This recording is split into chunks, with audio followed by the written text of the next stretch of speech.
Grab your coffee and wake up with the Daily Tips, Michael Jenkins. I always stay away from the hot team in the offseason. Whenever you see everyone piling on praise, it just feels like a sucker bet. Can you dig it, sucker? And Chelsea Messenger. I don't want to lose to somebody dumber than me. Yes. When you're in an office pool with somebody playing fantasy football and it's somebody who just puts it on autograph, like, I don't watch football, whatever.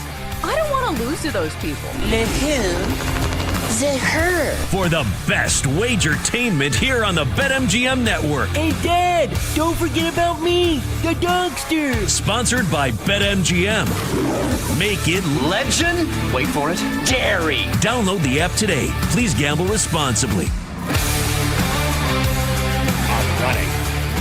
Hour 3 on the Daily Tip on the BetMGM Network. Thanks for being with us. I'm Michael Jenkins. She is Chelsea Messenger. It's Football Thursday. Also got some baseball this afternoon and this evening as well. We're going to talk about all of that in the next hour. And we begin with the Niners and Rams tonight on Thursday Night Football. In 20 minutes, this is exciting. Our good friend Andrew Cayley from Covers.com joins the show. He will talk Major League Baseball and some college football as well. Finally, we make the card official at 8:40. Welcome to our audience on Stadium. Each and every day, we stream the final hour of this show, which you can do so on ValleySportsLive.com and the Valley Sports Live app. Also streaming currently on X as well. Chelsea, let's dive right in because I know if it's a Thursday night football game, you will have a ton of bets on the card. So let's talk about it. Here we go. Niners and Rams. The Rams laying 8.5. That's up from 7 just yesterday. Rams are minus 450 on the money line. The Niners are plus 350, and the total is 44.5. Kyle Shanahan, Sean McVay, two of the best head coaches in the game, but clearly everyone, at least what we've seen overnight, really likes the Rams here. Yeah, but at some point, the number is too big, right? Right. Like, you look at the price tag, and you're like, okay, I really like the Rams here, but at 8.5 on a short week in a divisional matchup against a really good head coach. So I think I'm going to lay off the side here, but if I were to make a case for one, I think you could probably make a case for the Niners because we have seen this situation play out on the other side of the coin. When you have a really good head coach, they are good at doing more with less. And we've seen that with Sean McVay. Like, there's been games in which, a couple of years ago, they flew in Baker Mayfield on a short week and they're like, yeah, you're going to start. And what do you know? Like, they played well in that game. So I think if anybody can, rally the troops together and drop a good game plan, it's going to be Kyle Shanahan, at least to cover the number. I am not saying the Niners win with this skeleton squad and Mac Jones playing quarterback. I am just saying that maybe 8.5 is too much. But I will say the Niners have not played like a murderer's row of teams. Like, it feels like this is the biggest step up in competition they're going to have. And I do think that Matt Stafford is going to have an easy time tonight against a Niners team that has not gotten much pressure on opposing quarterbacks. If you look at sacks per game in the NFL, San Francisco has the 4th worst number in the league, down with the likes of my Tennessee Titans and the Carolina Panthers at just 1.3 sacks per game. So when you give Matt Stafford time to throw to Puka Nacua, it feels like the Rams are going to have their way with this Niners defense as well. So it does feel very lopsided. But again, 8.5, it's a lot of points. Yeah, it's too many points for me. I like the Rams at 7, but don't like them at 8.5. Even though I do think there is maybe a small potential for the Rams just to dominate from the outset and run away with this thing. But still, 8.5 in a division game is not something I'm interested in laying. But, man, the Niners, look, they played the Rams very closely last year, which is what you would expect in a division matchup. If you go back to last year, the Rams beat the Niners in September 27-24. They met again in December, and the Rams won that game 12-6. So we've seen close battles between these two teams, and that's expected. It's just that the Niners are so banged up. And, I mean, from Brandon Ayuk to Ricky Pearsall to Jawan Jennings, it's just one guy after the other, not to mention Mac Jones at quarterback. I don't know how much I trust him, but what I do trust is Kyle Shanahan. Now, I'm not going to take a side here. Like, I'm not interested in actually rolling with the Niners, but I feel like if anyone can scheme up a game plan to at least maybe keep this close, it's Kyle Shanahan. And honestly, he has the ability to make a quarterback like a Mac Jones or like a Brock Purdy sort of overperform or sort of max out their potential, if you will, right? He's going to get the most out of whatever those guys have to offer. One of the reasons why Brock Purdy signed that monster deal, and one of the reasons why Mac Jones has looked pretty good as the Niners quarterback. So if I had to go one side or the other, I'd go Niners plus the points, but it's not really a bet I'm interested in when we have so many props and a total that I like. Yeah, let's revisit the injury report just so people know. Okay, Brock Purdy out. Jawan Jennings out. Ricky Pearsall out. Brandon Ayuk out.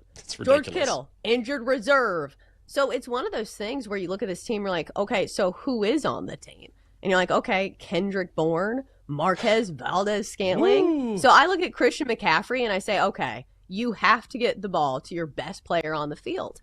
But the problem is the Rams have been very good at stopping the run. They faced another really good running back in Saquon Barkley and limited him to under 3 yards per carry. So when you're doing that to the Eagles offensive line and Saquon Barkley, how do you think it's going to go for Christian McCaffrey? And Christian McCaffrey is not having a season to remember on the ground. He's averaging 3.3 yards per carry. So normally I would trust him on the ground implicitly, but not this year. So I think the way to play Christian McCaffrey is through the air. Play him in the receiving game. I believe his receiving prop is 49.5, I believe. I need to double check that.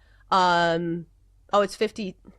No, it's 49.5. But bottom line, Christian McCaffrey has had a very high floor when it comes to his receiving prop. If you look at all 4 games this season, 92, 88, 52, and 73, especially on a short week. I love short and dumpy passes to the running back because there is less time to prepare.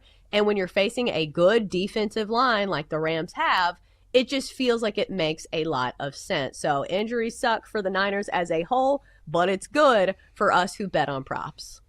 Yeah, I like the bet. It does make me nervous, though, because the Rams are going to be able to key on him. But then again, sometimes when you have a seminal talent like Christian McCaffrey, it doesn't matter. And again, when you have Kyle Shanahan, he'll find creative ways to get CMC the football. Do you know what I mean? Like he's got to have a good game. He's got to be someone either on the ground or in the air. He's got to perform for the Niners to have a chance. The Niners know that. The Rams know that. The question is, can he reach that number? I think he probably can. Makes me a little bit nervous. But I'll tell you another play I like is I'm looking at Devontae Adams anytime touchdown, which you can get at plus 125. I know that's not necessarily your market. Anytime touchdowns can be kind of hit and miss. But here's the thing. For all of the focus on Puka Nacua, and he's been unbelievable. He's playing at an MVP level this season.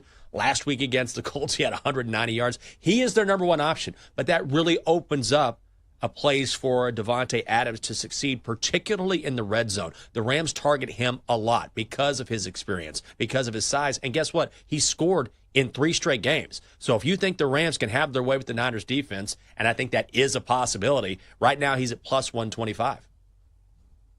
Right, and I think he's had some of the most red zone targets of any player in the NFL this year. So when it comes to overall targets, it's Puka Nacua, but when it comes to the red zone and end zone plays, it is Devontae Adams. So if you're into anytime touchdowns, I feel like that is a solid play. But let's talk about our target share king, Puka Nacua. So the number on him is really high tonight, 91.5. But here's the thing. He has the ability to go way over this, and we've seen it. So far this season, 170, 112, 91, and 130, especially with this type of defense that San Francisco runs. They are especially susceptible to slot receivers. So I think that matches up well for Puka Nacua. And back to the target share thing. Targets of 15, 9, and 11. To put that into perspective, anytime you have double-digit targets, that is a big deal. Like A.J. Brown would wish on this on a star that he could get this type of target share, but he's just not playing in the offense, and it's not an offense led by Matt Stafford like it is in L.A. So with Matt Stafford not having much pressure on him, with Puka Nacua getting these targets every single week, 91.5 seems high for Puka Nacua, but I would not hesitate to take the over here. No, I think if anybody can hit it, it's him. I mean, he really is playing like an MVP, like Cooper Kupp did a few years ago. It's remarkable what you can do if you are a great talent, if you're a high-end talent, and you get in an offense and a scheme that can make the most of your abilities and maximize those abilities. And Matthew Stafford is unbelievable, too. Like, I feel like the rest of the league has finally sort of come around to appreciating what he's done for so long, because he was just mired in Detroit forever where, he's throwing passes to Megatron. That's how long he's been around, right? And it was like, he's pretty good. He's always playing banged up, but, he's maybe not a top-tier guy. Then he goes to the Rams. Then he wins the Super Bowl. Now he's got a guy in Sean McVay who is still getting the most out of his talents at his age. He's playing as well as he's ever played and has done this for such a long time. I think now he's getting his flowers. And I don't know if you saw that pass last week. He threw a no-look pass across the middle last week where he was looking left and then throws sort of a sidearm pass across the middle for a completion and was yelling to the defense, "Don't effing look at me. Don't effing look at me." Like throwing people off with his eyes, throwing the secondary off with his eyes, which is what real pro quarterbacks can and often do, and he's been unbelievable. Yeah, he's a true veteran quarterback who's very good at his job. So I do think that the Rams certainly have the edge there. And if you're thinking to yourself, okay, let's play Matt Stafford over his passing yardage prop. We've talked about this before. Passing yardage props are kind of difficult. They always feel like a lock. Even when you go alt lines, you're like, okay, same game parlay, 200 plus yards. He's got to get that right. No, we've seen games for like Josh Allen where he doesn't finish with even 200 yards passing. A lot of it is game script dependent. So I think you need to be careful in this one. If the game gets out of hand, will they continue to sling it? I'm not so sure. And also, they have a good running back. I feel like nobody talks about Kyron Williams that much. But last year, from a props perspective, he was very good. And this year, he's had some big games, 77, 94, 66, and 66. So it's just a good overall Rams team. Like, I'm going to lean towards Puka Nacua on that side and Christian McCaffrey on the Niners side. Let's talk about a total, Jenks, because I don't think we've touched on that just yet. 46.5. Doesn't feel like something I'll be playing tonight, but do you have a leaning here? Yeah, I like the under in a big way. And so I understand that maybe it's down from 46.5. I wanted to make sure it didn't go back up. So it was 46.5 yesterday. Now it's down to 45.5. So the money is going in that direction. You don't necessarily have to follow the money, but I like the under here. I just don't know how the Niners are going to get in the end zone. They might score a little bit, but we've talked about all of their injuries. I mean, it's just one impact player after the other. If you're Kyle Shanahan, do you really want to try and get into a shootout with the Rams and all the firepower they have on offense? No, you don't. You want to run some clock. Those dumpy passes you're talking about to Christian McCaffrey are running him on the ground. And also, when you look at these defenses, now, the Niners numbers are a little bit skewed because some of those came from earlier in the year when Nick Bosa was on the defensive line and now he's out for the year. But still, you're talking about a Niners defense that is ranked 5th overall. The Rams defense is ranked 9th overall. So you're talking about two top 10 defenses here. This number actually started at 47 earlier in the week. So it went from 47 to 46 on the hook yesterday, now down to 45.5. So I think that's the way to go. I think the Rams win this game. Not sure if they cover, but I'm not sure if the Niners can score enough to get us over the total. And we always talk about primetime unders, but that is a real thing. They normally hit around 60% of the time. So I'm going to go under here.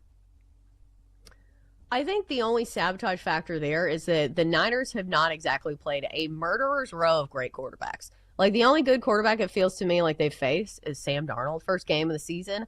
Then it's Spencer Rattler, Kyler Murray, who looked disastrous in that game, and then Trevor Lawrence, which maybe there's mixed opinions on him, but it does feel like Matt Stafford is a huge step up, right?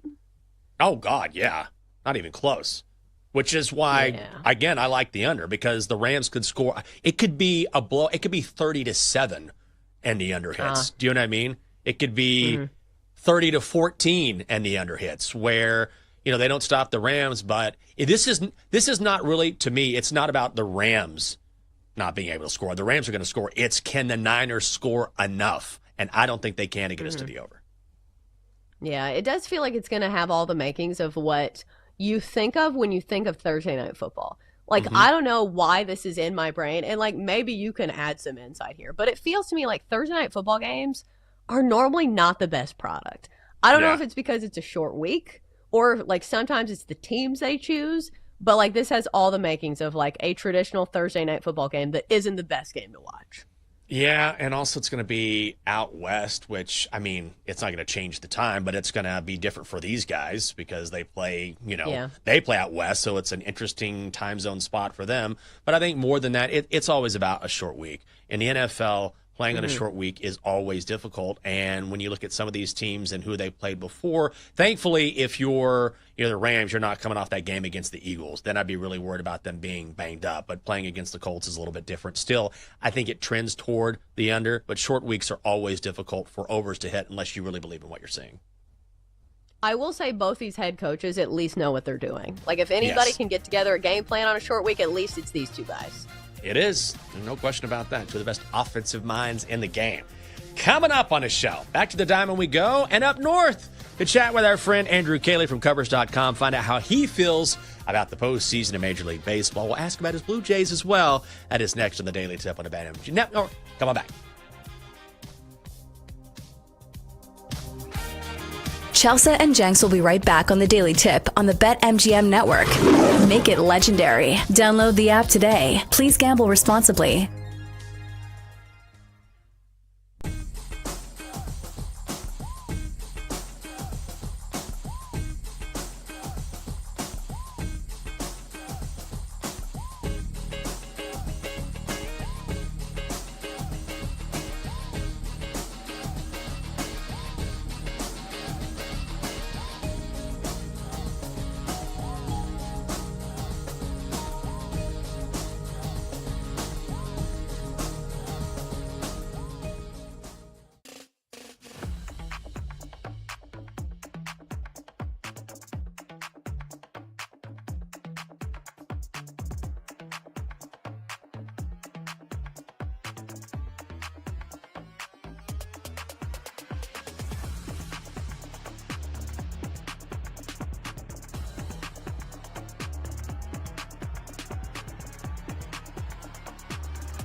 back to the Daily Tip with Michael Jenkins and Chelsea Messenger on the BetMGM Network. Make it legendary. Download the app today. Please gamble responsibly. Welcome back. Daily Tip on the BetMGM Network. Thrilled to have you with us on a Thursday. Give me a little something, Double D.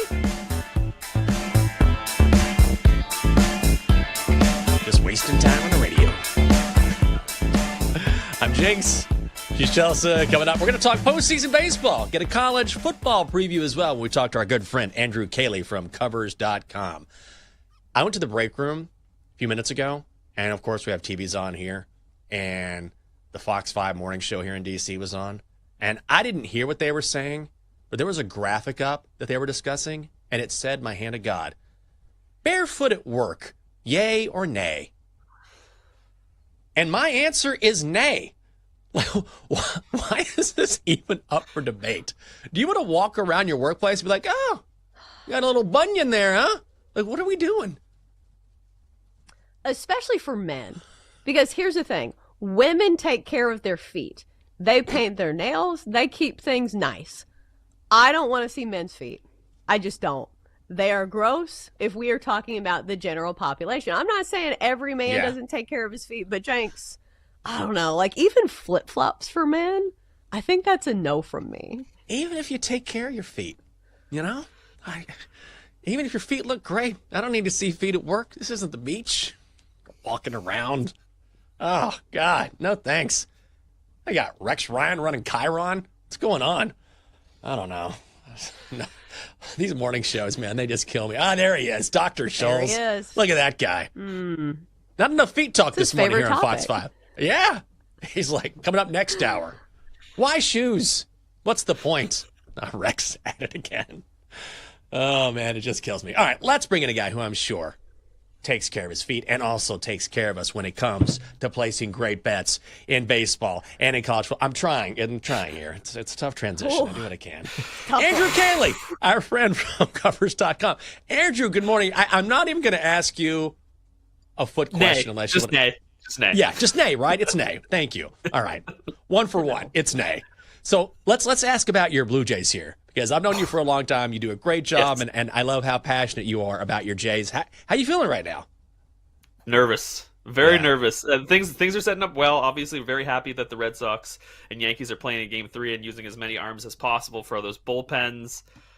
But no Bo Bichette. I saw a video. I posted a video of him they had a little inter-squad game yesterday, and he was playing some catch before it, and he had a big old brace on his knee, and he was moving around like a guy who is not playing a professional baseball game anytime soon. So that's a huge loss for them, obviously. This is a team that has played like a team, and they get contributions up and down the lineup, but when you take a guy who is leading the major leagues in hits out of your lineup in the postseason, like, sure, they can get by in the regular season without him thanks to that team first mentality, but you want a guy who can put the bat on the ball in the postseason, and not having Bo will be a big issue. How do you feel about the teams waiting around for these teams who are playing in the wild card? Because on paper, you would say, oh, this is a big advantage that you don't have to use any arms in the first round and you get to be nice and rested. But in previous years in the postseason, I feel like it hasn't really been an advantage. You see these teams who are waiting in the wings and their offense just comes out rusty. Like, we've seen it from the Braves, we've seen it from the Phillies, and I'm not saying it's going to be the case for your Blue Jays. It's just one of those things that it feels like it's in the back of my mind for these teams waiting around. There's definitely a case to be made for having momentum, particularly when it comes to hitting. Like, you don't want to lose your rhythm when it comes to hitting. The pitching, I am all for getting your arms as much rest as possible. The Jays definitely, they worked that bullpen to the bone over the last 2 weeks of the season. They've got a bunch of pitchers who are battling injuries as well. And they just have a bunch of old dudes who are pitchers too. So that doesn't help for the most part. Yeah. So getting them rest is really important for sure. But I definitely see the case for having those bats going as opposed to resting, because when you're going to the postseason, obviously you're facing everyone's best stuff when it comes to pitching. So you want to have those bats in as good a spot as possible. Before I ask you about specific games today and if you like a play or not, in the National League, do you believe in anyone besides the Phillies or the Dodgers, or is it those two and everyone else? It depends on what the Padres do today. I want to believe in the Padres a little bit because that bullpen is ridiculous. And I see up on the board there, plus 1,600. That might be the best value play. Like, if you're throwing Mason Miller 2 innings, throwing 104 and getting 6 strikeouts like every other day, like you're going to be a problem for. It reminds me of the Royals. They remind me a lot of the Royals from 2015 with it's just those power arms out of the bullpen, and they've got a few like the lineup is decent. If they get through today against the Cubs, I think now is the time to make the move on the Padres, because obviously if they win today, you're going to lose a bunch of value. But they're a team to watch over. That bullpen is just... If you could give me... I wish books would give me Mason Miller strikeout props. I would take alts all day on him, because that guy has just been incredible. But it's not just him. They've got like 4 or 5 arms that easy throw 99 in that bullpen. And that's just what you want in the postseason. Yeah, we had Buster Olney on the show, I think, maybe a week ago, and he was telling us that is the best bullpen in the postseason, bar none. Not only because they have great pitchers, but also they're healthier than a lot of these teams who have suffered a ton of injuries. What's your read on the Dodgers? Because you come into the postseason, and normally the Dodgers are overvalued. That's just kind of what it is. But their bullpen, not great. And I understand that they put the beat down on the Reds, but not every team is going to be the Reds, a team that just eked into the postseason. But this lineup, man, like they're going to score like 6 runs a game. So like their bullpen doesn't have to be perfect. And it's not just the numbers of guys who are going to be future Hall of Famers. It's the fact that they have been in the postseason, every year for the past decade? How do you feel about the Dodgers? I feel like we forgot about the Dodgers a little bit because they only won 93 games, and you're just like, what? Their win total was 105 or whatever it was, and they were a real disappointment. And I guess we're kind of realizing that maybe they are just kind of cruising, and now they're in their 13th consecutive divisional series. Oh. I'm a little thinking that they might be a little undervalued because we forgot about them at this point. You mentioned that lineup, and we just saw what they did against the Reds. Obviously, that pitching staff isn't great, but Hunter Green is really good. He's a really good starting pitcher, and he was no problem for them. When you can bat Ohtani, Betts, and Freeman back-to-back, and then you still have guys like Muncy and Will Smith if he gets healthy, and Teoscar Hernandez, it's just so impossible to navigate. I don't know what you do. And what I found really intriguing about last night was them bringing in Roki Sasaki as a closer. Oh yeah. Like if he is going to be in a high leverage position moving forward, like that kind of puts that bullpen in a much better spot. Like we weren't really seeing that. And if he is a viable guy, well, he has an absolute hose of an arm, and he's got a ton of pitches. Like he could be a nightmare late in games. And if the Dodgers just suddenly have like, oh, now we have an elite closer too, then you're like, what are we doing here?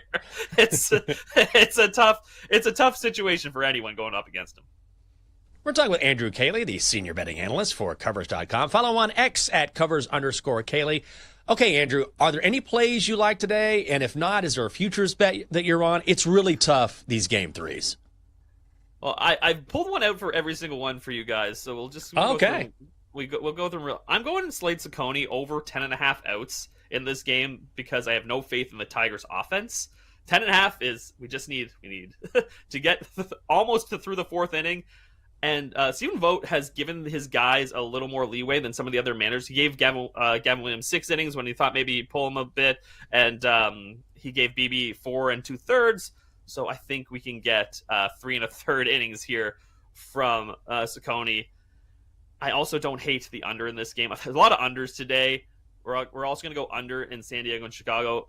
Darvish and Talion might be like, you look at that matchup and you're like, oh, this might have been a good matchup like 4 years ago, but they're actually not pitching well. Talion has a 3.88 expected ERA, Darvish 3.64, and they both have previous good numbers against these lineups, so don't hate the under in that one. I think the wind is blowing in at Wrigley as well, so that obviously helps. And the big one, of course, is Boston and New York. I'm going with Boston on the money line here. All right. All of the pressure is on the Yankees here. Boston is throwing a guy who's started 4 games, and they're like, okay, we're just going to throw him. He's thrown really well. Like, Conley early has thrown really well in those 4 games, but they're just like, hey, here he is. You've never seen him before. That's an advantage for pitchers usually. And if Aaron Judge and Giancarlo Stanton don't do their thing, this could get really sideways for the Yankees very quickly. And they're throwing a rookie as well, so it's not like they have a guy going with a ton of experience in this matchup. Alex Cora, for me, is the better manager. He's managing these games better than Aaron Boone is, and that's a huge advantage. So I like the value with the Red Sox as underdogs here. Well, and plus the price is nice. Like plus 135 in a game that feels like a coin flip to me, like just 100%. strictly from a logic standpoint. But here's the reason why I'm not betting on this game. I feel like it's going to come to Aroldis Chapman and the Aroldis Chapman postseason experience at the end of this game. So maybe he gets the outs, but I don't want to be sweating it. It's crazy that this has been his best regular season, I think, of his career at his age. But, like, do you trust him to close it out?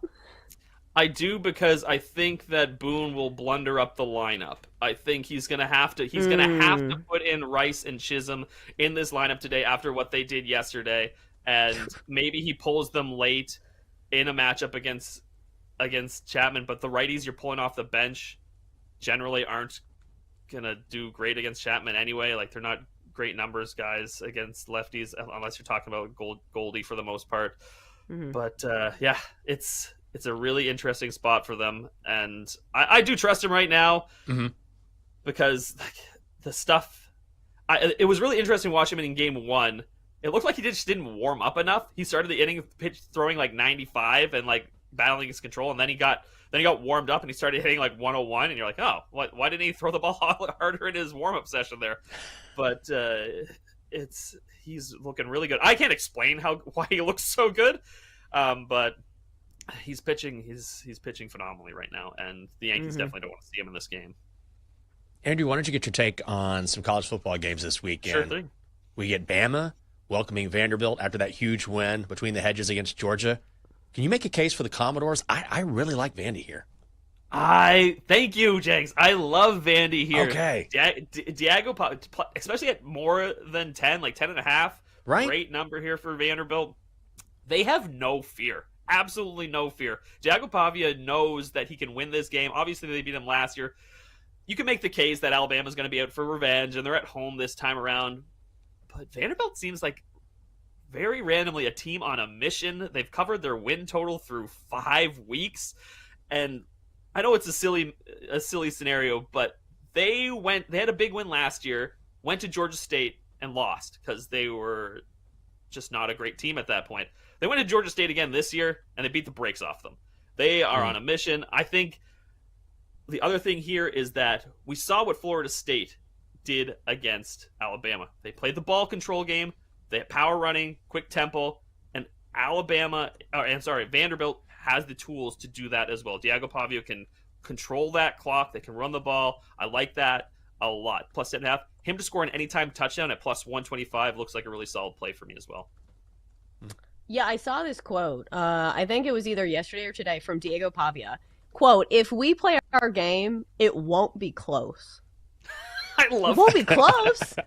You're 10.5 point dogs. And here's the thing. Like, I think you can talk like this if you can back it up. And we've seen it from Diego Pavia. I will say this. X factor is going to be penalties.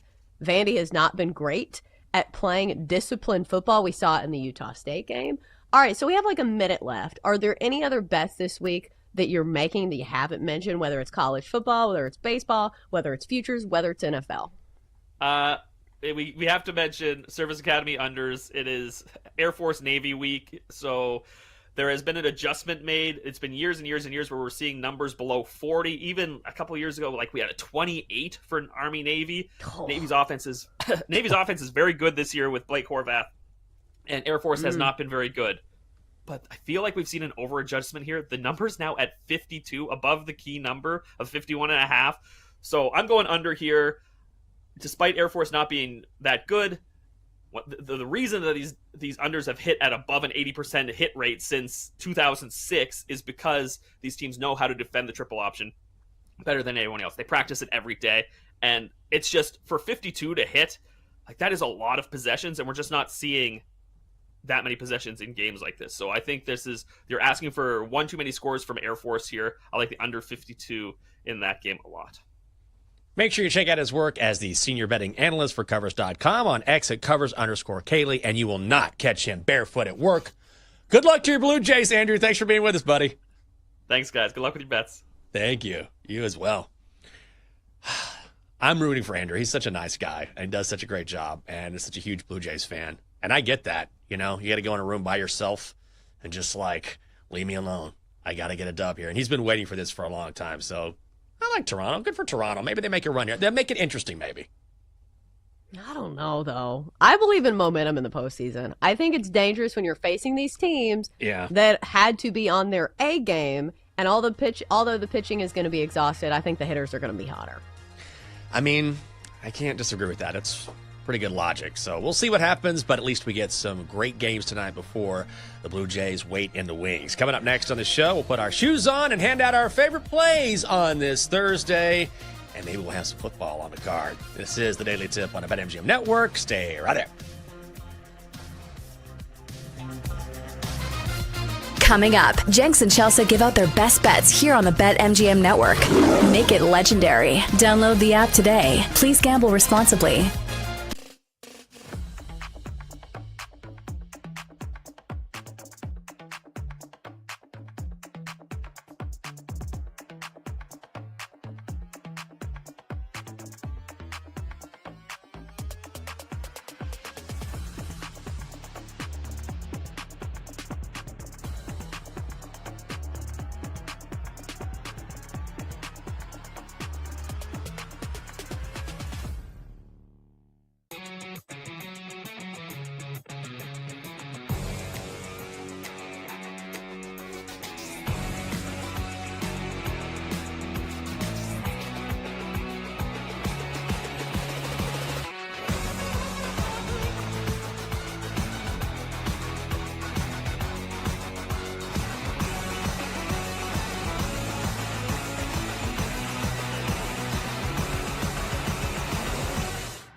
Let's get back to the Daily Tip with Chelsea Messenger and Michael Jenkins on the BetMGM Network.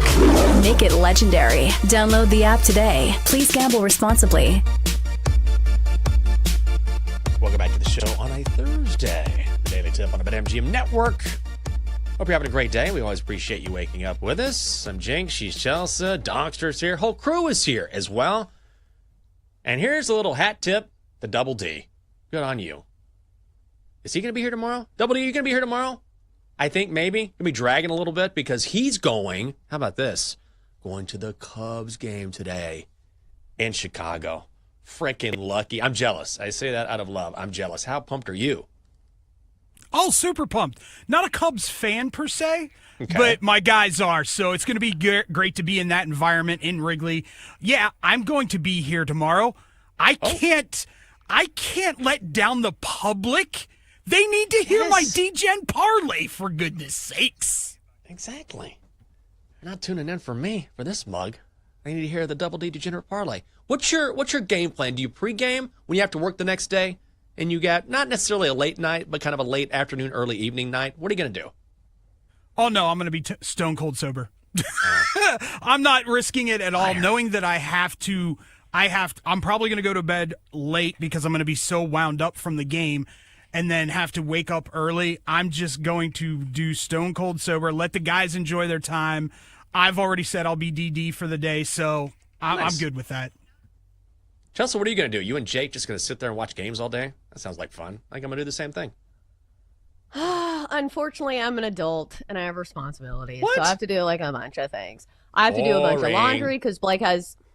his life, Jenks. I know. So I have to make sure that Blake's uniform is clean because she has another softball game tonight. I have to do some things with our taxes. So like boring. I know it's boring, but like this is the life that I lead. Wait, why do you have to do taxes? Is this quarterly taxes? No, because we did the extension thing. Because we were busy in April. I was so we're doing our taxes before November. We're doing our 2022 taxes. We put it off long enough. Now it's time to get it done. It's October. Oh, man. I always get mine done in like February. I had to do my mom's taxes too. So like I did my mom's taxes and I was like hustling to get that done in April. And so like I didn't do our taxes. So I did the extension for that. I'm doing a lot. Will you do mine if I ask you just as a favor? No. Why not? My plate is full, Jenks. Oh, okay. I am balancing a lot. So no thank you, please. I You know have you no are. children. Me? Oh, no. I mean, Chelsea, I can't go to every bar in the city. I mean, you know what I mean? The responsibility is too heavy. Oh, I got to hit every bar on the block? No, I can't do. I'm not going back to that one bar. I'll tell you that. That was weird. I'll tell you about that. That guy's like, come back later. No thanks. Pass on that. That's a one bar, honestly, I check into every, like, I used to be a regular at this joint, but they've gone through like 4 or 5 iterations. They used to be just a beer bar, right? Like come in, get a good beer, get a good tall boy. Then it was, okay, now we're a mezcal bar. And then it was, hey, no, we're not. We serve grilled cheeses and hot dogs. They've just been all over the place. And ever since then, you walk in and you never know what you're going to get. And it's just, it's a hot mess every single time I walk in. So I could check in every 3 or 4 months just to see what I'm missing and be like, oh yeah, this is why I don't come here. So I'm not going to go back for a while. And then I'll check in probably February, something like that. Ah, hot mess. Like the local Dunkin' Donuts here. Because, Jakes, I don't go to bars, but I do treat myself to coffee. Since I don't spend money on alcohol, Mama gets herself a treat when it comes to caffeine. As you should. I know you work hard. The handicap has been good, so have yourself some caffeine this morning, kick back, and watch your winners. They're going to get more winners for you on Bet Sweats. Coming up next on the show, how about this? Oh, jam-packed as always. Joe O and Sammy P will hand out their favorite plays on Thursday Night Football and in today's Wild Card Game 3s. Connor Allen of 4 for 4 joins at 10 o'clock. Kelly in Vegas is along at 11. And then sports handicapper Alexandra White will join the show at 11:20. A loaded card and a loaded show on Bet Sweats. But will Joe O show up today on our show? I don't know. I think it's Sammy P, right? Is it? No, I think it's Yeah, Joe O today. yesterday. I think it's supposed to be Joe O again. We've switched up the schedule. Yeah. Ah. Minus back-to-back 110, both Joe sides. O experiences. Back-to-back Joe O's? Back-to-back. Two Run it starts in back. a row? Come on, run it back with Joe O. Let's do the same with our bets and win you some money. Time to place your bets. Huge card yesterday, Chelsea. One bet on the card today, but it's a good one. Yeah, I think the best bet of the day is banking on those short and dumpy passes to the running back that I usually like playing on a short week in Thursday Night Football. And it certainly fits the bill today when Christian McCaffrey is the running back for the Niners. Because here's the thing. The Niners are a skeleton squad right now. If you look at their injury report, it is a who's who of all the best players when it comes to their receiving options. You know, Juwan Jennings out, Ricky Pearsall out, George Kittle injured reserve, Brandon Ayuk not on the field. So I feel like he is the most viable option in the receiving game. Christian McCaffrey is, especially against this Rams defense has been very good. When you have a good defensive line, I feel like those short and dumpy passes are kind of the way to go, especially with Mac Jones playing quarterback tonight. And plus, it feels like the floor is pretty high for Christian McCaffrey when it comes to receiving yards. These are his totals this year, 92, 88, 52, and 73, especially in a game where I feel like they're going to be with a losing game script. The last time we had that for the Niners against Jacksonville last week, Christian McCaffrey had 6 catches for 92 yards. So I'm going to go Christian McCaffrey over 53.5 receiving yards for minus 115.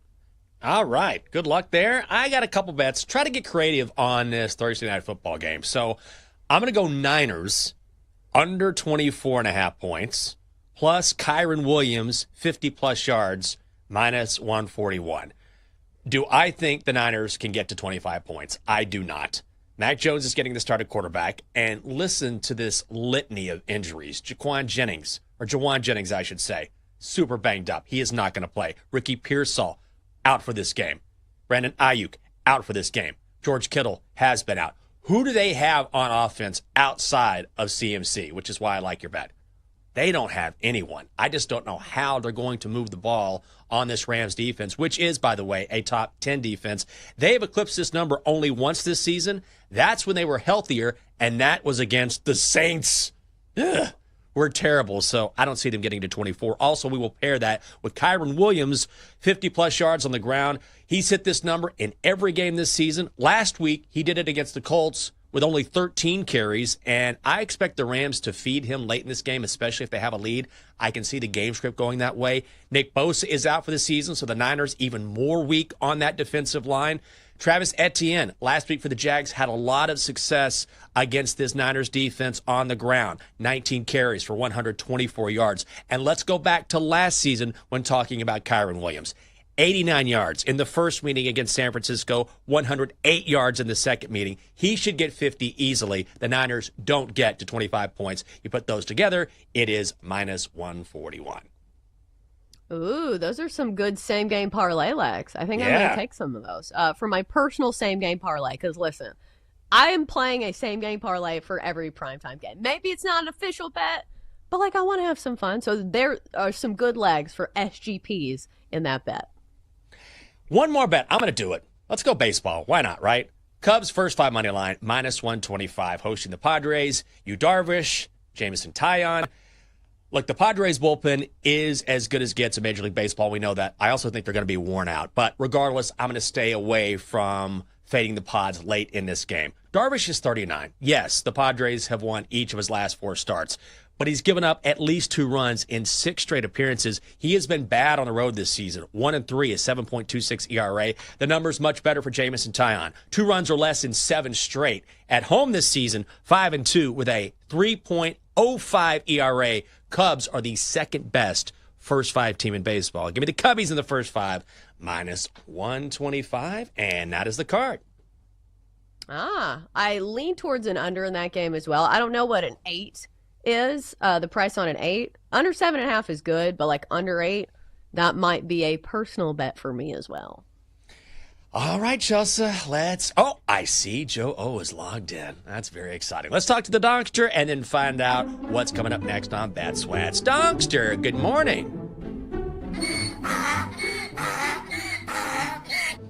J.K. Dobbins isn't the only one who can speak Spanish.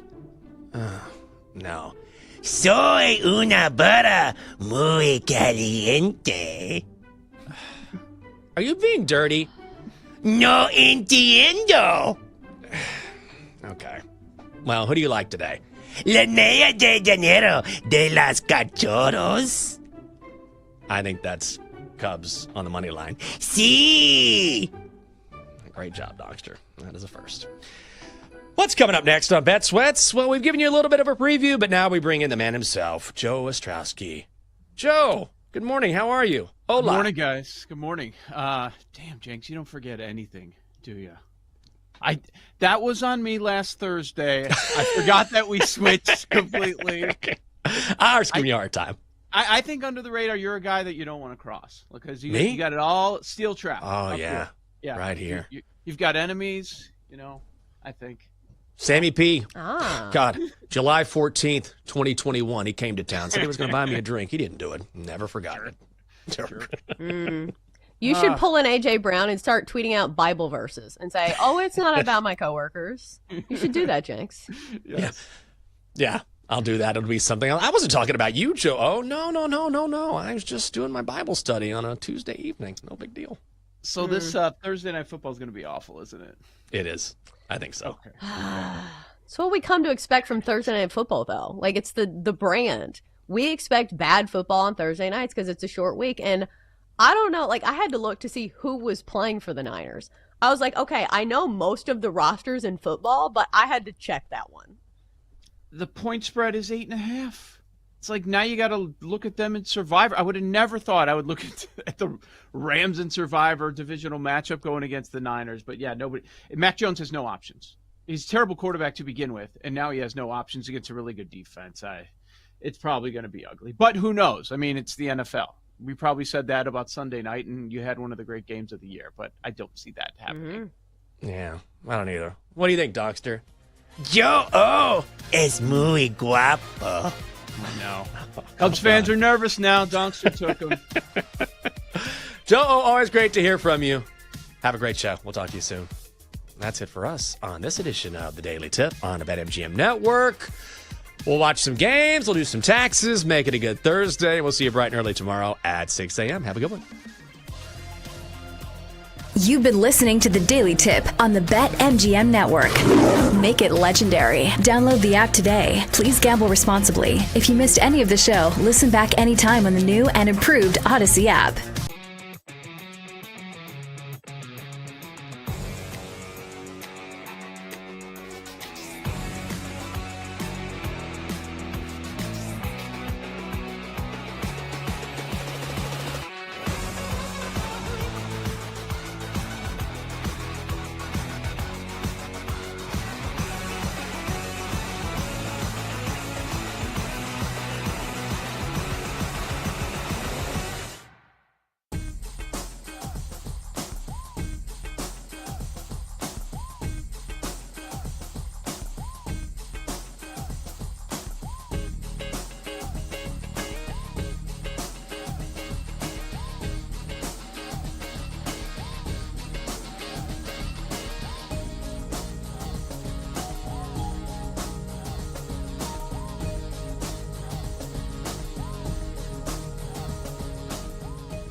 Happy Thursday. Welcome to Send It In, presented by BetMGM. You're on the BetMGM network. I'm your host, PJ Glass. We got a great show for you guys today. 3 playoff elimination games in Major League Baseball. We'll dive into those. We'll also give our initial thoughts on Phillies and Dodgers, which should be a terrific series in the NLDS. Thursday night football tonight between the Niners and the Rams. We will get to that here in a moment. Give out some plays that I like and a certain player that I'm targeting in Rams and Niners tonight. We will continue looking at college football week 6, NFL week 5, and then we'll wrap everything up with our favorite plays of the day. As always, any questions, any comments, any best bets that you guys have for us, chime in over the next 30 minutes. You can do so on Twitch, on YouTube, on X, at the BetMGM Network. And if you guys miss any part of the show today, as always, every episode is available for you on the Send It In podcast, wherever you get your podcasts. But let's get things rolling. As Glass is in session with our guy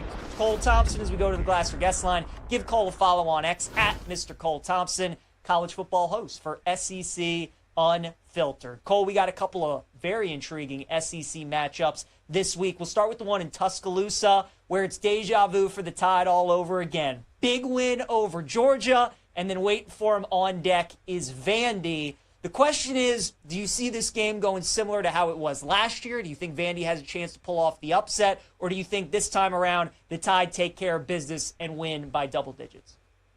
Yeah, PJ, Vandy 100% has an opportunity to get this upset win. It's kind of mind-boggling that we have a 10.5-point spread when we've seen Vanderbilt be one of the most dynamic offenses in college football. This is not your mama and pop team. This is a new version of Vanderbilt football headlined by a psycho killer quarterback in Diego Pavia that will do everything and anything to guarantee his team a win. They're number 4 in the country in scoring. They're top 25 in total offense, red zone efficiency, rushing and passing, and they're number 7 in the country on third down conversions. They are an elite offense right now that is able to win with physicality and finesse. So Alabama is going to have to be prepared on stopping the rushing attack, headlined by number 2 on the ground. The difference in this game is, number 1, quarterback play, I think, is going to be night and day of an outlier in favor of the Crimson Tide. Ty Simpson has yet to have a turnover in his last 4 starts. Keep in mind that there were 2 critical turnovers on Jalen Milroe out in Nashville last year, including a pick 6 that ultimately led to Vanderbilt securing the win at First Bank Stadium and dragging the goalposts into the Cumberland River. You have a quarterback that does not put the ball in harm's way. And every single time that we talk about the third down conversions of what Vanderbilt's able to accomplish, Alabama is top 5 in the country in third down conversions. Start off the game last week, 8 of 8 in Athens against Georgia's defensive front. As much as I do think that Diego Pavia is going to make this a game, as much as I do think that this is going to be a 4-quarter battle, and that easily one of the best bets of the weekend is plus 10.5 in favor of Vanderbilt, the Crimson Tide are built different this year. The game is at home. They're not sleeping on the Commodores. So give me Alabama to win, but give me Vanderbilt as one of my favorite plays this week to cover. I like it. I'm with you on Vandy, Cole. I think that's going to be a close game right down to the wire. Let me ask you about the SEC real quick, because we knew when Bama beat Georgia, there would be a lot of shuffling in the SEC market with the Tide having the tiebreaker and them being undefeated in SEC play. They are now your favorite. Texas right behind them. They're on the road in Gainesville this week, and we'll get to that game in a second. You got Ole Miss, who's undefeated. A&M's undefeated. I mean, you got so many great teams in this conference, Cole. Like, as you look at the odds board, is there a bet currently when we're so early into the SEC play and you can still get a good number on a bunch of these teams? I think Texas A&M at plus 1,000 is one of the better bets that you can make. Offensively, they are a night and day different than what we've seen over the last few years in the Jimbo Fisher era and even last year with Mike Elko, because Marcel Reed is not afraid to sling it. You know, he does throw a very interceptable ball, but he also has 2 wide receivers that are making plays left and right in Casey Concepcion and Mario Craver. And they're winning a lot of their contested catch battles. They're breaking on open into the open field for big-time gains. A&M still has yet to be able to open up the playbook on the rushing attack. So this may end up being a season where the Aggies don't have to rely so heavily on their defense to bail them out of trouble. They have 4 running backs that can all make plays in space, and they have a quarterback that does feel like he carries the enigma of the program. I'm not ready to say they're going to win the SEC, but if you told me at plus 1,000 I could put a little bit of money down and feel confident that they're going to make it to Atlanta, knowing what their schedule is and how many trap games could be now kind of a thing of the past, very easy play to go ahead and bet on the boys down at College Station. Cole, let's get to that game in Gainesville this week, which is really interesting. People keep betting that under. It keeps going down and down. We're at 41.5. Texas is laying 7. Both teams coming out of their bye week. It's interesting, right? Because under Sark the last couple years, in these big matchups against good defenses, Texas just has not put up points. And then psychologically, you wonder where Florida's at. Do they feel like their season's over? Is Lagway healthy? Are they going to put up any points this week? How do you break down that game? What's going to be really interesting is seeing how healthy is Florida overall offensively. So the news coming out of Gainesville is Vernell Brown and Dallas Wilson, the 2 5-star wide receivers, are going to play in this matchup, and DJ Lagway, and having a week of rest to be able to get off his feet is really beneficial. Lagway and Billy Napier both said that they feel like that the offense is about ready to strike, and they can taste a moment of where everything is going to start clicking. And that might be the case. To me, this really comes down to, for Florida, can you trust the play calling of Billy Napier? I mean, you have a running back in Jaden Baugh that's averaging nearly 6 yards a carry, and in the last 2 high-profile games, he's finished with less than 20 carries a game. So that's something to where you have to kind of throw out logic, throw out what has been, the way that you've gone about things in the past, and say, we are going to trust our best player to make life pure hell for Texas defensive line. And so is Billy going to be willing to make some adjustments when it comes to his play design to bring in a 4-quarter game? For Arch, you got to be able to master and kind of bottle up what kind of success you had last week, 2 weeks ago when you faced off against Sam Houston State, over 300 passing yards, 4 total touchdowns, and bring that to Gainesville. This is a very good defense that likes to get after Texas backfield. They're going to make the offense one-dimensional. The good news is, if you're a Texas, the star defensive line for Florida in Banks is going to be out for this game. So it's going to give you more time to throw. How are you going to be able to respond with now having Trey Weiser coming off an injury? Can you create those opportunities for those one-on-one battles downfield to Parker Livingston, to Ryan Wingo, to DeAndre Moore? And then once you're in the red zone, can you walk away with 7 points instead of settling for 3 points? I actually think this is going to be one of the more high-scoring games of the weekend. I am hammering the over at 41.5, and I think that Texas comes on in there and covers. They need this win more so to prove that they are the favorites and still a threat to go to the college football playoff. Because let's be real, regardless of what the AP poll thinks, most people with the brain and eyes who watch college football do not envision Texas as a top 10 team right now. Can you go ahead and prove that you actually are when you have to face against a team on the road? Yeah, big little stretch here for Texas. They get Florida on the road this week, and then they get Red River next week against OU. Cole, another big game in Tallahassee this weekend, Miami and Florida State. The Canes are a 4.5-point favorite. FSU looking to bounce back from that loss to Virginia last Friday. What do you make of this game? Who do you like between the Canes and the Noles?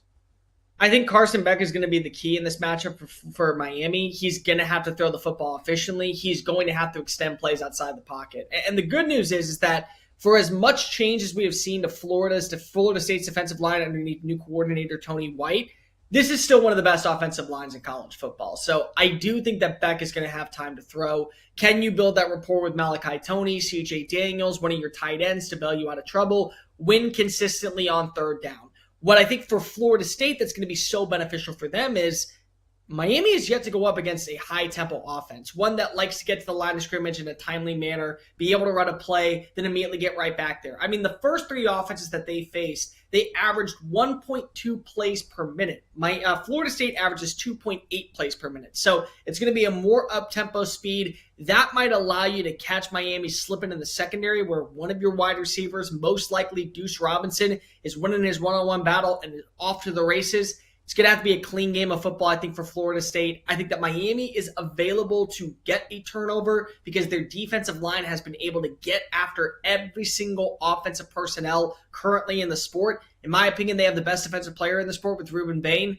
As much as I do think that, yes, this is a trap game for Miami coming off of a bye, first major road test, it still is in Florida. You're going into Doak Campbell. Florida State found a way to shoot themselves in the foot last week on the road in Charlottesville. I think Miami wins. I think Miami covers.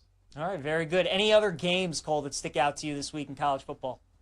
My bold pick of the week, as bad as it was at times out in Starkville in week number 5, I think that Mississippi State has gotten enough of our attention to turn the corner and put themselves in a position where they are going to be a threat. It is a blackout game in Kyle Field. It is a game to where Texas A&M has all the momentum. You heard Mike Elko in the press conference talking about, hey, can we finally start giving a little bit more credit to this Aggies team? We're up 4-0 for the first time since 2016.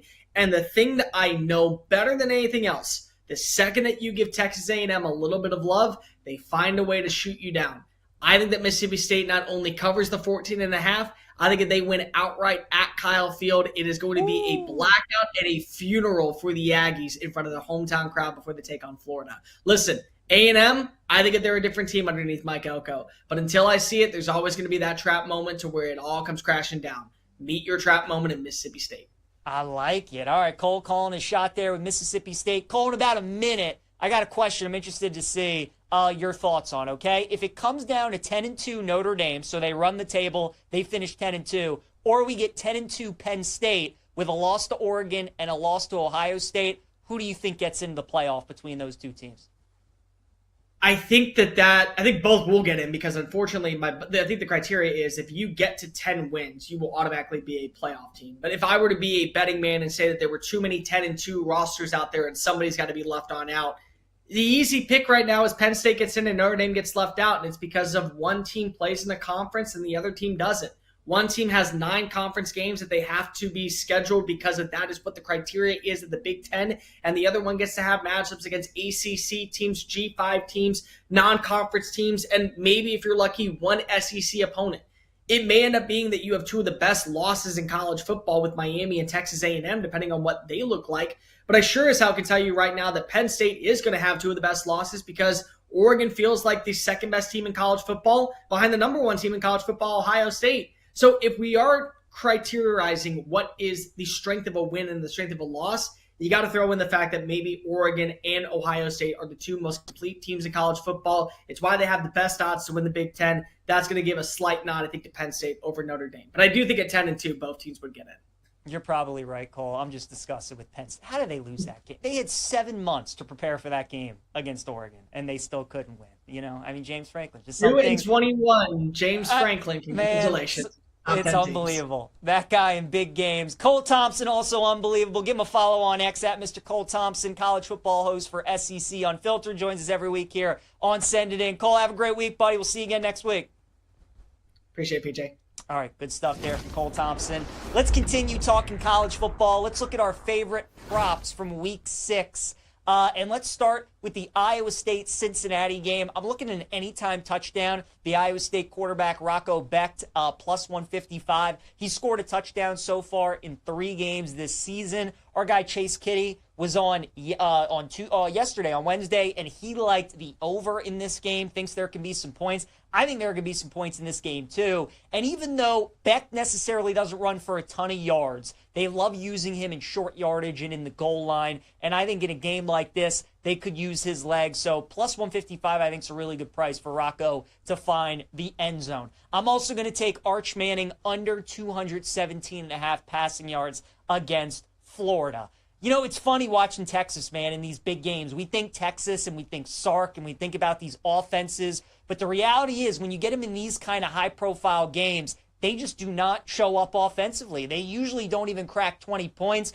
Arch just has not looked right. Now, he's coming off a bye week. He's played some more games, but this is going to be a big-time step up in competition. Florida has a great defense, and we all know the Swamp is a very difficult place to play. So for a guy in Sark who's been very conservative, who usually keeps the training wheels on his quarterbacks in these kind of games, likes leaning on his defense, running the football, these kind of things, I don't think Arch is going to throw for very many yards. So I like under 217.5 against Florida. Alabama receiver Jeremy Bernard. We took this last week at the same number, 57.5 against Georgia, came up a little bit short. We're going right back to the well against Vandy. Look, right now, sportsbooks are pricing Ryan Williams like he is the best receiver on that Alabama roster, and that's just not even the case. He's not even the second best receiver on that roster right now. It's Jeremy Bernard, Isaiah Horton, and then it is Ryan Williams. Bernard's the guy, and he's the guy that Ty's looking for as his number 1 option in that offense. Yes, Williams is the explosive playmaker. He's the deep threat, the game breaker, the guy that makes all the highlight-worthy plays. but Bernard does all the dirty work. He's the guy that catches the 5-yard, the 10-yard, the 15-yard passes. He's a smooth route runner. He's got great hands. And Vanderbilt, their offense could give Bama a ton of issues in this game. But defensively, I don't really know how Vandy's going to stop this Bama offense too much, especially with the Tide being at home. So the fact that this number is the same at what it was in the Georgia game, I totally disagree with. Anything under 60, anything under 65, to be honest with you, I think is a good play. So I'm going back over 57.5 receiving yards for Jeremy Bernard. Carson Beck, I'm going to take his anytime touchdown price at plus 320 against Florida State. You know, a lot of times I like taking anytime touchdown prices with some of these college quarterbacks, but watching that Virginia-Florida State game last week, FSU struggled with stopping the run for Virginia. They struggled with stopping Juwan Taylor, the running back for UVA, and then Chandler Morris, the Virginia quarterback, had 3 rushing touchdowns. They could not contain the zone read. They were undisciplined every single time. Miami with multiple weeks to prepare, even though Beck isn't all that great of an athlete, he's not a guy that scrambles all that much. I mean, FSU's going to commit everybody in the box, and they're going to try and do everything to stop Mark Fletcher. So I think there could be an opportunity for Beck to maybe keep one of those and just take it around the edge and score a touchdown if they're close. I like the price at plus 320, so I'd look at Carson Beck anytime touchdown in that game against Florida State. And then we'll stay in that FSU-Miami game, and I'm going to take Malachi Toney over 59.5 receiving yards against Florida State. Look, Toney, his receiving total against the Gators a couple weeks ago was near the 80s. It was like high 70s, 77.5, 78.5. Well, he has 40 yards receiving in that game, and now his number is all the way down to 59.5. That just makes no sense. There's a 20-yard adjustment off of one game. This is Carson Beck's number one target. This is a guy who's been their best receiver all year. And again, Florida State's defense does give up a lot of yards. They do give up a lot of explosive plays. So I think this is a too low of a number. Toney over 59.5 receiving yards, I think, is a really good bet. I like that price. I like the Jeremy Bernard price as well. So a couple of good numbers you can get with some of the top receivers playing this weekend in college football. All right, let's talk Thursday night football. Rams and 49ers tonight in LA. Again, any props or questions or bets that you guys have in this Niners and Rams game, let me know. Send them in at the BetMGM Network, Twitch, YouTube, and X. Curious to see what you guys are on. There is a player that I am targeting in this Rams and Niners game that we'll get into here in a moment. But looking at the side and total, nothing for me with the total. 44.5 now. It's down to. People are betting the under. It was at 46.5 earlier this morning, so that's down 2 points. But now we're up to 9. The Rams are favored by 9 in this game.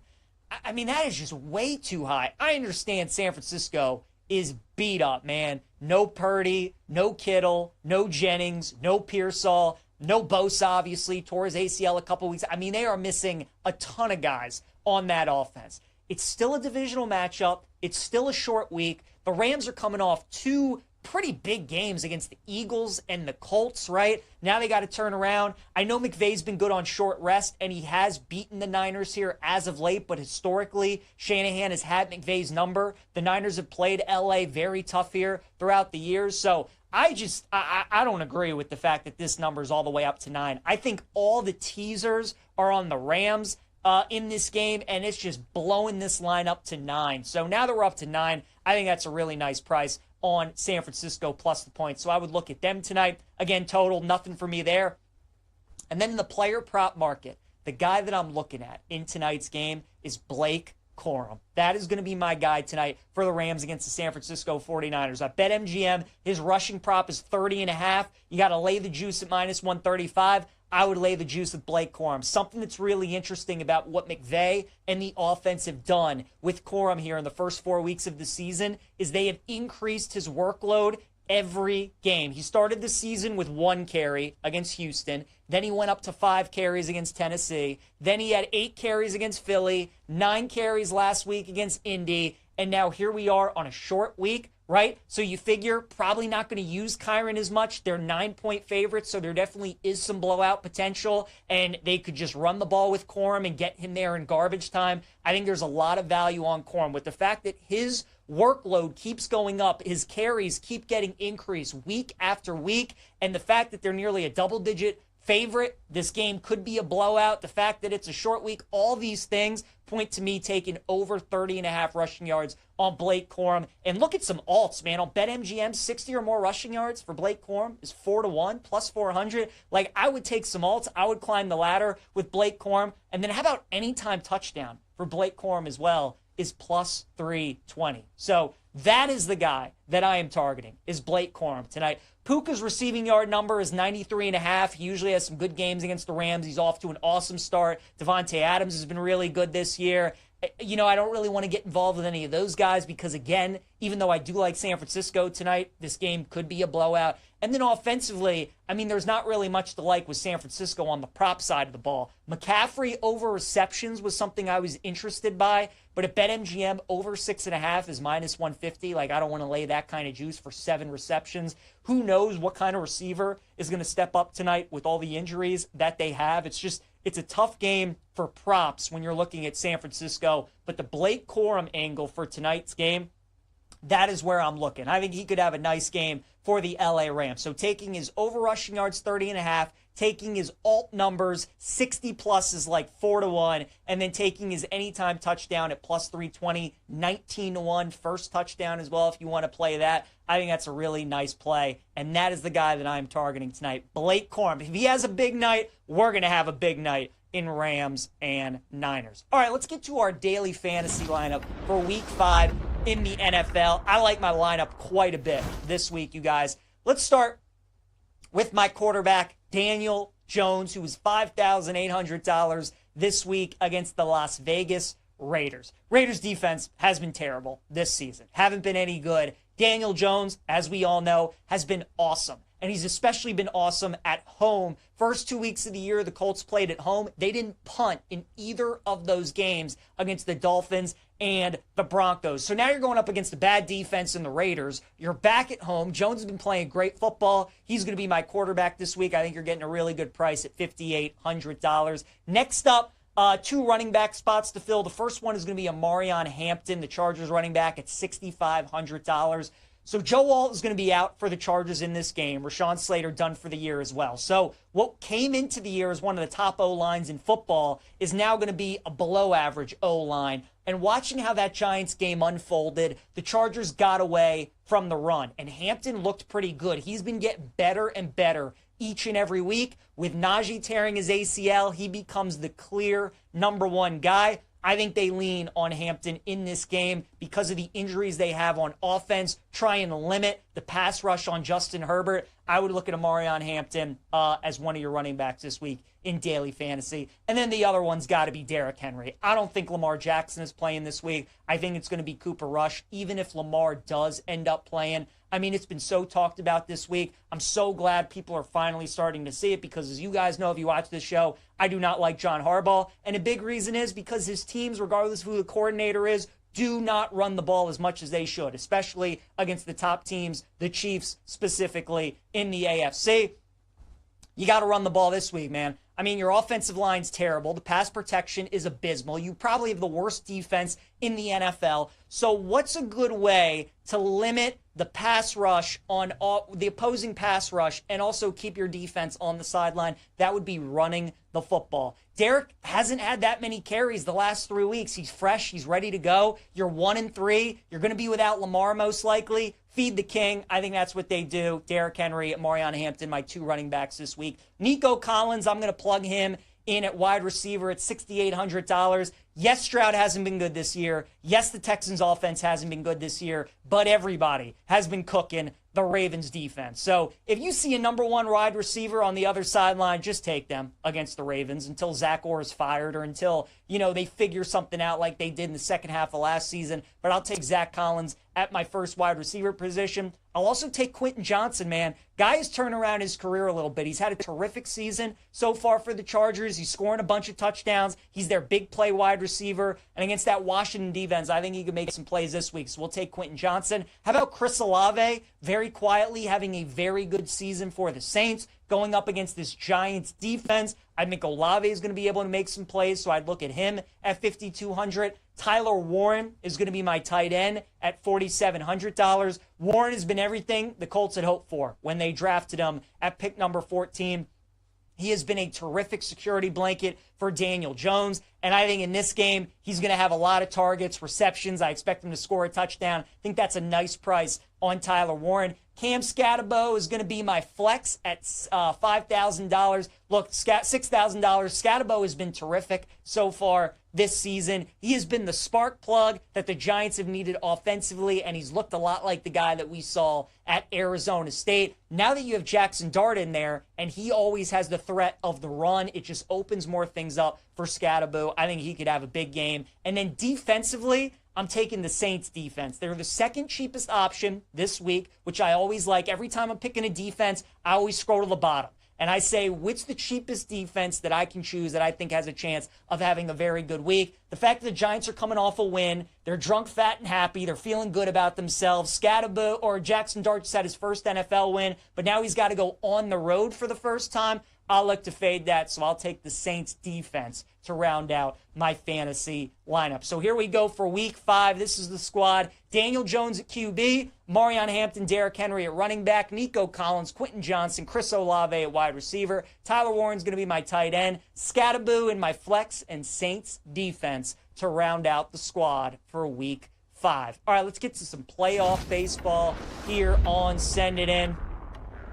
Man, 3 elimination games today. Going to be awesome. We'll start with Tigers and Guardians, which gets going at 3:08 p.m. Eastern Time. Jack Flaherty against Slade Ciccone. I like the Tigers at the beginning of the series, minus 110 to win, so I'm sticking with them again today. You're getting them at plus 105. I feel like the Tigers are the better team. They had their opportunities yesterday to close out that series. Both bullpens are a little bit taxed going into this game, but I think Cleveland a little bit more. I like Detroit's lineup just a little bit better, and I think Hinch is the better of the 2 managers. So all these things pointing me to Detroit, and we're getting them at plus money. Give me the Tigers today against the Guardians. Padres and Cubs going to be a really fun game too. Yu Darvish going up against Jameson Taillon. Darvish throughout his career has had some good history against this Cubs lineup. Taillon's kind of been up and down. It's nice weather today out in Wrigley. The weather's blowing out. You have Yu Darvish, who hasn't been good on the road this season. Taillon is susceptible to give up some home runs as well, so maybe you get an over in today's game. The start of this game is going to be imperative for the Cubs, because if the Padres have the lead going into the 6th, 7th inning, it's night-night game over when Mason Miller and Suarez come in. So important for the Cubs to get out ahead. I think they will. I think they win today. Give me the Cubs at minus 115. Yankees and Red Sox also going to be super interesting. Don't want to lay minus 160 for the Yankees. The way that I would play it is hope that at one point in this game, you get either one of these teams at plus 1.5 on the run line, and you don't have to lay any juice north of minus 120. Like right now, the Red Sox are minus 160 to lay plus 1.5. Don't want to do that. Hope that one of these teams get up. You get a chance to take the 1.5 at minus 120 or lower, and that's the way that I would bet, because I think for the 3rd day in a row, we get a 1-run game. And then finally, Saturday, Game 1 NLDS, Dodgers and Phillies. I like the Dodgers to win that series. Told you guys I think the Dodgers going back to the World Series. Didn't understand why the Phillies were favored over the Dodgers at the start of the playoffs. Now the Dodgers are favored to win this series. LA with that starting rotation, Snell, Yamamoto, Ohtani. I just don't see how they get beat, so I'll take the Dodgers at minus 125. All right, a promo from our friends at BetMGM. An MLB postseason odds boost token. Swing big on your next bet with an MLB postseason odds boost token. Use your token to net a bigger payout on a winning bet. Make it legendary at BetMGM. Download the app today. Please gamble responsibly. All right, you guys, let's wrap it up with our favorite plays of the day. Aaron Judge, been good so far for the Yankees in the postseason. They're going to need the captain today. I'll take him to get a base hit and going streaking. Let's get to number 10 in a row. Blake Corum's my guy, prop block, over 30.5 rushing yards. Anytime touchdown, plus 320. And take the alt rush yards as well at 60 plus for 4-1. Niners are going to be my dog of the day, plus 8.5. They're up to plus 9 now. Think that number's too big. And then finally, my best bet, if you're able to bet college props, Jeremy Bernard, second week in a row, over 57.5 receiving yards against Vanderbilt. I think that's a great number in that game. Thanks again to Cole Thompson for joining us today on Sending In. Appreciate you guys tuning in. Enjoy the day of MLB playoffs, Niners and Rams. We'll see you guys tomorrow.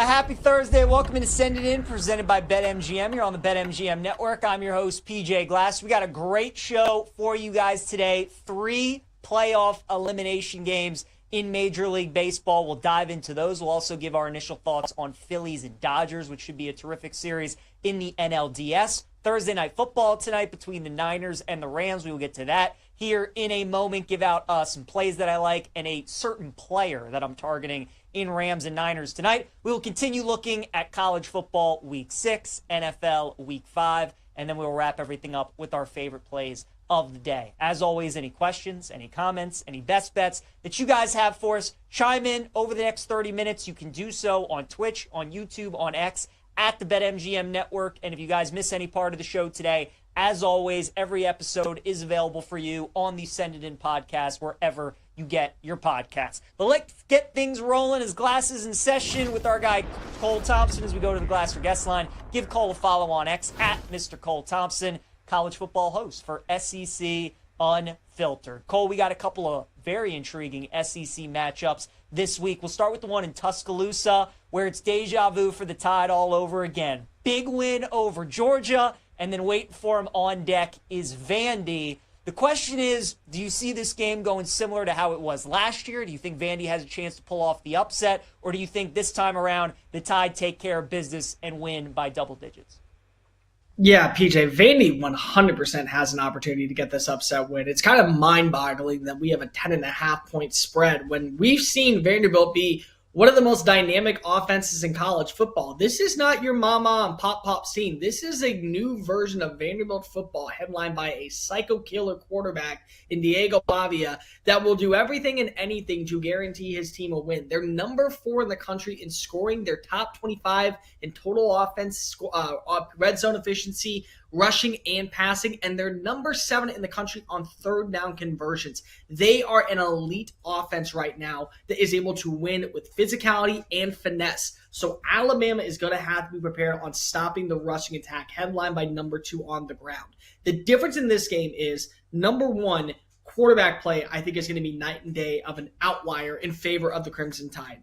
Ty Simpson has yet to have a turnover in his last 4 starts. Keep in mind that there were 2 critical turnovers on Jalen Milroe out in Nashville last year, including a pick 6 that ultimately led to Vanderbilt securing the win at First Bank Stadium and dragging the goalposts into the Cumberland River. You have a quarterback that does not put the ball in harm's way. And every single time that we talk about the third down conversions of what Vanderbilt's able to accomplish, Alabama is top 5 in the country in third down conversions. Start off the game last week, 8 of 8 in Athens against Georgia's defensive front. As much as I do think that Diego Pavia is going to make this a game, as much as I do think that this is going to be a 4-quarter battle, and that easily one of the best bets of the weekend is plus 10.5 in favor of Vanderbilt. The Crimson Tide are built different this year. The game is at home. They're not sleeping on the Commodores. So give me Alabama to win, but give me Vanderbilt as one of my favorite plays this week to cover. I like it. I'm with you on Vandy, Cole. I think that's going to be a close game right down to the wire. Let me ask you about the SEC real quick, because we knew when Bama beat Georgia, there would be a lot of shuffling in the SEC market with the Tide having the tiebreaker and them being undefeated in SEC play. They are now your favorite. Texas right behind them. They're on the road in Gainesville this week, and we'll get to that game in a second. You got Ole Miss, who's undefeated. A&M's undefeated. I mean, you got so many great teams in this conference, Cole. Like, as you look at the odds board, is there a bet currently when we're so early into the SEC play and you can still get a good number on a bunch of these teams? I think Texas A&M at plus 1,000 is one of the better bets that you can make. Offensively, they are a night and day different than what we've seen over the last few years in the Jimbo Fisher era and even last year with Mike Elko, because Marcel Reed is not afraid to sling it. He does throw a very interceptable ball, but he also has 2 wide receivers that are making plays left and right in Casey Concepcion and Mario Craver. And they're winning a lot of their contested catch battles. They're breaking on open into the open field for big-time gains. A&M still has yet to be able to open up the playbook on the rushing attack. So this may end up being a season where the Aggies don't have to rely so heavily on their defense to bail them out of trouble. They have 4 running backs that can all make plays in space, and they have a quarterback that does feel like he carries the enigma of the program. I'm not ready to say they're going to win the SEC, but if you told me at plus 1,000 I could put a little bit of money down and feel confident that they're going to make it to Atlanta, knowing what their schedule is and how many trap games could be now kind of a thing of the past, very easy play to go ahead and bet on the boys down at College Station. Cole, let's get to that game in Gainesville this week, which is really interesting. People keep betting that under. It keeps going down and down. We're at 41.5. Texas is laying 7. Both teams coming out of their bye week. It's interesting, right? Because under Sark the last couple years, in these big matchups against good defenses, Texas just has not put up points.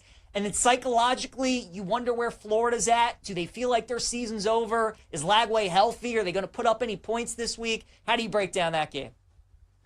What's going to be really interesting is seeing how healthy is Florida overall offensively. So the news coming out of Gainesville is Vernell Brown and Dallas Wilson, the 2 5-star wide receivers, are going to play in this matchup, and DJ Lagway, and having a week of rest to be able to get off his feet is really beneficial. Lagway and Billy Napier both said that they feel like that the offense is about ready to strike and they can taste a moment of where everything is going to start clicking. And that might be the case. To me, this really comes down to, for Florida, can you trust the play calling of Billy Napier? I mean, you have a running back in Jaden Baugh that's averaging nearly 6 yards a carry, and in the last 2 high-profile games, he's finished with less than 20 carries a game. So that's something to where you have to kind of throw out logic, throw out what has been, the way that you've gone about things in the past and say, we are going to trust our best player to make life pure hell for Texas defensive line.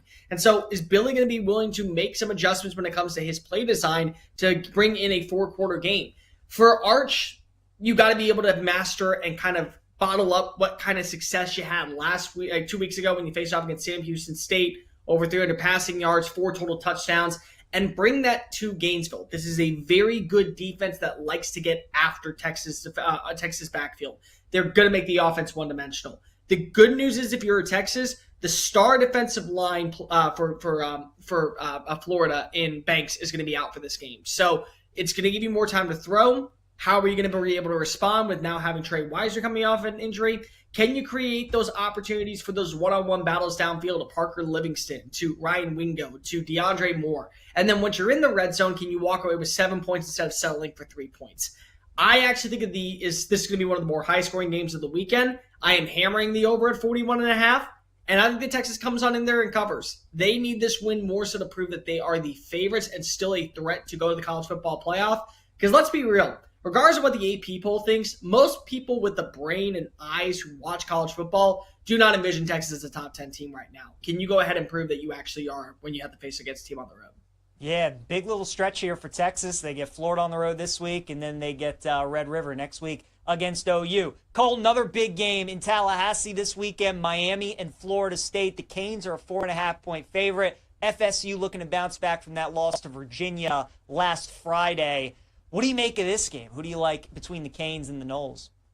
I think Carson Beck is going to be the key in this matchup for Miami. He's going to have to throw the football efficiently. He's going to have to extend plays outside the pocket. And the good news is that for as much change as we have seen to Florida State's defensive line underneath new coordinator Tony White, this is still one of the best offensive lines in college football. So I do think that Beck is going to have time to throw. Can you build that rapport with Malachi Toney, CJ Daniels, one of your tight ends to bail you out of trouble? Win consistently on third down.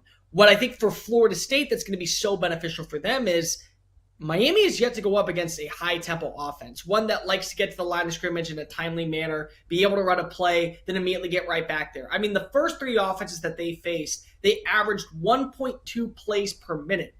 Florida State averages 2.8 plays per minute. So it's going to be a more up-tempo speed. That might allow you to catch Miami slipping in the secondary, where one of your wide receivers, most likely Deuce Robinson, is winning his one-on-one battle and is off to the races. It's going to have to be a clean game of football, I think, for Florida State. I think that Miami is available to get a turnover because their defensive line has been able to get after every single offensive personnel currently in the sport. In my opinion, they have the best defensive player in the sport with Ruben Bain. As much as I do think that, yes, this is a trap game for Miami coming off of a bye, first major road test. It still is in Florida. You're going into Doak Campbell. Florida State found a way to shoot themselves in the foot last week on the road in Charlottesville. I think Miami wins. I think Miami covers. All right, very good. Any other games, Cole, that stick out to you this week in college football? My bold pick of the week, as bad as it was at times out in Starkville in week number 5, I think that Mississippi State has gotten enough of our attention to turn the corner and put themselves in a position where they are going to be a threat. It is a blackout game in Kyle Field. It is a game to where Texas A&M has all the momentum. You heard Mike Elko in the press conference talking about, hey, can we finally start giving a little bit more credit to this Aggies team? We're 4-0 for the first time since 2016. And the thing that I know better than anything else, the second that you give Texas A&M a little bit of love, they find a way to shoot you down. I think that Mississippi State not only covers the 14.5, I think if they win outright at Kyle Field, it is going to be a blackout and a funeral for the Aggies in front of their hometown crowd before they take on Florida. Listen, A&M, I think that they're a different team underneath Mike Elko. But until I see it, there's always going to be that trap moment to where it all comes crashing down. Meet your trap moment in Mississippi State. I like it. All right, Cole calling his shot there with Mississippi State. Cole, in about a minute, I got a question I'm interested to see your thoughts on, okay? If it comes down to 10-2 Notre Dame, so they run the table, they finish 10-2, or we get 10-2 Penn State with a loss to Oregon and a loss to Ohio State, who do you think gets into the playoff between those two teams? I think I think both will get in because unfortunately, I think the criteria is if you get to 10 wins, you will automatically be a playoff team. But if I were to be a betting man and say that there were too many 10-2 rosters out there and somebody's got to be left on out, the easy pick right now is Penn State gets in and Notre Dame gets left out, and it's because of one team plays in the conference and the other team doesn't. One team has 9 conference games that they have to be scheduled because of that is what the criteria is of the Big Ten, and the other one gets to have matchups against ACC teams, G5 teams, non-conference teams, and maybe if you're lucky, one SEC opponent. It may end up being that you have 2 of the best losses in college football with Miami and Texas A&M, depending on what they look like. But I sure as hell can tell you right now that Penn State is going to have 2 of the best losses because Oregon feels like the second best team in college football behind the number 1 team in college football, Ohio State. So if we are criterizing what is the strength of a win and the strength of a loss, you got to throw in the fact that maybe Oregon and Ohio State are the 2 most complete teams in college football. It's why they have the best odds to win the Big Ten. That's going to give a slight nod, I think, to Penn State over Notre Dame. But I do think at 10-2, both teams would get in. You're probably right, Cole. I'm just disgusted with Penn State. How did they lose that game? They had 7 months to prepare for that game against Oregon, and they still couldn't win. You know, I mean, James Franklin. Just 2-21, James Franklin. Congratulations. It's unbelievable. That guy in big games. Cole Thompson, also unbelievable. Give him a follow on X at Mr. Cole Thompson, college football host for SEC Unfiltered. Joins us every week here on Send It In. Cole, have a great week, buddy. We'll see you again next week. Appreciate it, PJ. All right, good stuff there from Cole Thompson. Let's continue talking college football. Let's look at our favorite props from week 6. And let's start with the Iowa State-Cincinnati game. I'm looking at an anytime touchdown. The Iowa State quarterback, Rocco Becht, plus 155. He scored a touchdown so far in 3 games this season. Our guy Chase Kitty was on yesterday, on Wednesday, and he liked the over in this game, thinks there can be some points. I think there are going to be some points in this game, too. And even though Beck necessarily doesn't run for a ton of yards, they love using him in short yardage and in the goal line. And I think in a game like this, they could use his legs. So plus 155, I think, is a really good price for Rocco to find the end zone. I'm also going to take Arch Manning under 217.5 passing yards against Florida. You know, it's funny watching Texas, man, in these big games. We think Texas and we think Sark and we think about these offenses. But the reality is when you get them in these kind of high-profile games, they just do not show up offensively. They usually don't even crack 20 points. Arch just has not looked right. Now, he's coming off a bye week. He's played some more games, but this is going to be a big-time step up in competition. Florida has a great defense, and we all know the Swamp is a very difficult place to play. So for a guy in Sark who's been very conservative, who usually keeps the training wheels on his quarterbacks in these kind of games, likes leaning on his defense, running the football, these kind of things, I don't think Arch is going to throw for very many yards. So I like under 217.5 against Florida. Alabama receiver Jeremy Bernard. We took this last week at the same number, 57.5 against Georgia. Came up a little bit short. We're going right back to the well against Vandy. Look, right now, sportsbooks are pricing Ryan Williams like he is the best receiver on that Alabama roster, and that's just not even the case. He's not even the second best receiver on that roster right now. It's Jeremy Bernard, Isaiah Horton, and then it is Ryan Williams. Bernard's the guy, and he's the guy that Ty's looking for as his number one option in that offense. Yes, Williams is the explosive playmaker. He's the deep threat, the game breaker, the guy that makes all the highlight-worthy plays. But Bernard does all the dirty work. He's the guy that catches the 5-yard, the 10-yard, the 15-yard passes. He's a smooth route runner. He's got great hands. And Vanderbilt, their offense could give Bama a ton of issues in this game. But defensively, I don't really know how Vandy's going to stop this Bama offense too much, especially with the Tide being at home. So the fact that this number is the same at what it was in the Georgia game, I totally disagree with. Anything under 60, anything under 65, to be honest with you, I think is a good play. So I'm going back over 57.5 receiving yards for Jeremy Bernard. Carson Beck, I'm going to take his anytime touchdown price at plus 320 against Florida State. You know, a lot of times I like taking anytime touchdown prices with some of these college quarterbacks, but watching that Virginia-Florida State game last week, FSU struggled with stopping the run for Virginia. They struggled with stopping Juwan Taylor, the running back for UVA, and then Chandler Morris, the Virginia quarterback, had 3 rushing touchdowns. They could not contain the zone read. They were undisciplined every single time. Miami with multiple weeks to prepare, even though Beck isn't all that great of an athlete, he's not a guy that scrambles all that much. I mean, FSU's going to commit everybody in the box, and they're going to try and do everything to stop Mark Fletcher. So I think there could be an opportunity for Beck to maybe keep one of those and just take it around the edge and score a touchdown if they're close. I like the price at plus 320, so I'd look at Carson Beck anytime touchdown in that game against Florida State. And then we'll stay in that FSU-Miami game, and I'm going to take Malachi Toney over 59.5 receiving yards against Florida State. Look, Toney, his receiving total against the Gators a couple weeks ago was near the 80s. It was like high 70s, 77.5, 78.5. Well, he has 40 yards receiving in that game, and now his number is all the way down to 59.5.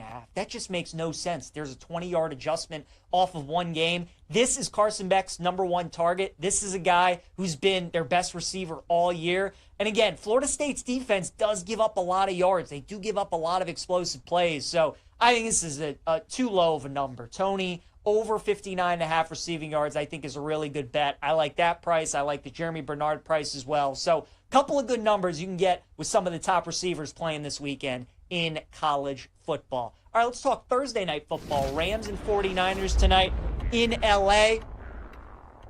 Again, any props or questions or bets that you guys have in this Niners and Rams game, let me know. Send them in at the BetMGM Network, Twitch, YouTube, and X. Curious to see what you guys are on. There is a player that I am targeting in this Rams and Niners game that we'll get into here in a moment. But looking at the side and total, nothing for me with the total. 44.5 now, it's down to. People are betting the under. It was at 46.5 earlier this morning, so that's down 2 points.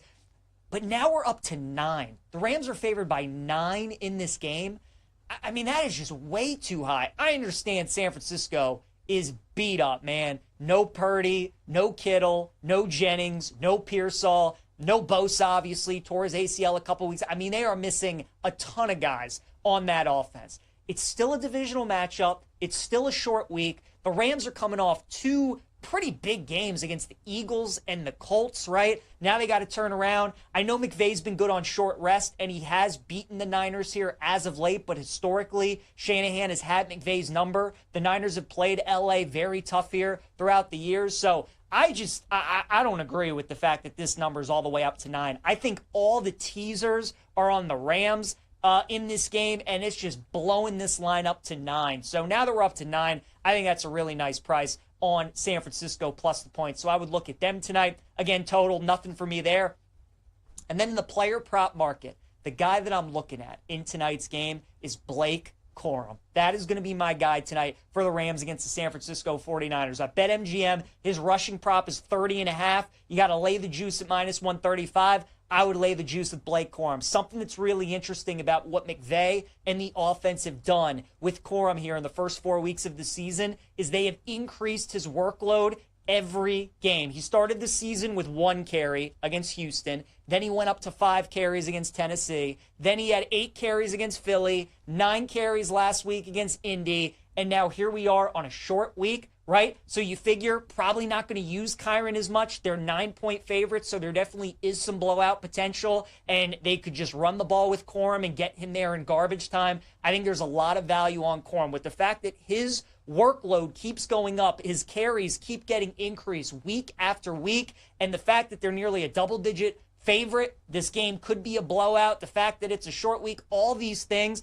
point to me taking over 30.5 rushing yards on Blake Corum. And look at some alts, man. On BetMGM, 60 or more rushing yards for Blake Corum is 4-1, plus 400. Like, I would take some alts. I would climb the ladder with Blake Corum. And then how about anytime touchdown for Blake Corum as well is plus 320. So that is the guy that I am targeting, is Blake Corum tonight. Puka's receiving yard number is 93.5. He usually has some good games against the Rams. He's off to an awesome start. Devontae Adams has been really good this year.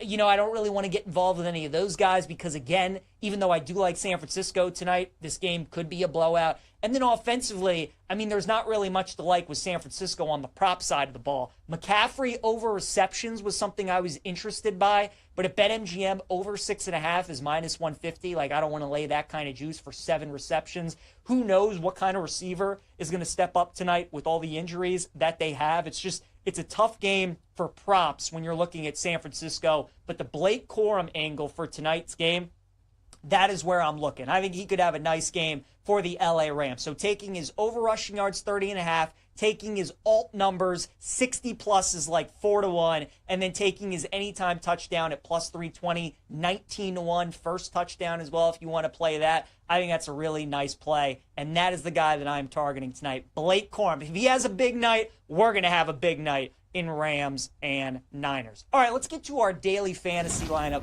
for week 5 in the NFL. I like my lineup quite a bit this week, you guys. Let's start with my quarterback, Daniel Jones, who was $5,800 this week against the Las Vegas Raiders. Raiders defense has been terrible this season. Haven't been any good. Daniel Jones, as we all know, has been awesome. And he's especially been awesome at home. First 2 weeks of the year, the Colts played at home. They didn't punt in either of those games against the Dolphins and the Broncos. So now you're going up against a bad defense in the Raiders. You're back at home. Jones has been playing great football. He's going to be my quarterback this week. I think you're getting a really good price at $5,800. Next up, 2 running back spots to fill. The first one is going to be Amarion Hampton, the Chargers running back, at $6,500. So Joe Alt is going to be out for the Chargers in this game. Rashawn Slater done for the year as well. So what came into the year as one of the top O-lines in football is now going to be a below-average O-line. And watching how that Giants game unfolded, the Chargers got away from the run. And Hampton looked pretty good. He's been getting better and better each and every week. With Najee tearing his ACL, he becomes the clear number 1 guy. I think they lean on Hampton in this game because of the injuries they have on offense. Try and limit the pass rush on Justin Herbert. I would look at Amarion Hampton as one of your running backs this week in daily fantasy. And then the other one's got to be Derrick Henry. I don't think Lamar Jackson is playing this week. I think it's going to be Cooper Rush, even if Lamar does end up playing. I mean, it's been so talked about this week. I'm so glad people are finally starting to see it because, as you guys know, if you watch this show, I do not like John Harbaugh. And a big reason is because his teams, regardless of who the coordinator is, do not run the ball as much as they should, especially against the top teams, the Chiefs specifically in the AFC.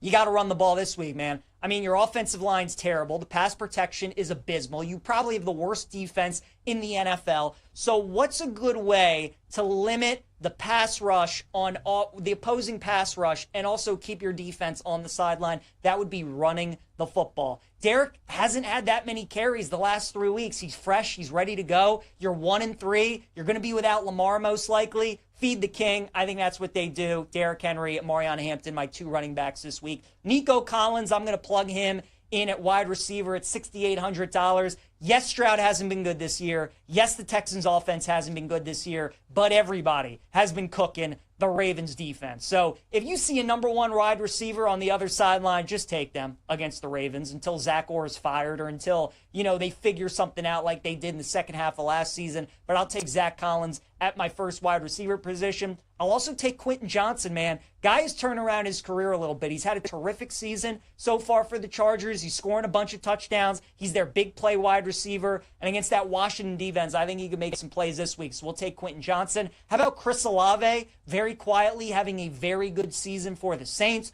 Going up against this Giants defense, I think Olave is going to be able to make some plays, so I'd look at him at $5,200. Tyler Warren is going to be my tight end at $4,700. Warren has been everything the Colts had hoped for when they drafted him at pick number 14.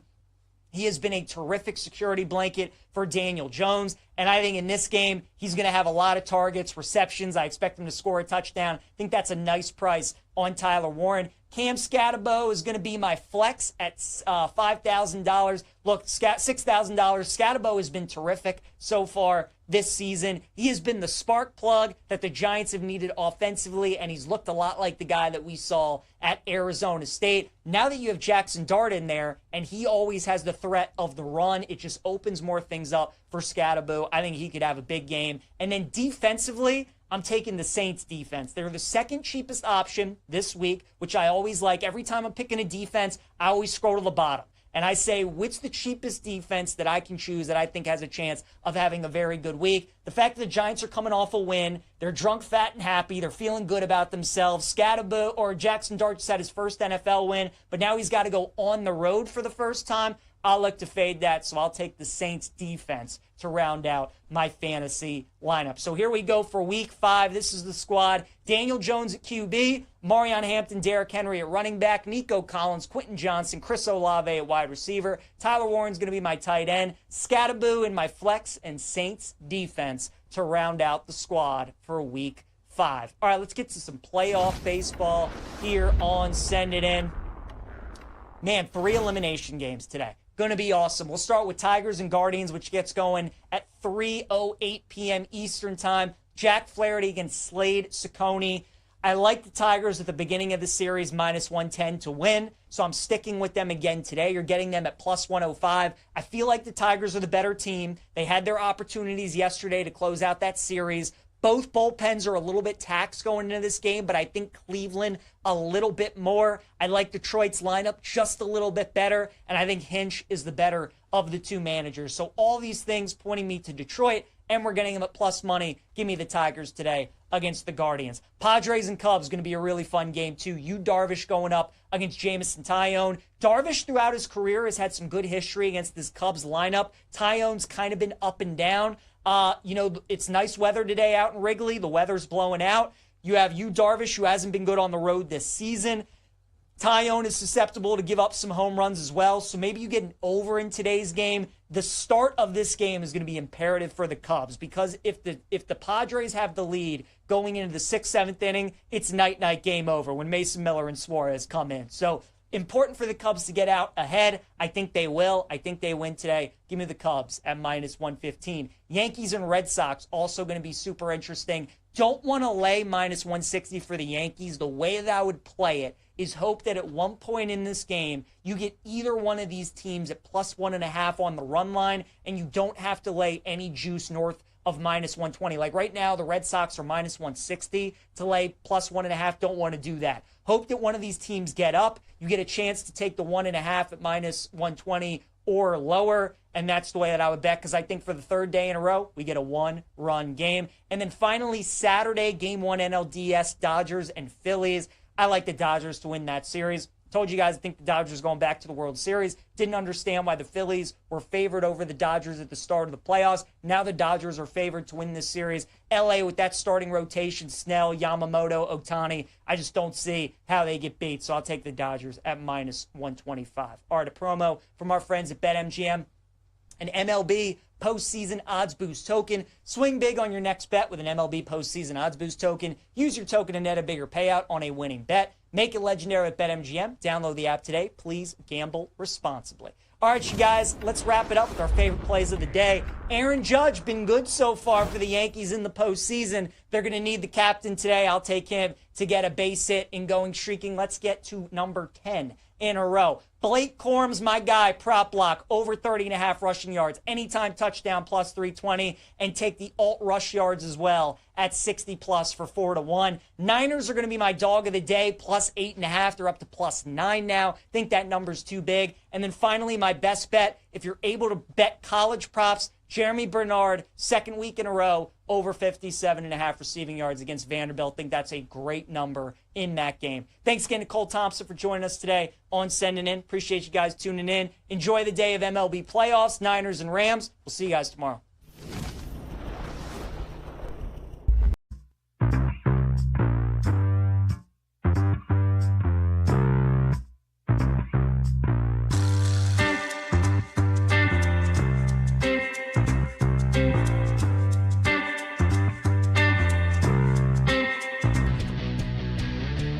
Welcome back to Bet Sweats with Joe Ostrowski and Sam Paniotovich on the BetMGM Network.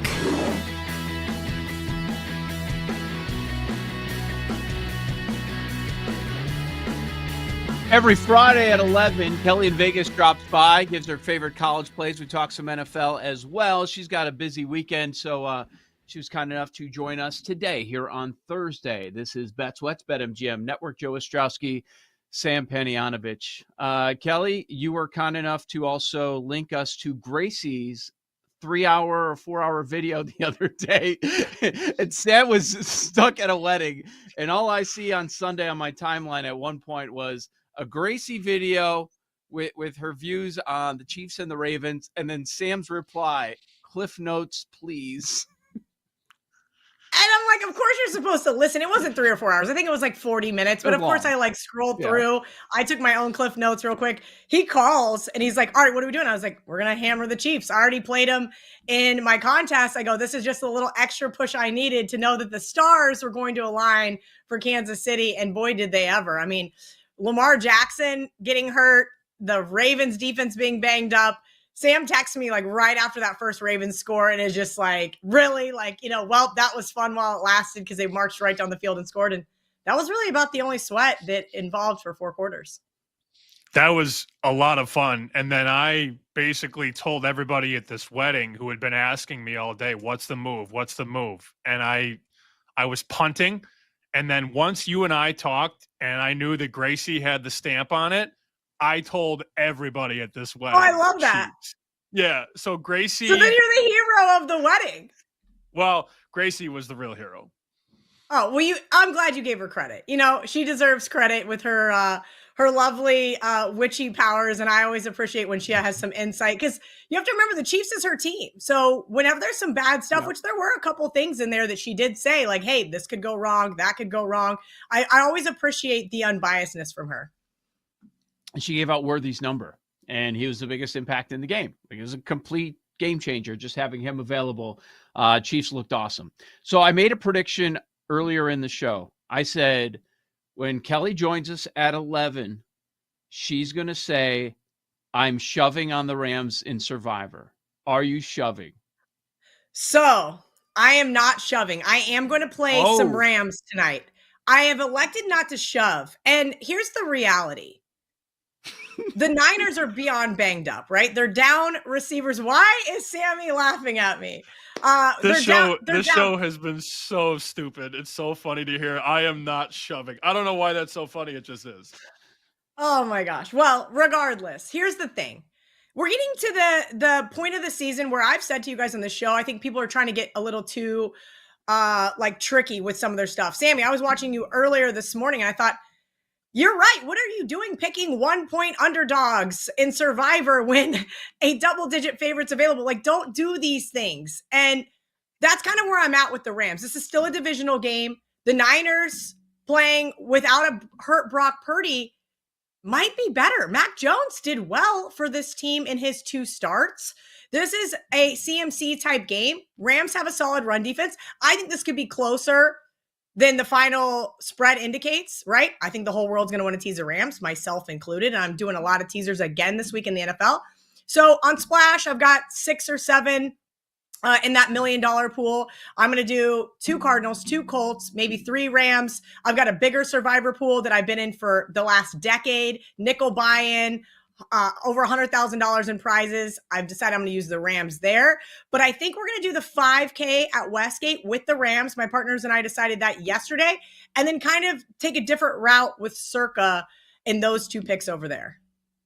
No Bills, though. I'm surprised I didn't hear Bills from you. Well, we shoved Bills 2 Thursdays ago, if you remember correctly. Or was that last Thursday? Right. My weeks are That's completely all together. Hey, look, I leaned Patriots initially early in the week. I thought, okay, Patriots is on my long list. Let me do some digging. Well, guess what? It's a little different when you're not playing the Panthers offense. This is the number 1 defense in the league with the Bills. And what did they do last week? They played with their food. The Saints, right? Oh, this is fun. Let's make our Survivor people sweat a little bit. Come on, that game was never really in doubt. It was just like they were going through the motions. Why? Because they got a divisional rival here on deck. Ultimately, I think the Bills in a teaser is my easy, like, just sit back and relax. I don't think that they're going to lose this game by any rhyme or reason, but I do think Vrabel's a good coach. And I think eventually he's going to have this Pats team rocking and rolling. We'll see if it's this week. Yeah, I think that's where I'm at. I'm going to use Rams, but I'm a little concerned about shoving. Like, I'm surprised though, because like getting it out of the way, like you had to feel so good that Buffalo week when they got by against Miami. Last week you shoved Detroit, you shoved Denver week 1, and something about it, like I like it, but I don't love I just don't have that confidence with this Rams team. And here's the reality, guys. We get ebbs and flows in the NFL. I was on Philly in a couple of my contest plays minus 3.5. But should have never won that game, obviously. They were down 3 scores late, blocked field goal, runs it back for a touchdown when arguably he should have just fell on the ball. Now, the next week, I end up on the Colts. I said, hey, I think this Colts team is still very undervalued. Well, A.D. Mitchell decides not to cross the plane and score a touchdown, and then he gets an offsides penalty that ultimately put the nail in the coffin for the Colts. So the Rams win a game that they weren't supposed to win. They lose a game they weren't supposed to win. This is a Rams team that prior to the season starting, everybody was talking, how hurt is Matthew Stafford? Well, there's a lot of question marks here. Again, I think they have a solid defense. They should be able to stop the run, but I think 8.5 has gotten way too inflated. And it makes me really nervous that now in this world, everybody's now all of a sudden, I mean, I got texts from every single one of my partners when Brock Purdy got knocked out, said, are we considering using the Rams? Like that was their immediate go-to. And then that makes me sit back and go, wait a minute. I would like to pump the brakes here and look at this one a little bit further. Even CT Betts messaged me and he goes, wait, you don't sound like you're all in on the Rams. I'm like, listen, I like to play contrarian. There's some question marks I have here, and I just want to look over things thoroughly. Shanahan at one point in time owned Sean McVay, 2-6 since 2023 now, though, right? That 2020 to 2023 range, he absolutely owned McVay. He had 8 straight wins over him. Now we've seen some regression. We'll see what happens on Thursday night. I just don't think the Rams as a full-on shove when I've got the Cardinals and the Colts, which were my original 2 picks. I was planning on splitting both of those 50-50, are still available. Let's go to college. I have to do a lot of stuff throughout the week, as do you. Fox wants underdogs that could win outright, and I give one a week. This week, no joke, I gave him Maryland. You're on Maryland, too. Talk us through it. God, I love this Maryland team. Do you guys remember a couple weeks ago when I said they're going into Madison, they have a shot to win? And it was easy breezy. Like, this was no sweat. I like Malik Washington. This team's coming off a bye. As you guys watched, a lot of sharp people, and myself included, I didn't end up getting to the window with Washington, but early in the week, I thought 8 points at home versus Ohio State traveling all the way out there. Well, guess what? Washington got their hopes and dreams absolutely crushed. Now they have to go east. And look, I hear this argument all the time. Well, it's not that big of a deal anymore with air travel. Well, it's not. But last year, the Huskies went 0-4 straight up and against the spread at Rutgers, Iowa, Indiana, and Penn State. Hey, they may lose that Ohio State game twice, so I took some of the plus 210 as well, Sammy. All right. What about UCF going up against Kansas? What side are you with?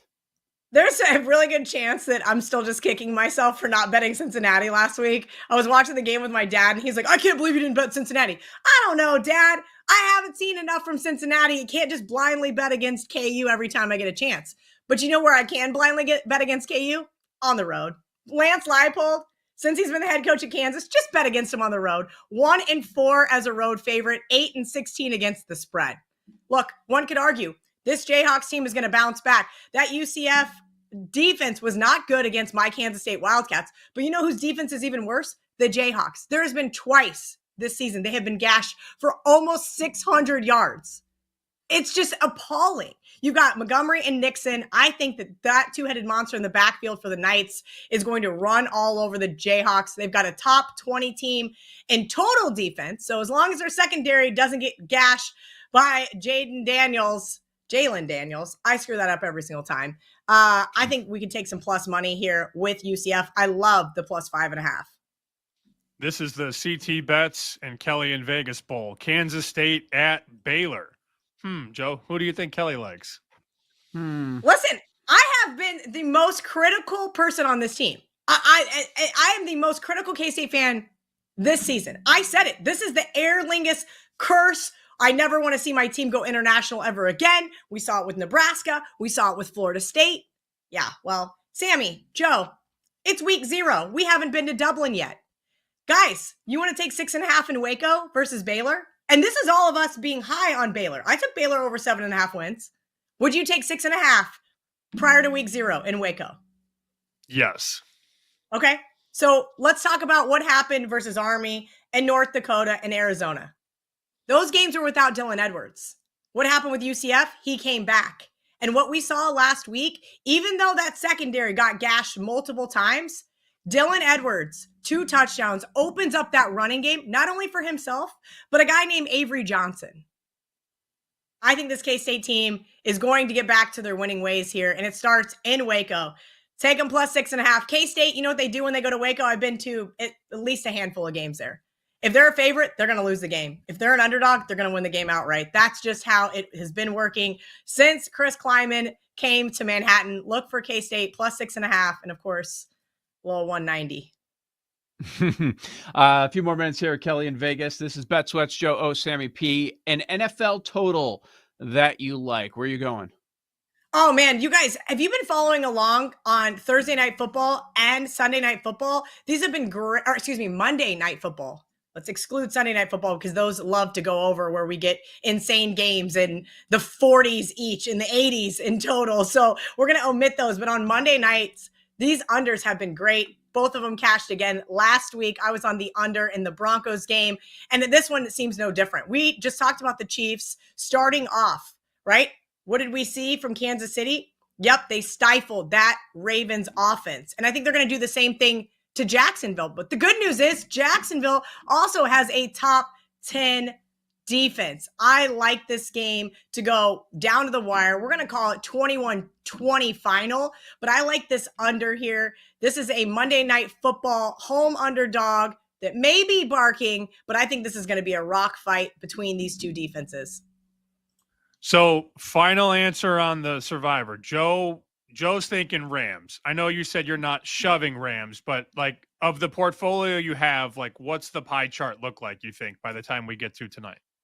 So in the 5K, we did go Rams. We have 3 of us there. And every other Survivor, I either am a solo person or I have just one partner. So CT, Joff, both liked Rams. So we shoved 5K. I already submitted that through the proxy service. We still have 2 circas, which I have a partner in each. I have one partner that's going to let me do whatever I want. So I'm going to play either Colts or Cardinals. I'm going to let CT choose Colts or Cardinals. And if he really wants to do Rams in one of the circas, I'm actually okay with it. Again, I don't think they're going to lose the game, but I do think that we do have to remember this is a divisional game. I love the Colts this week. Again, I've been on him. I was on him against the Broncos. I was on him against the Rams. I'm going to be on him against this Raiders team. This is the third time the Raiders are traveling east this year, right? They already lost at Washington. They squeaked out a win at New England. I like this Colts team. I think Daniel Jones is going to eat this defense alive. And unless Ashton Jonty is the next Bo Jackson, I don't think that the Raiders are going to win this game. So on some of my personal ones, I'm going to go 40% Colts. We're going to go 40% Rams. And then I'm going to sprinkle the last little bit on the Cardinals. I think the Cardinals of the three is going to be the team to beat. I know that sounds insane. We just saw Cam Ward and that Titans team get shut out. I don't know. This Cardinals team is a little suspect. John Murray said it on Kelly and Murray this last week. He doesn't like Kyler Murray. And then I sat there and watched that whole Thursday night game, and I can't get it out of my head. He's not any good. You can only scramble for your life so much. They're down without Trey Benson. And I can confirm some sharp groups did take the Titans over there with him. I do another show on Wager Talk. They said they took the Titans. Does that mean the Cardinals are going to lose? No. But I think picking my favorite bet on Sunday, going with Survivor there, plus Thursday Night Football, maybe I do cheer for a little chaos on Sunday and hope the Cardinals somehow, Kyler Murray, maybe a couple interceptions, maybe a defensive score, something wonky is going to happen. I think that one could come down to the wire. Yeah, I hate that team too, but I feel like you have to use them because it's the only time, at least with some entries. I didn't want to use them at the Saints. Yeah. That's the problem. So it's here, or you don't get to use them at all. Correct. In 30 seconds, because Sam was very confused the other day. Could you explain what Touchdown Survivor is? Touchdown Survivor. It's really easy. Ariel and I actually just started another one over on Splash, and it's got a $10,000 guaranteed prize pool. Come on, Sam. All you got to do is pick one guy a week to score a touchdown. It's super easy. That's why I'm out in the original one, and we started a new one because it's not that easy. I wish it was, but it's not. It is very frustrating. I picked Tyreek Hill last week, in case anybody would like to know. So maybe I am the kiss of death. Maybe I am the kiss of death for Touchdown Survivor. Maybe just take no touchdown on the guy that I pick in Survivor this week. Man. Kelly, thank you for switching things up with the schedule this week. Enjoy the wedding this weekend. Best of luck this week with all of your plays. Good stuff there. Alex White on the other side. Joe O, Sammy P, Bet Sweats, the BetMGM Network.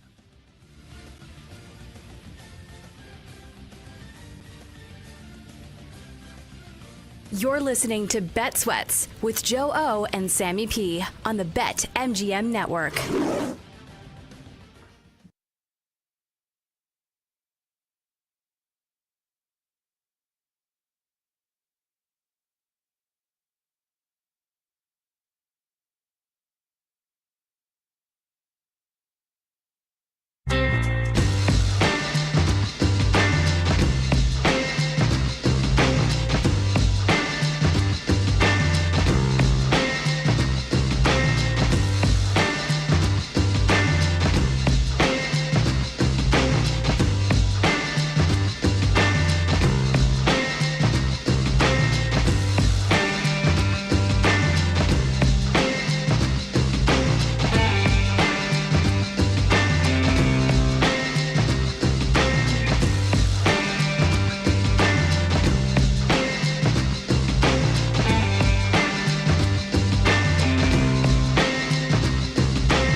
the BetMGM network.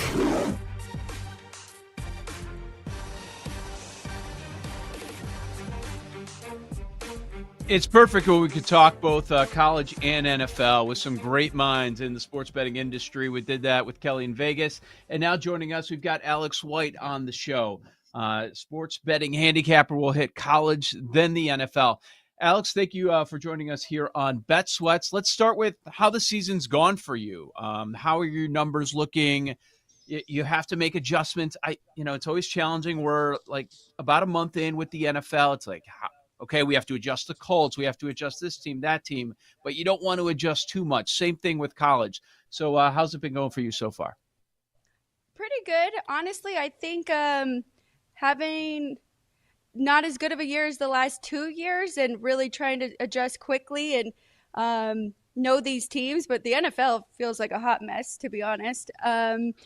But college-wise, I do feel like by this time, going into week 6, we do have good numbers. We do know these teams. So overall, pretty good, though. I'm curious about your number with Vandy and Bama. Paul, our producer, famously said on the show today, 44-2, Bama's going to win. I'm sure your number isn't in the 40s, but how do you power rate Vandy, and are they a little too overhyped at this point in the season? I personally don't think they're overhyped. I think that they are deserving of being a 10-point dog at Alabama. We'll see. I saw that 13 when I was making my numbers, and I did not jump on it, and now it's all the way down to 10.5. So now I have to decide if that's one that I want to be on that side, even though that is where my number is. I made it 10.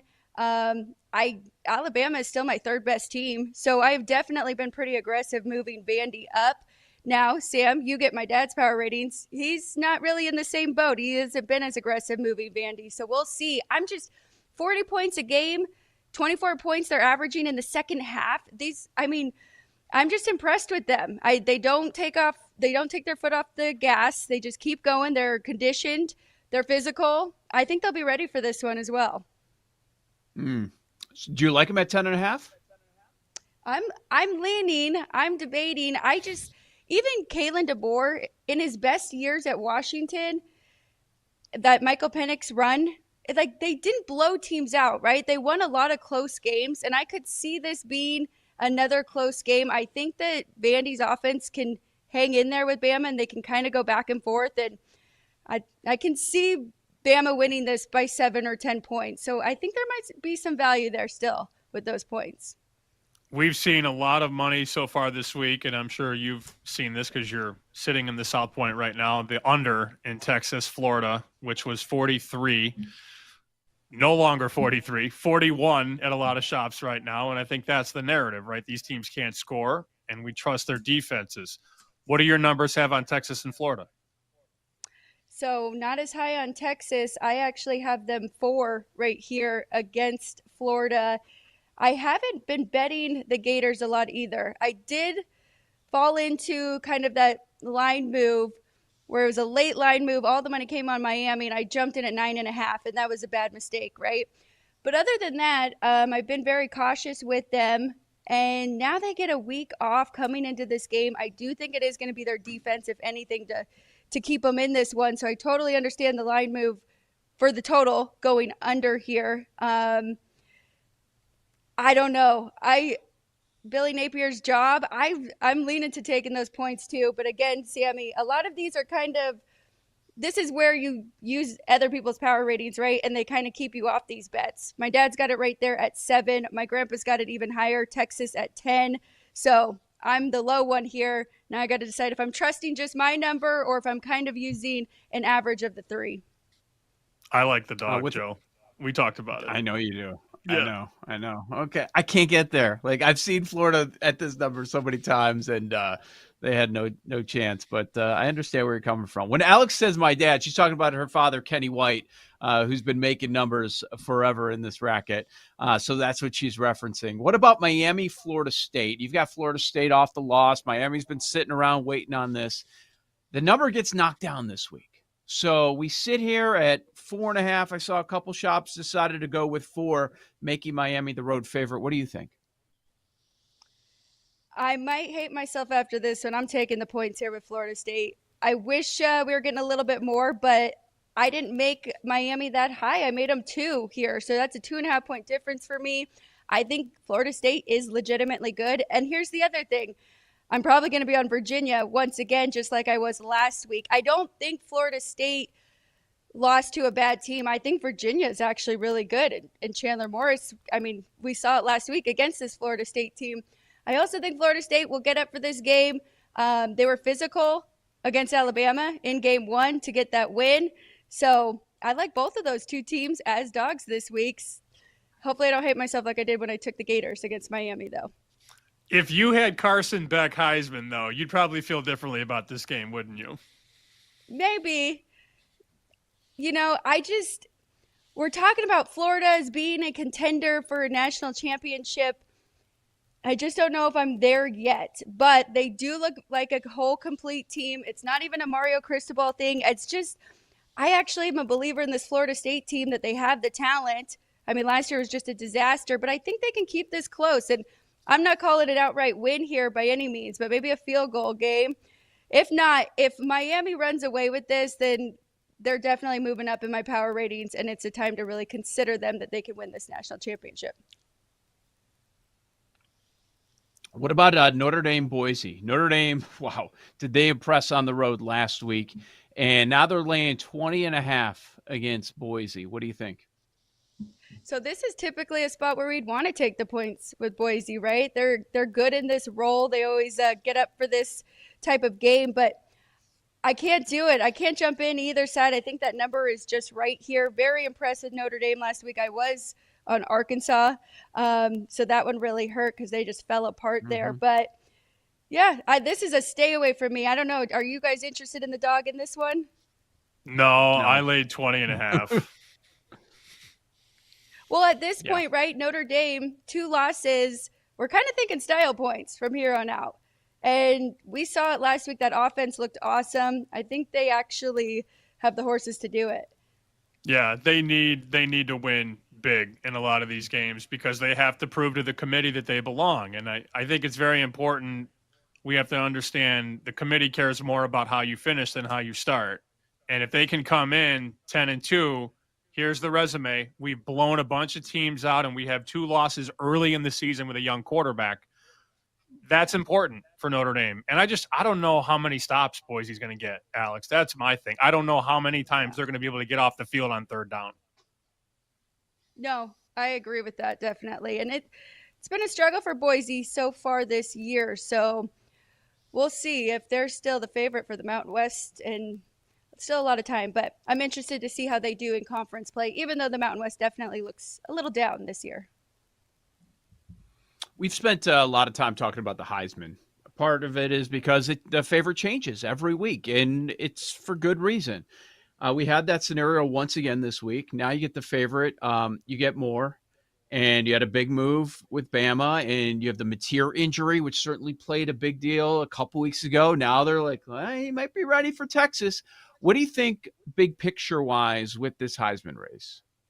It's all over the place, right? And it's just wide open. It is very fascinating how quickly these guys and their odds are moving. So I have 2 small tickets so far. I jumped in on Dante Moore last week at 12-1. I thought if they go in and beat Penn State on the road and he has a good game, and if Oregon keeps doing this might be a good ticket later on. And then a little bit of Diego Pavia at 50-1, just because I could see his number moving down and down every single week. So should be, I don't know. I think it's just going to continue to do this. One guy that I'm kind of considering, I'm curious your thoughts, is Trinidad right now, because Ole Miss is 3-0 in SEC play. So that means they've got a couple cupcake games coming up as well. If he can continue to put up these numbers, is he just going to continue to drop? I know you guys have your portfolio that you're working on. I know you have a great Carson Beck number coming into the season even, and here he is at 9-1. But I don't know. Are you guys looking to add any more, or are you happy with where you are? Joe can't stop adding Mateer. Joe thinks he's going to play against Texas. Right. So, yeah, I'm still big on Mateer, and Ava, I added him. I was wrong on that. I mean, not wrong, but the number floated even more after that loss to Illinois last week. Just his numbers just pop off the charts. And if they make the playoff in the Big Ten, I think he's gonna be certainly pop like 35-1. I'm tempted again this week. But Sam, who'd you add a couple weeks ago? You made another ad. TCU. Right? Well, one of them appreciated, the other one did not. I added Hoover from TCU. Probably not the time to add after a 4 or 5 touchdown game. But I was told to bet some Ty Simpson last week. He was like 22-1, and then they go into Georgia, win that game. So I'm holding out hope that it's a Beck and Simpson show the rest of the way. But here's my big concern, Alex. Oregon goes 12-0. Where are they losing? That's the only issue that I have right now at this point in time. Yeah, and I think a lot of people had their question marks with Dante Moore coming over from UCLA, but he's done nothing wrong, right? And this Oregon team is even better than I expected. I got to go back and see where I even had them power rated going into the season, but it's got to be them and Ohio State 1 and 2, whichever way you want to put it right now. With Alex White here on BetSweats, Joe Ostrowski, Sam Panayonovich, big movers in the NFL, Alex. Let's hit on those, and we start with tonight, the first game of the week. Wow. This was on the other side of a touchdown. Not only does it go through a touchdown, it's now 8.5, 9. And now we're starting to wonder, is this going to get to double digits with all the San Francisco 49ers injuries? What are your thoughts on Rams-Niners in this extreme line movement? This is so tough because the Purdy news comes out, but not only Brock Purdy is out, then it's a cluster of injuries, right? And now you're thinking, who do they have playing offense? What weapons does Mac Jones even have? But I mean, you still have Christian McCaffrey. You're getting 8.5 points with Kyle Shanahan's team. Defense, I mean, you see this total super low. If anything, I'd have to lean to taking the points here and maybe wait and see if it gets any higher again, like you said, Joe. But that's just too many points here for a divisional game that I think is going to be low scoring on a Thursday. And of course, the biggest move of the week, look ahead number had Baltimore about a 9-point favorite. Westgate reopens at about 6.5, and now Houston's favored. 8 points for Lamar? Question mark. That seems like a lot. See, and I had to go to Kenny White's power rating sheet to look, and he put Lamar Jackson 7 points. So when I took that off of my power rating for the Ravens, I got to about a pick here. So it's a lean, I guess, to taking the points. I mean, this Baltimore Ravens team is still stacked. They have a lot of talent there, but we do need to watch because their injuries are definitely starting to mount up as well. But Houston, it's tough. I mean, Houston gets their first win. They look great. We still know that they have the worst O-line in the league. So I don't know if it should have flipped that far. That's very aggressive there. Yep. Anything you like in the NFL? You mentioned Thursday that's a lot of points for a divisional matchup, even with all the injuries. Anything else that you're looking at? Two that I am looking at, a dog and a favorite. I like the Broncos getting 3.5. I know it's the Eagles, but I mean, the Eagles have found ways to win the last 2 weeks. If you look under the hood, their stats and analytics are not very impressive right now. I think the Broncos are starting to find themselves. I had them winning the AFC West coming into the year, and I mean, they found ways to lose in 2 of their games. Chargers were the better team in that one, but I think they can hang around in this one. I really do. I think they are a top defense. So that's a dog I really like. And then I like the Chiefs. I like the Chiefs against the Jaguars. They're a team that I'm still iffy about, even though I do think their defense is really good and they create turnovers. But I think the Chiefs, what I saw from them against the Ravens is enough to know that their offense is legit and they can move the ball, and Xavier Worthy is back. So I think that's a short price on Kansas City there. All right, third-generation handicapper Alex White with us here on BetSweats. Alex, how do you find Sports by the Book? Where can people find that show? Just right on YouTube, type in Sports by the Book, should pop up. You'll see South Point Studio as well. And yeah, Monday through Friday, 10 a.m. And then Fridays, noon to 2. That is our football frenzy with the bookmakers, Chris Andrews and Vinny, of course, on the desk with us. All right. Thank you so much, Alex. Good luck this weekend. Thank you, guys. You too. Good stuff. Good stuff there from Alex White. She's certainly right about that number tonight. It's just tough to get there. I know you're there in the chair and you're already invested. I got +6. Well, you didn't know everybody was going to be out. I understand. Oh, man. Divisional matchup. You wouldn't think that everybody would be out, but that's what happened. All right. Lightning bets on the other side. Where's the Room is next. Bet Sweats, the BetMGM Network.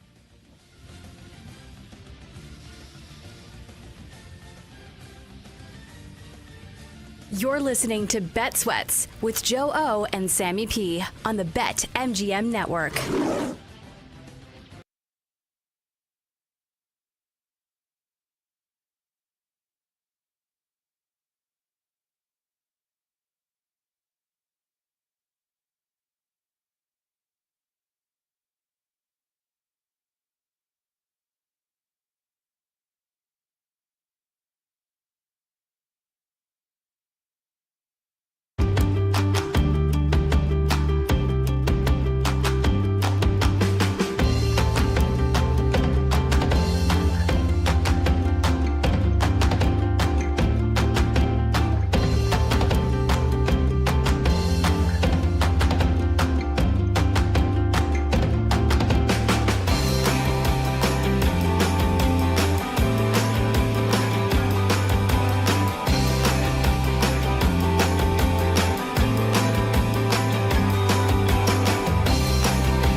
Everybody's beat up. We got to do this again with Brock Purdy.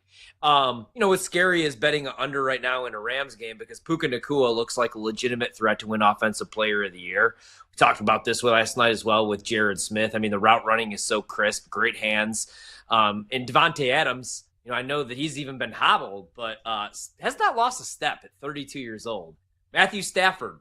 We all worried about Matthew Stafford, another 300-yard passing game. And the Rams' defense has also been really good. So I think they might be able to limit what San Francisco does in this game. They moved from a 3.5 to a 5.5-point favorite. I think the Rams winning this game by 6 points or more kind of correlates with the under. I think that they're going to get the ground game going and probably shut down San Francisco a little bit here. So I like the under, actually. Yeah, I love the under as well. Betalytics, our buddy Rachel Krychak gives it a 3-star bet on the under as well. You look at both these teams are identical records, 2-2 over to under this season. You look at San Francisco, 19 in EPA per play offense, 14 EPA per play defense. The Rams, heck of a lot better in both those categories. Number 10, EPA per play offense. Number 5 in EPA per play defense. They've been locked down defensively. We may not have Ricky Pearsall on the field in this game. We'll see about Jawan Jennings. The walking infirmary is alive and very unwell right now for San Francisco. As good as Christian McCaffrey's been, I think the under prevails. And bonus time. If you are buying the same narrative I am, Kyron Williams over-under right now on rush attempts, 16.5. You know what? Daddy want. Daddy need. Let's Daddy do that. gotta have it. Give it to me, Brandon. Let's go. Yeah, man. I sledgehammered the living daylights out of that earlier today. It opened at notes. minus 110, got juiced up immediately. I think it's like minus 135 now.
Welcome back to Bet Sweats with Joe Ostrowski and Sam Paniotovich on the BetMGM Network.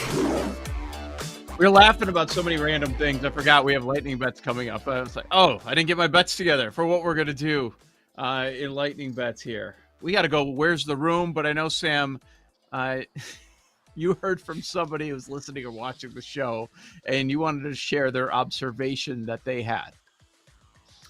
I'll just read the text. I'm a little behind on the show, but what is Gertch smoking? Blackhawks make the playoffs? They're a bottom 5 team in the league. Was that Alex B? No, it was not. Not Okay. Alex B. Okay. No. I found all of the his price. reasoning, it threw me off. I couldn't even focus on that because we were all just taken aback that he was, one, going positive, two, mentioning Blackhawks, who's probably the favorite to have the worst record in the NHL, I'm sure.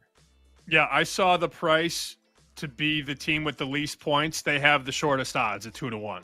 So take from What that about what Bill's you will. worst record? Was that a good bet? Bill's worst record? I heard somebody made that one. Is it good when you have Bill's worst record and Sean McDermott coach of the year? Is that good? Market cornered. Yes. I don't even know what his reasoning was, but he wanted to be positive. I don't think it's going to hit. Blackhawks playoffs. No.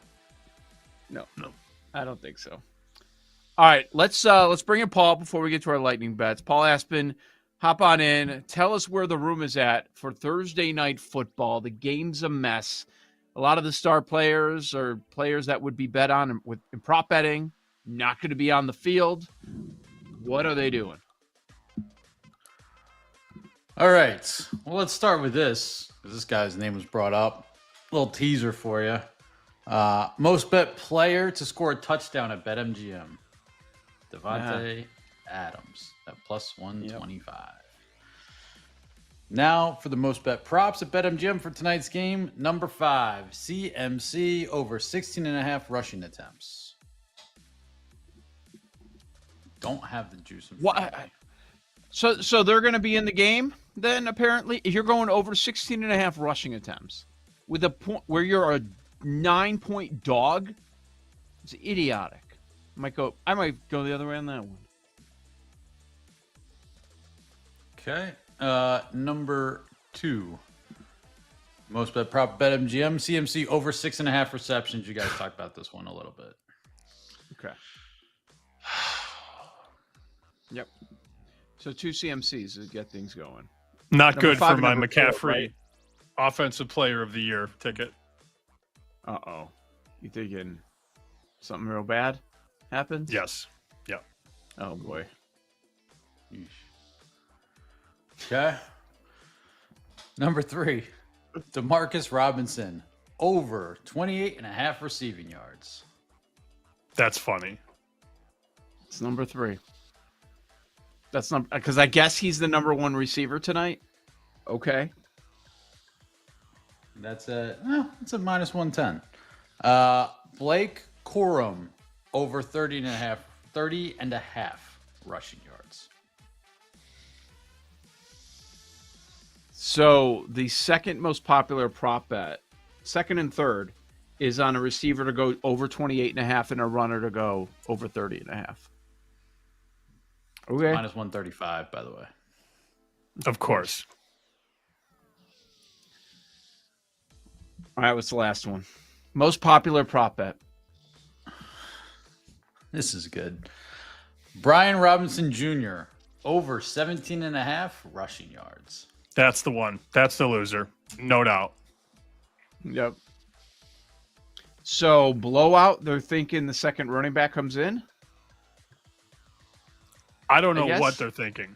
No clue. Yeah. That doesn't make sense to me. Okay. And it's a tough defense. Let's say he gets some run. Who's to say he even gets to that number? It's still 17.5. Other places up to 19.5. Jeez. I don't get that. Yeah, Devontae on touchdowns. Puka number 2. Oh, gee. Puka 2, Robinson 3. Kyron Williams is 5th. CMC, the only Niner in there, in the top 5. It is funny that the market is betting Rams like they know the final score, and the room is betting Niners rushing props. That, to me, is hilarious. It's crazy. Crazy to me. Okay, you know where I stand on these games, and we'll get to lightning bets. I see the MLB room numbers. Love it. I love what I see. Me too. Third most popular side. Third most popular, Yankees minus 160. Second most popular, Cubs minus 115. Most popular side, first game of the day, Guardians minus 120. Already liked the other side on all three of those. Cubs, dead.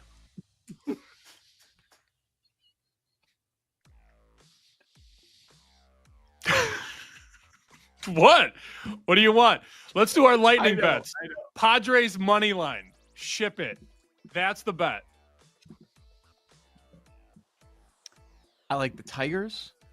I like the Padres. And given this, look, I think Red Sox Yankees is a toss-up. What the hell's going to happen? These starters aren't going to be out there very long. They're going to go right to the bullpens. Any sign of trouble. The total 7, 7.5, 7.5. Do all three unders hit? Probably.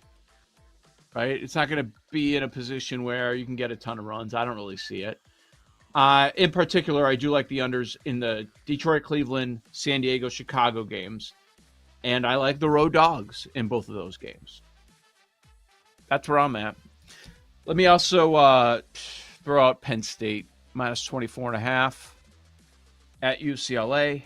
And as far as Thursday night football, outside of fading the room, I got nothing. I don't know what you do with this number. I mean, maybe you could make a case for the under in the game, but I don't really want to do that.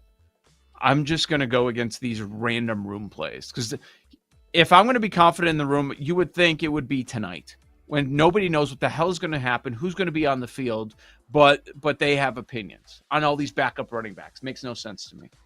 Okay, Thursday night running room backs has not been good. I know that it's not a big sample size. We're only in week 5, but last week room comes in hot on Torrey Horton over receiving yards, and he had 1 catch. So I'm inclined to think after the profits the room made on Monday, the room gives back tonight. Robinson, so the bet, if you're fading the room, would be Robinson under on rush yards, right, Paul? That's the number one bet, the over? That's the number one bet. Yep. Going under on that. Be looking at some Robinson under tonight for sure. Robinson under. What about Corum? So they're thinking blowout, backup running back too there. That's crazy. We're looking at 2 and 3. Under. 2 and 3 or 1 and 4 per usual. Yep. I could see the McCaffrey receptions getting there. The rush attempts, I don't understand. He's going to have at least 17 rush attempts. I don't get that. All right. Yeah, Lightning bets. I like Detroit and San Diego. I like the unders in those games and Penn State. Just fading the room, but that's per usual. Paul, do you have anything for Lightning bets? I just want to talk about Vandy a little bit more. They are tied for the most fumble recoveries in FBS, so a lot of fumble luck. 25 of 29 turning red zone trips into end zone trips. That's top 5 in the country, top 5 in third down conversion percentage, top 20 in sacks. It just all is going to come back down this weekend in Tuscaloosa. And then since we did it yesterday, I'll run it back. I'm going to kind of combo it a little bit. So there's a headline out there. Cubs wait for Pete Crow Armstrong's signature playoff moment. At plus 625, today is the day. There's no wind. PCA is bombing one to the scoreboard. Really? But what? He Padres can't make contact. That's all right. He's due. But Okay, the Padres win. You Darvish and his 5-something ERA is going to just hang a little floater there, and he's going to take it to the street. But Padres money line. That combo is 15-1. PCA home run, Padres money line. Parlay Paul strikes again. Wow. PCA homer. And what's that number again? 15. I hope it's 5-0 Padres and he hits a solo homer in the 8th. That's what I hope. Yeah. I want a little sweat. I want a little juice. I'm gonna go up to Wrigley today. I want a little buzz. Maybe not into the game. No, definitely not. But a bar around in the area. Yeah. Just want a little buzz. Maybe an early home run, and then see you. I actually don't really care either way. I do have a Padres ticket, so I do care. Yeah, I think you would care. I think you would care a good deal. Like you definitely want the Padres to win. I don't really care, but I do care. Except I do. Yeah. That was quick. Jake Hassan, he only wants the Phillies to lose, apparently. Jake, what do you have? They're gonna get stomped. Yeah, I know. Jake. Sweep. Overs. I'm with Tigers, Padres, Red Sox. Let's rock.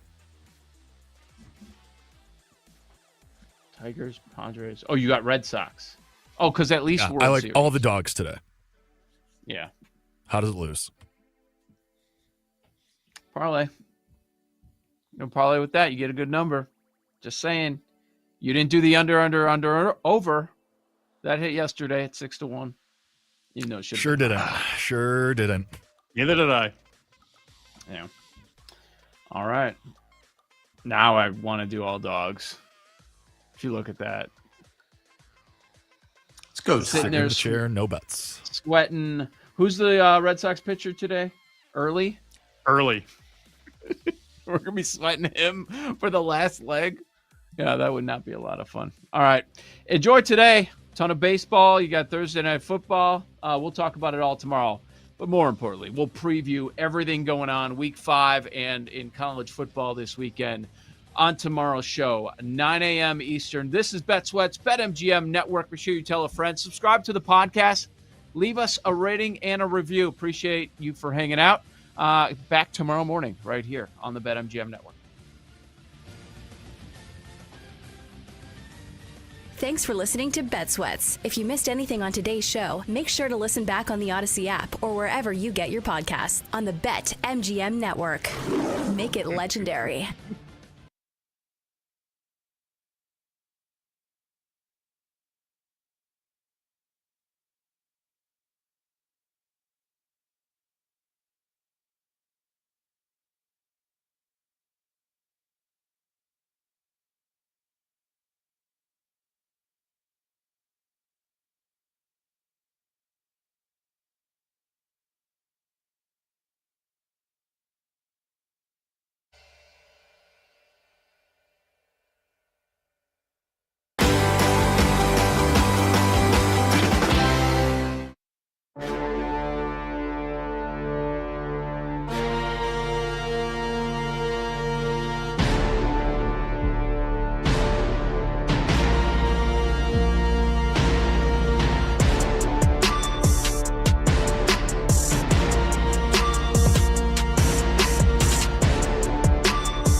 Are you ready?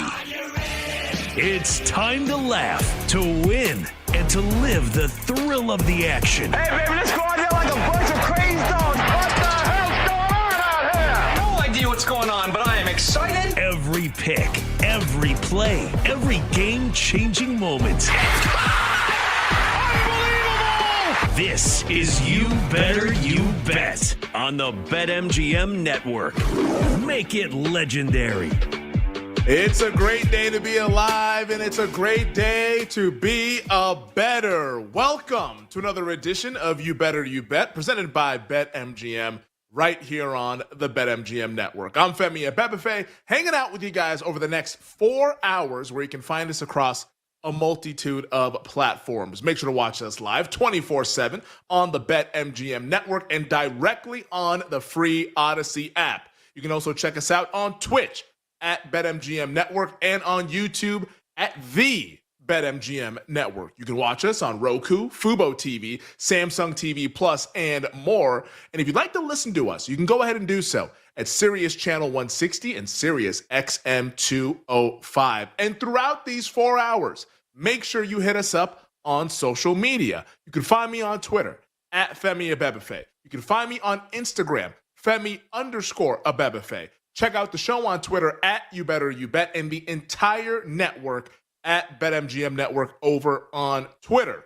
You like our show, you like Bet Sweats, BetMGM Tonight, Daily Tip, all the shows that we have across the network, weekdays and weekends at BetMGM Network is where you can find the Wagertainment. We got the whole crew hanging with us here on this Thursday. We have Tyler Morales, Jay Kassan, Bill Zimmerman, Mike Brown, Sean Haw, Addie Bates, Nick Costos. He joins us at the top of the hour with his thoughts on his New York Yankees staving off elimination last night with a win over the Boston Red Sox. To my chagrin, I bet Boston. Already have Boston with the series price. We got another sweat coming up later on tonight, which is setting up this decisive Game 3 in the AL Wild Card Series. You absolutely love it. What a night of sports that we have on deck. And if you miss anything across these 4 hours, because we're going to hit the NFL, we're going to hit some college football, Major League Baseball. There's just so much going on this Thursday, and it's absolutely awesome.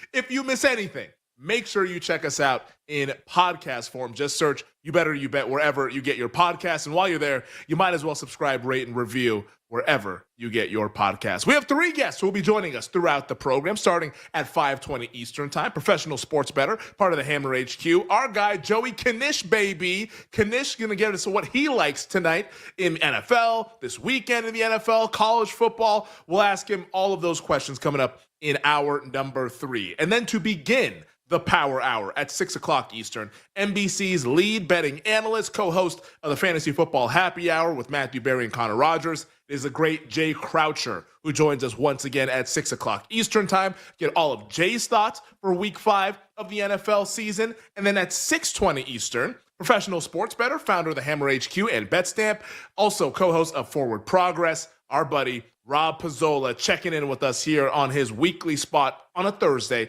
at 6:20 Eastern Time, as he'll give us his best bets for Week 5 in the NFL. But we also want to hear from you guys as well throughout these 4 hours, because, like I mentioned, awesome night in sports tonight, awesome day in sports, which is about to get underway here in about a few minutes or so. But we want to know from the real ones, what's your best bet for either tonight's Thursday night football game, 49ers at the Rams, or tonight's AL Wildcard Series Game 3, Red Sox Yankees? You could go baseball or football, either one. Let us know. Side, total, props. You got anytime TD scores. You got home run props. We want to know what you like and why. Drop it into the YouTube chat or into the Twitch chat, and we will give you a shout out later on at 5:40 Eastern Time. A hat tip to the real ones as we celebrate this fine month of October. But let's go ahead and get right into the game that's about to get underway in Cleveland.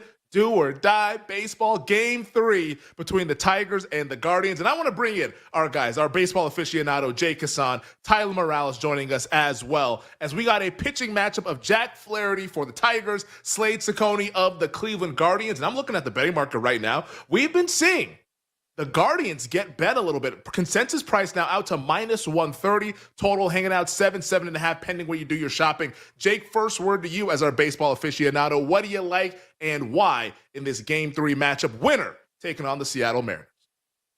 I have not changed my position from yesterday. Give me the Tigers. Give me the upside of Jack Flaherty against this Cleveland lineup. Is anybody else worried that Cleveland used all of their runs yesterday in that onslaught in the 8th and 9th inning? So give me the Tigers. And furthermore, give me Kerry Carpenter to hit a home run plus 475. Hey-o. Okay, Kerry Carpenter. Maybe parlay that with something tonight. But Kerry Carpenter to meet the moment, read the room, leave the yard. I'm hoping that doesn't happen. As somebody who bet the Cleveland Guardians plus 105 on the series price. But that's what Jake likes. Detroit and Kerry Carpenter to hit a homer. Tyler, what do you like this afternoon? I think this is the first time me and Jake have been on the same side of an MLB playoff bet. I like the Tigers as well. That. To me, like, this is like a coin flip game, and I'll just take the Tigers with plus money. This isn't a huge bet. I really don't know what to do with either of these teams. I think two bad pitching matchups. So I just don't trust the Guardians' offense. I feel like they got lucky in the 8th inning. But the thing, they've been awful offensively. So I'll take the Tigers with plus money. I don't have a strong opinion. Coin flip, I'll take the plus money. Wow. Here we are on October 2nd. The friends, the fellas, going against me. We are Oppo Taco. Jake and Tyler on Detroit. Cleveland rocks. Like, give me the Guardians. And, okay, of course, I have my series price, which is a much better price than what's currently available for this Game 3 marker where you got to lay -130 with Slade Ciccone in a do-or-die game. Like, that's not really anything I'd be getting into. But before the series started, we talk about this. I like Cleveland plus 105 because if they could ever gotten the Scooble game, they'd have been in a great spot. They didn't get it. They won last night, or yesterday afternoon, I should say. And now that plus 105 bet, it's already in pocket, and we're getting -130 for them to do the exact same thing because they have to win this series. So I will be sticking with my Guardian series price bet. If I had to bet this game, because I agree with them, like this to me feels like a coin flip, I wouldn't bet Flaherty in Detroit. That's not what I would do. I think I probably would honestly bet like Guardians team total over because I don't trust Flaherty at all.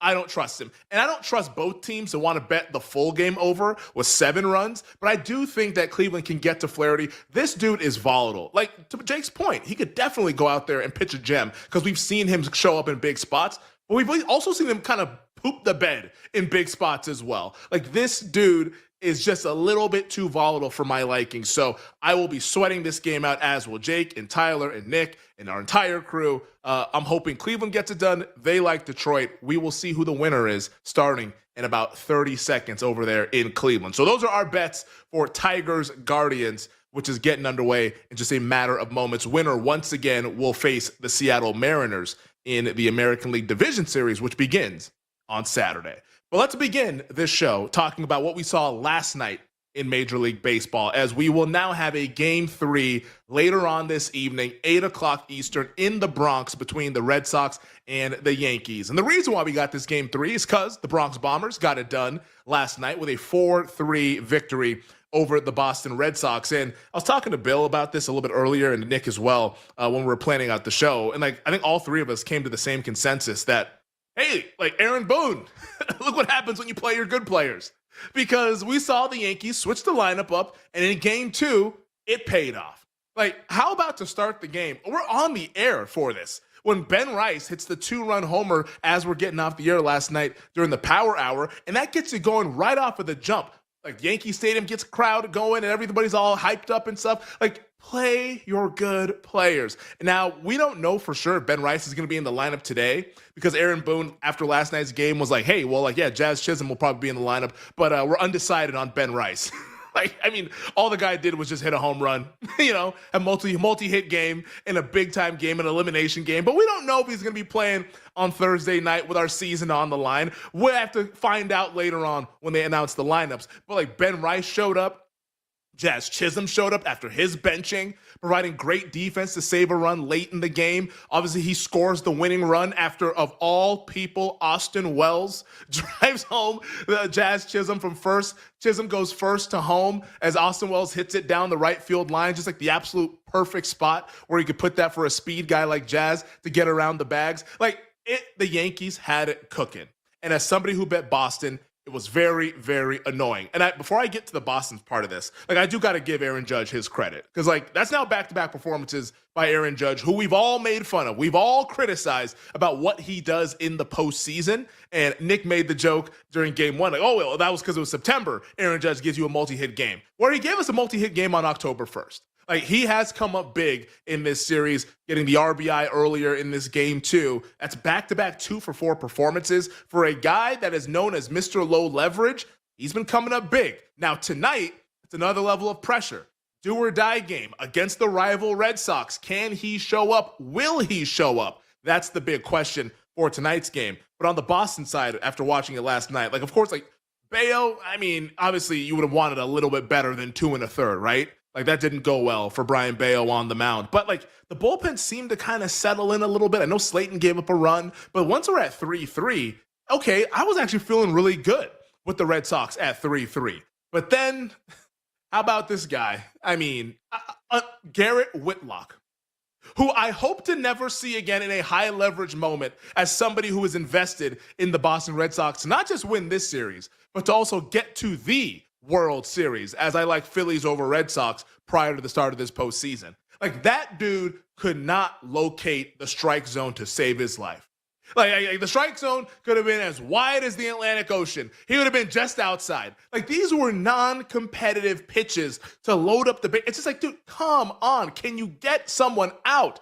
That was very, very bad. And of course, in the ninth, Cedon Rafaela, it was a pretty decent effort, but he flies out to deep right with Judge back there. And, just a very, very annoying experience. And now it sets up this do or die game, which we'll get into that all throughout this show with our final bets coming up at 6:40. It could go any way because we have this pitching matchup where you got Connolly Early, who, I literally had never heard of this cat prior to 2 days ago. Now he's in a big spot against Cam Schlittler, 2 young pitchers, do or die rivalry game. I think all outcomes are on the table here, which makes it a fun viewing experience tonight. We'll talk more about the bets a little bit later on during the program, but Yankees force the game 3, which means we have a banger night of sports here with the Wagertainment. But that's not the only thing that we have tonight, because of course, Yankees Red Sox will be awesome. We also have an NFL game. Amazon Prime, Thursday Night Football, Niners at the Rams. Now, over at BetMGM, looking at the betting market, San Francisco is out to an 8.5-point underdog. You got the Rams laying big chalk at home on a short week against a division rival. The total is posted up at 43.5 as this continues to get a bunch of money coming in on the under. We'll go more full betting recap and all that betting preview stuff coming up in the next segment with our headlines. But, the story with this game is twofold. On one hand, it's about the San Francisco 49ers injuries.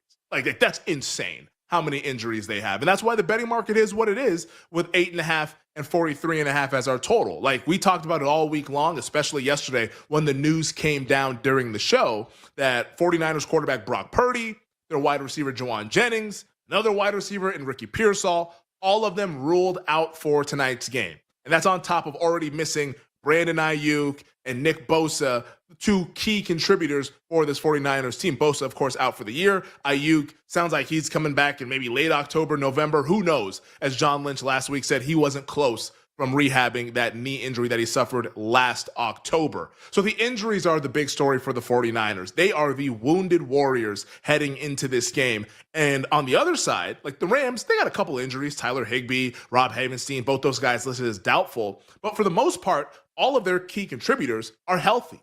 And this feels a little bit like an inverse of what we saw around this time last year.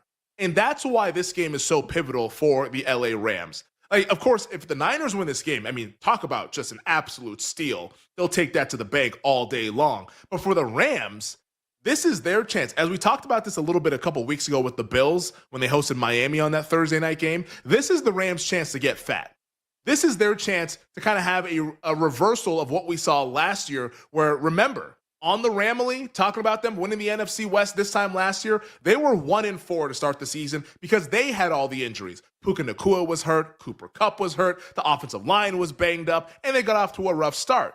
Now, with them being healthy and their rival kind of doing that, like last year, nobody took advantage of the Rams' injuries. This year, the Rams need to take advantage of the Niners' injuries because the Niners, and this is no disrespect to Seattle, who we'll talk about a little bit later on in the program, the Niners are their number one threat in terms of who's going to win the NFC West. And when you look at this next 3-game stretch for LA, home against the Niners, at the Baltimore Ravens, where we think Lamar Jackson is very unlikely to play in that game. And then after that week, it's a game in London against the Jacksonville Jaguars.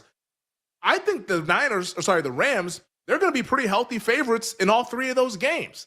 And if chalk prevails, we could be talking about the 6-1 LA Rams as they head into their bye week in week 8. Now, over at BetMGM, you take a look at the NFC title betting market. The Rams are a pretty short price. They're plus 700. But are they going to be plus 700 in a couple of weeks? That's the big question. And if you could ever guarantee that Stafford would stay healthy, I would be investing once again in the Ramily. Not just this week, but perhaps long-term this 2025 NFL season. We're just getting started here on You Better You Bet. Top stories from around the world of sports on the other side here on a Thursday. We'll be right back with You Better You Bet on the BetMGM Network. Make it legendary.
Carries, 54 yards, and that rushing touchdown. He was only quarterback 21, just completion percentage better, but not great. Quarterback 17, and ADOT, of course, lost Malik Neighbors for the season with the ACL being compromised. Next 3 games, at New Orleans, Philadelphia at home, and then at the Denver Broncos. Great match against the Saints. Next 2 after that, not so great. What are your thoughts on Dart? How much he's spending, again, in a single quarterback format? If he's available in Superflex, I don't know what you guys are doing because he should have been long gone. But Dart, to me, is probably like a $5 to $8 player at most, given the upcoming schedule. But I want to hear your thoughts, Horvey. I would go probably the max, like maybe even like 8 to 10, just because you brought up the upcoming schedule, which absolutely sucks. But I do think that, especially with Cam Scatterbo, there's going to be check down opportunities. And, even against these good run defenses, there's going to be design quarterback stuff, but a lot of scrambling opportunities. And, they call him Vanilla Vic for a reason. I don't think the passing yards numbers are going to be all that great, especially without Malik Neighbors. They weren't yesterday, right? He's kind of just figuring out how to play in the NFL, but he's a hell of an athlete. So, if you really are desperate at the quarterback position, I'd spend a little bit more money, but yeah, I think you're right. Good backup option, and I love him this week, especially the rushing yards. Yeah, I do too. I already wrote about him on my Fantasy Flames. You can check out that column right now for free at thegamingjuice.com.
Let's get back to You Better You Bet on the BetMGM Network.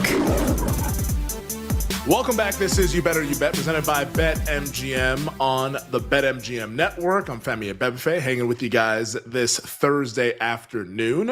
40 minutes from now, we'll be joined by Nick Costos with his thoughts on tonight's decisive Game 3 in the AL Wildcard Series between his New York Yankees and the Boston Red Sox. Nick will be sweating tonight, in addition to Thursday Night Football between the Niners and the Rams. And we want to know from you guys, the real ones out there, what's your best bet for either tonight's baseball game or the football game? Once again, Yankees, Red Sox, or Niners, Rams could be side, total, or prop, whatever you like. Anytime TD score, yardage prop, over under on outs, home run, like whatever you like, let us know why. Drop it into the YouTube chat or into the Twitch chat, and we'll give you a shout out later on at 5:40. Also, coming up in about 20 minutes, we resume our NFL awards conversation. Yesterday broke down MVP, Offensive Player of the Year, Defensive Player of the Year. If you missed that, make sure you check it out in podcast form. Just search You Better You Bet wherever you get your podcast. Today, we'll be tackling Coach of the Year, both rookies, and Comeback Player of the Year, where I think, honestly, in Comeback Player of the Year, and we're going to get into it in the next segment, I think we have a false favorite. I think that right now there is a someone who should be the favorite who is not the favorite, and we'll discuss that coming up in 20 minutes. But joining us right now, like he does each and every weekday at 3:20 Eastern, it's our executive producer, Bill Zimmerman. Bill, what a day in sports. 3 do-or-die baseball games, Thursday Night Football. Can't ask for much more here on October 2nd, buddy. Yeah, you gotta love October sports. Everything happening. Of course, hockey around the corner, NBA a couple weeks after that, sports equinox coming at the end of the month. But no need to get ahead of ourselves. We've got an awesome Thursday, and kudos to the Dodgers for helping me get out of that slump last night. Yeah, you were texting Nick and I last night. Like I was like, I'm getting concerned about Bill here. He needs to see the ball go through the hoop, man. This is getting spiraling. It was spiraling, no doubt about it. When the Reds jumped out of that lead, like, oh boy. But when you expect the worst, like and that happens, you're just like, oh, here it is. Hey, but at the end of the day, they came through. The Dodgers got your back. Dodgers like, came oh my through. goodness. You gotta love it. It's funny you mentioned like hockey coming up next Tuesday, obviously the NBA, which I was literally watching an NBA preseason game before the show started. Sixers and the Knicks over in Abu Dhabi. That's where we're at right now on the sports calendar. But like I was telling my wife last night, I was like, yeah, you got hockey starting up on Tuesday. I'm gonna do a little bit of prep work for that over the weekend on Saturday. I got the NBA in a couple of weeks. She was just like, wait, what? All of this is coming back? I'm like, yes, honey. Welcome to October. This is just where we're at. Here it comes. And we're going to get college football cranking up. I mean, college basketball next month. The whole thing is really heading our way. But it's a fun time of year. Many chances to bet on sports. So can't complain. All good problems to have. Yeah, and we'll have Joel Embiid health updates in the headlines before you know it. Yeah. Joel Embiid says he will not be rushing back for the 2025-26 season. Just get ready for that, folks, in a couple of weeks with our daily Sixers update with Paul George's knee and Tyrese. Yeah, the whole thing. It's here we go. Here we go. And speaking of here we go, let's go ahead and get to the pressing items on the day today. What's the number one thing we need to know this afternoon? Well, Femi, we're talking about 76ers injuries. We don't need to talk about 76ers injuries because we can talk about San Francisco 49ers injury. Week 5 in the NFL kicks off tonight. NFC West showdown, LA Rams and San Francisco 49ers. And Femi, it seems like every 49er is hurt except for Christian McCaffrey. Because of that, over at BetMGM, the Rams are currently 8.5-point favorites with the total points 43.5. Femi, how are you and others betting this one over at BetMGM?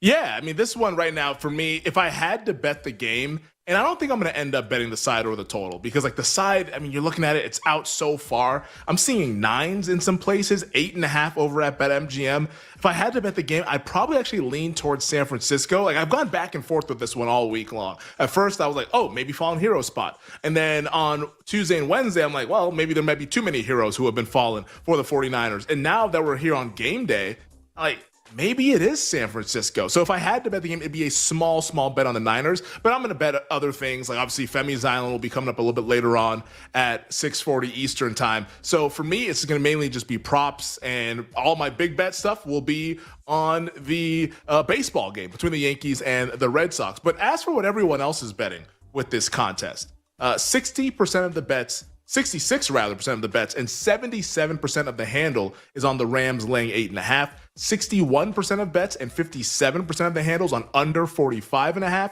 63% of bets, 49ers on the money line at plus 350, but 71% of the handle is on the Rams money line at minus 450. As for the most popular player props, Niners running back Christian McCaffrey over 16.5 rushing attempts. That's number 5. Fourth most popular, McCaffrey over 6.5 receptions. Third most popular, Demarcus Robinson over 28.5 receiving yards. Second most popular, Blake Corum over 30.5 rushing yards. And then the most popular player prop at BetMGM, where we look to make it legendary, Brian Robinson Jr. over 17.5 rushing yards. As for the most popular anytime TD scorer bet, that will be Devontae Adams at plus 125 to be the anytime touchdown scorer. Once again, Femi's Island, we will have props coming at you at 6:40 as we look to make it 3 straight, I believe it will be? Yeah, 3 straight for the Femi's Island touch. I guess it'll be like a 4 straight one since we got double on Monday night. But at the 3rd straight primetime Island game, we'll be hoping to cash once again with the first TD scorer. But anyone betting the game? Probably Niners or pass. I'm likely to just pass and bet the Island bets later on this evening. Bill, hit me with the next one. Well, Femi, you talked about it a little bit last segment. The New York Yankees force a Game 3 with a 4-3 win over the Boston Red Sox in their wild card series last night. So first pitch tonight in this decisive Game 3, 8:08 Eastern. Yankees are a minus 160 favorite. Boston plus 135 on the money line. And Femi, total runs set at 7.5 over at BetMGM. Yeah, like I said in the first segment, this to me feels like all possibilities are on the table. When you got 2 young pitchers in a do-or-die game, a decisive game, winner take all, and the winner will take on the Blue Jays in Toronto for the ALDS. The loser goes home. I'm curious to see how these young guys handle the moment. Now, Connolly early, I mean, the guy got called up like a month ago, and now here he is pitching in a do-or-die spot in the Bronx. It's not ideal, and that's why you see the betting market favor Cam Schlittler by a pretty decent margin. Like, of course, the Yankees would be favored in the game. They're at home. They have an awesome lineup, the much better lineup between the two teams. But, like, Cam Schlittler, when we've never seen him in a game of this magnitude, all the way out to minus 165 at some sports books, that's just based off the fact that our guy Connolly early, like, this is like sight unseen pretty much in terms of a game with this kind of stakes. So I think it's a very, very high variance game. I like Boston just because when you have 2 pitchers, we don't really know how they're going to respond in these moments. How do the managers manage the game? And on one side, we have Alex Cora, and on the other side, we have Aaron Boone. Like, I'm always going to take Alex Cora, especially when I'm getting plus money. Now, the Red Sox bullpen, like, yeah, I'm obviously a little bit concerned, especially after what we saw last night. Please, no more Garrett Whitlock. Thank you very much. But, like, you got to be a little bit concerned with that one. But I think the Red Sox team, they are definitely the team playing with house money. Like, their season's on the line, but all of the pressure is on the Yankees. And if the Red Sox ever got out to a fast start, do you think this Yankees team can actually get out of a hole and come back? I don't think so. I think the pressure of the moment, the magnitude, the rivalry, I think it gets Aaron Boone and it gets these Yankees. I like the Red Sox to pull it off and get the upset win and head up north to Toronto to take on the Blue Jays in the ALDS starting on Saturday. So give me the Red Sox. I have the series price. I'm probably going to add a little bit more with tonight's money line just because I'm burning the boats, baby. We are shoving all the chips to the center of the table. Let's go. Let's get it done in enemy territory. Let's go Sox. Bill, hit me with the next one. All right, Femi, we've got another Game 3 coming up here, and it's the San Diego Padres at the Chicago Cubs. Of course, after the Padres won Game 2 3-zip, first pitch here is going to be 5:08 Eastern, and if we look over at BetMGM, this one really close. Cubs are sitting at minus 115 on the money line. Padres just minus 105, so basically a coin flip game here, Femi. Total runs is also 7.5 in this one.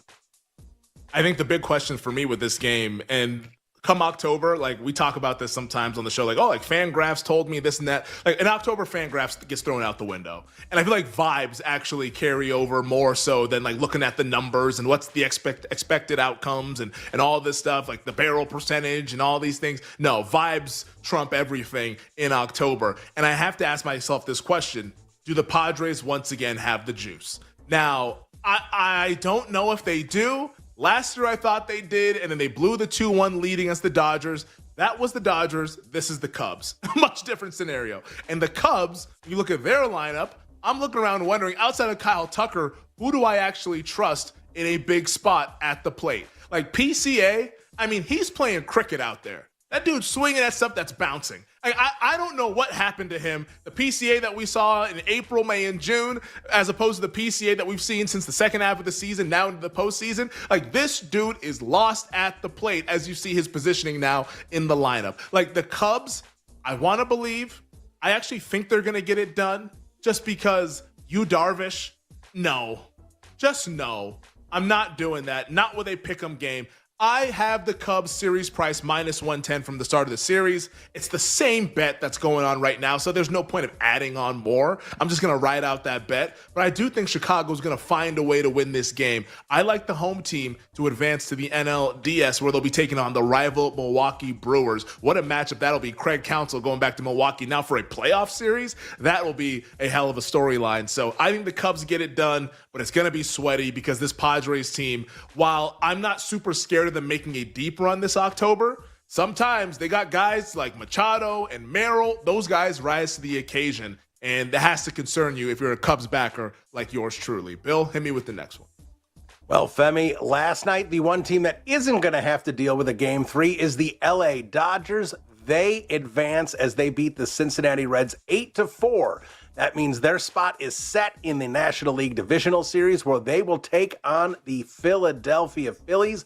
Game 1 is going to be Saturday. That's in Philadelphia. We don't have a start time yet. That's going to depend on which other teams advance. But Femi, the news in this one that everyone's going to be excited about, Shohei Ohtani will be starting on the mound for the Dodgers in Game 1. Oh, I mean, that's a hell of a pitching matchup. Ohtani versus Sanchez, like that's the stuff that October is made of right there. But before we get to that series, Dodgers-Phillies, which we're all incredibly excited about, I want to talk about last night. Last night, of course, I liked Mookie Betts to hit a home run. He did not do that, unfortunately. All he did was have 4 hits in the game. So, like, Mookie was on one. And, like, this lineup for the Dodgers, it is so loaded with Ohtani and Betts and Freeman and Hernandez and Muncy. Like, you can go on and on and on down the line with this Dodgers lineup. And it all looks great. But the big thing with the Dodgers, once again, and it crept up last night, here we are in the 8th inning in an 8-4 ball game, and the Reds have the bases loaded. Against better lineups, against better teams, that will hurt the Dodgers. They cannot continue with this this bullpen is so problematic. Like, I don't know how they're supposed to navigate the LDS, the LCS, and in a World Series with this bullpen. Like, it's trying to do like this high wire act. I think any Dodger game, as great as the lineup is, the other team is always in the game. If the Reds can do that, what do you think the Phillies can do? Like, I like this Dodgers team quite a bit, but I just cannot look past that bullpen. And I think it's going to end up burning them in this series against Philadelphia. Like, I like Philly. And right now, you can get the Phillies over at BetMGM plus 105 on the series price. The Dodgers are minus 125, which shows you how much respect the betting market has for the Dodgers, who are once again the favorites to win the World Series. I think Philly, with their combination of pitching, and if this lineup can please just like be normal and not get cold, and all of a sudden everybody just like starts to go on a slump together, like what we saw last October, if this lineup can have it cooking, I think the Phillies are going to the World Series. I think the Phillies are winning the World Series. And in fact, I actually think, I'll say this, because like as much as I talk about the Dodgers bullpen, you need the team quality to actually take advantage of it. I think Philadelphia is actually the only team that could take advantage of it. I'll say this. I think not only is this the NLCS, I think that this is the start of the World Series come Saturday. I think the winner of this series is going to win the World Series. Put that one in pen, put it in stone, however you want to do it. Take a picture, whatever you got to do.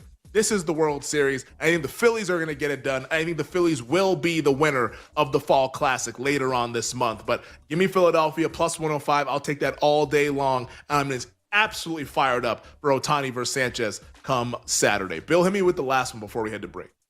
I mean, let's do a little NFL really quickly here. Giants, Saints in New Orleans this Sunday. A little extra juice in this one because, of course, we know the Saints had the 9th pick in the first round, passed on Jackson Dart, who, of course, the Giants trade up for and draft in the end towards the end of round 1. Here's the quote on Dart about that. There's always a chip on your shoulder anytime something like that happens. But yeah, I'm just going to go out there and play as hard as I can. Let me a little extra juice in a game that features 2 teams combined 1-7 record. Yeah, this should be a fun one. This is interesting. And Jackson Dart, you can just tell by the way he plays. He's one of those kind of like bad MFers, you know? like he's like, that's how he kind of conducts himself. But I also will say this, Jackson, please protect yourself. No longer like running your shoulder into defenders. If I had to bet this game, I think I might actually get there. I think I'm rolling with Big Blue and Jackson Dart and Brian Dable to win in New Orleans. We'll talk some more NFL awards and update you on what's going on in Cleveland on the other side. This is You Better You Bet. We'll be right back with You Better You Bet on the BetMGM Network. Make it legendary.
Carson Beck, I'm going to take his anytime touchdown price at plus 320 against Florida State.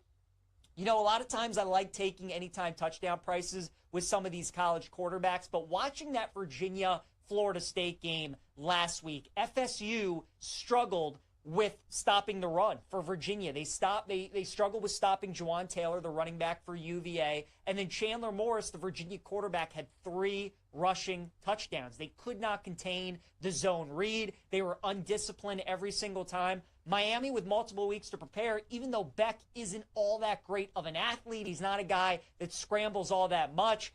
I mean, FSU is going to commit everybody in the box, and they're going to try and do everything to stop Mark Fletcher. So I think there could be an opportunity for Beck to maybe keep one of those and just take it around the edge and score a touchdown if they're close. I like the price at plus 320, so I'd look at Carson Beck anytime touchdown in that game against Florida State. And then we'll stay in that FSU-Miami game, and I'm going to take Malachi Toney over 59.5 receiving yards against Florida State. Look, Toney, his receiving total against the Gators a couple weeks ago was near the 80s. It was like high 70s, 77.5, 78.5. Well, he has 40 yards receiving in that game, and now his number is all the way down to 59.5. That just makes no sense. There's a 20-yard adjustment off of one game. This is Carson Beck's number one target. This is a guy who's been their best receiver all year. And again, Florida State's defense does give up a lot of yards. They do give up a lot of explosive plays. So I think this is a too low of a number. Toney over 59.5 receiving yards, I think is a really good bet. I like that price. I like the Jeremy Bernard price as well. So a couple of good numbers you can get with some of the top receivers playing this weekend in college football.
Let's get back to You Better You Bet on the BetMGM Network.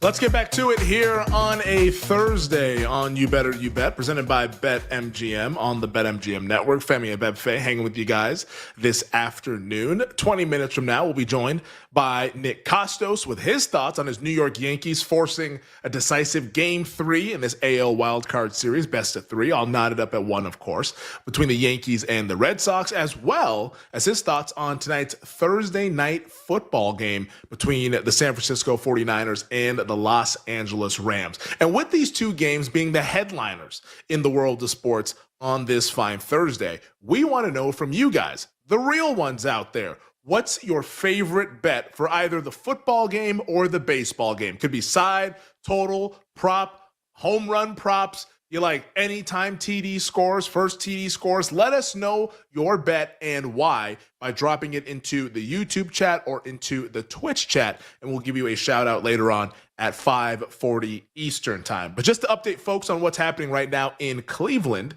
we have played 2 now in the top of the 3rd between the Tigers and the Guardians in this winner-take-all AL wildcard game. Of course, the winner will go ahead and face the Seattle Mariners starting on Saturday in the ALDS, but we are still knotted up at 0. Scoreless right now between the Tigers and the Guardians.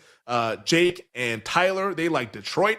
I like Cleveland as I'm sweating my Guardians series price bet at plus 105, as both pitchers have been pitching pretty well. You got Jack Flaherty, 2 innings, 3 strikeouts. You got 2 and 3 strikeouts for our guy Slade Ciccone. Like, both these pitchers seem to be pretty good. Or it might just be both lineups are terrible. I think it's a little column A, column B. Probably a little bit more column B than column A, though, as these lineups are just dreadful. But should make for at least a compelling game, a close game, but I'm not sure a very good game between Detroit and Cleveland. But we'll keep our eyes on that score and what's happening in this AL wildcard game, a do-or-die game between these two AL Central foes. But let's get into our NFL awards conversation as we tackle Coach of the Year, both Offensive and Defensive Rookie of the Year, and Comeback Player of the Year. Now, I want to start, of course, with Coach of the Year. I've always said this at the top of this one. It's my favorite awards market to bet into, my favorite market just in general, in any sport to bet into, because I think it's so fun. But right now, we have a favorite in Indianapolis Colts head coach Shane Steichen, who's not like a massive favorite. He's just kind of just a favorite, sitting there at plus 450 over at BetMGM. And for good reason. You know, the Colts so far through 4 weeks, and you know they're coming off of the loss against the Rams, they are seen as the surprise team so far this NFL season. Now, what makes the dynamic interesting at the top of the betting market is that we might be headed towards like an AFC South clash here between Shane Steichen and Jaguars head coach Liam Cohen, who is at plus 650. Now, of course, advantage Steichen for this week in particular, because the Colts right now are 7-point favorites at home against the Raiders, and the Jaguars are 3.5-point home underdogs against the 3-time AFC defending champion Kansas City Chiefs. So like if you were to enter this market and had no money into this thing, nothing invested, you'd probably look towards Shane Steichen, wouldn't you? Just based off of the betting markets for this week's games. What's most likely? Steichen wins. What else is likely? Cohen loses. What do you think happens with those markets? But yeah, I don't want to bet Steichen or Cohen right now, just because I think both guys make a lot of sense. And in fact, like the Colts schedule, pretty manageable after Sunday's game against the Raiders. They host the Cardinals in a game where they'll be favored. They're at the Chargers, obviously a tough game, but a winnable game, like probably a field goal point spread, maybe less. Then they're hosting Tennessee, LOL. Then they're at the Pittsburgh Steelers, which will be a tough game, but a game that they could definitely win. Like this could be a 3-1 Colts team to where we're talking about at the midway point is perhaps, I don't know, like is this 5-3? Is it 6-2? Like that could easily be where the Colts are sitting at here. So I don't really want to bet against Steichen right now as a guy that could potentially fumble this bag. Like he's in a pretty good spot right now. A coach that I will kind of highlight here though, that I don't think has, I don't want to say any chance of winning. I just don't think it's very realistic, especially when you factor in the price. And that's Seahawks head coach Mike Macdonald. He is plus 900 right now at BetMGM. The Seahawks are 3-1. They're 3.5-point favorites at home this Sunday against Tampa. That price very good chance that it shortens based on what else happens at the top of the board. But once again, with Coach of the year over year improvement matters a lot. And last year, the Seahawks went 10-7. So that 3 to 4 game improvement, if you like Seattle to go like 13-4, 14-3, then hey, bet 9-1 on Mike Macdonald. I'd probably rather just bet Seahawks to be the 1 seed, me personally, if you really felt that strongly about this team. But like, if you want to bet to Mike Macdonald, go ahead and do that. I just don't think he's going to be seen as like one of those like year over year improvement guys, since the team was actually pretty solid last year. A guy that I would not bet, but I just want to bring him up because I think it would be pretty funny if this happened. What about Browns head coach Kevin Stefanski? Now, he's 50-1 over at BetMGM. Last year, the Browns were 3-14. So, like, I like Cleveland to be a potential, like, sneaky dark horse playoff team. I bet them at plus 650 to make the playoffs. If Cleveland goes like 10-7 and makes the playoffs, would Stefanski win a third coach of the year? Like, that's the question here, because he won it in 2020 when the Browns made the playoffs the first time. He won it in 23 when they went 11-6 with 5 quarterbacks starting. Like, would Stefanski actually win this award if somehow the Browns went 10-7 and they made the playoffs? I don't think he would, but I just thought it'd be interesting to bring up here, and one that you want to monitor just how people are talking about him. If I'm right about Cleveland, and Cleveland ends up being much better with Dylan Gabriel at quarterback. But right now, nothing to do with Coach of the Year. I think that market is just right, and we'll see what happens after this week's games. Offensive Rookie of the Year. Another market where we have a rock-solid favorite in Buccaneers wide receiver Emeka Egbuka. Right now, he's plus 250 over at BetMGM. So far through 4 games, Emeka Egbuka, 8 receptions, 282 yards, 4 touchdowns. He scored a touchdown in every game. Like, that's the kind of guy that can win Offensive Rookie of the Year. He has been really, really good, and Baker Mayfield loves him. Now, earlier this week, or I should say last week, we finally saw the breakout game for Raiders running back Ashton Genty. This time last week, Genty was around 8-1. He is now down to plus 375 as he tacked on 140 yards rushing, a touchdown against the Chicago Bears. Like, Genty was amazing in the game, and now through 4 games, he's got 2 rushing touchdowns. He has 2 receiving touchdowns. Like, he's off to a pretty good start, and it seems like he's getting a little bit more comfortable now that they let him go back to his little Michael Myers stance in the backfield back there. So Genty is a big mover. Another mover that we saw since last week with Giants quarterback Jackson Dart plus 450. Would never bet that. Like, I didn't think he was good, honestly, in the win. They won the game, but he wasn't good against the Chargers. 111 yards, a touchdown. Like, what are you supposed to do with that? And I think there's a good chance that they win again on Sunday against New Orleans. Is that plus 450 now going to become plus 375? Maybe. But is that smart? I don't necessarily think so, unless he starts to turn into something that we've yet to see, which is definitely possible because he's a rookie and he's only played 1 game. I just wouldn't be betting that short of a price when, once again, we've not seen it yet with a guy that is just early on in his NFL career. And just as we brought up Stefanski, I think you have to bring up Dylan Gabriel, don't you? He's at 30-1 right now at BetMGM to win O'Roy. He's going to make his first start coming up on Sunday against Minnesota. Now, Gabriel's actually already thrown a touchdown pass. He threw a TD pass against the Ravens in that blowout loss in week 2. But I think Gabriel, if he's serviceable, I think he gets into the conversation. I don't know if he ever wins just because he didn't get his first start until week 5. It's tough for those guys. If you don't start within those first couple weeks, as a quarterback, hard to win that one. But maybe he just lights the world on fire, and maybe he throws his hat into the ring and perhaps has a chance to actually win this award. But O'Roy, Egbuka makes a lot of sense. I'm not trying to beat Emeka Egbuka right now. I might be trying to beat Abdul Carter. I'm not sure. I haven't decided on this one. But Giants edge rusher Abdul Carter is your favorite to win Defensive Rookie of the Year. He's plus 140. That is a pretty short price for a guy who only has half a sack. But I'll say this about Carter, because I know a lot of people are like, oh, it's half a sack. Like, what's he actually doing? Like, he's been really, really good. The pressure rate is there. The pass rush win rate is there. Like, he's awesome. And he plays a lot on this Giants defensive line. And this week, he gets to face Spencer Rattler. Like, that's a good setup for Abdul Carter to maybe rack up a sack, maybe 2 sacks. And all of a sudden, that plus 140 might be like minus 110, something in that range. Guys who I think could take him down, as it stands right now, the only guy that I think that I would not necessarily bet, but I could see beating Carter out would actually be Eagles linebacker Jahad Campbell at plus 350. I know a lot of people like Carson Schwarzenegger of the Cleveland Browns. He's at plus 550, and he's been super productive. Might be like one of the best linebackers already in the NFL. I have trouble with these non-first round picks. Like, these guys just don't win. They typically don't win unless all the first round defenders are just kind of like whatever. And it's too early right now in the season to say that the other first round defenders are whatever. So I don't think that you're doing yourself any favors by betting Schlesinger at plus 550 or 5-1 or whatever it is, even though he's been awesome on an awesome Browns defense. I just think it's too early to be jamming those kinds of guys. I'd rather be late to that party, I'll say that, than to be early to this Schlesinger's party and all of a sudden 7-8 weeks from now, there's a guy who's a first-round pick like Carter or Campbell or a Michael Williams that is clearly kind of taken over as the guy that everyone's talking about. So Schlesinger, maybe at some point we'll bet him. That point is not right now, which leads me to comeback player of the year as we wrap up this conversation with NFL awards heading into week 5. The favorite right now is 49ers running back Christian McCaffrey. He's at plus 150.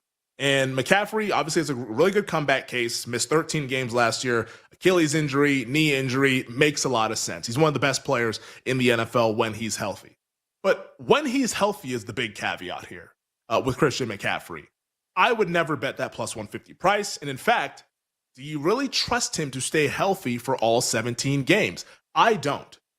And in this market, there are a couple of guys that I think that we should bring up. One that I think has a legitimate chance. One of the guys that we should bring up, just because he had 2 touchdowns last week, Darren Waller. I don't necessarily think people would vote for him because he's not coming back from injury. He's coming back from retirement, even though he caught 2 touchdowns this past Monday. Shout out Darren Waller, first TD scorer.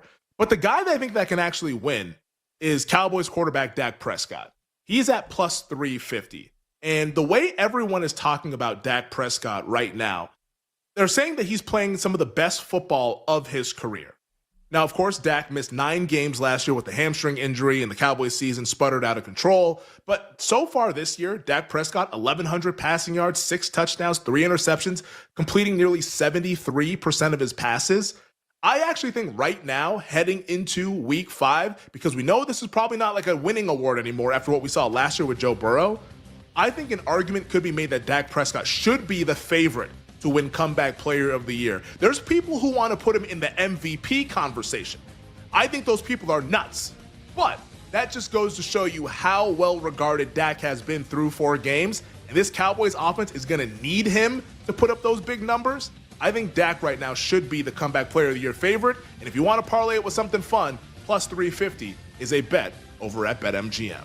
Nick Costos joins us on the other side to set the table for tonight's Game 3 between the Yankees and the Red Sox. We'll be right back with You Better You Bet on the BetMGM network. Make it legendary.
Number 3, almost didn't make the list. I was going back and forth with another quarterback.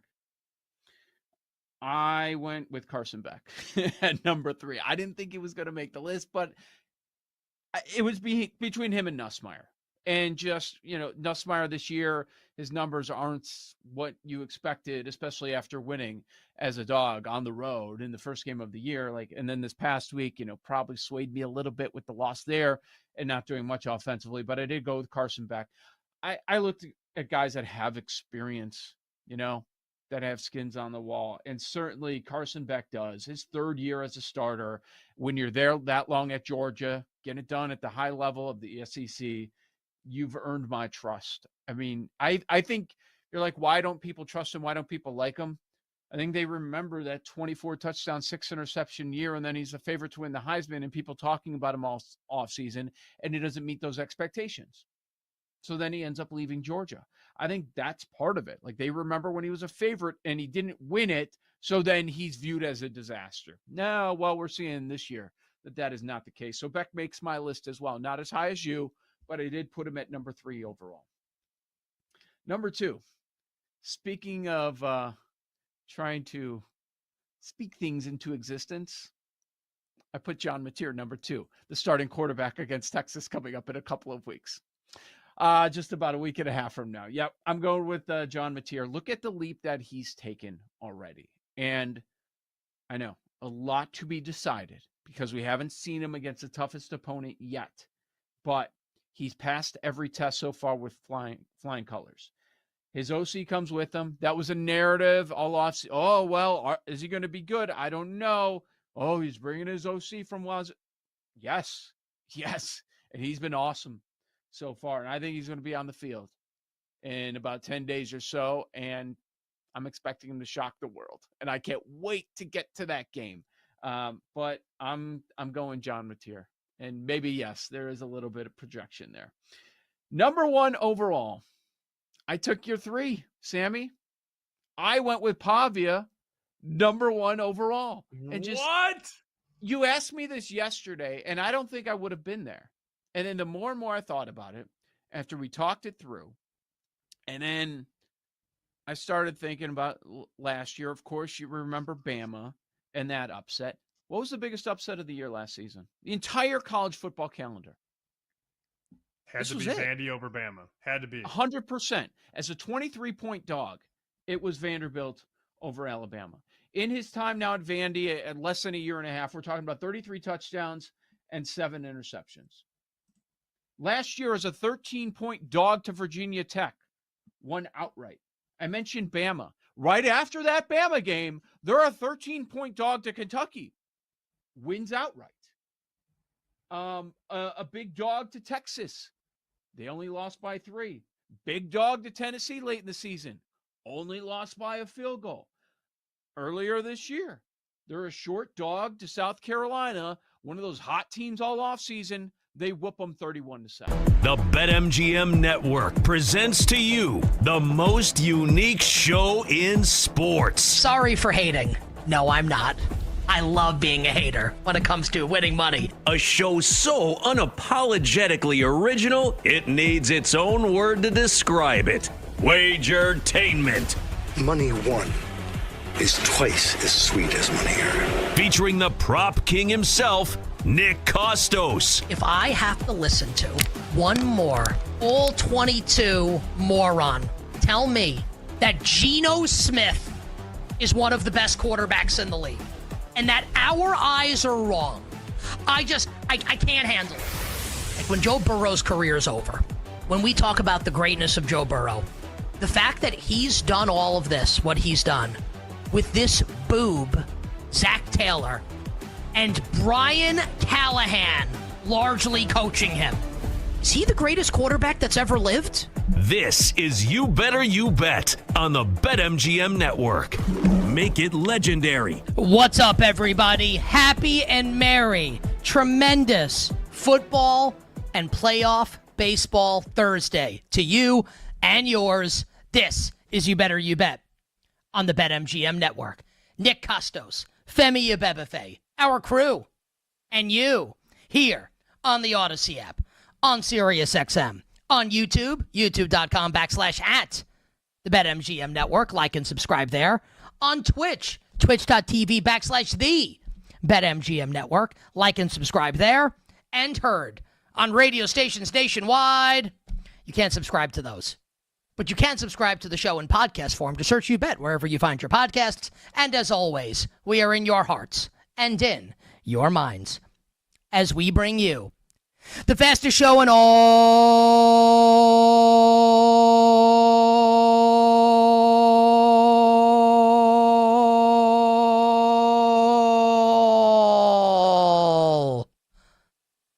of Wagertainment.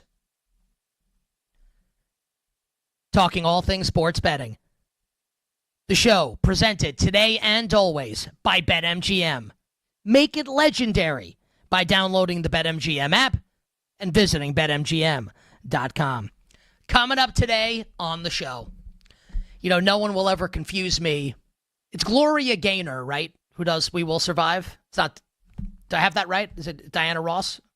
Someone look that up for me. Anyway, no one will ever confuse me with the singer of I Will Survive, especially as I get paler and paler as we progress into the cold winter months here. Gloria Gaynor with I Will Survive. So excuse me for a second while I do my best.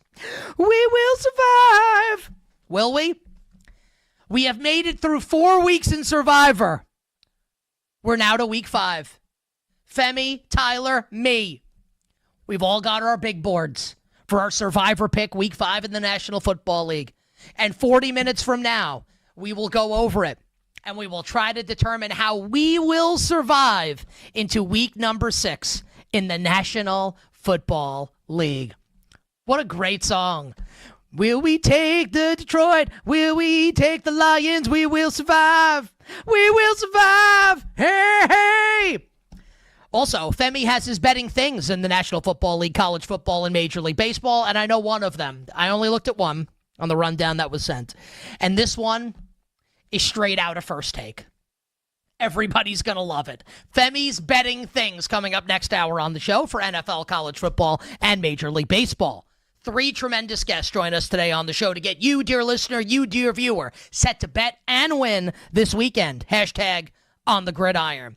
Joey Knish of Hit the Books, The Hammer. Joey Knish joins us next hour, his best bets for college football. And he texted me earlier his best bet, and he has got a stinky dog for everybody. And I can't wait for him to reveal that bet next hour on the show.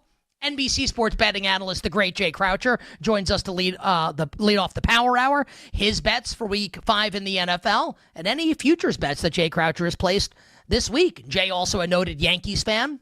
We'll find out if Jay likes our Yankees tonight against the Red Sox. And then pro sports bettor Rob Pizzola of The Hammer at 6:20 p.m. Eastern. All of Rob's best bets for week 5 in the NFL. And speaking of best bets, Femi and I will give you our best bets for the Cubs and the Padres. We'll officially lock those in later this hour. Game 3, Cubs and Padres, less than an hour from now at Wrigley Field. And at the end of the show, in the final hour, the Power Hour, our best bets for Yankees-Red Sox Game 3, do or die, and side total and props for Thursday Night Football between the Niners and the Rams in the NFC West. Today's social question, your best bet, you the listener, you the viewer, your best bet for either Yankees-Red Sox or Rams-Niners. We would love to take your submissions on YouTube, youtube.com/@the BetMGM Network. Your submissions on Twitch, twitch.tv/the BetMGM Network. So type them in there. Your best bet for the games tonight and the rationale behind it. Bill Zimmerman will read the answers later in the show. But we officially begin. Tremendous football and playoff baseball Thursday edition of You Better You Bet in celebration of the best sports month of the year, bar none. October. Oh, baby. It's officially October. Only in October do you get playoff baseball with the NFL and college football and the NBA and the National Hockey League.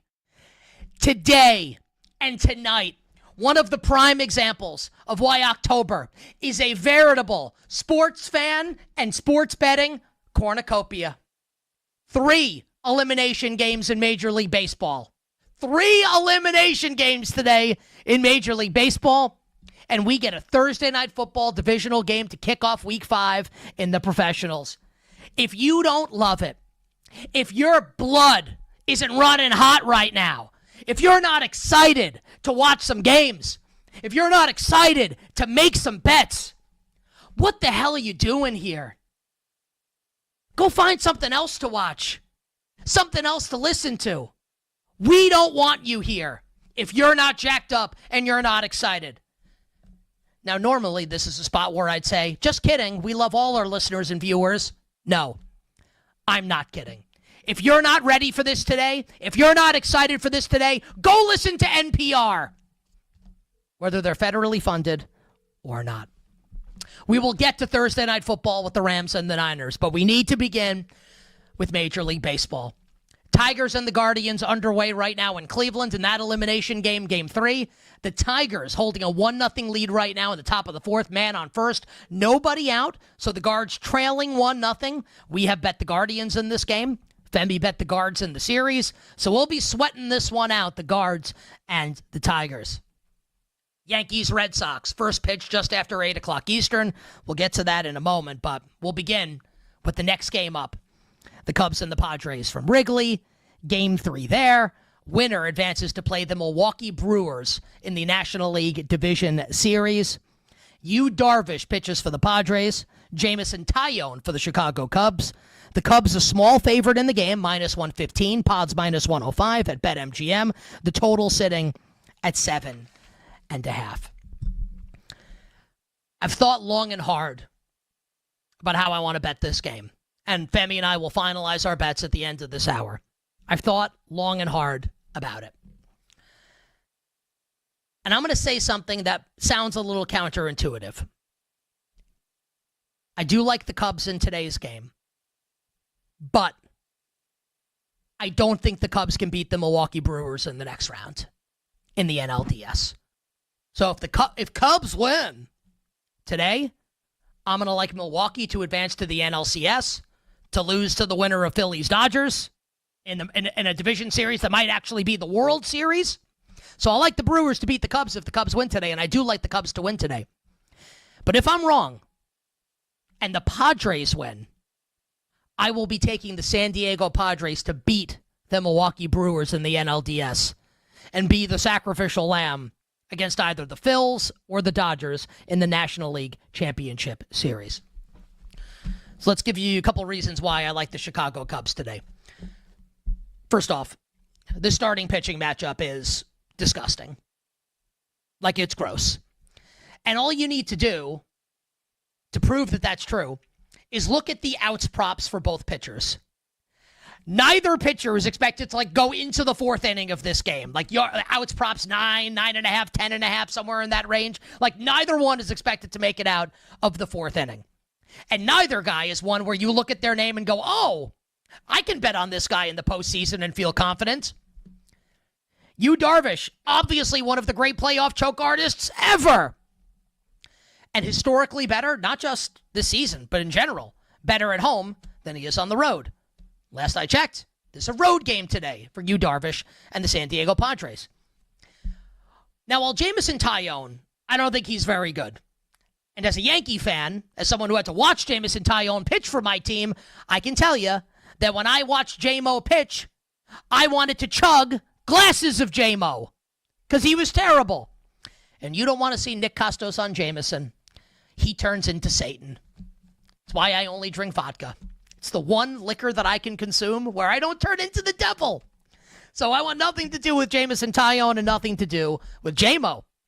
But Jameson Taillon at least closed the season well for the Chicago Cubs. Gives you something to latch onto when you bet this game today, if you like the Chicago Cubs. And I do like the Chicago Cubs. We have seen Padres manager Mike Shildt use his most electric arms out of the bullpen in each of the first 2 games, most notably the great Mason Miller, who looks like, man, if you watch baseball for the first time and saw Mason Miller pitch, you would think, this is the greatest pitcher that's ever lived. He's unbelievable.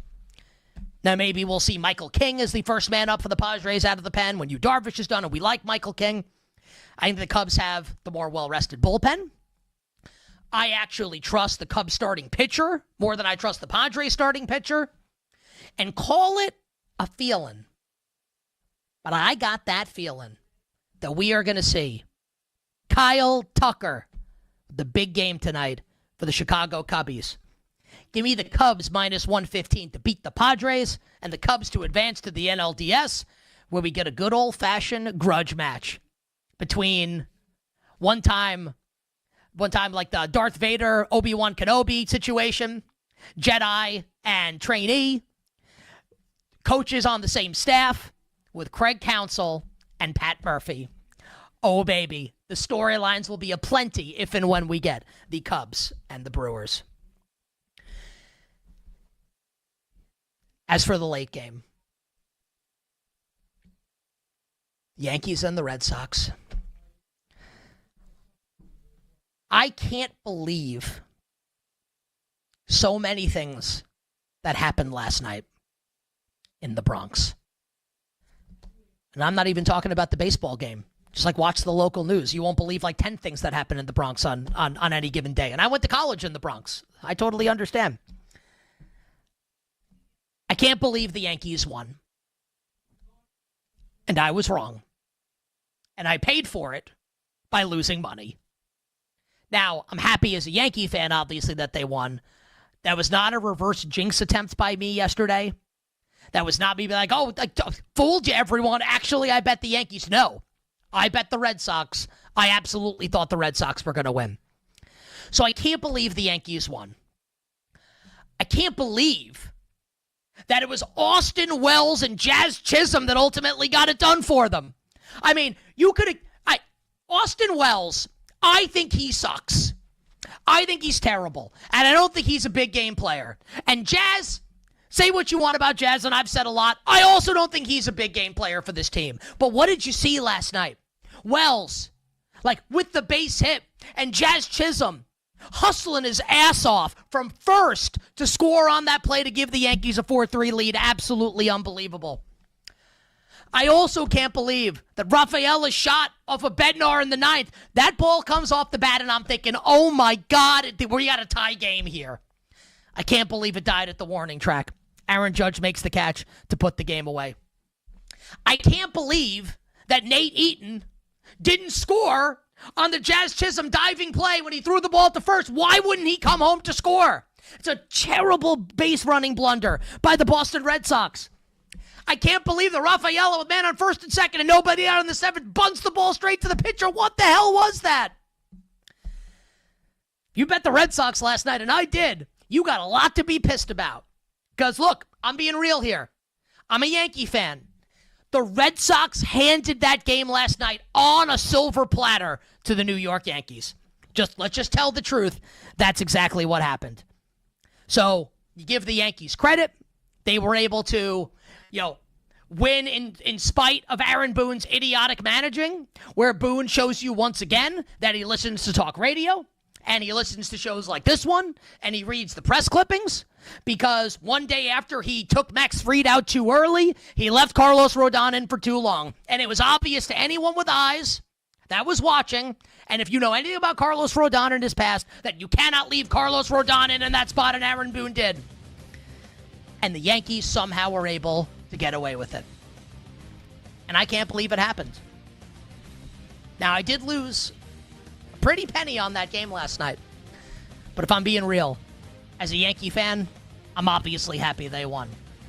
And on the other side, I'm going to give you the script of how Game 3 goes tonight in the Bronx. My bets for the Yankees and Red Sox, and my analysis and breakdown of Niners-Rams on the other side. We'll be right back with You Better You Bet on the BetMGM Network. Make it legendary.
anytime you can get a divisional matchup, this is a big line anyway. Like, even at 7, it's a big line. Yeah.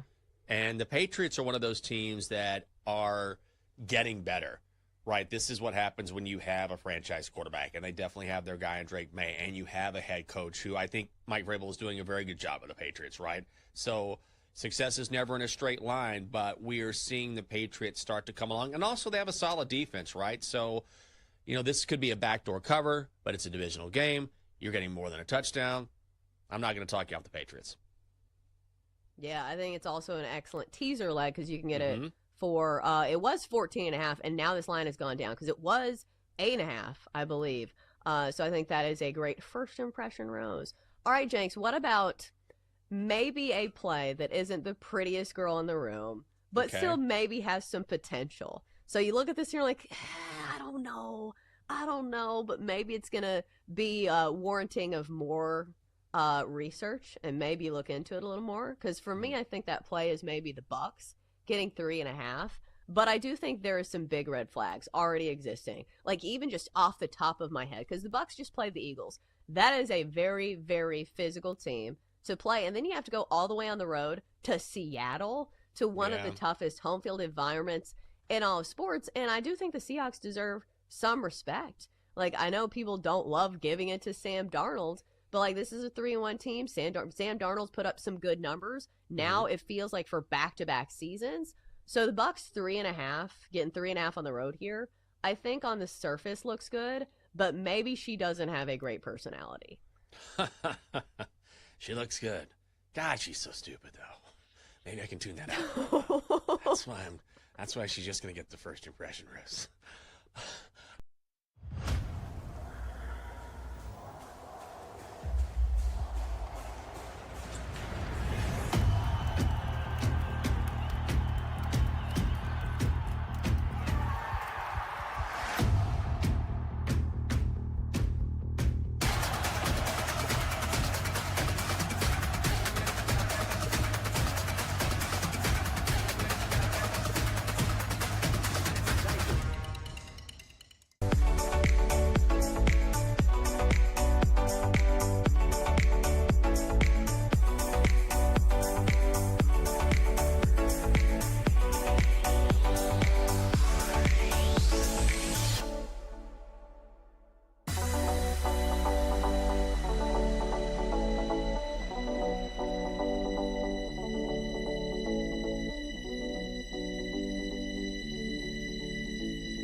Seventh pitch of the at-bat coming to Austin Wells. And he lines one into right field. Fair ball. Chisholm to third. He's being waved. Eaton coming home. Here's the throw. He's safe. And the Yankees have the lead on Austin Wells' single. And the speed of Chisholm. You're tuned in to You Better You Bet with Nick Costos and the crew on the BetMGM network. Make it legendary. Carl Ravitch with the call last night on ESPN as the Yankees stave off elimination and beat the Boston Red Sox 4-3. Setting up a do-or-die game tonight. Winner advances to the American League Divisional Series to take on the Toronto Blue Jays. And two rookies toeing the slab. 24-year-old Cam Schlittler for the New York Yankees. He of 14 career starts. And Connolly Early for the Boston Red Sox. 23 years old. 4 career starts. And for the old heads out there like me, Connolly Early, Quinn's son. Anyone remember Quinn Early, NFL wide receiver back in the day for the San Diego Chargers? Anyway, Schlittler v. Early. I see this game tonight with the Yankees and the Red Sox playing out one of two ways. The Yankees should, keyword, should, smack Connolly early around. Number one offense in Major League Baseball against lefties. They should smack early around in this game. They really should. But we have seen the Yankees offense over the years, certainly in the Aaron Boone era, we have seen the bats go cold when it matters the most. And given that we have seen in the first two games of the series, and not just the first two games of this series, but in the regular season finale against on Sunday when the Yankees were trying to win the division against the Baltimore Orioles, we saw all the high leverage relievers used on Sunday also. That's now 3 consecutive games that we've seen Bednar, that we've seen Cruz, and we've seen Devin Williams. Whereas the Red Sox last night, really the only reliever that they used and stretched out was Garrett Whitlock, who was horrible, thankfully.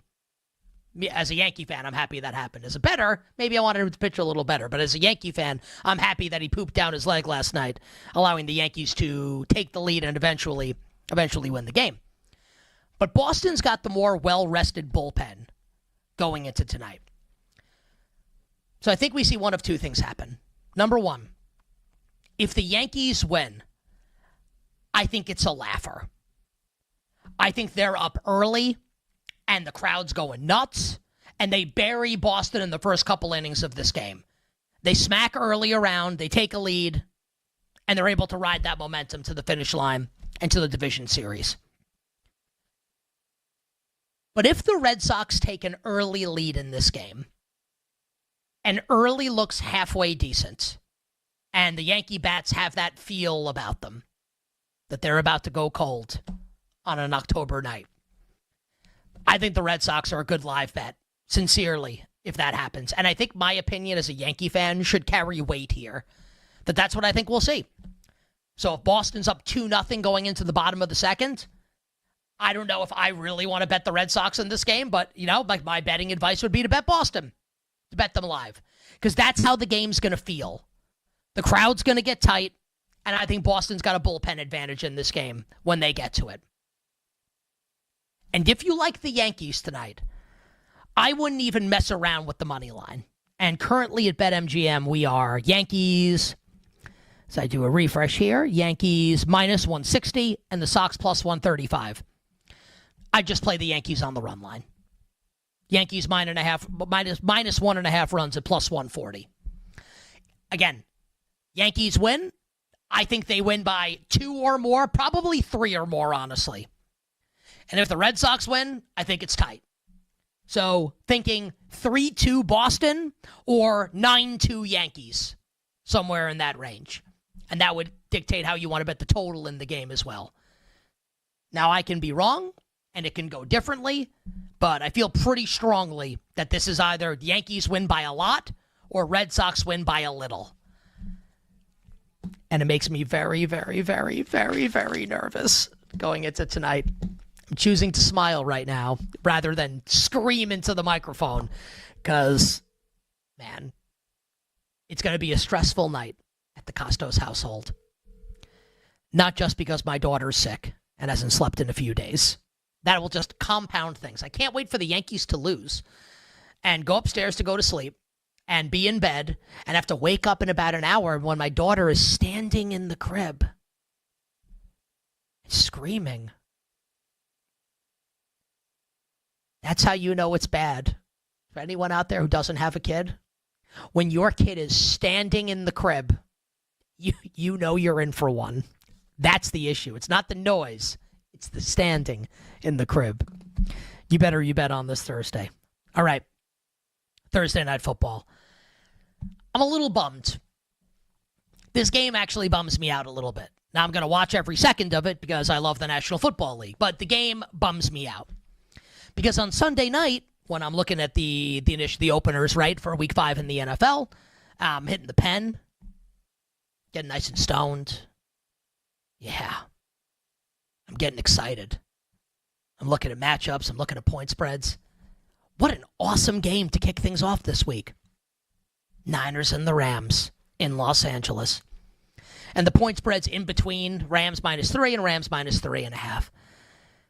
And as the week has drawn on, the point spread has gone up and up and up. We are now basically everywhere Rams minus 8.5. So we've blown through 7, blown through 7.5, and we've blown through 8. Rams minus 8.5. Total in the game has been bet down. We are now 43.5 at BetMGM, below one of the key numbers when we talk about betting totals of 44. Brock Purdy, out. Jawan Jennings, out. Ricky Pearsall, out. George Kittle remains out for at least one more game. Nick Bosa is obviously out for the year. And that's how you get the Rams all the way through 7 at home on a short week. So as it stands right now, the number, it feels okay to me. If I had to bet it, and I don't think I'm going to, but if I had to bet the side of the game right now at current numbers, I lean towards the 49ers. Lean. Not a bet, a lean. And you know how leans work. If the Niners cover, I get to come on the show tomorrow and tell you I won. And if they don't, hey, it was just a lean. I'm kidding. Just a lean for me. I'm not going to bet San Francisco. I don't think I'm going to bet San Francisco plus the points. But I do lean towards the Niners. It's a big number, and I have a lot of respect, obviously, for Niners head coach Kyle Shanahan. What I want to do here from a betting perspective. Everybody want tease tonight. Everybody want tease tonight. Are the Rams going to lose?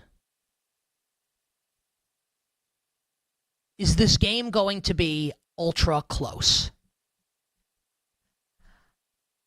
I really don't think so. Matthew Stafford's healthy, and we'll see if Rob Havenstein plays, but the offensive line is pretty healthy otherwise for the Rams. Puka's healthy. Devontae's healthy. Jared Verse is healthy. Now compare and contrast, right, to the Niners, where their starting quarterback isn't playing. The 2 receivers aren't playing. The best pass rusher is out. The star tight end is out. I don't like the setup for San Francisco tonight. Now, at 8.5, you could lose by a touchdown and win the bet, right? So I don't want to lay Rams minus 8.5. Do I like Rams minus 2.5? Rams to win by 3? I do. So I have paired the LA Rams with the Buffalo Bills as a 2-team teaser leg for tonight. That is the 2022 NFL season opener memorial teaser. The Rams and the Bills. The Rams down to 2.5 and the Bills down to 2. That's how I'm choosing to play the side of this game, is to tease the Los Angeles Rams. So I've got that. That is good to go. Now let's talk some props. And we will finalize the props at the end of the show. But I do think that this game provides some fascinating prop angles, the Niners and the Rams. So with Jennings and Pearsall out, we will see Kendrick Bourne, the ultimatum,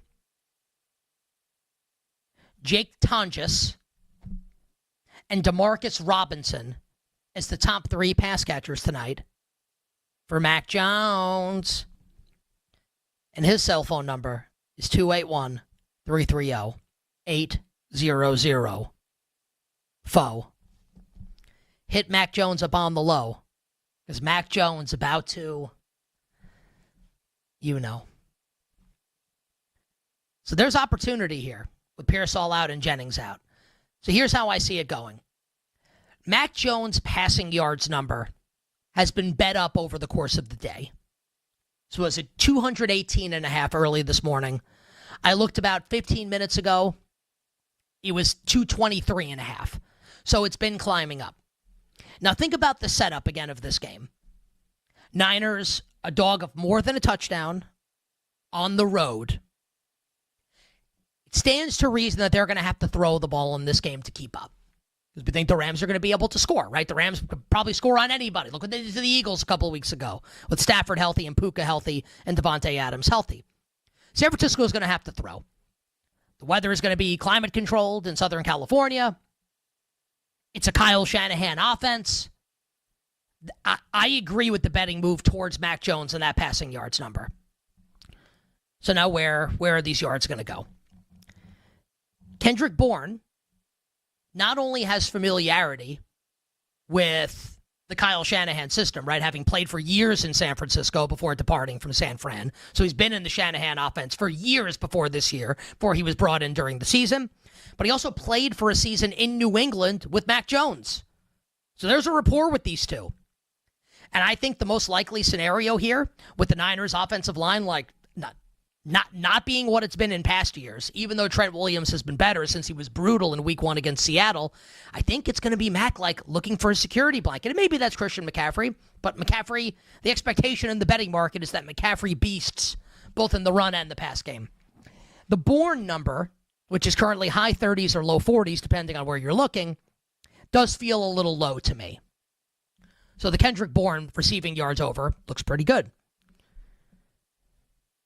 Now let's talk about Jake Tonjes, who will be San Francisco's number 1 pass-catching tight end with George Kittle remaining out.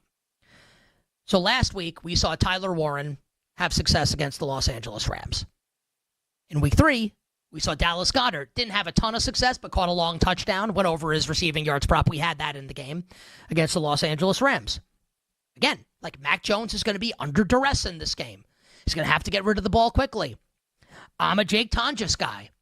Except in week 1 when he cost me money catching that touchdown to beat the Seahawks in my Seahawks bet. Tonjes' receiving yards prop in the high 20s now.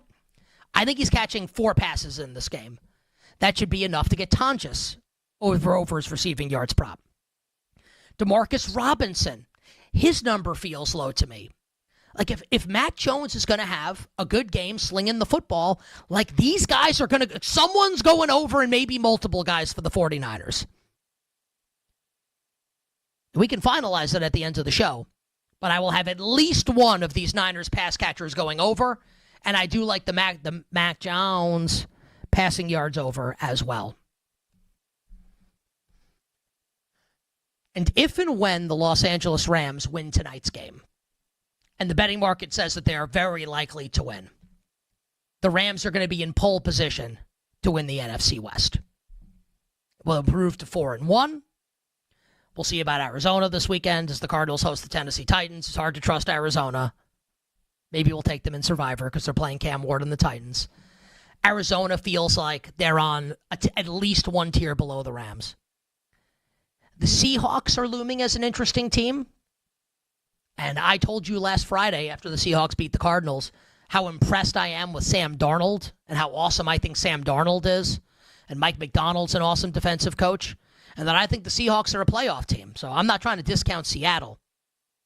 But I don't think if Matthew Stafford's healthy that you can put Seattle in the same breath as the Los Angeles Rams. And if the Rams win tonight, they'll be 4-1. The Niners will be 3-2. And the Rams will have a head-to-head win over San Francisco. And for as good as the Niners can be in theory, I never thought the Niners' ceiling was as high as the Rams' ceiling. Even if I felt like the Niners' floor was higher than the Rams, given Matthew Stafford's back, I said before the year started, the Rams were the only team in that division with potential Super Bowl upside. I'm not saying that the Rams win the NFC West with a win tonight. That's obviously not the case. But I think it puts them in really, really, really strong position to do so. And they are big favorites in tonight's game. It's going to be one of the things that we're talking about when we lead off tomorrow's Phenomenal Football Friday edition of You Better You Bet. On the other side, Femi and Tyler join me, and we will finalize our Survivor, attempt to at least finalize our Survivor play for Week 6. We'll be right back with You Better You Bet on the BetMGM Network. Make it legendary.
Man, Ohio State has a pretty big game on deck against Illinois the following week at noon, I believe. It is. Here's the thing. I can't bet this game because I really liked Washington, and Washington should have covered. I can't believe I'm saying this because I dogged them all summer long. Maybe the best hire in college football was actually Matt Patricia. Matt Patricia as the defensive coordinator for the Ohio State Buckeyes isn't fair. These defenses that he's throwing at these kids, they just can't comprehend. I don't want to bet against Ohio State. It's a big number, but they're good, man. Julian Sayin just got his first big road win. Jeremiah Smith hasn't even really done what I thought yet this season. They're just loaded. Tate, they got so many good receivers. It will be Ohio State or pass. I do like Minnesota's quarterback quite a bit, Drake Lindsey, but I think this could be a rough day against that Patricia defense. So Ohio State for me. Oh, so you're saying that the pencil is quite sharpened right now for Matt Patricia. Oh, yeah, he's been outstanding. No doubt about it. That defense has been locked down, to say the least. All right, let's go to the marquee matchup of College Football Week 6, and it's Miami on the road against Florida State. The Hurricanes laying 4.5 against those Seminoles.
Sam Martin, the veteran, for the punt, and Marcus Jones. There was no fair catch at the 12, and he squeezes out of it. Marcus Jones down the sideline. Walker's in front, past the punter. Marcus Jones, and that's the punt return for a touchdown. You're tuned in to You Better You Bet with Nick Costos and the crew on the BetMGM Network. Make it legendary. Oh, baby. We survived with the New England Patriots. We didn't just survive. We thrived. A beatdown. Ass kicking. We absolutely loved it.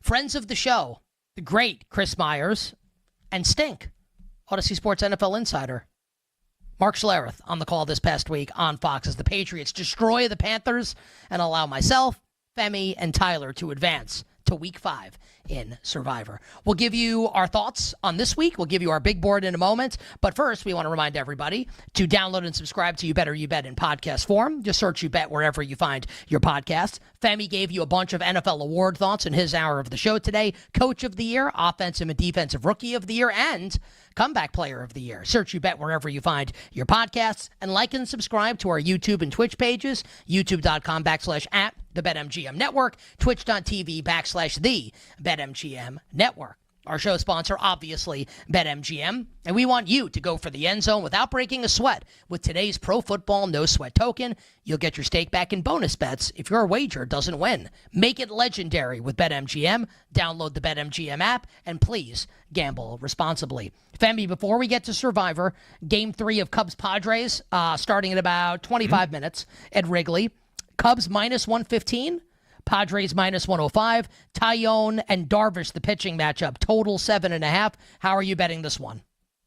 Yeah, I have the Cubs series price from before the start of the season at minus 110. If this is the same exact bet, we're sitting here. There is some minus 110 out in the market, obviously minus 115 at BetMGM. We always recommend shopping around. I don't feel like I need to add more, but if I didn't have anything, I would actually bet the Chicago Cubs. So I will be riding my bet that I made prior to the start of the series, minus 110 on the Cubs to take down the series. I just do not trust Yu Darvish whatsoever in this spot. The Cubs lineup, it's more than shaky. Like, Kyle Tucker's probably the only guy that you actually trust. But I think at home, they find a way. Craig Counsell finds a way to get this done for the Chicago Cubs. So give me the Cubbies. I think they get it done. It's going to be a sweat because the Padres might have some of those vibes, but I do like Chicago at home to advance to the NLDS. Any thought to PCA HR today? Off the schneid or no? PCA's playing cricket. Like, he's swinging at balls that are bouncing. No, I cannot. I cannot. It feels like at some point he might snap out of this. We will we will see. His ABs are horrendous. Like, they're actually horrendous. It's not great. I do like the Cubs also. I bet the Cubs. Talked about why to start the show. Yu Darvish is a choker. I actually trust Tyone more. Cubs bullpen more well rested. And subjectively, I think you get a good Kyle Tucker game here. And I think the Cubs win. Cubs win and advance to the NLDS. Okay. Survivor time. Tyler Morales joins us. Hello, Tyler. How we doing, guys? Tyler, you are not feeling well. Is that accurate? Yeah, a little under the weather here. Kind of fatigued, a little congested. My head hurts. My back hurts also, which is maybe the sign of old age. But we're fighting through it. This is my flu game today. It's been a long week of producing Wagertainment. Someone has to do it. Apparently, I'm getting sick doing it. That's right. So, wait, I'm being serious. Are you being overworked? Also, like, why does it sound like a goddamn aircraft carrier is landing every time your microphone's on? I can't help you with the second part, but I don't think I'm being overworked. You know, maybe someone in my house got sick, brought it to me. Maybe I went outside a few times. Maybe my brother. My brother's a little sick. I didn't even know you have a brother. What's your brother's name? Corey. He's 14 months younger than me, so he's 29. I'm 30. I was hoping for Miles. I don't think I've ever heard you talk about Corey Morales once on the show. Are you friends with him? No one's ever asked. He's not home right now, but do you like him? Yeah, he's cool. Did you guys hang out? You've literally never mentioned him once. I feel like you don't like him. No, I do, but it's just like he watches football with us. He's not like the world's biggest sports fan, but he's a sports fan. So it's just like, you know, I'm not going to bring him on. No, not really. So maybe that's where the disconnect comes from, as the Tigers just hit a home run. Yeah, Dylan Dingler just hit a dinger. Tigers up 2-1. Sorry. Does he look down on you for betting on sports? No, not at all. I don't think so. My dad did it our whole lives. He's seen it. I don't think he looks down on me at all. Who does your dad prefer of his two sons? I'm not. You know what? He's probably not listening. I think of me a little bit. I'm not gonna lie. I think it's me. But what does Corey do? He works in like photography and videography. So he like works for a company and goes out and he's like basically the cameraman and takes photos and all that stuff. Okay. Are you sure you like him? I don't think Tyler likes his brother. We've literally Tyler and I have been working together every day for 6 years. I don't think he's ever mentioned once his brother. Not one time. In fairness, no one's ever asked, so we never hope you bring it up. You would come up at some point in conversation. Yeah, like Femi brings up his brother all the time. I don't ask Femi, do you have a sibling? I don't know what to tell you here. Next, if you asked, I would have told you, but you haven't. So here we are. Who does your mom like more? Again, no one's probably listening. I think me a little bit. I'm not gonna lie. I think it's me. Is Corey the black sheep of the family? How many no, he's awesome. It's just me and him. Black sheep? Okay, it's just you two. Yes. Okay. Yeah. Parents prefer the firstborn. Okay. Do you guys look alike? A little bit, yeah. He looks a little more Puerto Rican than I do, but yeah, we look alike a little bit. Okay. I think we need to Tyler have saying he's Corey darker on than the me. show. Yeah. No, is that he what won't you're come saying, on. There's Tyler? no chance. There's no chance. He's not coming on. Is he darker than you? Yeah, he is a little bit. Yeah, he's got a nice tan. Yeah, so He's he outside. wins. So do I. Tyler's way entertaining. So do I, by the way, but you can't tell with this camera. I look like Casper. I have a nice Yeah. tan too. You just can't see Yeah. it. How about this, Mike Brown? Can we Mike is on the bleep list big time here. Can we make it so like I look like I haven't been outside in like 3 years? Can we get that filter popping, Mike? Please. Make me look. I'll look like an Oompa Loompa. I don't care. I'm short. Make me look orange, please. Yeah, we should get Corey to do the video for the show. He's a videographer. Look at that. Look at that. Mike is cranking that bad boy. If you're not watching on video, I just went from like an ugly son of a bitch, and now I look like I could be in like movies. Just all it took was like one button to probably be pushed. Corey Morales probably could have figured that out. All right. Survivor. You got different shades of green now. So we have thus far this year, Jaguars, Cowboys, Bills, Patriots.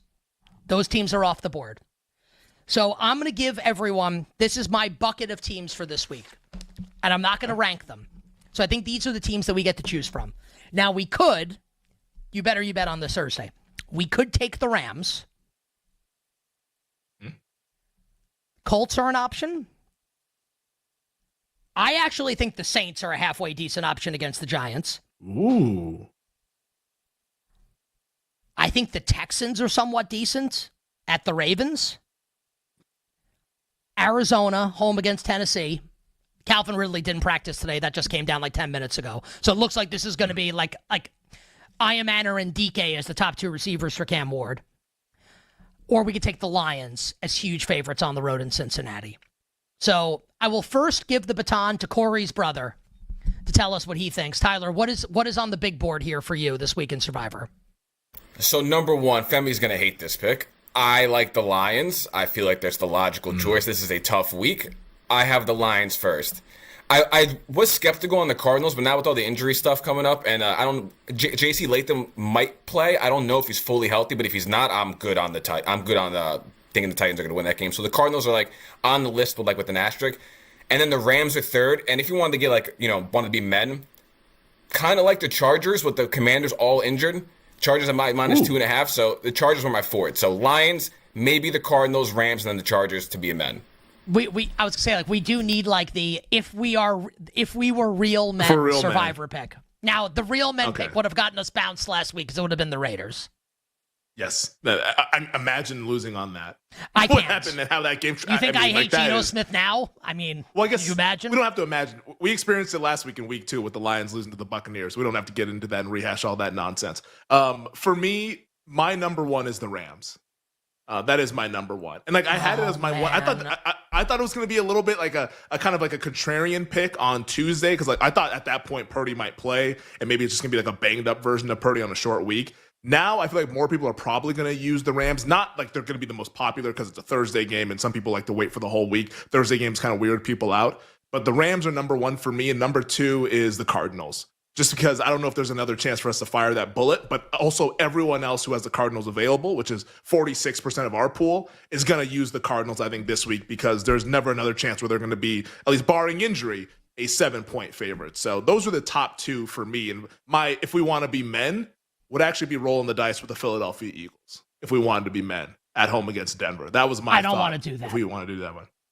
If you want to be men, it's never comfortable. My now it's not like if we want to be real men, like John Wayne men. Like I don't even know what chips that means. center of the table. yes, like the type of man that like my grandfather wanted to be, who would look at me and probably think I'm a huge sissy, asking Mike Brown to change the filter on the camera. If I wanted to be a real man, I think the Saints would be the pick. But you guys don't like that, right? No, I don't think I can. Rattlers never won an NFL game. I'll just point that out. So it's a really fair. Honestly, you won that argument. Like it just. Yeah. I just Saints can't are off do the it. board. Yeah. The Eagles are a real man pick. I'm good I on the love Eagles. the Eagles this week.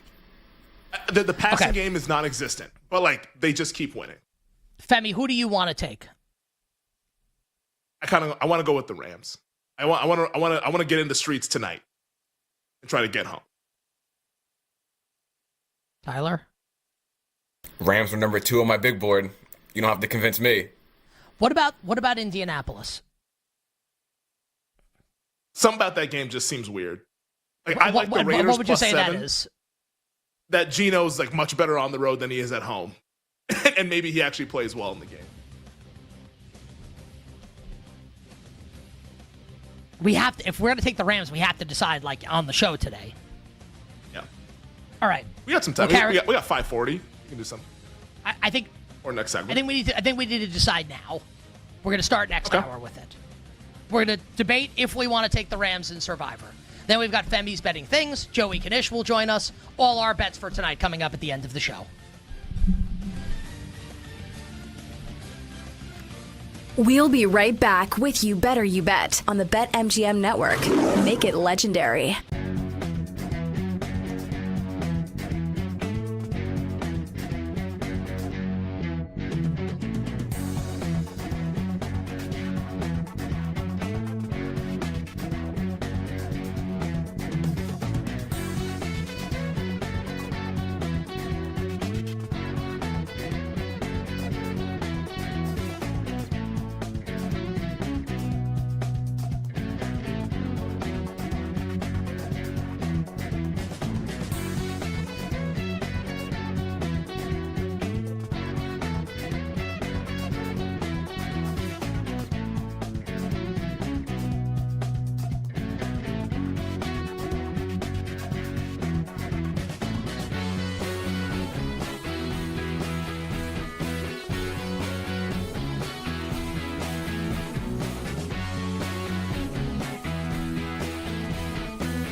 Are you buying anything that Brinson was selling there? The touchdown play might not be worth it. Just the narrative. This is where he grew up. And if you look at it, he's killed this team. 5 games, he averages 127 yards per game, and he scored 7 touchdowns in those 5 games. He's also performed in the playoffs, too, averaging 9 in 2 games, 9 catches, over 100 yards, 114 yards in each playoff game. The number's 54.5 yards for Devontae. 54.5. I'm kind of getting there, man, because I think people are going to be split. Like, what do we do? Well, Puka's had the much better year. They're probably going to bet that route. But, man, Devontae, that was a great price that he grabbed at plus 145. Wish that was still available. But 54.5 yards seems very gettable, blowout or not. And he's freed up playing on the other side of Nakua. Devontae, as we know, for a long time in this league, was a legit number 1 receiver that got bracketed or doubled a ton. You can't do that in LA, though. So when you combine the freedom that he has playing across from Puka with the genius of Sean McVay, who's having more fun than Devontae Adams this year? Oh, by the way, Matthew Stafford throws a pretty ball. He's in the perfect scenario.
Bets are on You Better You Bet with Nick Costos and Femi Abebefe. Hey, this is Joe Buck, and you have done it. You have found it. You are listening to You Better You Bet. Great decision. The great Iron Eagle. Nick and Femi are such close friends. I would even consider getting divorced, even though I'm very happily married, just to get remarried, to have them as groomsmen. That's how much they mean to me. Hi, this is Kevin Harlan of CBS, Westwood One, and TNT, and I'm listening as you do every day to You Better You Bet with the most handsome single man in the radio business. A man who, if I was not married for 38 years, I might consider myself the kind of guy that can electrify a listening audience and a crowd of bystanders watching him do what he does so well each and every day. Continue to listen right here on You Better You Bet. This is You Better You Bet on the BetMGM Network. Make it legendary. The tremendous football and playoff baseball Thursday edition of You Better You Bet rolls on. Nick Costos, Femi Abebefe, our crew, and you here on the BetMGM Network. Terry McLaurin and Noah Brown both not traveling to Los Angeles, both out for the Commanders game on Sunday at the Los Angeles Chargers. We think Deebo Samuel's going to play, though, right, Femi? He practiced today. I think he might just be limited. He's dealing with a heel injury, but he was back on the practice field. Tyler, pop on here. So we need to finalize our Survivor. We gave you our bets for Cubs-Padres. We're on the Cubs. That game starting in a couple minutes. Guardians trail the Tigers 2-1 right now. Jose Ramirez just flew out to left. So we're final couple innings in Cleveland. What do we got? I'll say they're saying that Deebo did not practice, so I guess he was just on the practice field. He was seen. I thought he was going to practice. I'd love to know who tweeted that out, that Deebo is practicing. Like, can the beat reporters get this stuff right? Yeah, guess not. So it sounds like all three of those guys did not practice, but I don't think they're ruling out Deebo yet. So, but McLaurin and Brown are out. Okay, so Adam Schefter just tweeted, McLaurin, Noah Brown, and Sam Cosmi out, which we knew Cosmi was going to be out. They just opened up his practice window. He tore his ACL in the playoff game against Detroit. None of those players traveling to Los Angeles. We don't know about Deebo. Does this change the calculus for us at all? Do we want to be real men and take the LA Chargers? I mean, I don't want to go against Jaden Daniels. Yeah, it's just like, do you really want to do that with your Survivor entry? Like, Tyler, you want to, right? You want to go against Jaden Daniels. That's his enemy. Yeah, I knew Femi was to say. Yeah, I'm also a Jaden Daniels hater. But like that aside, like he's injured. He's going to be injured. And he's probably going to have a knee brace on there this game, so he might not be 100% when it comes to run the ball. And they're playing probably the most physical team in the NFL, one of them at least. So we don't have to. I think there's better options than the Chargers. They were just like, if we wanted to be men, I think the Chargers are a good pick. Is Corey Chargers home? O-line banged up. No, he's not home. He's working. What? Oh, he's like videoing stuff?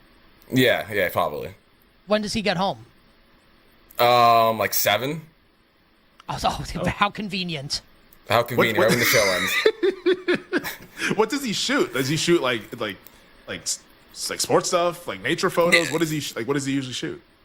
He goes to like a lot of rap concerts. He was with Carmelo Anthony the other week, doing some video stuff for Carmelo. So yeah, it's a bunch of stuff like that. How does this not get brought up ever? Nobody ever asked. I would have brought it up if you guys asked. Oh yeah, he's just hanging out with Carmelo Anthony the other week. Tyler, so, FaceTime Corey. No, he's working. I'm not doing that. So then he just won't pick up. No harm, no foul. We can do this another day. We can do this Text another day. Corey. Is Corey a football fan? Yes, a little bit. Yeah, he's not as big as I am, but he is. I want to know what Corey thinks we should do with Survivor this week. Yeah. All right, I'll text him after the segment. Okay, great. When is Corey off work? Oh, 6:54.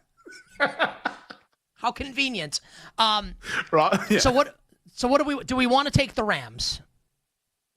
I want to take the Rams. The reason why I'll explain this with Detroit. Do you want to take, because you said something, hold on, because I have to bring this up. You said when we went to break, and I actually think you were serious, even if you're going to say you're not right now. I think you want to sweat the game tonight, because you're not betting it. Is that true or false? You have to be honest. Don't lie to us. Yes, I want to sweat the game tonight. But is that the reason why? No, I had the Rams number one early in the week. Is it more than 50% of the reason why? No, it's less than 50%. I How made my much big less? board on Tuesday. I would say it's like 20%.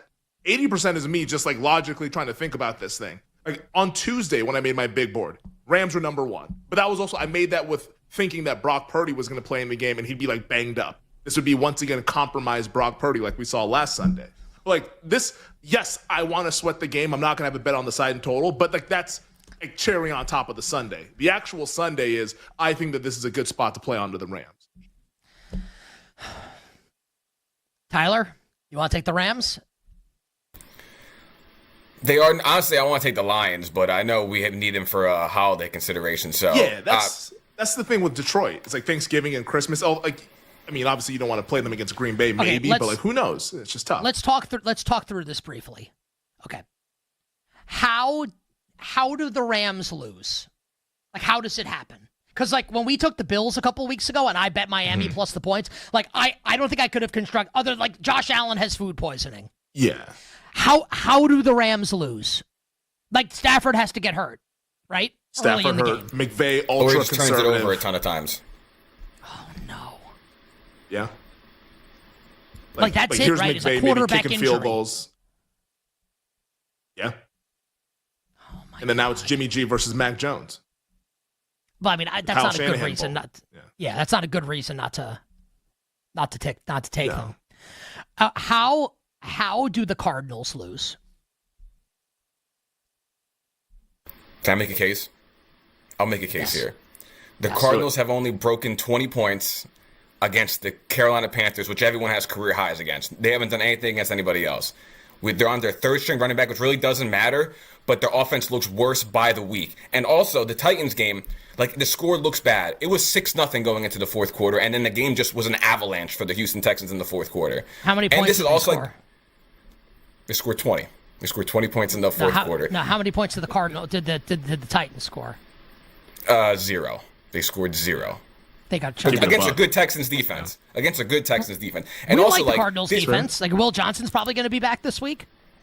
This is also like, this is gonna sound like I'm just like making a claim for the Titans here. I'm really not, but this is like as desperate as a spot as you're gonna see like a team all year. They have the rookie quarterback calling out saying we suck, and this is probably Brian Callahan coaching for his job. So Will you bet the I Titans? could see. I already bet the Titans. Wow. Ooh, okay. He's 10 toes down on that one. He's standing on business.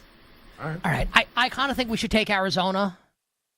You guys want to take the Rams? I think Tyler actually made a really strong case with saying that Arizona's offense has only broken 20 against Carolina. Like, honestly, after he said that, I was like, yeah, they might actually just suck. How many times has the Titans offense broken 20?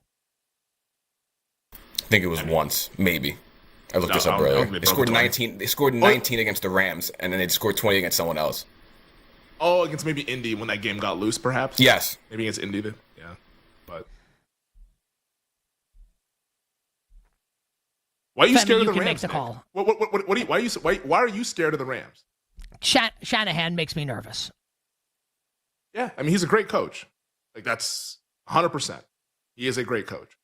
Who have we We gone have against? McVay. We went against Canales, Dable, Canales again last week, and Mike And then Mike McDaniel. McDaniel. And now and now we have a chance And to now go it's against Kyle Brian Shanahan. Callahan, and we're choosing Kyle Shanahan instead of Brian Callahan. Here's my thing. Honestly, I think it's either the Rams. I just don't want Arizona. I think we do Rams or we be cowards and we go Lions. And we just like say, whatever, we're not going to have the Lions on Thanksgiving or Christmas.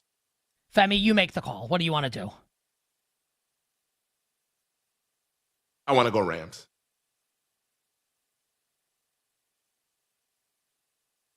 They've been good to us. Tyler? I'm in. They were number 2 on the big board.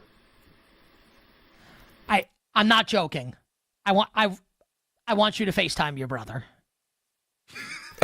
He's working right now. I'll do it later.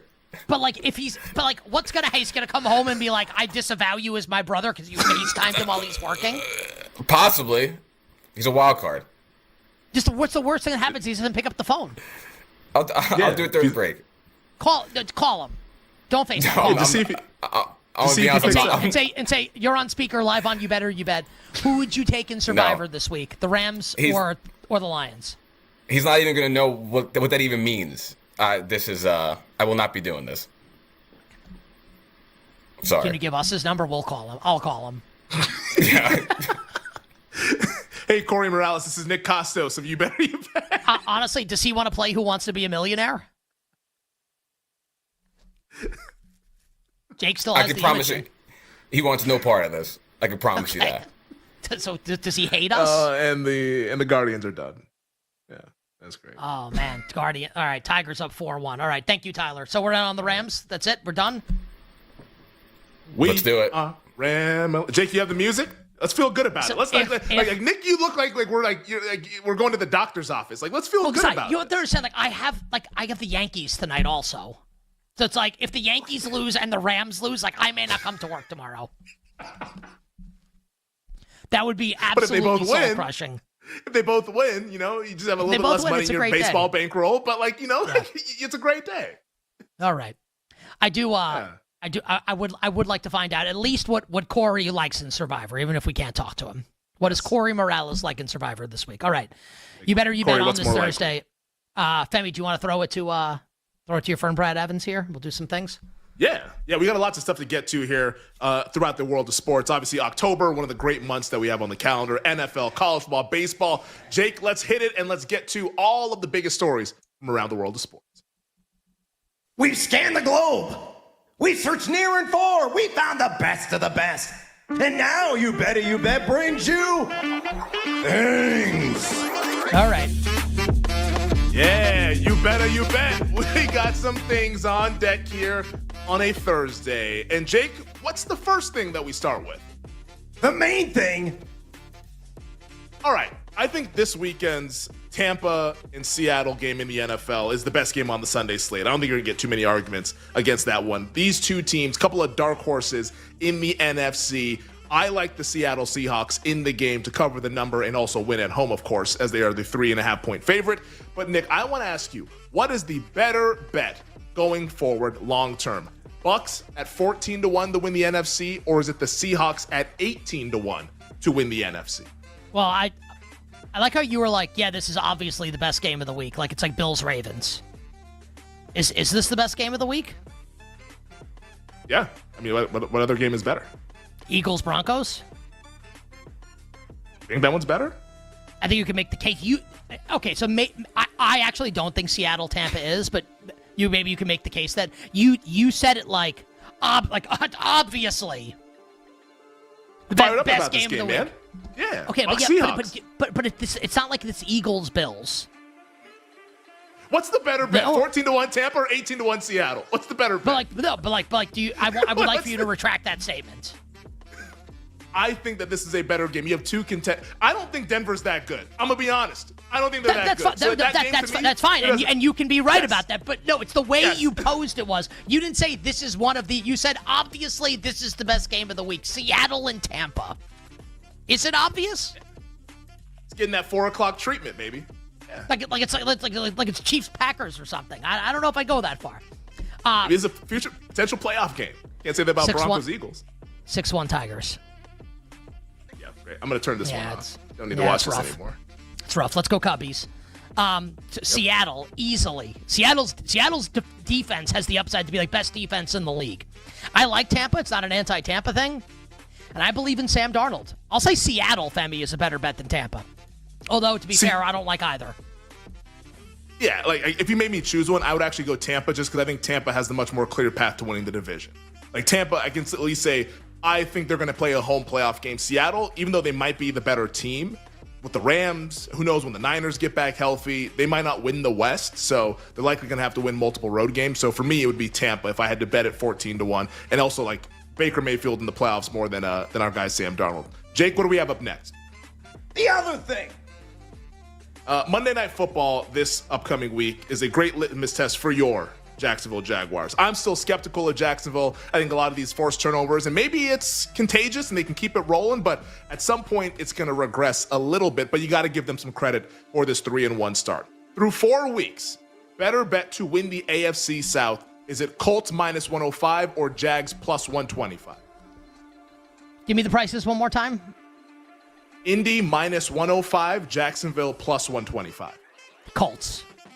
Definitely. I thought you were Mr. Duval. Definitely.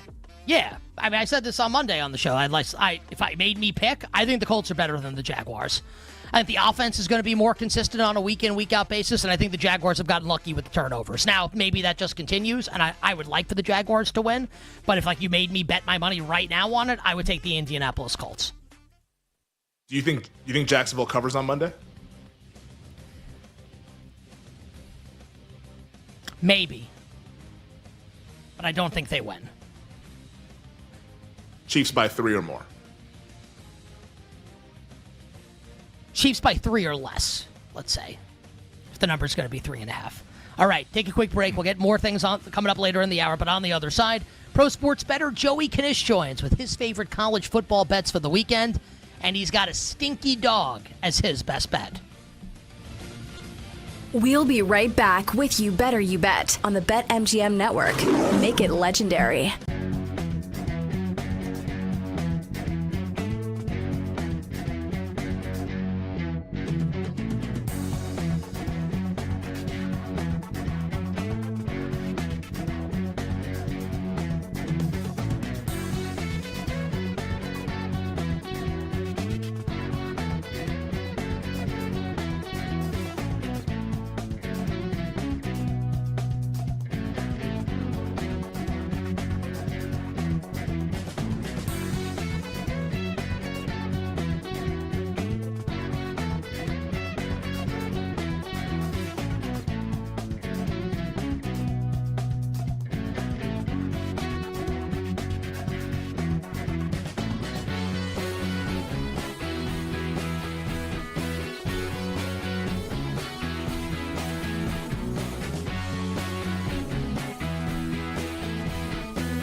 Banking on those short and dumpy passes to the running back that I usually like playing on a short week in Thursday Night Football. And it certainly fits the bill today when Christian McCaffrey is the running back for the Niners. Because here's the thing. The Niners are a skeleton squad right now. If you look at their injury report, it is a who's who of all the best players when it comes to their receiving options. You know, Juwan Jennings out, Ricky Pearsall out, George Kittle injured reserve, Brandon Ayuk not on the field. So I feel like he is the most viable option in the receiving game. Christian McCaffrey is, especially against this Rams defense has been very good. When you have a good defensive line, I feel like those short and dumpy passes are kind of the way to go, especially with Mac Jones playing quarterback tonight. And plus, it feels like the floor is pretty high for Christian McCaffrey when it comes to receiving yards. These are his totals this year, 92, 88, 52, and 73, especially in a game where I feel like they're going to be with a losing game script. The last time we had that for the Niners against Jacksonville last week, Christian McCaffrey had 6 catches for 92 yards. So I'm going to go Christian McCaffrey over 53.5 receiving yards for minus 115.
Simpson on the move. He's going to keep it and score.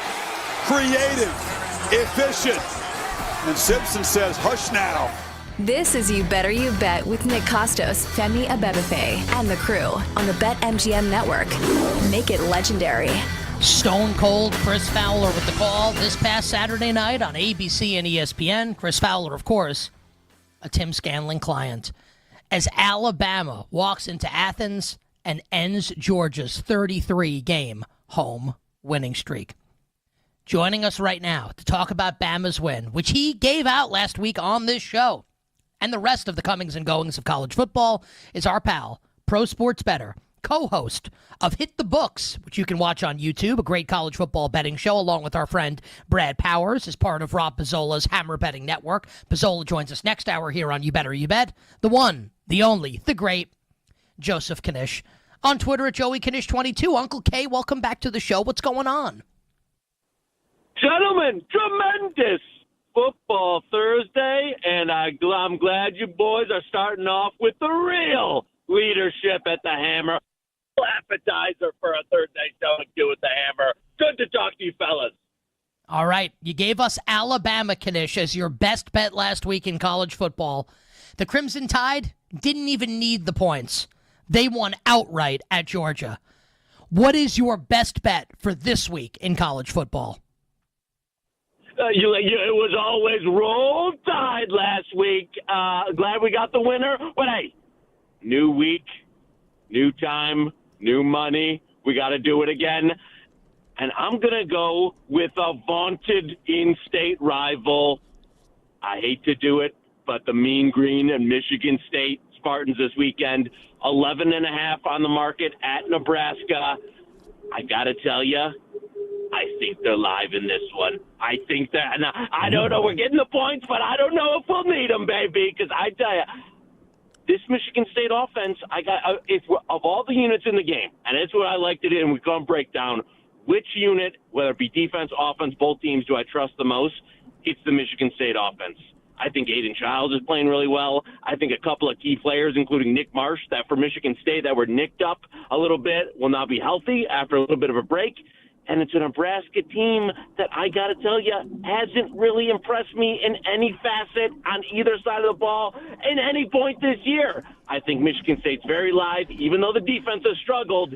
Give me the points. Give me Michigan State. I think they are. And this will be in, the old money line round robins this weekend. I think Michigan State's got a puncher's chance to win this, baby.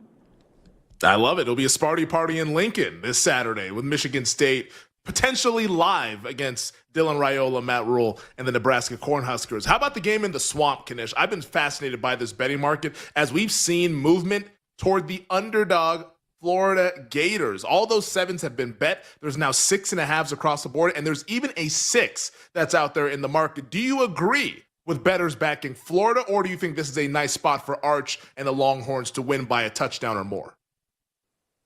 Well, Fem, I got to tell you, I think that a lot of the move here is a correlation between this total, which has come down. When was the last time you're talking about? Is this like, 2017 Iowa, Nebraska? We might hit, the 30s here in a total with an SEC team.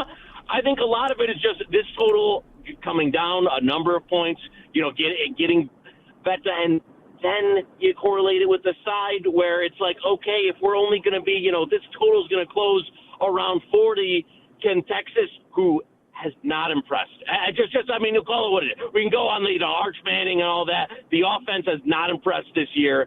Can they be laying that big of a number, which I know Florida's got issues. I know Lagway isn't healthy. I know the offense has been pathetic. But to lay that kind of number now in a game in a total with 40 with a Texas offense that hasn't really got going all year, maybe a little bit of a break. I agree with the move. For me, though, this one, I would need the full 7. It's one that if you didn't get the 7, I'd be shying away now and be looking live. Agree with the under move. Think this is just going to be ugly, disgusting, that type of game. Gun to my head if I had to bet it at Florida, but if I'm taking this Gators offense, I would have needed the full 7, so it's probably a stay away for me now at current. Well, let's stay in the Sunshine State, Kanish, because Florida State in the primetime game at 7:30 Eastern is going to be hosting the Miami Hurricanes. We talked to a lot of bettors. Like, people love this Miami team, and it's hard not to disagree, or hard to disagree when you watch them play on Saturdays. Like, Miami is a 4-point favorite, total sitting at 54.5 over at BetMGM. Do you like the Seminoles, or do you like the Hurricanes and Mario Cristobal to win this one by margin in Tallahassee? You know, I was talking to Nikki K a little bit about this game earlier. I know, listen, Florida State opens up 6.5, has come down throughout the week. Know some sharp guys that were on Florida State early. I got to tell you, though, I'm going to wait this one out, them, and just see what's the best Miami. If I can get this number ticked, I don't think we'll see a 3. I would love a Miami 3. I don't think it'll get that far down. But I'm going to let this see how much, this kind of steam we can get. Maybe a little bit of additional game day move comes in, and then I'm going to come in on some Miami here. See what the cheapest price, eventually this can get to is, and see if maybe it gets down to 3.5. I think probably lowest. But it's a Miami team that just, as I'm sure people have mentioned, I think, and this is better than Ohio State. This is better than, Penn State, Oregon, anybody. They've got the best trenches in the country. I mean, when you talk offensive line, defensive line, and that usually, kind of when it manifests at the end of the year, what are the teams that kind of make the longest run to win the national championships?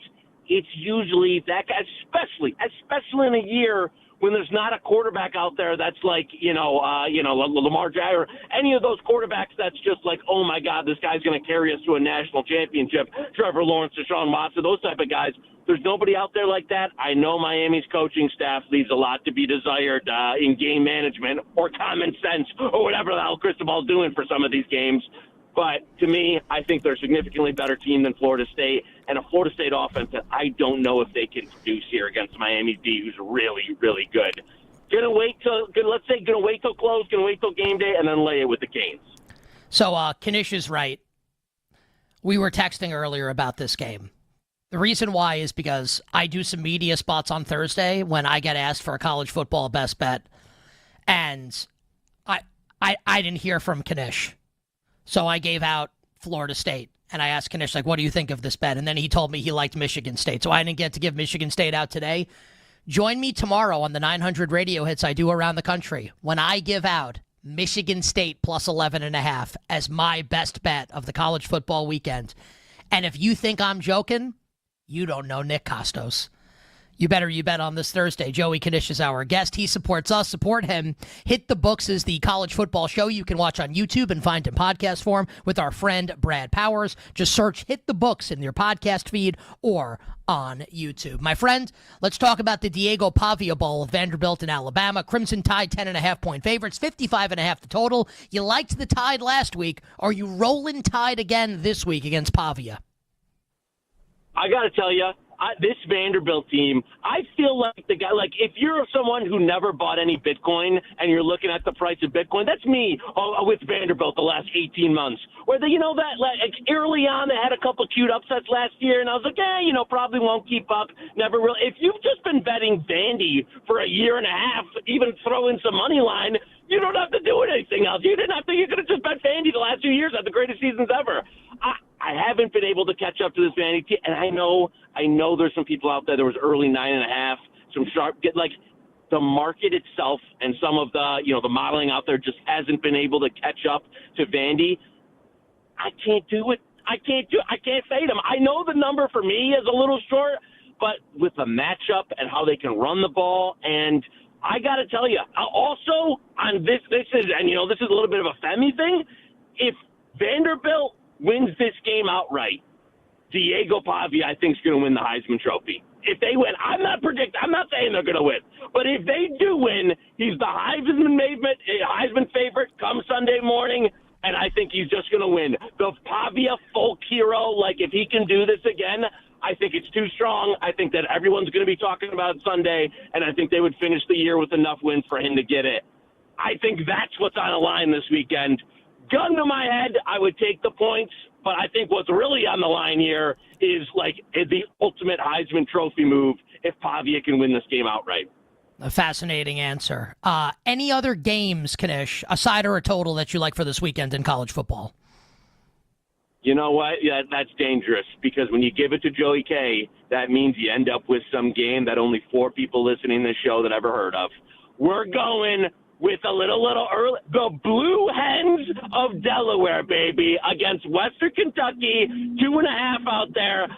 Listen, been riding Western Kentucky all year. They've had a couple of very, very fraudulent results. That's why you got to be objective, even when they're winners. They've been very fraudulent the last few weeks. Delaware off a bye. Offense is electric. Think they're actually maybe the best. They can't play for conference title this year, but think they're probably the best team in CUSA this year. Give me the Blue Hens, Delaware. Anything under 3 is good. I think Western Kentucky's in a lot of trouble this weekend.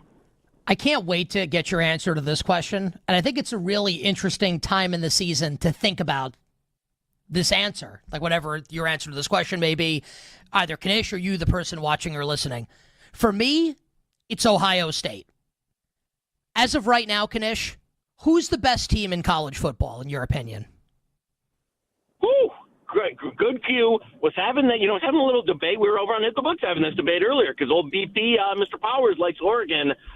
I would lean with you. Unfortunately, I hate to say it, in terms of Ohio State, because one, the defense, which I thought would have a much bigger fall off, just has not. And Matt Patricia, who has been long-standing from years of hating here in Detroit, you got to give the man his credit. He's came in, did a nice job, bunch of young guys, and it's a team that I only think gets better with all the turnover and some of the young guys they're playing.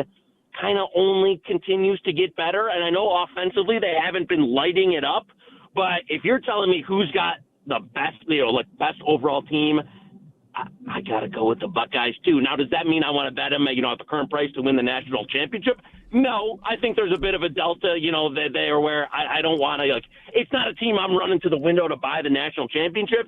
But right now, if you're telling me gun to my head, who's the best team in college football, I think it's them. And I also think they have that additional room to improve with a lot of the new guys that maybe some teams like Penn State, which a lot of people, were taught where that team's been together, a lot of older guys. I don't think the ceiling for Penn State is there. I think it is for Ohio State, which is a tough pill to swallow here in southeastern Michigan. But yeah, you got to call it like you see it, baby. Be honest. Do you know what Delta means, or did you hear someone smarter than you use it in a sentence and you're using it as well? Here's the thing. The nice thing about, Joey Corporate's life, when you work with some smart people, you just hijack some of the stuff they say at work, and then I can bring it back into this world now. People say some smart stuff, and they're saying, oh, yeah, great. Then I come on the phone with you guys and sound like, I know what I'm talking about. So it's a nice parlay, baby, to get there. You know what? Honestly, you're such a fraud for saying that. Taking someone else's work and passing it off as your own. Join me tomorrow on radio stations across the country where I give out Michigan State plus 11.5 as my favorite college football bet of the week. Kanish, anything in the NFL for you in about 30 seconds before we get to the random bet? You know what? Give me I'm going to do this again. I know we didn't hit last week. I'm not going off the Harbaugh train. I'm not going off that. Jaden Daniels coming back. I don't know if he'll be. To me, what makes Daniels is the mobility, the movement. I just saw a report that Debo's not going to be run. Give me the Chargers again, baby. I'm not going to let one New York Giant miracle game kick me off the scent. I like the Chargers. I like it if you can get. It has to be under 3. There's still a number of 2.5s out there. Give me the LAC. I'm riding back with Chargers this weekend. All right, so Kanish going with his buddy. I'm a Giants fan. It was a miracle win. Last time we asked you for a random bet, I believe that we owned the Libs. The Libs got owned. It was WNBA. Maybe that was 2 weeks ago, but last week was a WNBA. Oh, I think we had a fever last week, right? It was the Indiana Fever was the bet last week. Kanish, what is the random bet in the account this week? It could be WNBA Finals Game 1. Could be something else. What do you got? You know what? We're actually going to go with, instead of just Game 1, we got, you know what? A Mercury, the Phoenix is rising, baby. Go with a Mercury Series price on this one to take it home.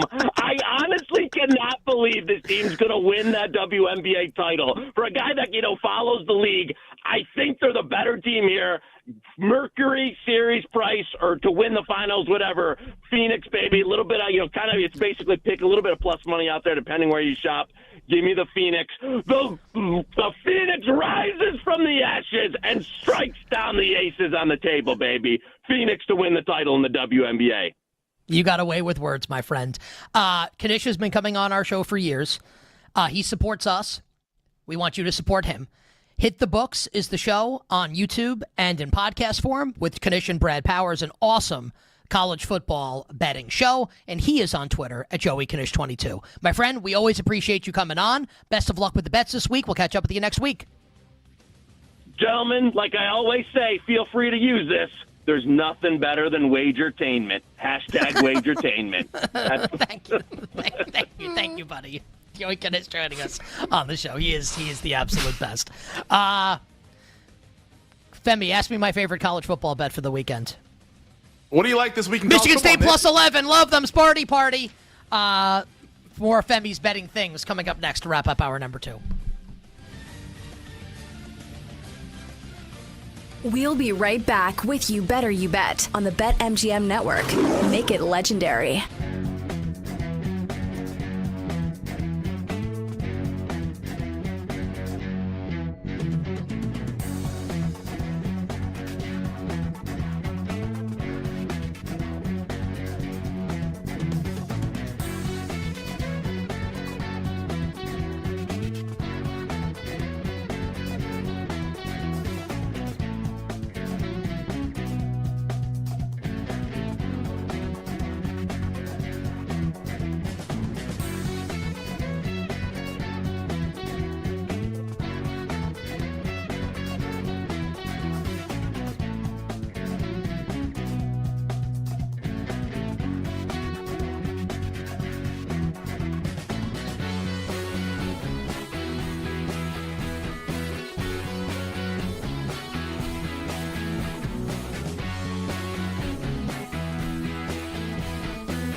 Against better lineups, against better teams, that will hurt the Dodgers. They cannot continue with this this bullpen is so problematic. I don't know how they're supposed to navigate the LDS, the LCS, and in a World Series with this bullpen. It's trying to do this high wire act. I think any Dodger game, as great as the lineup is, the other team is always in the game. If the Reds can do that, what do you think the Phillies can do?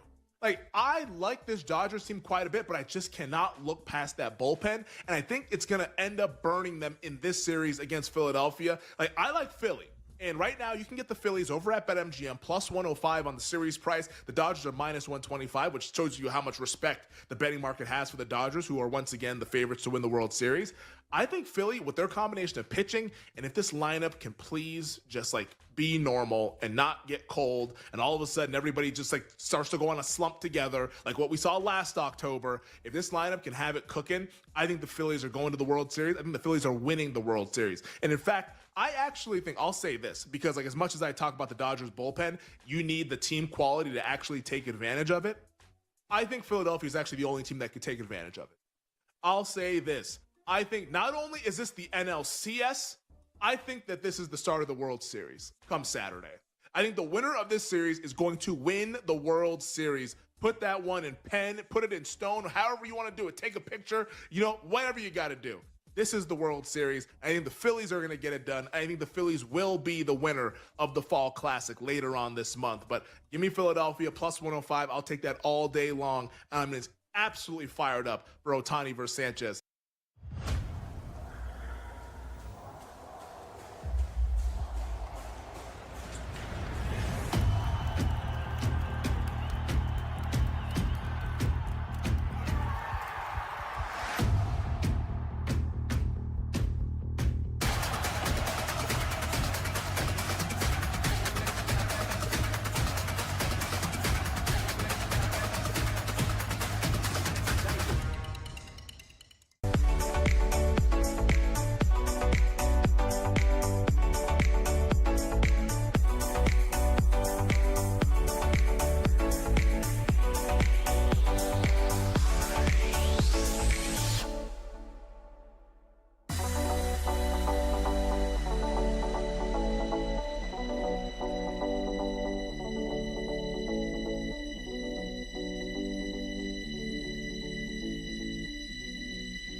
This is You Better You Bet with Nick Costos, Femi Abebefe, and the crew on the BetMGM Network.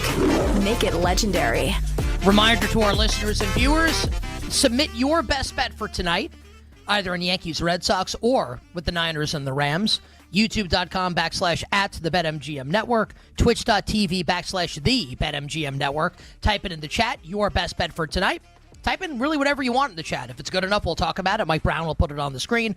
Bill Zimmerman will shout you out and read your bet next hour on the show. So again, your best bet for either Yankees Red Sox or Rams Niners, could be a side, could be a total, could be a prop, YouTube or Twitch. We'll read them next hour on the show. We want all our listeners and viewers to go for the end zone without breaking a sweat. With today's Pro Football No Sweat token, you'll get your stake back in bonus bets if your wager doesn't win. Make it legendary with BetMGM. Download the app, and please gamble responsibly.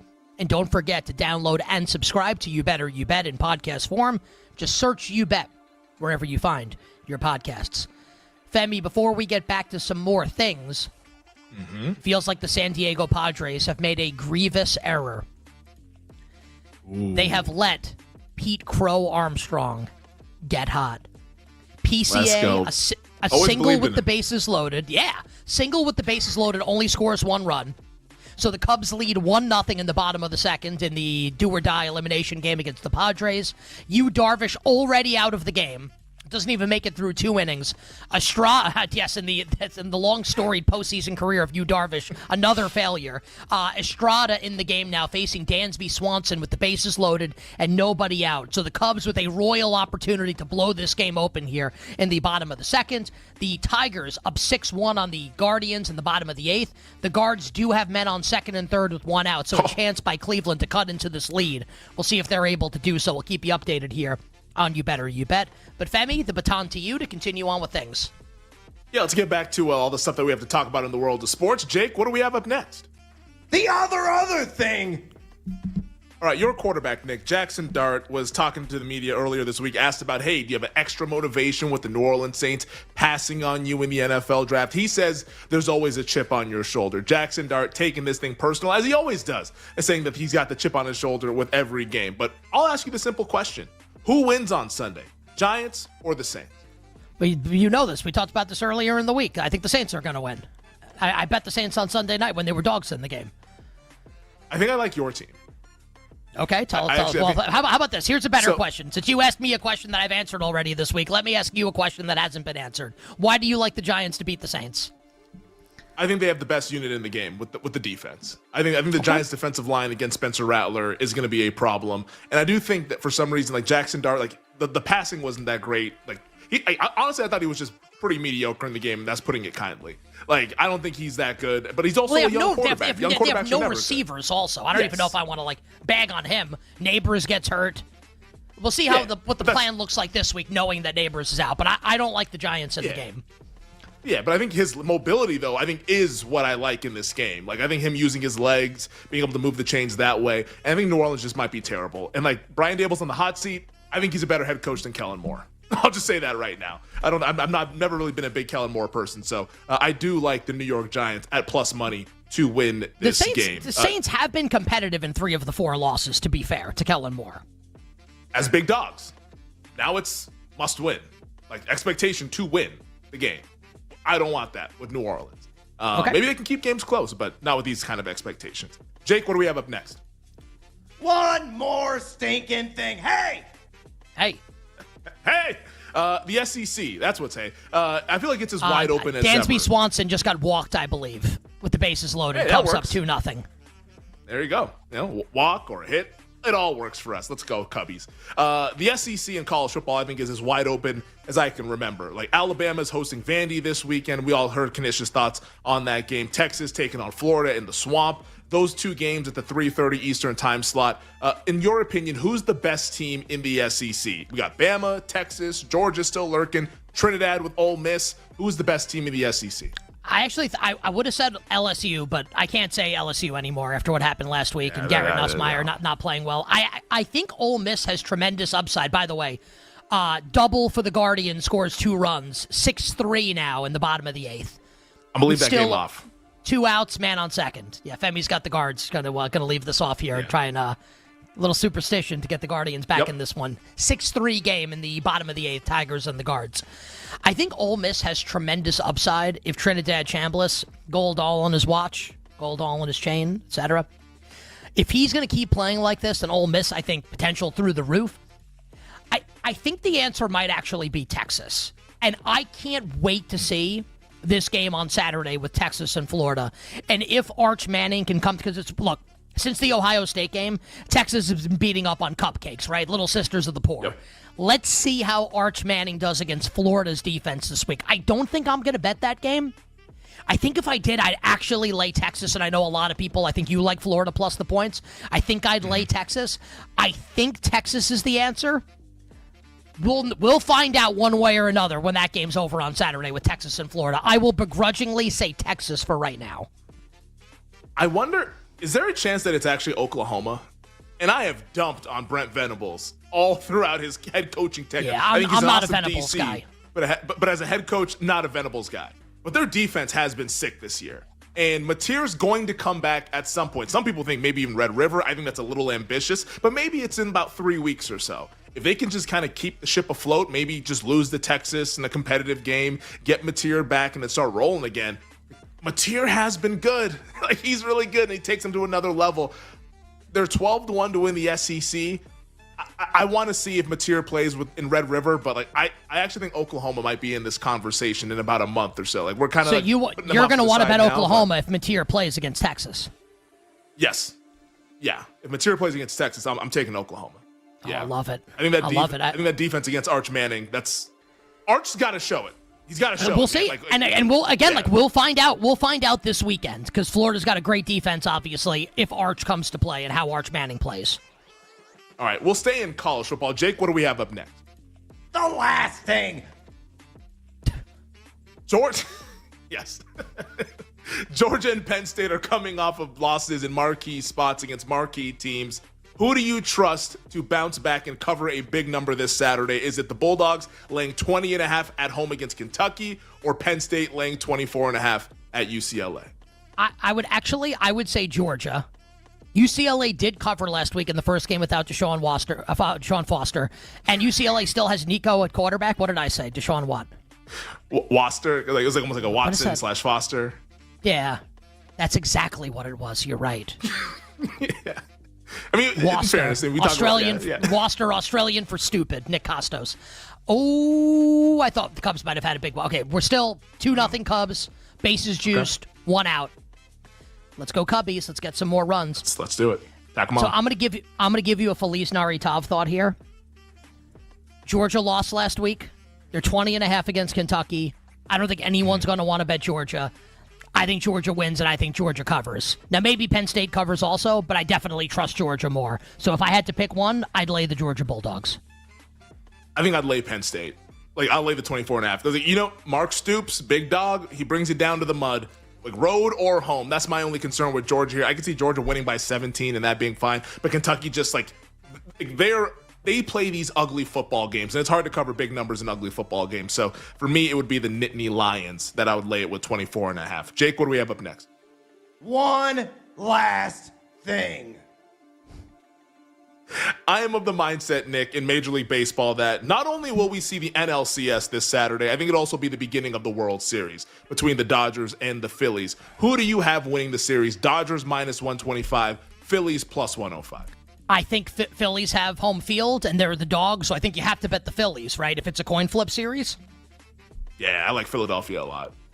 I don't know Cubs for double play. Padres get out of the inning only 2-0. That sucks. Yeah, it's meat left on that bone.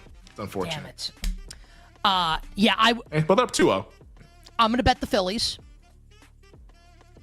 The Dodgers bullpen, I think, is very scary and in a bad way, if you like the Dodgers. Now, Roki Sasaki was ridiculous last night. Yeah. When he came in relief for the Dodgers. It can't all be Roki Sasaki. Did Kershaw make the roster? Is he on the roster? Have they announced that yet?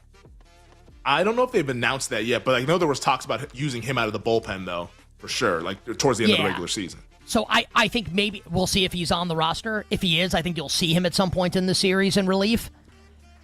Jake's writing on the chat, like, use Glass now in the pen. Like, they may very well do that also because their bullpen arms are not very good. So, given the fact that I'll get plus money with the Phillies, like, I'll bet the Phillies in the series. But, Femi, I agree with you. I do think the winner of this series will win the World Series this year between the Phillies and the Dodgers.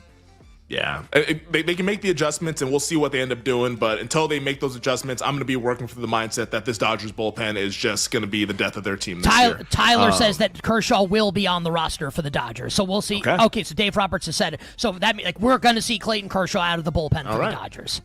There we go. I mean, it adds a little bit more intrigue to this series. Yeah, long time excellent playoff performer, Clayton Kershaw. That will be a great way for his career to end with a postseason flame out like so many of the others. Yeah, I'll bet the Phillies in the series against the Dodgers. Dodgers up 4-2 in Game 5 in Philadelphia. They turn to Kershaw, and here's Schwarber with a 3-run jack. See you later, Phillies. That might be how it ends. Seriously, I like the Phillies quite a bit as well. All right, Jake, hit us with the last one that we have. The final thing. Tonight, Nick, your team. Game 3. Winner take all. Red Sox at the Yankees. Big time game with this rivalry. Is tonight a legacy game for two-time AL MVP Aaron Judge? Oh, man. I would say no. I will say no, only because if he goes like 4 for 4 tonight with 2 homers and like drives in 6 runs and the Yankees win, like that'll be awesome. It will be for sure. But if he follows that up by batting like 120 in the ALDS, like no one's going to care. Like Judge has entered the zone now, and this is like hot take, first take on a sports thing, but it's true. Judge has entered the zone. He's in the Bond zone right now, where he's got to win. Like, you got to win a championship or nothing else matters. Or, like, it's got to be like Bonds in the 0-2 World Series against the Angels where, like, the Giants lost, but, like, Bonds was amazing in that series. Yeah, it was not the reason they lost. So, no, like, Judge got to do way more than this. It's a legacy October for Aaron Judge, not just tonight. Yeah. Maybe he can earn some more pinstripes, though. I mean, do or die game against the rivals, this will go a long way in helping out that legacy. Like, it wouldn't hurt. I just think he's got more work to do, even if the Yankees win this game tonight. All right, quick break, and on the other side, final hour, Power Hour. All our bets for tonight, Yankees, Red Sox, Rams, Niners, and we start the hour getting bets from our friend, Jay Croucher. We'll be right back with You Better You Bet on the BetMGM Network. Make it legendary.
I still feel like I want to know more about the Colts before I take them in Survivor. And it's a good bounce. So I'm thinking no Colts. And the other thing is, when you look at the money line for the Colts this morning, it's minus 290. And then these other ones are $4, $5. That's a big gap between the 7 and the 7.5. Okay, so we get to the top 4. Lions, Rams, Bills, Cardinals. I don't want to take Kyler Murray, but I feel like I have to This is the only spot this year. The line's 7.5. The money line's $4. It is the last time. I did not take the Cardinals in the first couple weeks. Maybe I should have against soft opponents, Saints and Panthers, I believe. But I'm going to have to take some Cardinals. Bills, I'm saving. I think the Bills smash them, destroy them. But there are so many spots like Carolina, Cincinnati, Cleveland, where I can take the Bills in the future. I feel like I have an advantage if I still have the Bills in my back pocket when most people have used them, and more people are going to use them this week once again. So I'm saving the Bills. The Lions, I would rather take them at home. They're the biggest favorite. They're minus 530 on the money line. Not a ton of future value. I will be using some Lions.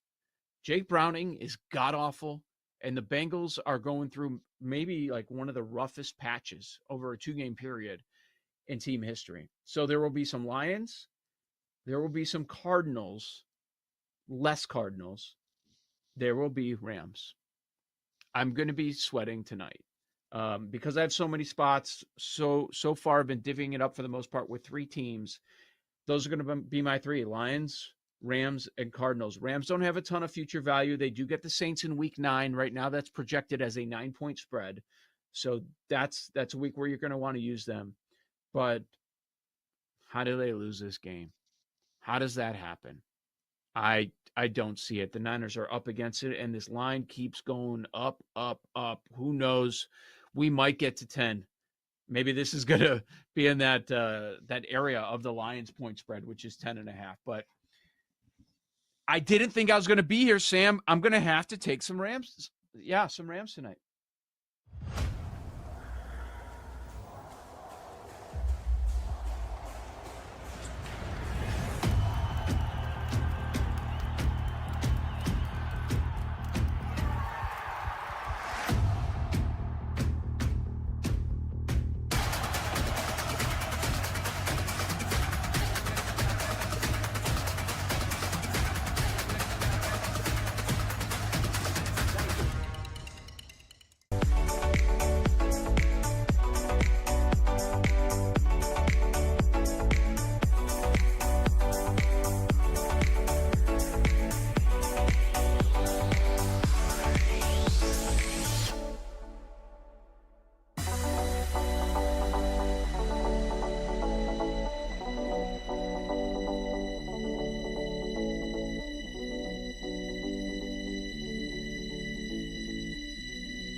This is You Better You Bet with Nick Costos, Femi Abebefe, and the crew on the BetMGM Network. Make it legendary. Bring it up, Jake.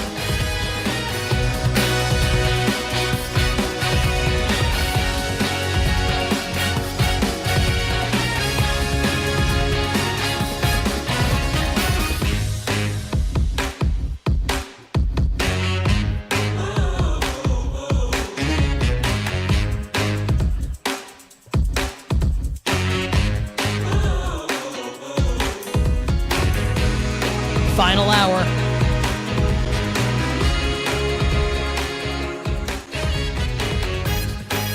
Power hour. You better you bet on the BetMGM Network. Nick Costos, Femi Abebefe, our crew, and you.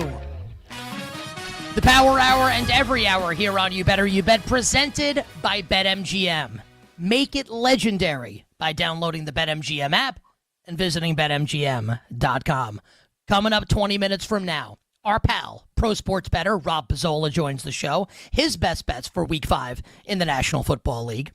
40 minutes from now, me and Femi will give you our best bets for Niners-Rams tonight, Thursday Night Football, and Yankees-Red Sox. I am nervous! Yankees-Red Sox Game 3, elimination game in the Bronx at Yankee Stadium. We will finalize our bets. We will read you, our listener and viewers, your best bets as well. Keep them coming on YouTube and Twitch. Bill Zimmerman will read them coming up later this hour. But joining us right now to kick off the Power Hour on this Thursday, celebrity New York Yankees fan. I thought I was the biggest Yankee fan on the show, and our friend Jay Croucher had to come and crash the party. NBC sports betting analyst, the awesome Jay Croucher, on Twitter at CroucherJD. My friend, welcome back to the show. Happy Game 3 between the Yankees and Red Sox to you and yours. What's going on? Thanks, Nick. Love your hair today, as usual. You're looking like It's young good. Gary Oldman. It's good. Gary Oldman and Bram haircut. Stoker's Dracula is the kind of look that I'm seeing at the moment. Okay. Yeah, no, you'll see it once you hit the Google image search. Feel terrible about the Yankees. Not that I would feel good under any circumstances. I think the line is there's nothing wrong with it, and I think that Boone has chosen the right lineup. I'm glad that he's playing Ben Rice at first over Paul Goldschmidt. Hope they don't get into a situation What the hell? like Game 1. I just looked up Gary Oldman, and that's a terror, an awful insult. What's up with that? Yeah, it's funny though, isn't it? You giggle. It is funny. That's the whole point. It was funny. Yeah. Continue. Yeah, it's a little shot. Yeah, hopefully Ben Rice doesn't look like Gary Oldman at any point tonight. Hopefully it just keeps hitting home runs for fun. But no, look, they should win. They should win the game. They're a better team. They're playing a worse team. Just go out. Just stop diving into tragedy. Just win a baseball game against the worst team. Just get it done, Yankees. I certainly hope that they do. Elsewhere in Major League Baseball, Jay, before we get to the National Football League, a lot of people, I think this, Femi thinks this, I'm guessing maybe you do also, we haven't talked about it. Like Phillies-Dodgers might just be the World Series and the National League Division Series. Like, any thoughts on that series? We now know Tigers-Mariners, Detroit beats Cleveland in Game 3, so it'll be Tigers-Mariners in the next round. Any other thoughts on betting the Major League Baseball playoffs, and then we'll get to the National Football League?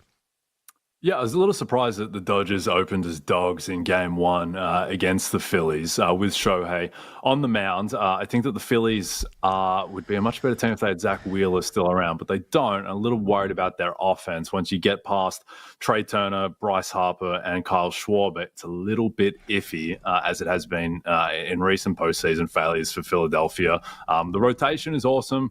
Sanchez, Suarez, Luzardo, it's a great top three.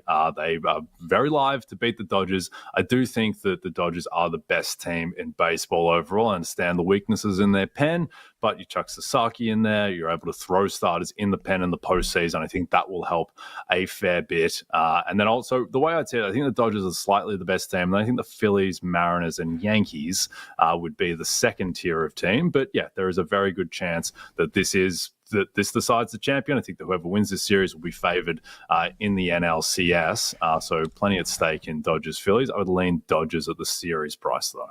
And Dodgers a slight favorite in the series. Femi gave that out earlier, minus 125. The Fightin' Phils, plus 105.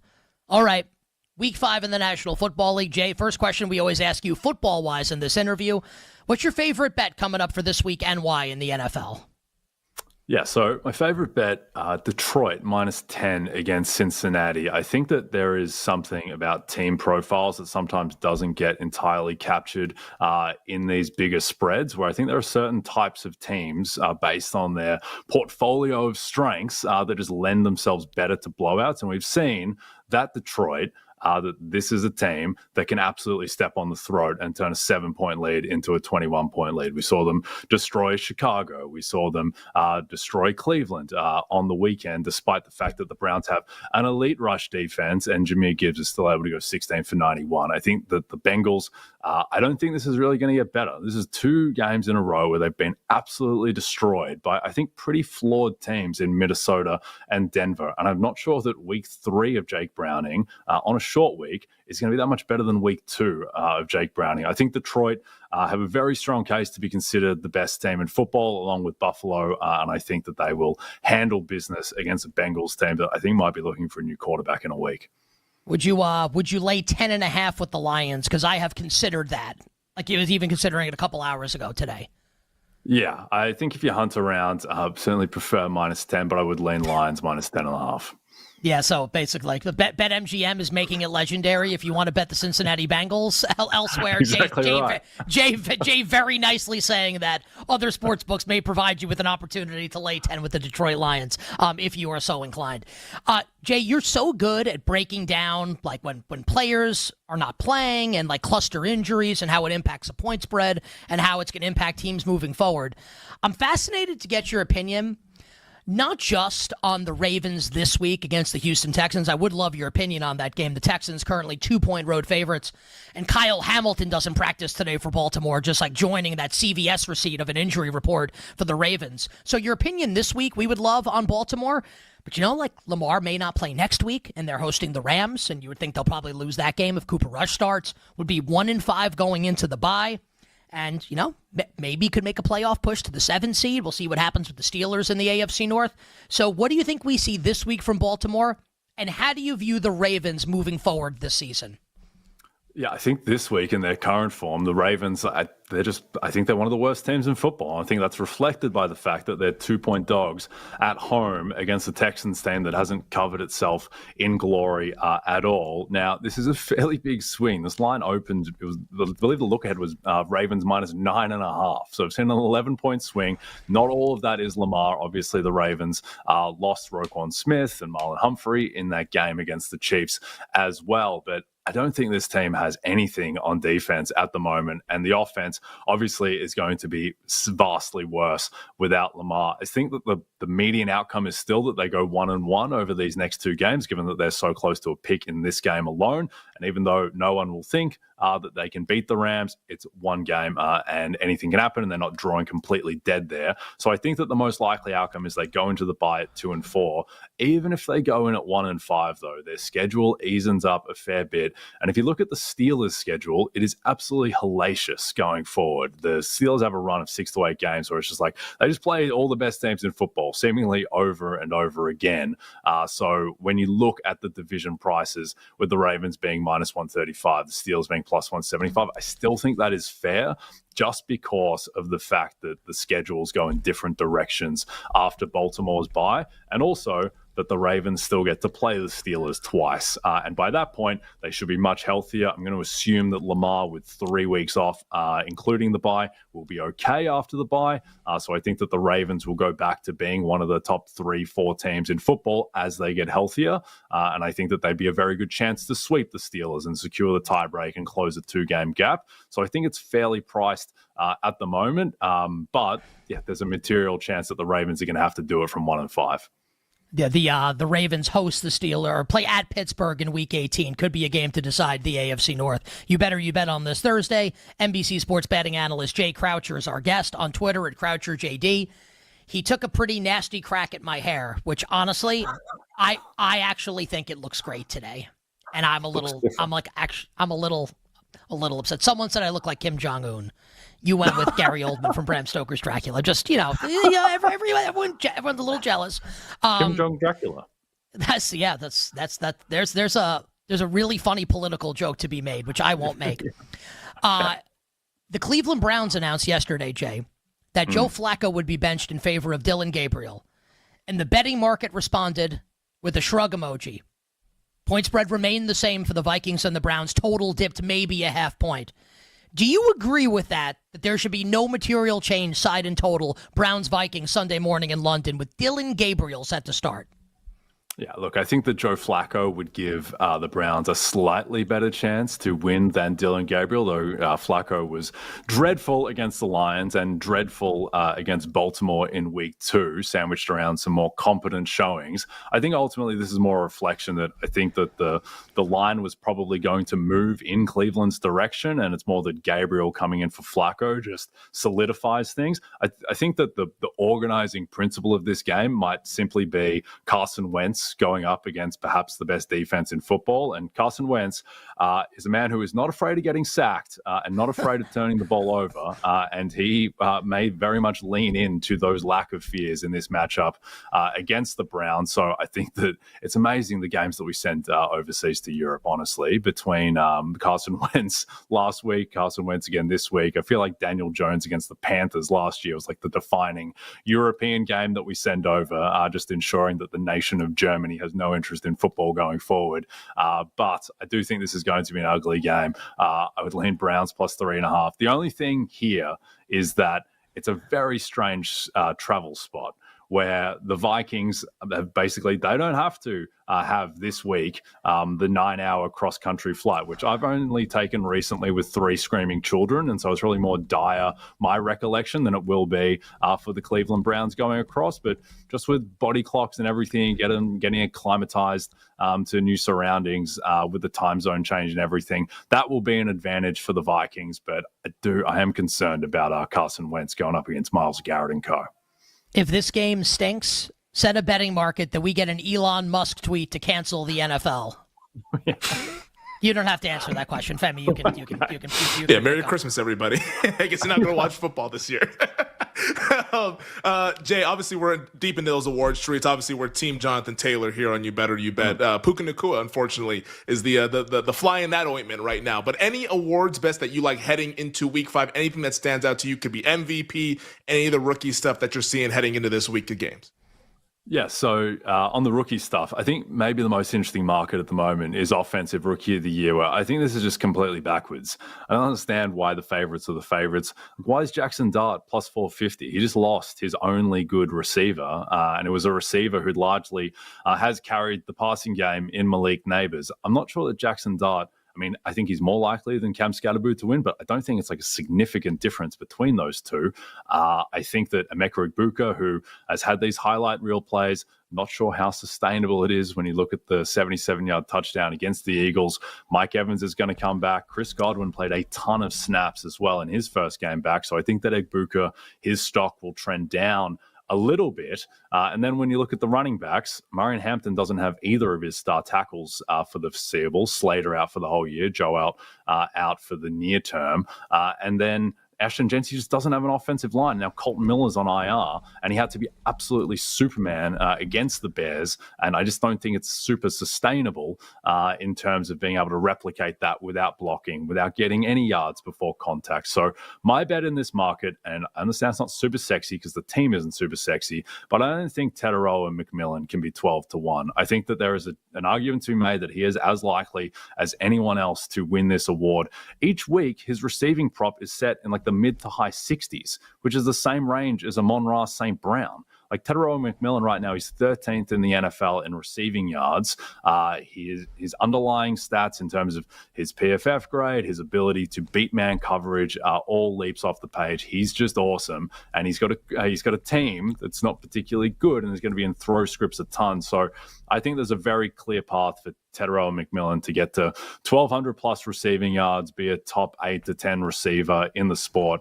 And yeah, he's not going to have team success, but Garrett Wilson didn't have team success at all the year that he won over Ken Walker, whose team made the playoffs. So I think that people focus more on outstanding for Offensive Rookie of the Year. And if T-Mac has the best case on individual merit, I think he'd just win. So I think he should be more like half his current price in the market.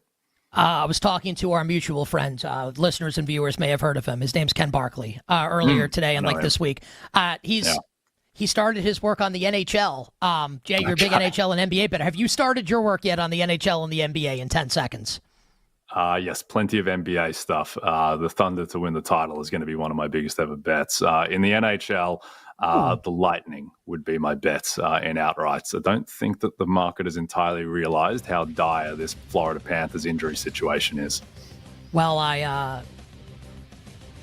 I don't think I have any Connor Hellebuck money left, but that was really nice. So thank you. We love the puck. Thank you for that. Our friend Jay Croucher joining us on the show on Twitter at CroucherJD. Hey, buddy, take us into break by saying, "Let's go Yankees." Let's go Yankees. Let's go. Just win a game. Win one baseball game, Yanks. One baseball game. Rob Pizzola joins us coming up next. We'll be right back with You Better You Bet on the BetMGM Network. Make it legendary.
let's continue talking college football. Let's look at our favorite props from Week 6.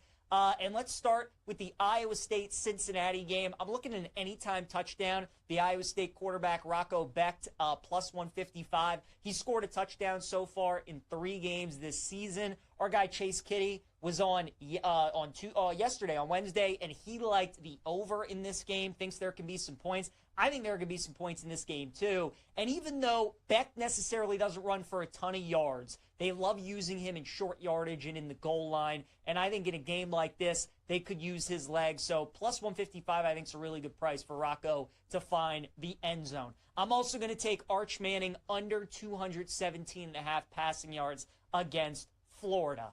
You know, it's funny watching Texas, man, in these big games. We think Texas and we think Sark and we think about these offenses. But the reality is when you get them in these kind of high-profile games, they just do not show up offensively. They usually don't even crack 20 points. Arch just has not looked right. Now, he's coming off a bye week. He's played some more games, but this is going to be a big-time step up in competition. Florida has a great defense, and we all know the Swamp is a very difficult place to play. So for a guy in Sark who's been very conservative, who usually keeps the training wheels on his quarterbacks in these kind of games, likes leaning on his defense, running the football, these kind of things, I don't think Arch is going to throw for very many yards. So I like under 217.5 against Florida.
This is You Better You Bet with Nick Costos, Femi Abebefe, and the crew on the BetMGM network.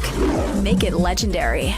All right, 20 minutes from now, it's all our bets for the Yankees and Red Sox, Game 3 of the Wild Card Series in the Bronx, and all of our bets for the Rams and the Niners on Thursday Night Football. But joining us right now to give us his bets coming up for week number 5 in the National Football League is our buddy, Pro Sports Bettor, founder of the Hammer Betting Network, and he's a part of Forward Progress, which is their awesome NFL betting content. You can find it on YouTube, and you can find it in podcast form as well. And his app is BetStamp, and we encourage everybody to check that out. He is on Twitter at his name, at Rob Bizzola, and he's here with us live on You Better You Bet. Rob, happy Week 5 in the National Football League, my friend, to you and yours.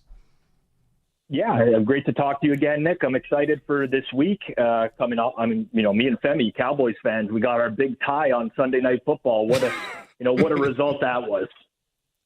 I know that you are. I know that you're. I know you used to bet baseball pretty heavy. I think you're just like more of a baseball fan now. Maybe you're betting it, and you can correct me if I'm wrong.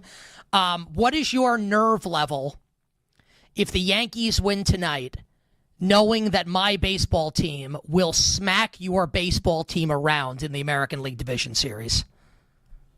So it's funny you mentioned that. I am somewhat nervous, but only because I despise New York baseball fans so much that I don't want to potentially lose to them.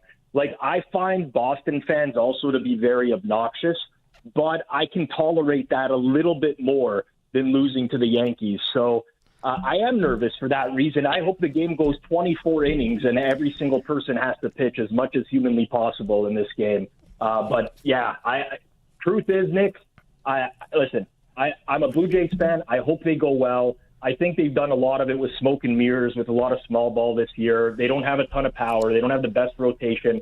I'd love to see them succeed, but either way, I'm going to be a nervous wreck with whichever team they play. I will be a huge Blue Jays fan if the Red Sox win this series. So I do not want to see the Red Sox advance in the postseason. All right, let's get to the National Football League. And, Rob, let's start with your team and Femi's team, the Dallas Cowboys, on the road at the New York Jets, about 20 minutes from where I am right now. The Cowboys, 2.5-point road favorites, total 47.5. All right, so I like the Jets in this game. I am mildly concerned about the amount of crowd presence you're going to have from Cowboys fans there, especially if the Yankees are potentially playing a game in the afternoon as well. But I cannot believe that the market has not moved off of the Cowboys injury report today.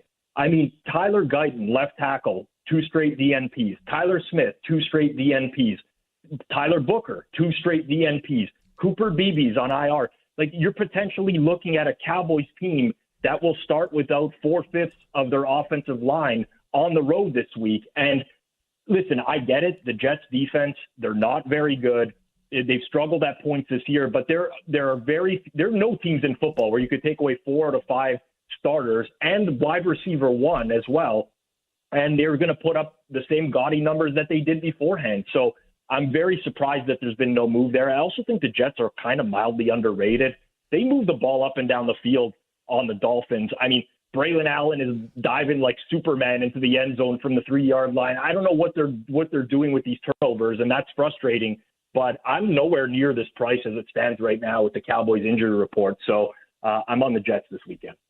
I like the Jets as well. I love to hear that. I have not bet the Texans-Ravens game, Rob, and Femi and I were talking about this during one of the breaks today on the show. Is it possible the current iteration of the Ravens, if like none of these guys play, that they're the worst team in the league? The Texans are 2-point road favorites right now at Baltimore. How are you betting Texans-Ravens on Sunday? Yeah, I'm with you. Everyone's fixated on, the look-ahead number was Ravens minus 9.5, and it's moved 11 points. Who cares? Like, what the teams are on the field for this weekend. Okay, listen, Lamar Jackson to Cooper Rush, massive downgrade. I've seen a lot of Cooper Rush as a Cowboys fan. He came into the league. He looked really good and serviceable in the early going. The more and more it's gone on, the more you realize he's Cooper Rush. He averaged 6 yards per attempt last year. He doesn't push the ball downfield. His completion percentage is low. Huge drop-off on offense, just that quarterback. But look at the state of the defense. They're going to be without their top 3 defensive tackles. Kyle Van Noy, their best edge player. Roquan Smith, their best linebacker. Their top 2 boundary cornerbacks, Nate Wiggins, Chidobe Awuzie, both risk not playing. Their nickel corner, Marlon Humphrey. Safety, Kyle Hamilton. Ardarius Washington's on IR. Like, as it stands, this could be the worst defensive personnel in the entire league. So you have a below-average offense, possibly the worst defense. I don't think the line has shifted enough. I get that the Texans are bad, but they're not playing like a competent personnel here. DeMeco Ryans a very, very good defensive-minded head coach. They'll have a plan for Cooper Rush. I think this game has to push closer to 3. I like the Texans. Yeah, I mean, if the Texans offense can't figure it out this week, then, I mean, just throw the whole thing in the trash. Because, like, this should be everybody eats against this Baltimore Ravens offense with the Baltimore Ravens defense, I should say, with what Rob just outlined with all the injuries. How about the Raiders-Colts game here, Rob? Because Indianapolis right now, over at BetMGM, a 7-point favorite, minus 105. Total is at 48. Raiders, of course, coming off a bad loss, turnovers against Chicago Bears in a game where they probably outplayed Chicago. How are you betting this game this Sunday, Raiders at the Colts? Yeah, you know what, guys? Listen, I'm a big proponent of buying the low, sell high in the NFL. I don't think we're quick to catch up to how bad the Raiders are and that the Colts are actually like a viable football team this season. I like Indy in this game, and I think the opportunity presented itself for the Raiders last week in a perfect matchup.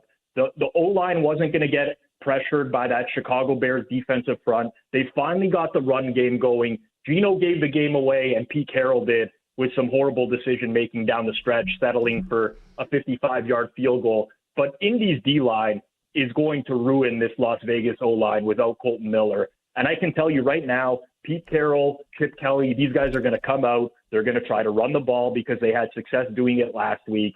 And it's very likely not going to work on this Colts front with DeForest Buckner, Grover Stewart. It's just not going to happen. I think this game's going to get away from the Raiders. And Indy's O-line has given Daniel Jones such a big boost this year. Matt Gonsalves, one of their guards, who I consider to be pretty strong, looks like he's going to be back for Indy this week as well. I think they're going to dominate both lines of scrimmage. So I think this number is actually too short. I make it a hair over, right around 10.5, you'd say. I like the Colts in this game.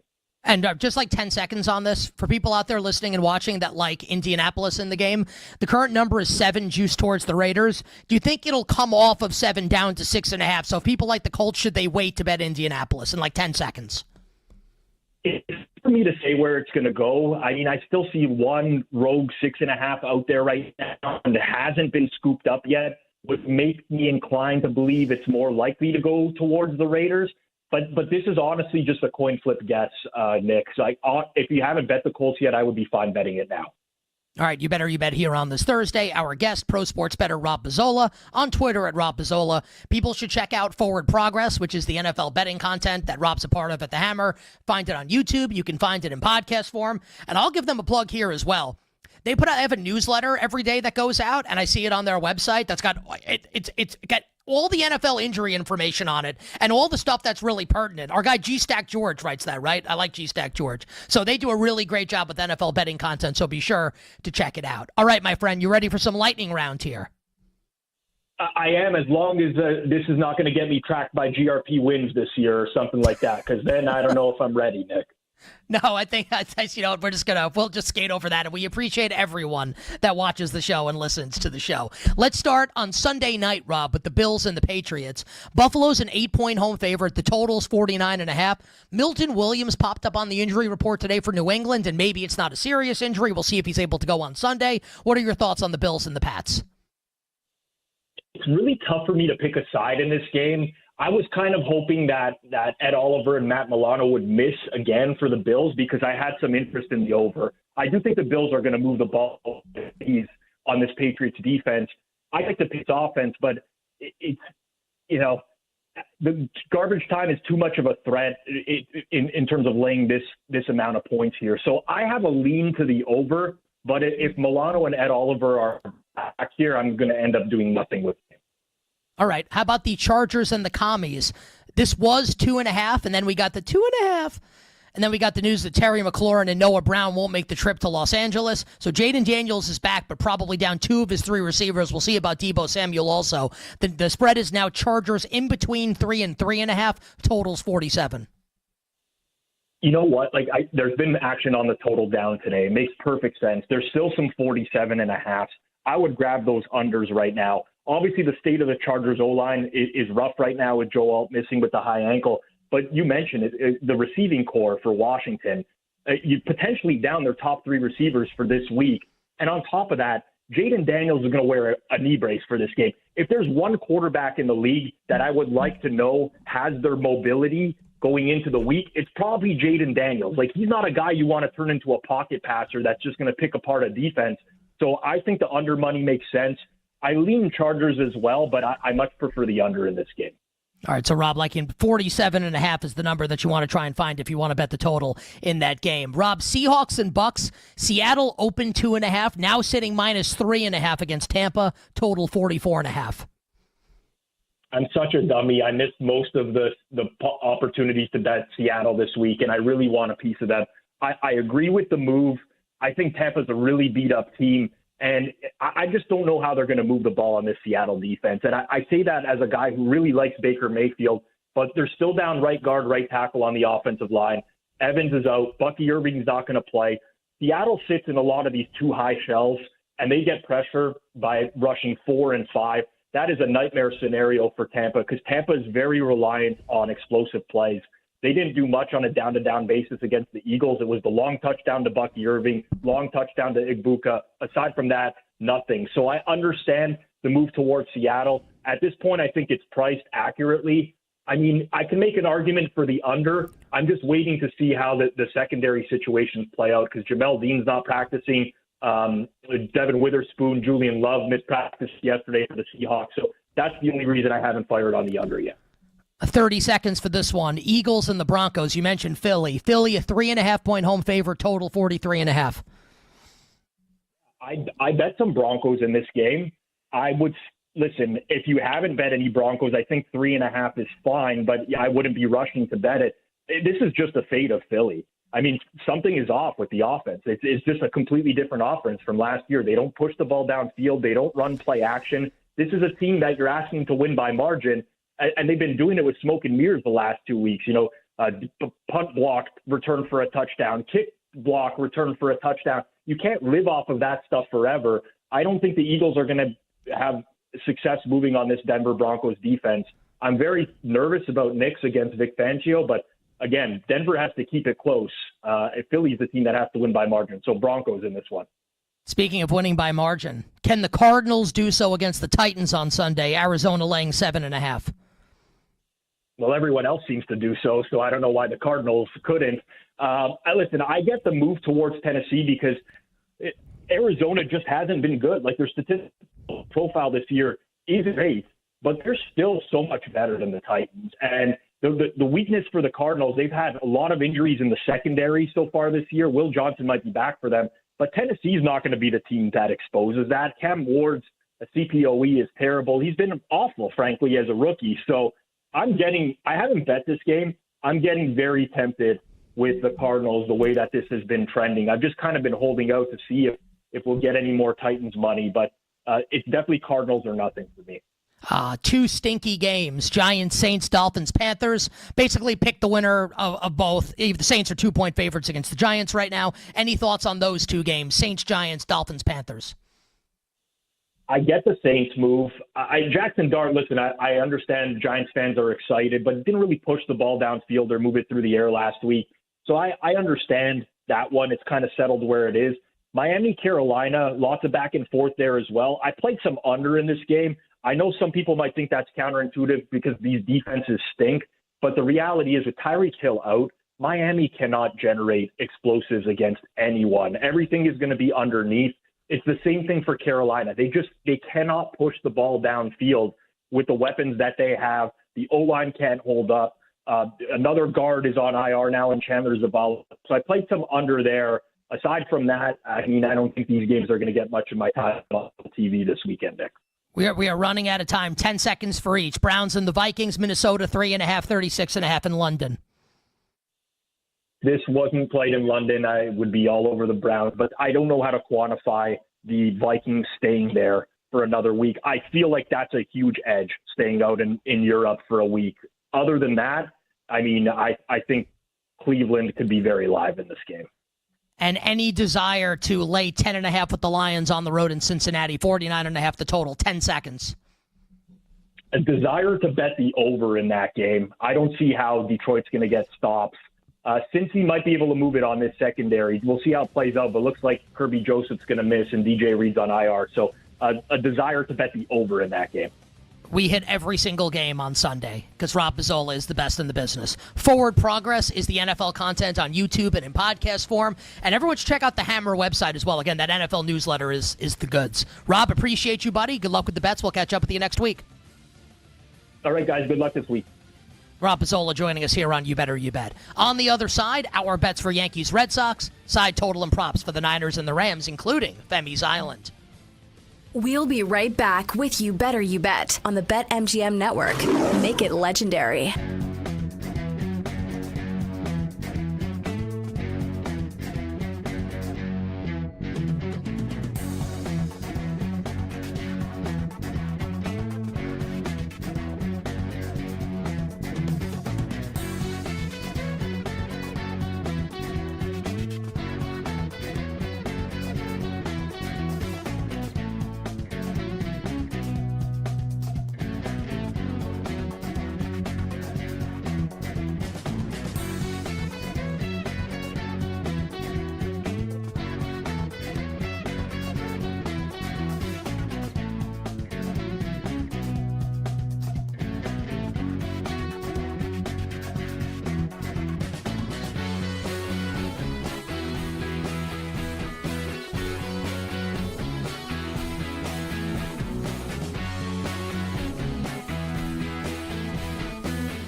Like, if you can start in the NFL, you will start, especially if you're the Cleveland Browns. Have you looked at the litany of quarterbacks they've tried to start over the years? And people want to make it a race thing, like, oh, it's because of the color of his skin. Those issues exist. But look around the league. Jaden Daniels, Justin Fields, Geno Smith, Dak Prescott. The Browns signed Deshaun Watson to a $240 million contract with multiple accusations of sexual misconduct against him. I can assure you, if you can play in the league, you will play. And with Shedeur, I don't understand his thinking here. Like, don't respond to Rex Ryan. If you think that's too harsh, get in there and earn your way into that starting job and shut him up, because he has the talent. He's a hell of a football player based on what we saw at Colorado, but there is a reason why he dropped to the fifth round in the draft. And also, how hard is it to say, you know what? I'm working really hard. Dylan deserves his chance. I want to make sure we win. That's the most important thing. If he said something like that, boom, case closed. So don't act like you don't want the attention when you know that acting like this will bring you attention. This is the same guy that during a preseason start, came out with a posse and a boombox, which is fine. I don't care. But you can't fool me into thinking, oh, you really don't want the cameras in front of you. Of course you do. You thrive on attention. And then you're finally getting it, and you cause even more undue or negative attention to come your way because you're acting so weird. Like, if you want to make a name for yourself, get out there, work your ass off, and become the QB1. And if you have the talent, they will elevate you.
The Titans having a lot of success against the Arizona Cardinals. And I'm going to go with a guy for the Seahawks in A.J. Barner at 25-1. The protection, man, open court, touchdown. A.J. Barner, the tight end. Darren Waller, 25-1 as he makes his 2025 debut. Hip, hop, a hippity hop, and you don't stop. He's going to be hip and hopping into the end zone tonight as your first TD scorer. Caught back in the end zone. Touchdown. Darren Waller is first as a Dolphin. And for Denver, how about Bo Nix? Because Bo knows at QB, calls his own number, 14-1. Nix wants it on the ground. Touchdown, Denver. You're so hot. And I'll see you on the island. Oh, great job by Bill Zimmerman, our executive producer, putting that together to honor Femi Abebefe on Femi's Island. We will go to Femi's Island in moments, but we have very quick thank yous to dole out. 3 tremendous guests on the show today. Pro Sports Bettor Joey Knish, Pro Sports Bettor Rob Mazzola, Pro Sports Bettor Jay Croucher, who does great work for our friends as well at NBC. Our executive producer, Bill Zimmerman. Technical director, Tyler Morales. Our engineer, Jake Hassan. Our video producer, Mike Brown. Coming up after us, a 4-hour live betting extravaganza known to you and yours as BetMGM tonight, featuring tonight the Glass Man, PJ Glasser, and our guest at this time, the great Brad Evans. Brad, happy Tequila Thursday. Hola, amigo. What is your best bet for tonight, Brad, with the Rams and the 49ers?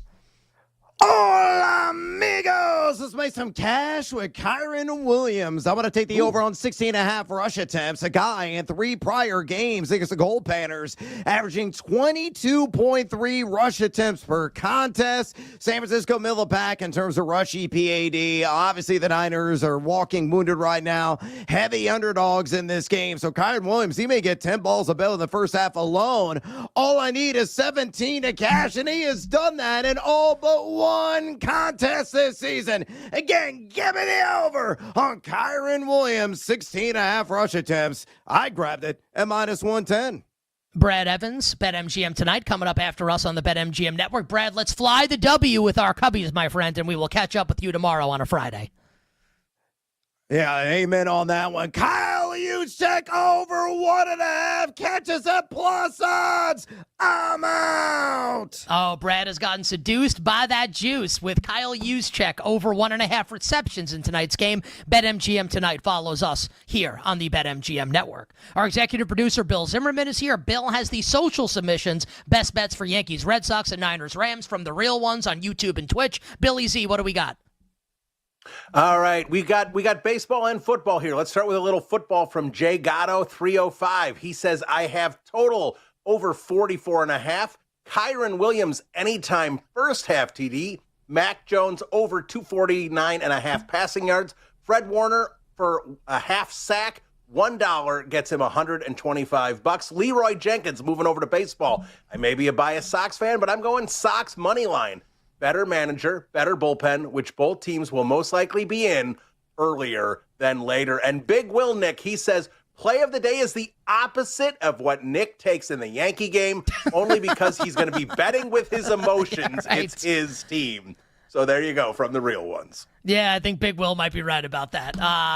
We'll get my Yankees Red Sox bets in a moment. You know what? Let's just get to it right now. Jake, please drop the dope-ass beat. All right, let's pay the bills first. Don't forget to download and subscribe to You Better You Bet in podcast form. Catch up on everything from today's show, including Femi's awards content. Talked a ton of NFL awards in the first hour of today's program. Search You Bet wherever you find your podcasts. And like and subscribe to our YouTube page, youtube.com/@ the BetMGM Network, and twitch.tv/the BetMGM Network. BetMGM is our show sponsor, and we want everyone to go for the end zone without breaking a sweat. With today's Pro Football No Sweat token, you'll get your stake back in bonus bets if your wager doesn't win. Make it legendary with BetMGM. Download the app, and please gamble responsibly. Femi, baseball first, and then we'll close with football. Man. Connolly early in the Red Sox. Plus 135 dogs at Cam Schlittler and the Yankees. What a sentence. Yanks -160. Total in the game, 7.5. How are you betting this elimination game tonight in the Bronx? Call me crazy, but I'm back in Connolly early, man. I'm back in the Red Sox, plus 135, adding a little bit more to the plus 165 series bet that I made. I just think this is going to be one of those games where the manager's going to have a lot of influence. And if that's the case, I will take Alex Cora as a dog against Aaron Boone. I know the Bronx is going to be on fire and all that stuff, and everyone's going to be rowdy. Give me the Red Sox. I think the Red Sox stun the Yankees, and they advance to the ALDS. I could certainly see it happening. No one watching or listening should be surprised to hear me say that. I think the game ends one of two ways. And I said this at the start of the show, and this is how I would bet the game. I think if you like the Red Sox, I don't know that I'd bet it pregame. See how this is going early. And if the Red Sox take an early lead and early looks good, pun not intended, I would live bet Boston. I think if the Red Sox win, they likely win a low-scoring game that goes under, and they win by like 1 run, like 3-2. And if the Yankees win, I think the Yankees avalanche them, and they score a ton of runs early, and the Red Sox are out of it. And I think Boston does have the bullpen edge just in tonight's game, and it won't matter if the Yankees are up big as we progress into the middle and late innings of the game. So either Yankees run line or bet the Red Sox live if they take an early lead. That's my betting advice. I'm going to be real with everyone. I'm going to watch and root for my Yankees tonight. I'm not going to bet this game. I got bets elsewhere. So no bet for me on tonight's game. Let's go Yankees. All right, Femi, to the National Football League, Thursday Night Football, Rams and Niners. The Rams, 8.5-point home favorites at BetMGM. The total is 43.5. How are you betting this side in total? And we are taking the Rams in Survivor. Yes, that will be my sweat with this game because I think that right now the side it's probably just right. You can make a case that there's actually a little bit too much, and maybe there's a bet to be made on the 49ers. I will not be making that bet. There's too many injuries. Short week. Mac Jones coming off an injury as well, and now he's going to be the starter. I want no parts of this game, so I'm not betting the side. The total, I understand why people like the under. Missed that. That was high as 47, now down to 43.5. But I'll just be sweating the Survivor, and we'll get to the island bets here shortly, but no bet for me, side or total. I'll just be rooting hard for the Rams tonight. We're taking the Rams in Survivor. Let's go Rams. Please win the game. And if they don't, please. It's honestly, it's Corey Morales' fault. Never got who he likes. I said it at the start of the show. Tyler, did you text your brother or no? Find out who he likes in Survivor. I have teased the Rams with the Buffalo Bills. Rams -2.5, Bills -2. Not a huge bet. At price, honestly, I consider taking the Niners +8.5, but I think the Rams are going to win. We have them in Survivor, so that's how I'm choosing to play the game tonight. Thy Royal Prop King will stop by with his bets in moments, but for now, let's bring this music down. And let's set this up. Our friend Femi Abebefe, we're about to visit the island. Take me solo here. Next time you see Femi, he'll be on the island. So Femi, his last 3 first touchdown scorers in island games have all hit, as you heard in the rejoin coming back from break here. He is making you, our listeners and viewers, money hand over fist. And we got another game tonight as Femi looks to make it 4 in a row on the island.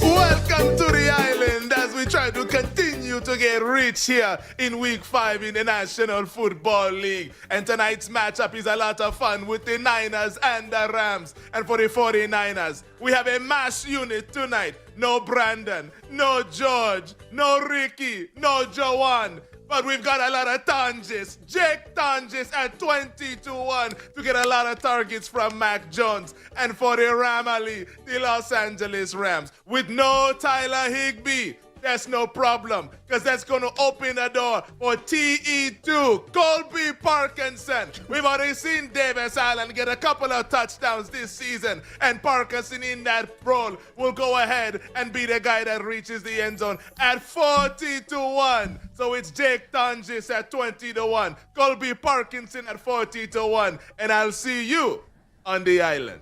Oh, 2 tight ends for Femi tonight, Tonjes and Parkinson. No pressure, my friend. Just looking for 4 in a row on the first touchdown. We're going to rob your bookie. I love it. And then with the winnings, maybe we go buy an island somewhere. All right. Great job by Femi. I either have bad or good news for Femi, depending on how he chooses to look at it. Now, we're always honest on the show, right? There was the denizens of the Prop Kingdom were considering revolt earlier this season. It was not going great for the Prop King. Were they bad beats? Doesn't really matter. They were losers. But you know, the Prop King has started to turn things around. A number of winners in a row for Thy Royal Prop King, and he looks to keep it going tonight. As the Prop King descends down from the... It's okay, Jake. We only do this 1,000 times. It's okay. No, it's all right. Bring the music up. No problem. Go ahead. Where is it? Nick Costos. All hail King Costos. All hail King Costos. Worship me, pigs. Jake said the pause fake to Matt. If you work with me every day. I do this all the time. God, Jake, Jawan, Taylor, Hassan, full starting all over the place. Jeez. Yeah, if Jake were on the offensive line for the Eagles, tush pushing, I mean, people would have an absolute meltdown. All right, Thy Royal props for tonight. So earlier in the show, I was detailing on how I think there's tremendous opportunity with San Francisco tonight. Niners are going to be in a trailing game state, most likely. They are more than a touchdown dog on the road. Controlled weather environment. They're going to have to throw. Now, maybe it's Christian McCaffrey that ends up with the lion's share of the receptions and the yards. He's priced appropriately. Everyone knows how awesome he is. So that gives us a chance to bet and choose between the guy we like the most. The Bourne Ultimatum, Kendrick. He tried to strike a chord. Jake Tonjes or Demarcus Robinson. Or you could bet all 3. Or you could bet Mac Jones over passing yards. Kendrick Bourne would be the guy that I would choose. Kendrick Bourne over receiving yards. Honestly, I think they could all go over. And I do like Mac Jones passing yards over. 221.5 is the number. I like that over for Mac Jones. And anytime touchdowns. With Tyler Higbee out, look, I'd love to make the case for second-round rookie Terrence Ferguson, Clarissa's brother. I'm rolling with the island. Colby Parkinson, where if he scores a touchdown tonight, we will get to hear Al Michaels say, "And it's Colby Parkinson!" I hope we get to hear that. And I hope it's the first touchdown scorer in tonight's game so we can all take a trip to that island. On behalf of Femi Abebefe, I'm Nick Costos wishing you, dear listener and dear viewer, minimal sweats, winning bets, the absolute very best of luck. We'll see you tomorrow on a Friday. And in closing, let's go Yankees! Thanks for listening to You Better You Bet. Up next, it's BetMGM Tonight on the BetMGM Network.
Notre Dame, minus 20.5. Against Boise. I don't think Boise is going to stop them. And if you just look at the lines, the O-line and the D-line, it's a legit mismatch for Notre Dame. And I'm not just saying, oh, well, Notre Dame, last time we saw Notre Dame, they scored 1 million points. No, Boise is hitting that wall without Genty. They were very good last year, and they did a lot of things because they had an elite running back. That guy is no longer there to direct everything they do. Boise's in trouble, and Notre Dame could probably name the score. Notre Dame's offense has been so efficient, and I don't think we've talked, not you and I think as a collective, I don't think the college football media has talked enough about how good CJ Carr has been. That's true. Do you prefer the Irish or the over? Because we've talked a lot about how Notre Dame's a clear-cut over team. And look, the Boise passing offense isn't one that you're going to trust. So this is not one where I'm like, yeah, let's jump on the over 62.5. But yeah, the Notre Dame cover, they should cover 3 touchdowns. I get that. Yeah, for sure. And I also think you're going to get this thing to 21. As we're talking, Notre Dame is getting bet. I'm not going to take credit for that, but maybe.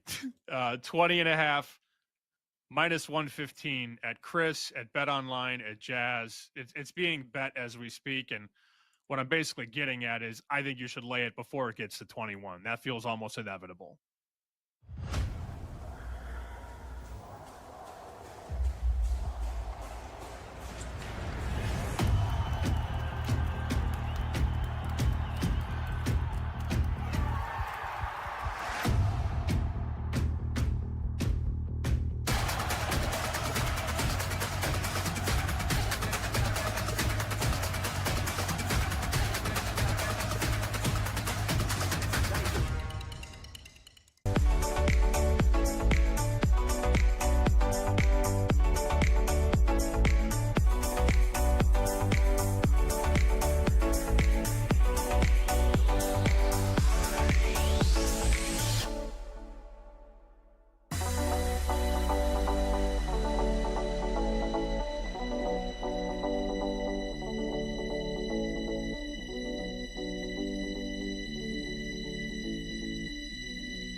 Legendary.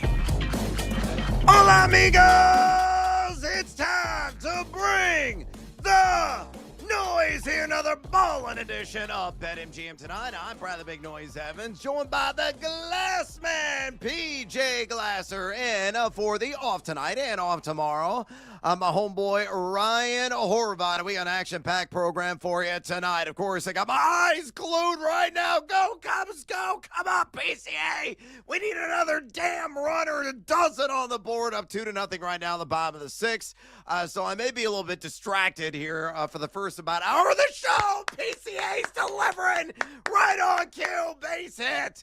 So I'm emotionally invested. I am not even monetarily invested because I couldn't slap money down on the Padres emotionally, hedge in any way. I couldn't back my Chicago Cubs. I am just purely a fan in this moment. So if you hear me react, you hear me like slamming the table, throwing stuff around, maybe in excitement or in frustration, you now know the reason why. Born and bred Cubs fan right here. And again, we got an action-packed program for you tonight. Of course, PJ Glasser alongside me. We're going to review our cards here momentarily. Whole lot of action tied to Thursday Night Football in a battle of the Golden State between the San Francisco 49ers and Los Angeles Rams. We're also going to do another edition of Crew to Cash, our Crew Bill Parlay. We're going to say hello to our little friend. Roll the shoulders, get seduced by the juice, and working some bonus time wagers as well. Then we're going to talk to Bo Brock, a man who covers the Arizona Cardinals, and we've had some reshuffling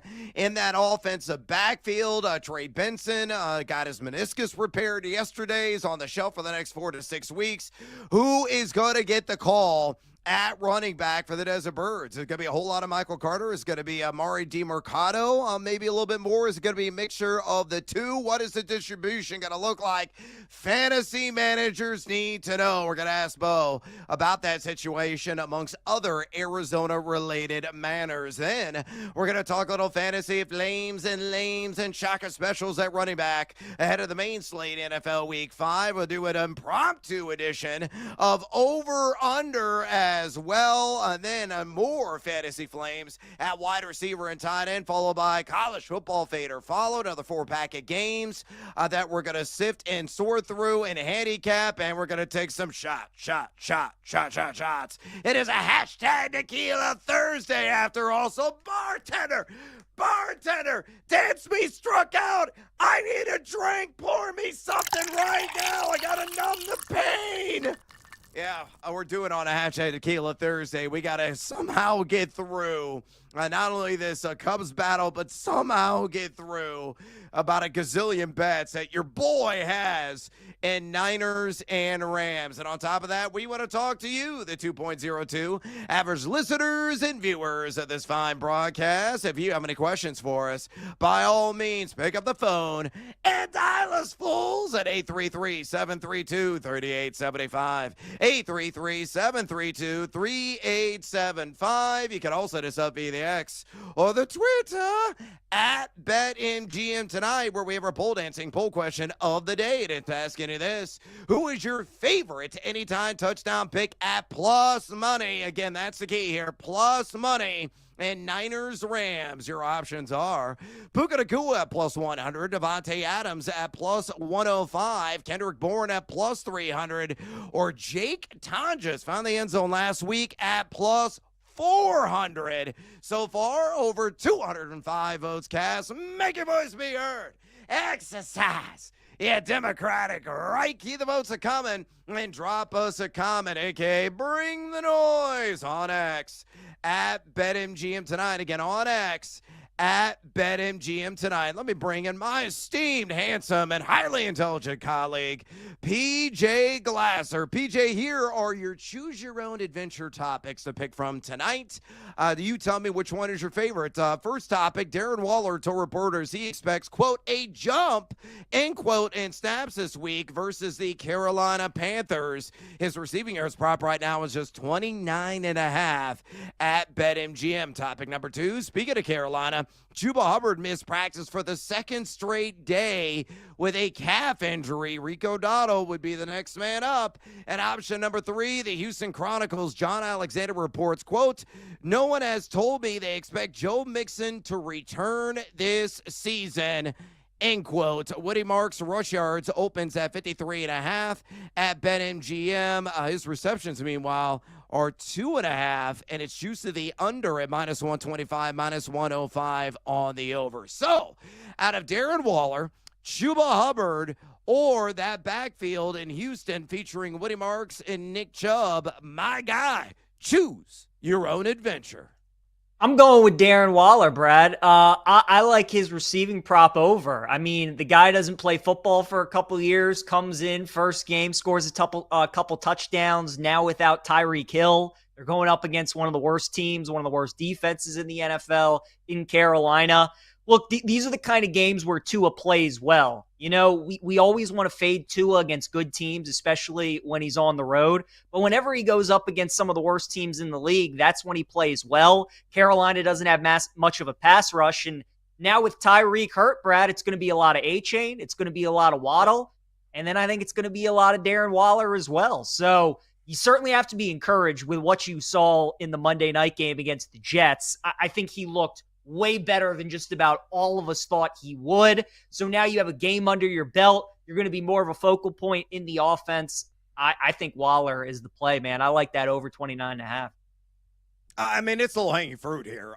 By the way, the over-under receptions at 2.5, though it's juiced way to the over at -155. So if you want to add that to a parlay leg, I wouldn't blame you at all to support your belief. And again, I did bet on Waller on the over 29.5 yards today. I also did the over there in a parlay on 2.5 receptions. You look at Carolina, they've allowed the second most opponent tight end yards this season, giving up 71.3 the position on a per-game basis. 3 plus-size targets have already gone over 29.5 yards against them. Of course, Waller fell just short last week of that number, but he only played 27.6% of the snaps.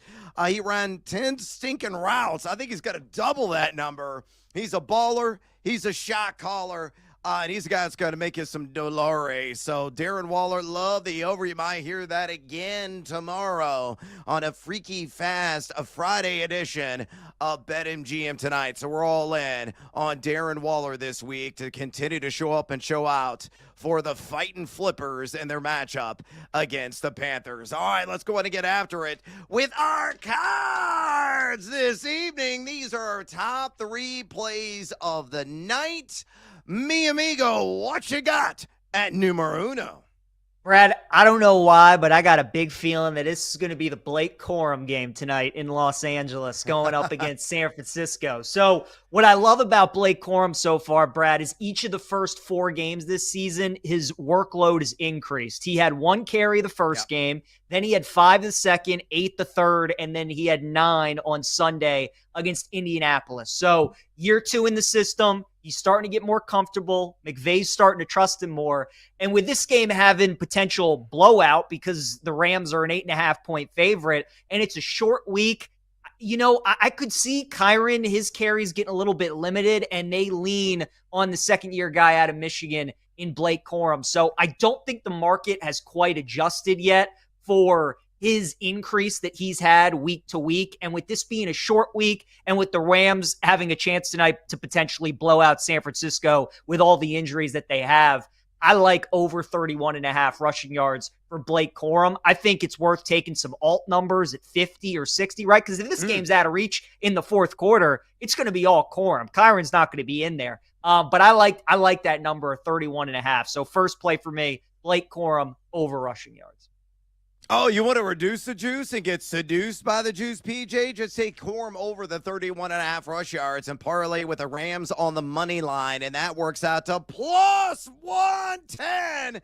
Yeah, I'm going to tell you on that as well. I like so it. A creative way to play it, and I think it is an excellent call, especially with Corum coming off a season-high 29.2% of the snap share. Numero uno on my card tonight. Let's go back to the same-game parlay market. A little mixed bag bag of sorts. Give me the LA Rams, leg numero uno, -2.5 on the old spread. I'm going to parlay that with Jake Tonjes, the tight end of San Francisco, to go for at least 25 receiving yards. And that also works out to a cool +110. The Rams is far superior, really on paper, even against a full team of San Francisco, and they're missing so many key players tonight. No Purdy, no Jennings, no Ricky Pearsall. The Rams number 10 at EP per play offense, or number 5 at EP per play defense. San Francisco 18 in offense, 14 in defense, respectively, in those categories. And you look at Tonjes, a guy who is number 4 among all plus-size targets and average yards of separation,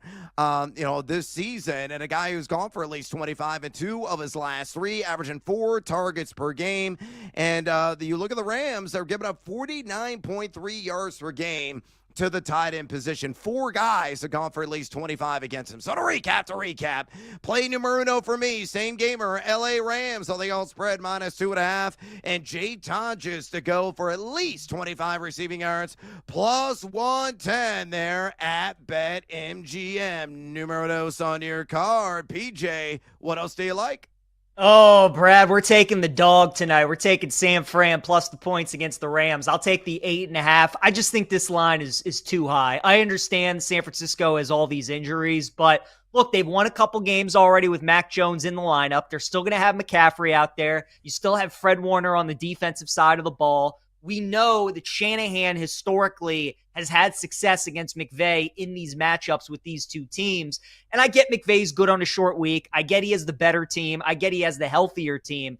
But Brad, usually in the NFL, I love betting teams when they lose outright at home as a favorite and they go on the next week on the road as an underdog. Usually a very profitable thing to look for in the NFL. And that's the spot we're getting with the Rams. Meanwhile, or with the Niners. Meanwhile, the Rams, they played 2 tough games back to back, right? Philly, Indianapolis.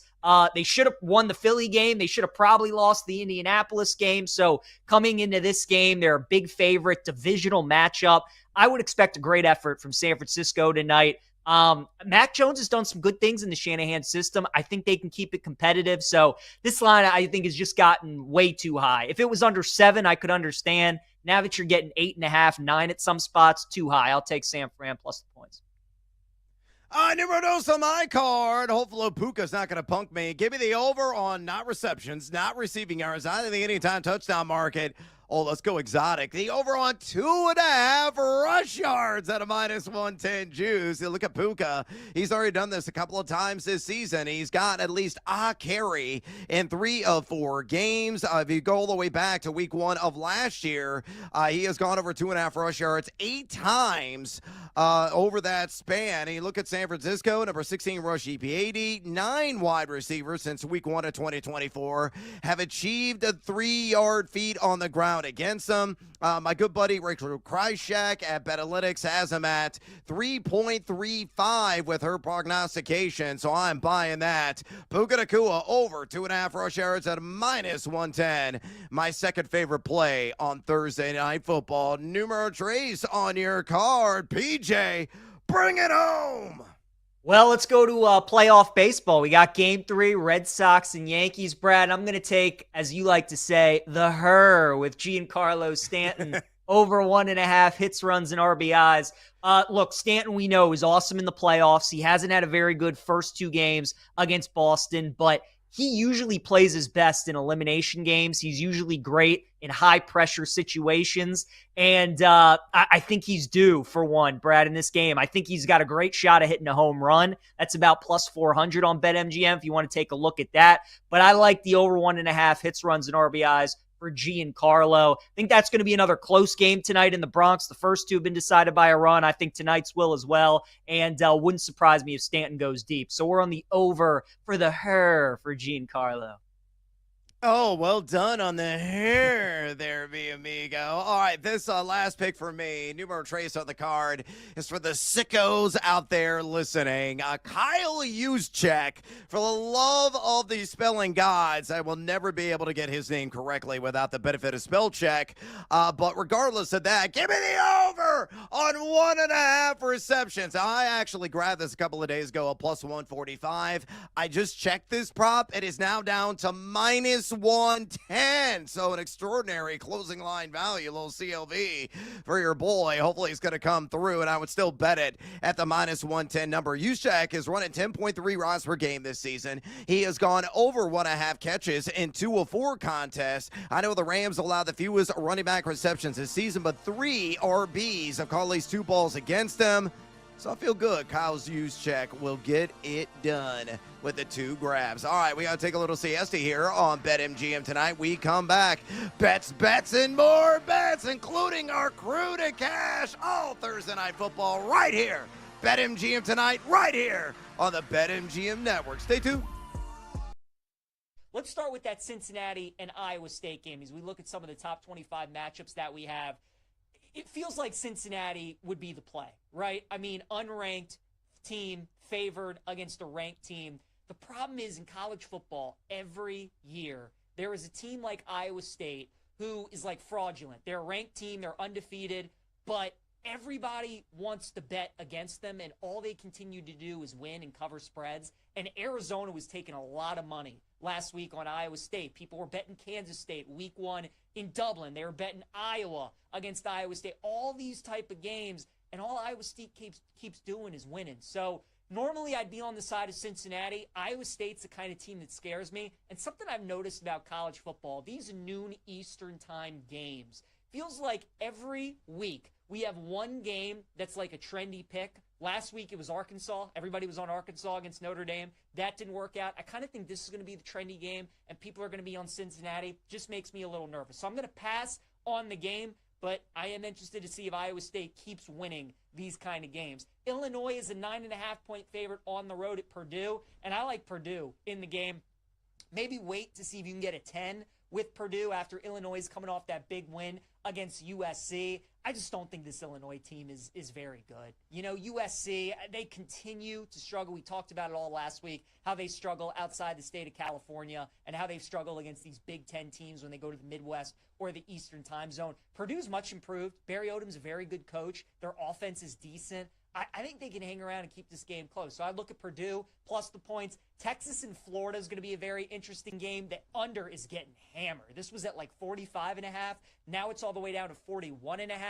If we start to see some 40s pop up or even like a 39.5, I would maybe start to consider an over. Now, I understand why everybody is betting the under because Texas and Sark in these big games have just been terrible. They have not been able to score any points in these big games. Florida's got a very good defense, but psychologically, where is Florida out of this bye week? They lose to Miami. They lose to LSU. Lagway's banged up. He's not playing well. Are they just ready to quit on Napier, or do they still feel like they can save their season a little bit? I think at +7, I would look at Florida because I'm going to trust that they're playing Texas. They're at home. And Sark and the Longhorns, again, have just not been scoring a lot of points in these marquee games. So I would look at Florida plus the points. And, again, if this total keeps going down, I would consider an over as well. Bama and Vandy, you guys know how I feel about this game. I like Vandy plus the points. Feels like a lot of people are laying the number with Alabama this week. I understand it. From a mentality standpoint, from a bounce-back revenge standpoint, it makes sense. But Bama's run defense, I don't think people are talking about enough. It's still not very good, and not having a good run defense against Vandy is problematic. So I still like Vandy plus the points. Virginia and Louisville, again, number 24 Virginia on the road taking on Louisville, and the Cardinals are a 7-point favorite. That right there is what we call a market indicator. So Virginia's having a great season. Tony Elliott's done a great job. His team can score a lot of points. But Jeff Brom in Louisville, he's a very good coach. They're coming off a bye week. I like Louisville minus the 7. Notre Dame's laying 3 touchdowns this week at home against Boise. It's 20.5. I'm going to see if we can get a 21. But right now I am leaning Boise plus the points. When you have a team like Notre Dame that's all offense and no defense, it always makes me a little nervous laying 3 touchdowns. And Notre Dame's going to score 40 in this game. They probably are. but who's not to say they might not give up 28 or 30 points themselves. And when you're that great on offense and your defense is that bad, it puts a lot of pressure on your offense to deliver every drive and put up points. If maybe Carr has a deflected pass that gets intercepted, or there's a fumble or a miscue, whatever it may be, that obviously helps us having the points with Boise State. They're going into Notre Dame. They get to play the Irish in South Bend. So it would only be Boise for me. When you have a defense that bad, I don't love laying that many points with a team like Notre Dame.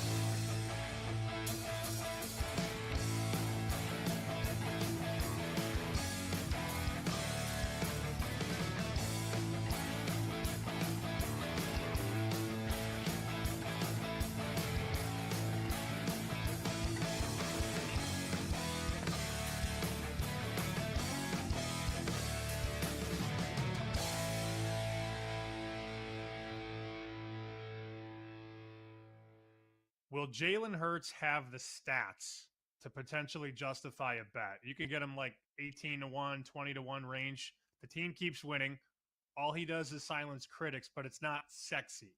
Will he have the numbers to justify a bet?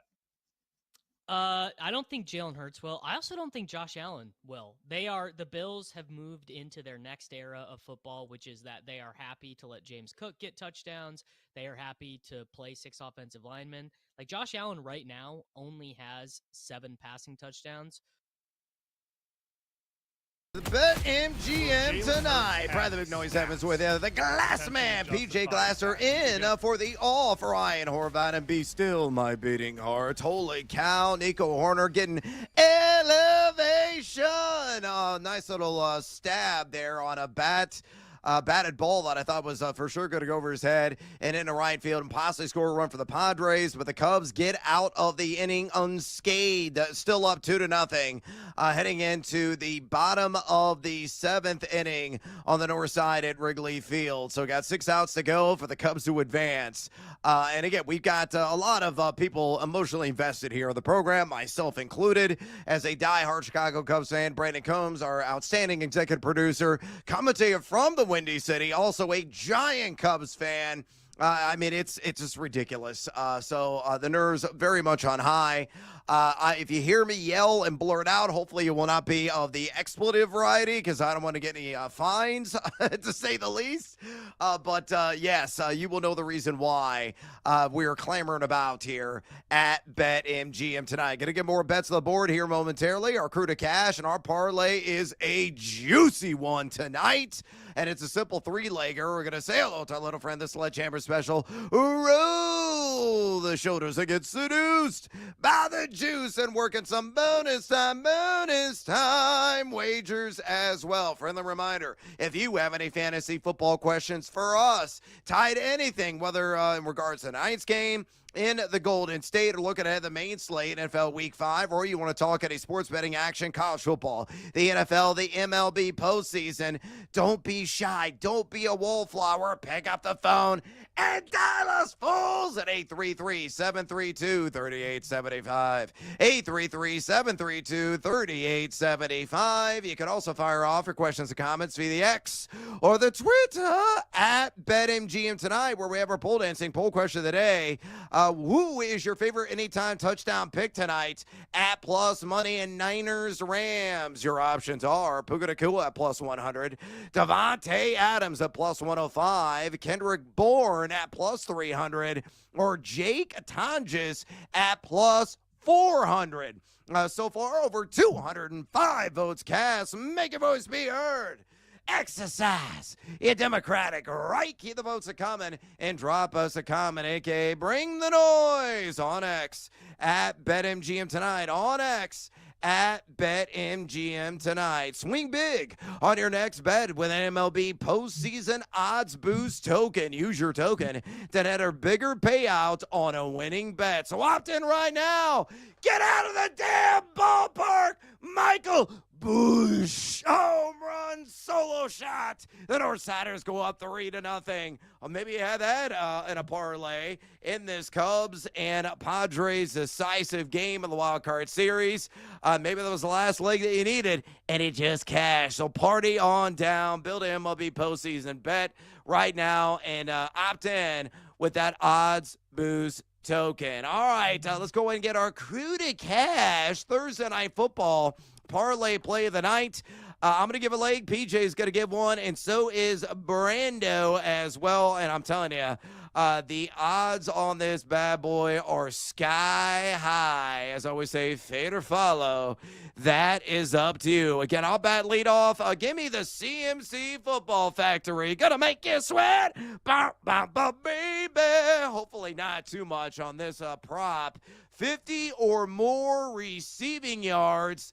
And the Cubs nearly go back-to-back. Oh, off the top of the wall. Way to go, Nico Horner. Again, CMC Football Factor should be able to get this done. This is likely going to be a 10 to 12 target kind of game. Again, no Juwan Jennings, no Ricky Pearsall. I got Mac Jones at the controls, wearing that kind of two-face suit into the stadium. The red and black, the Halloween season is apparently here. I know the Rams have allowed the fewest receptions in yards to the running back position, but they gave up 20 receiving yards, Jonathan Taylor, and Taylor is nowhere in the same ballpark as Christian McCaffrey is in terms of what he brings to the table as a receiver. McCaffrey, number 1 in target percentage, number 1 in routes run. He's averaging 9.8 yards per catch, number 3 in yards per route run. 52 is his lowest as a receiver this season. All I need is 50, and we cash leg number 1. PJ, what is your pick to click in the Crew to Cash parlay tonight? I'm taking the first half under, Brad, 21.5 in that Niners-Rams game. I like the fact that we're getting that key number at 21. I mean, again, you just mentioned all the injuries that San Francisco is going to have on offense. So I think they'll have a tough time moving the ball on this really good Rams defense. And I like the Rams maybe to wear down San Francisco potentially in the second half, but I think for at least the first half, they're going to keep things tight. They're going to keep things close. Look, we know a lot of times, right? Primetime unders. These games are ugly. They're not very entertaining. They're sloppy, and you have a divisional game between two well-coached teams. So first half under, I like getting that key number 21.5. That'll be my play in the Crew to Cash. All right, Brando, you're bringing up the rear with the third leg, which, quite honestly, is rather appropriate. What do you like? I am bringing up Jake Tongas to get into the end zone. He is going to get into the end zone. What they're going to do is they're going to focus on Christian McCaffrey, especially down on the goal line. Christian McCaffrey is going to get them there. And then what's going to happen is they're going to need a crossing route, a little slant route, a little fake to Christian McCaffrey. They're going to get it to Tongas. He's going to get into the end zone, and we're going to cash our parlay. All right, here is the juice, folks, and let me review each leg. I'm going with the CMC Football Factory. Christian McCaffrey, 50 or more receiving yards. PJ, the first half under 21.5 points. And Brando, batting in the 3-hole, going with Jake Tongas. Anytime touchdown, folks. Uno, dos, and tres, mi amigos. All 3 legs hit. A cool and outright ridiculous plus 1650. Let's flip and go there at BetMGM. Outstanding build there, gentlemen. Greater than 16-1 odds. Absolutely terrific. Good luck to us and good luck to all who decide to tail on our Crew to Cash Thursday Night Football parlay play this evening. All right, it's time to pivot, and say hello to our little friend, PJ. Hope you remember what is the phrase that pays. Daddy wants, daddy needs, daddy's gotta have it, Brad. The Sledgehammer special. We're taking Mac Jones, longest completion under 32.5 yards. Look, again, Mac Jones isn't really a guy that loves to air the ball out all that much, and it's going to be heavy McCaffrey in the passing game, Tongas as well. But I just don't see San Francisco airing the ball out very, very deep in this game. The Rams' pass rush is very good. Their defense is good at limiting explosive plays. So I like under 32.5 yards, longest completion for Mac Jones. He's a guy that likes to dink and dunk, and I think he's going to be doing that a lot tonight. So that'll be my Sledgehammer special. Oh, you're all in on Blake Corum tonight, to say the least. I could say that, and you're going to have another bet on him coming up here in a second. Tied to the L.A. Rams. I think I just gave away your bet. I was looking at the wrong section because, again, I'm emotionally invested right now in my Chicago Cubs. All right, I got to get my Thursday Night Football Sledgehammer special on the board as well. Daddy want, Daddy need, Daddy gotta have a bread on my cow.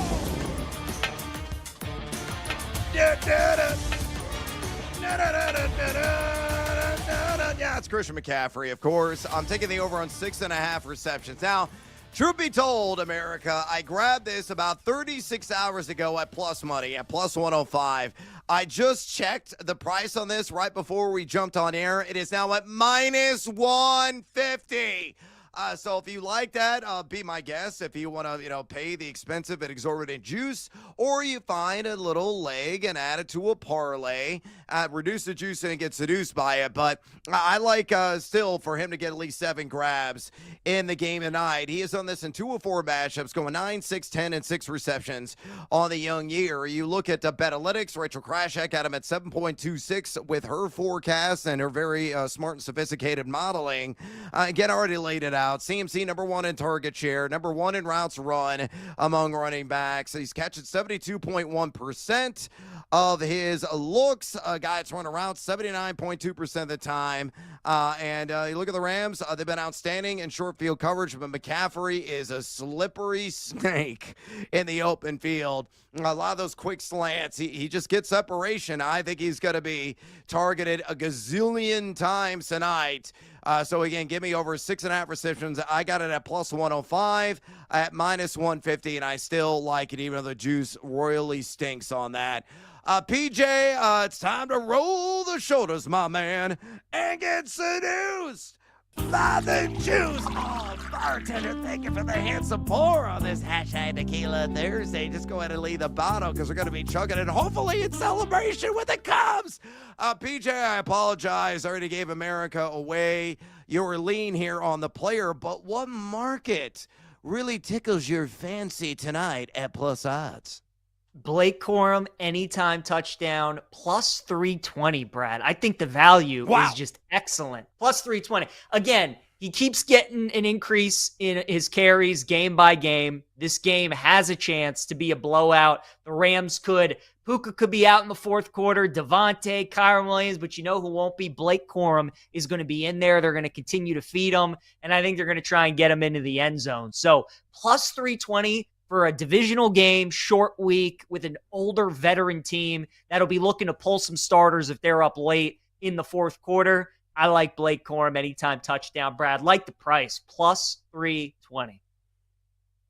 Yeah, and you know what? Mine not nearly as juicy as yours, but I love getting creative with the same game parlay market. So again, to reduce the juice so we can get seduced by the juice. And here's an excellent way to play the side and the total in a simple little 2-legger. Again, we don't need a 7, 8, 9, 10-legger for clicks on the social media.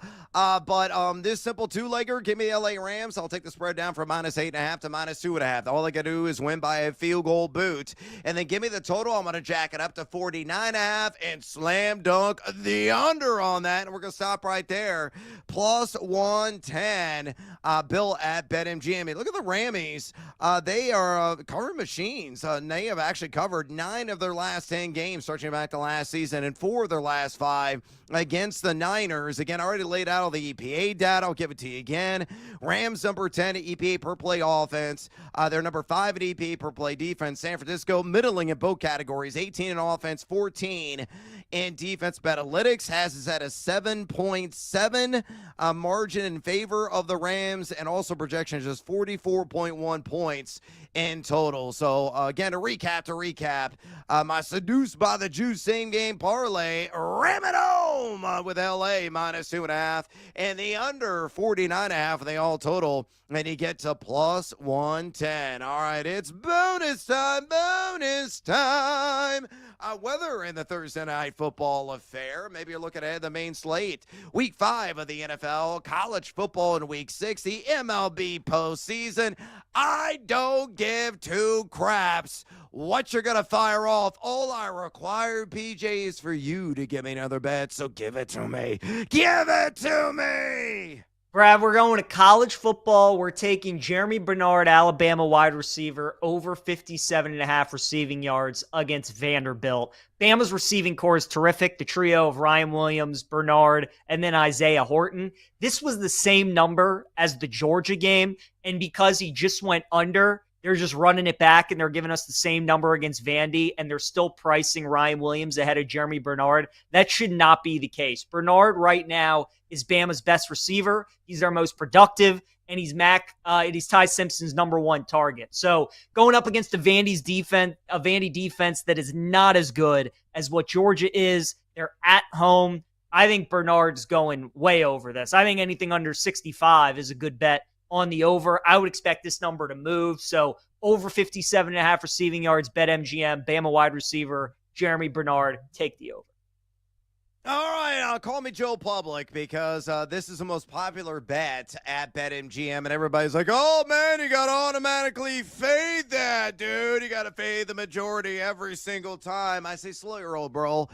Sometimes the majority does get a bet right here and there, and I think this one may come through tonight. I grabbed it yesterday at a better number at plus 125 on Davante Adams, anytime touchdown tonight. A guy that already has 10 red zone targets, leading the NFL in that category at 47.6% of the red zone target share for the LA Rams. He's a moneymaker there inside the 20-yard line. He's seen 8.8 targets per game. He's already scored a touchdown 3 times and in 3 consecutive games. And again, got to see a lot of Lutter there in coverage. A guy who was number 91 in coverage grade according to Pro Football Focus, and not an intimidating matchup.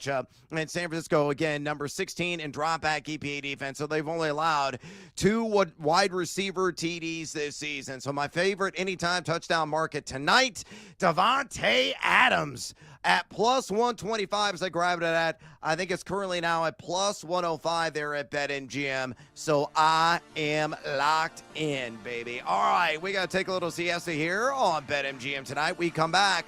We're going down the Sonoran Desert because we got a lot of questions for Bro Brock about the Arizona Cardinals and that R&B backfield. What's going to look like in terms of split this week with Michael Carter and Amari DiMercado. Stick around. We're going to tell you next right here. BetMGM tonight on the BetMGM Network. Will Jalen Hurts have the stats to potentially justify a bet? You could get him like 18-1, 20-1 range. The team keeps winning. All he does is silence critics, but it's not sexy. Will he have the numbers to justify a bet?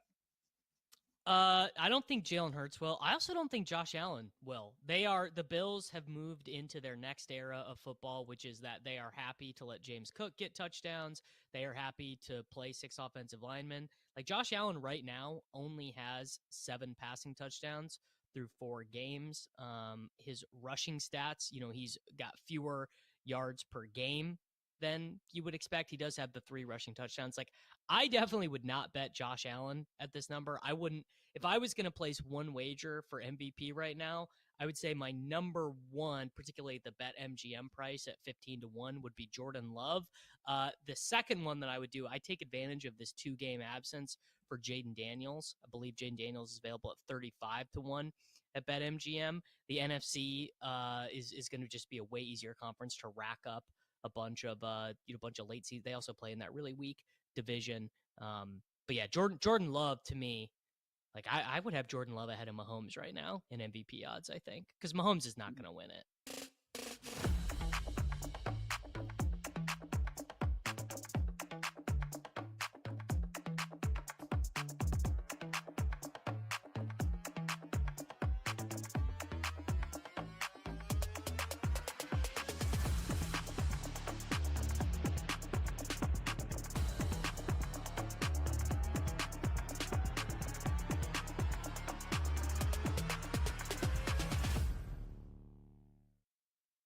What if I'm wrong about Dylan Gabriel? What if we're all wrong about Dylan Gabriel? Because the consensus opinion about this dude is that he's bad. And I think that's probably coming from a lot of people who just want to see Shedeur Sanders play, that they think that, oh, Gabriel's a bad quarterback. Like, I thought that, like, Shedeur aside, I just don't think he's that good. Never thought he was good in college, like I said. But, like, what if we're wrong? Because We're wrong all the time about quarterbacks. Why can't we be wrong about this one? And what if the Cleveland Browns front office just hit a home run with this draft class? So far, it's looking pretty damn good, isn't it? Mason Graham's a key contributor. Carson Schlesinger is a key contributor. One of the short shots to win D-Roy. Quinshon Judkins, now that he's back, he's obviously balling. Harold Fannin Jr., Dylan Sampson. Like, what if they just knocked it out the park with this draft class? And what if that means they also nailed it with Dylan Gabriel? I mean, this team might be cooking with gas. Seriously. And I didn't think I would believe this when I went to bed last night. But the more I thought about it, when I saw the news this morning, and I said, hey, if this guy could just be serviceable, what kind of possibilities does that open up for the Cleveland Browns in 2025? Because the one thing we do know about the Cleveland Browns, and I think any football fan would agree with what I'm about to say, they have a championship level defense. That is a fact.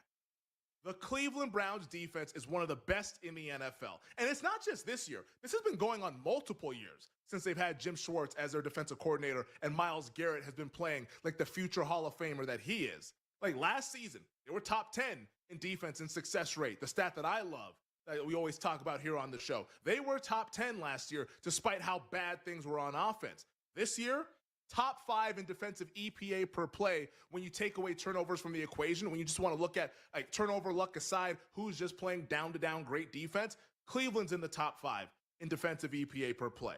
And Myles Garrett, who's won Defensive Player of the Year in his career, I think has been playing at the highest level that he's ever played. He looks unblockable this year. He's insane. He's amazing. And he is one of the best players in the NFL, and he leads this defense that has been insane through 4 weeks.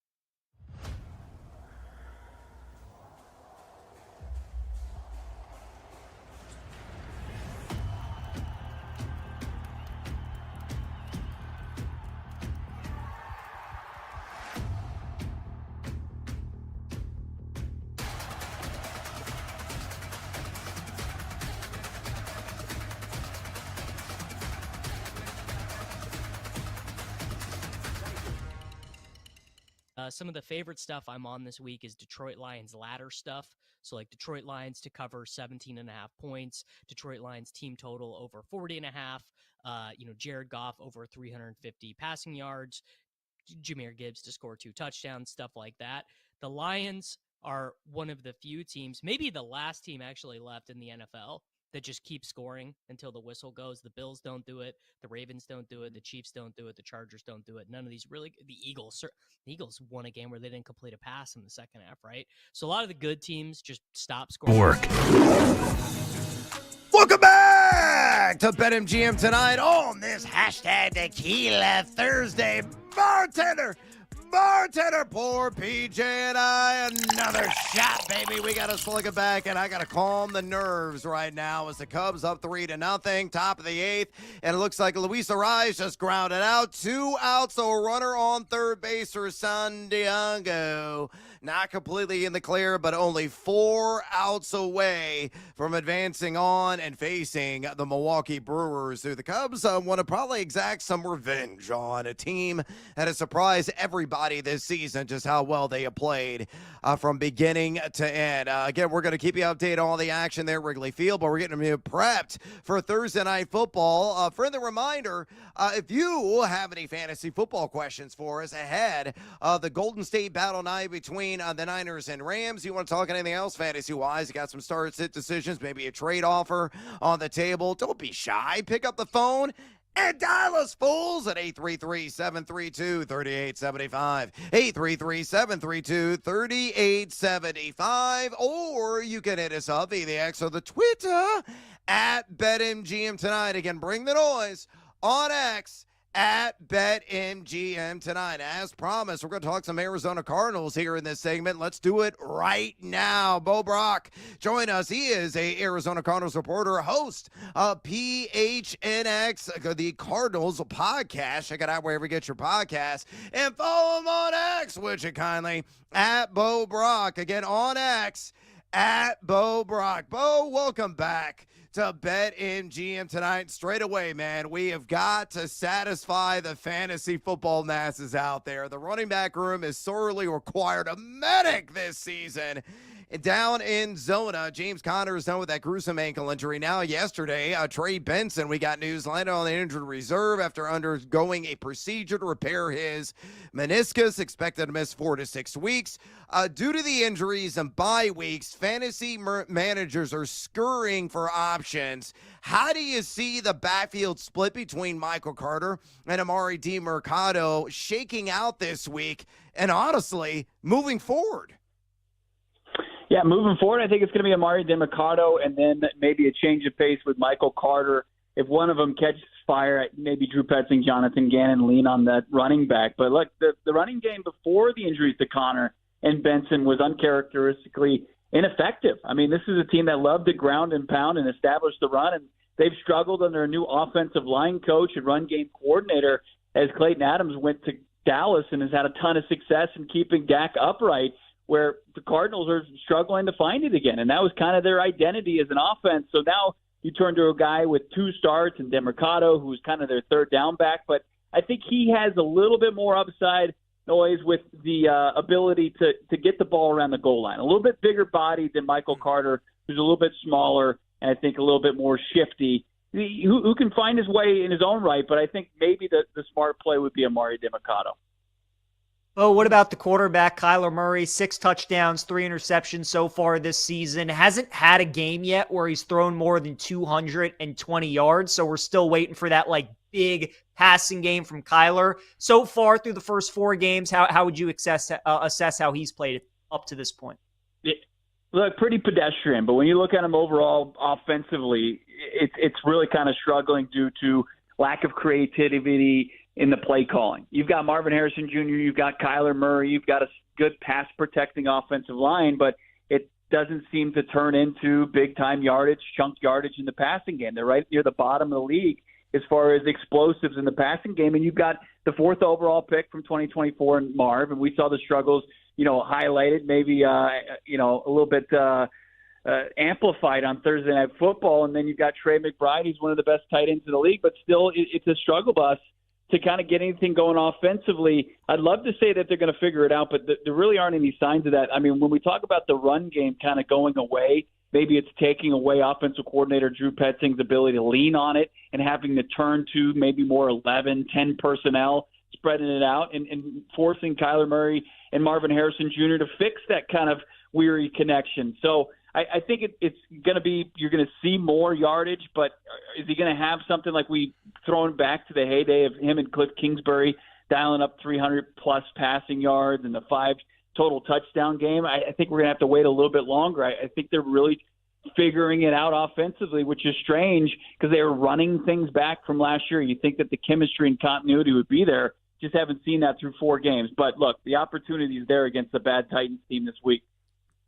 No doubt. And would you expect an uptick in production from Trey McBride? I mean, we know he's one of the best young tight ends in football. So far, very solid, consistent season. He's found the end zone already, Bo, through the first 4 weeks. We know that was a big thing last year. But do you think with the loss of these running backs and McBride being Kyler's favorite target, do you think over these next couple weeks, we could even see McBride, start to have 9-10 catches a game, maybe 100-yard receiving games? Do you think his production increases at all?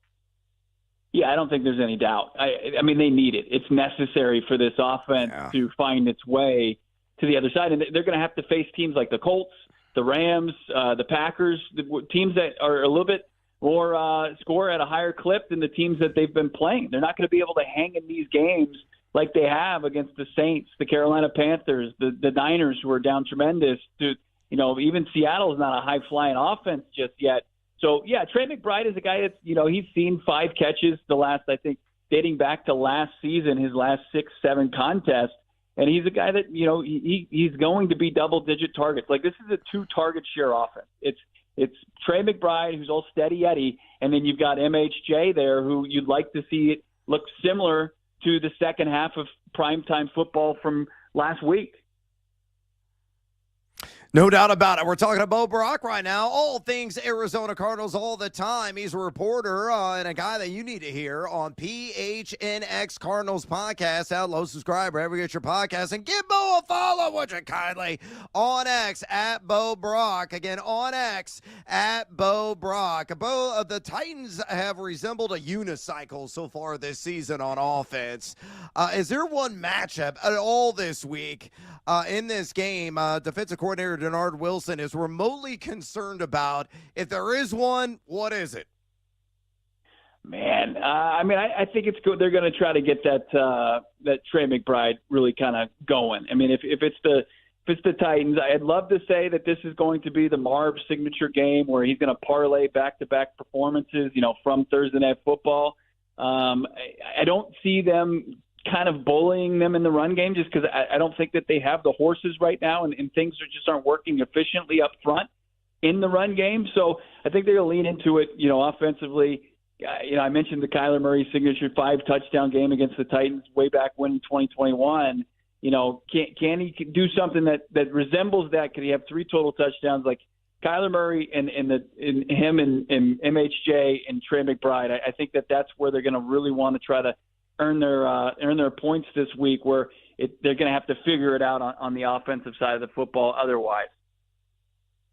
Bo, we'll get you out of here on this. Marvin Harrison really officially conquered the past demons in the last game, going for 10 targets, 6 catches, 66 yards, and a timely touchdown. I was very encouraging, to say the least. What strides have you noticed most about his game so far this season? I think you've seen the bulk, right? He's playing bigger. He's playing more physical. He looks looser out there. You're still seeing the misconnections between him and Kyler. They've got to clean those up. Like, even outside of the 2 turnover plays that Marv was, basically at fault for, there was also some balls hitting the turf way far between, Marvin and Kyler. So they're going to have to absolutely clean those up. But I think, Brad, he hit about the bottom of Marvin Harrison Jr., the caliber prospect player that he is. I asked him at his locker, like, is that the most adversity he's ever faced? And he said yes. I think he realized it couldn't get much worse than that first half, that disastrous first half, and maybe he's playing a little bit looser now. And you saw that in the second half. I mean, he was doing it in a variety of ways, and now it's just up to the play caller, Kyler Murray and Marvin Harrison Jr. to duplicate that. And I think if they can, then you can say, hey, we've seen strides. But otherwise, it's looking too similar to last season. I mean, good game to start the season, 5 catches for 71 yards and a touchdown, and then, pretty quiet the next couple of weeks until he broke out in the second half. So I think they're looking for him to kind of put together and stack a couple of solid performances here, and what an opportunity this is against the Titans. Yeah, no doubt about it. I mean, the Titans are just absolutely rubbish right now. So Marvin Harrison is somebody, especially in a bye-heavy week and all the injuries that are ravaging fantasy football, that you can count on, hopefully, to get you at least like 50 to 60 yards and another possible touchdown. A guy that really seems to be locking in and collecting himself. I think he's starting to get over those mental hurdles, to say the least. Awesome stuff, as always, from Bo Brock, Arizona Cardinals reporter, host of the PHNX Cardinals podcast. Download, subscribe wherever you get your podcasts. And follow him on X. Again, would you kindly, at Bo Brock. Again, on X, at Bo Brock. Bo, we appreciate the time. Hopefully got some bets in tonight. If you do, make some money. Likewise, fellas. Thanks for having me. Yeah, appreciate it, Bo. There goes. Bo Brock covers the Arizona Cardinals. Does an excellent job. PJ, real quick, I got a couple things. One, what Bo said, he believes that Amari DiMercado is going to be the guy.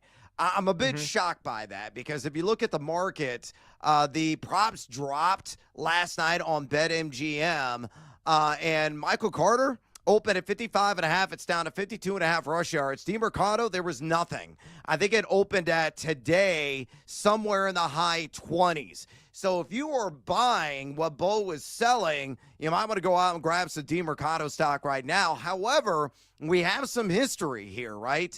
Remember last season, weeks 17 and 18, Trey Benson was out for 2 games. James Conner was in there for 1, but he missed week 18 along with Benson, and it was a whole lot of Michael Carter in that one. He had 21 total touches in that week 18 matchup. So I still believe he's going to get the bulk of the opportunity with DeMarcado supplanting him on pass downs. But what are your thoughts? Yeah, the way I'm attacking it, Brad, honestly, is I see value in the receiving market with the running backs. You know, whether it's Carter or DeMarcado, we'll find out who gets the significant snap share. But what I feel confident about is that they like DeMarcado way more as a pass catcher. And right now, Carter, 11.5 receiving yards, DeMarcado, 9.5. Feels like DeMarcado should have more than Carter. So I like over 9.5 for DeMarcado. Could be muy interesante, to say the least. All right, we got to take a little siesta here on BetMGM tonight. We come back. Fantasy Flames, Lames, and Shaka specials at running back. Stick around, fools. This is BetMGM tonight on the BetMGM Network. Some of the favorite stuff I'm on this week is Detroit Lions ladder stuff. So like Detroit Lions to cover 17.5 points, Detroit Lions team total over 40.5, Jared Goff over 350 passing yards, Jahmyr Gibbs to score 2 touchdowns, stuff like that. The Lions are one of the few teams, maybe the last team actually left in the NFL that just keeps scoring until the whistle goes. The Bills don't do it. The Ravens don't do it. The Chiefs don't do it. The Chargers don't do it. None of these really, the Eagles won a game where they didn't complete a pass in the second half, right? So a lot of the good teams just stop scoring points. The Lions don't. And the Bengals are this unique type of bad where they can't run, so they shift to the pass, but they also can't really pass.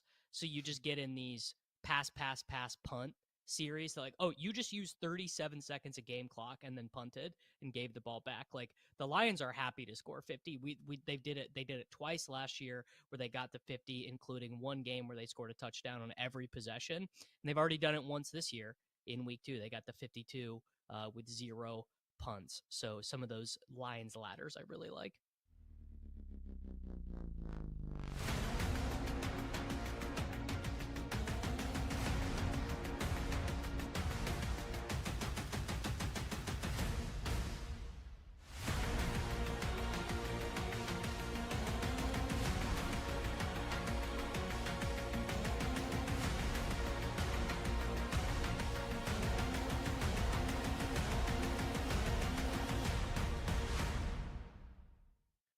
Now it's Lamar. 2 to 3 weeks. You thought it couldn't get any worse, Ravens fans? Now you don't know that if QB1's going to be out there, and you are now a dog against Houston. I didn't think it would go through Pick'em.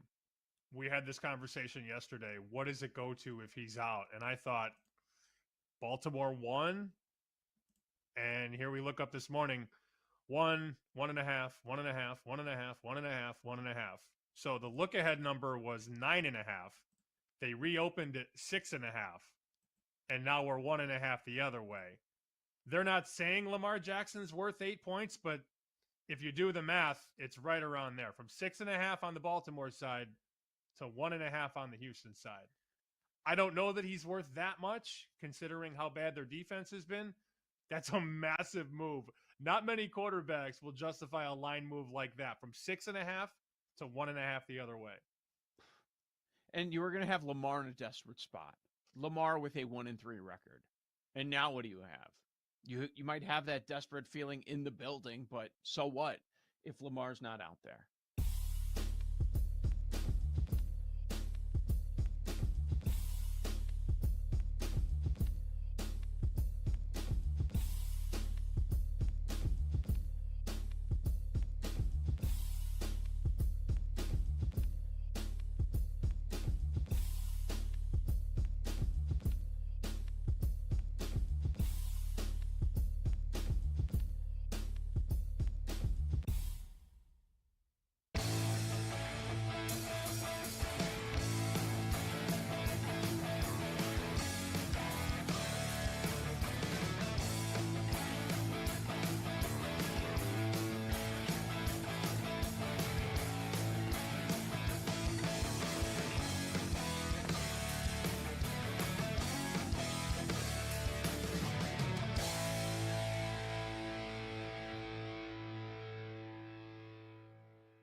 Welcome back to BetMGM tonight. Brad the Big Noise Evans with you. PJ Glasser, a.k.a. the Glass Man, in for Ryan Horvat. We're motoring through on this hashtag Tequila Thursday. Some football conversations. We're going to get more to that and dig a little bit deeper in fantasy football with our Flames, Lames, and Shocker specials at the running back position ahead of Week 5. Of course, nerves on high right now.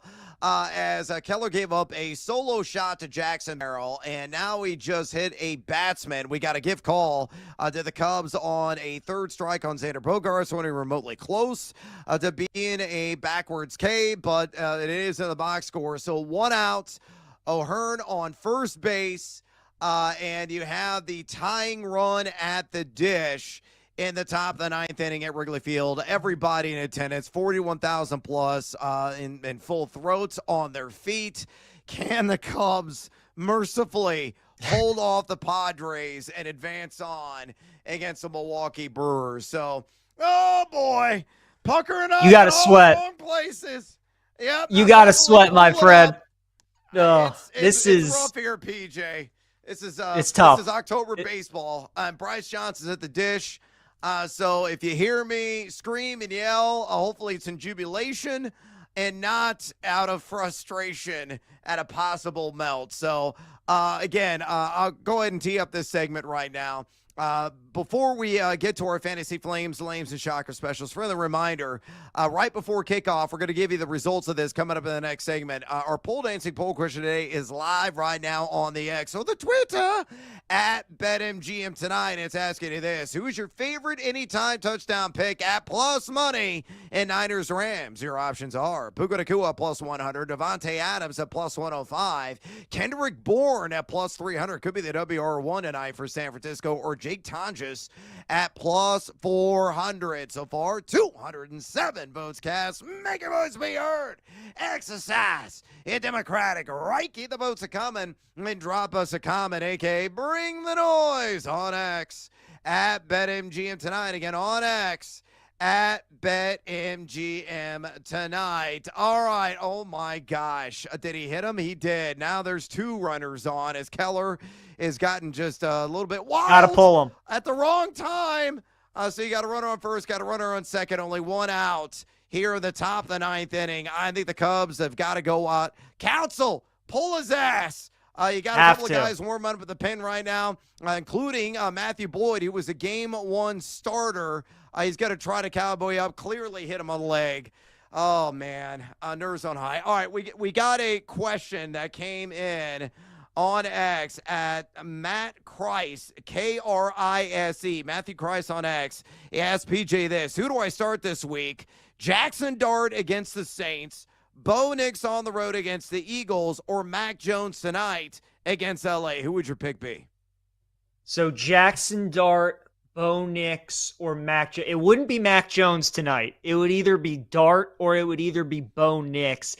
It's tough, Brad. I mean, I do think Dart's going to struggle because now New Orleans has tape on him and he's making his first road start, but you're going to get some good rushing numbers with Dart, which is always the appeal. You're going to get some rushing with Bo Nix too. Denver's likely going to be trailing, so he's likely going to be throwing most of the game and those kind of things. I would probably lean with Bo Nix, I would say. I think I think Bo Nix probably has the safest ceiling, or excuse me, the safest floor of those guys. Darts probably has the most upside. If it were me, though, I would probably roll with Bo Nix.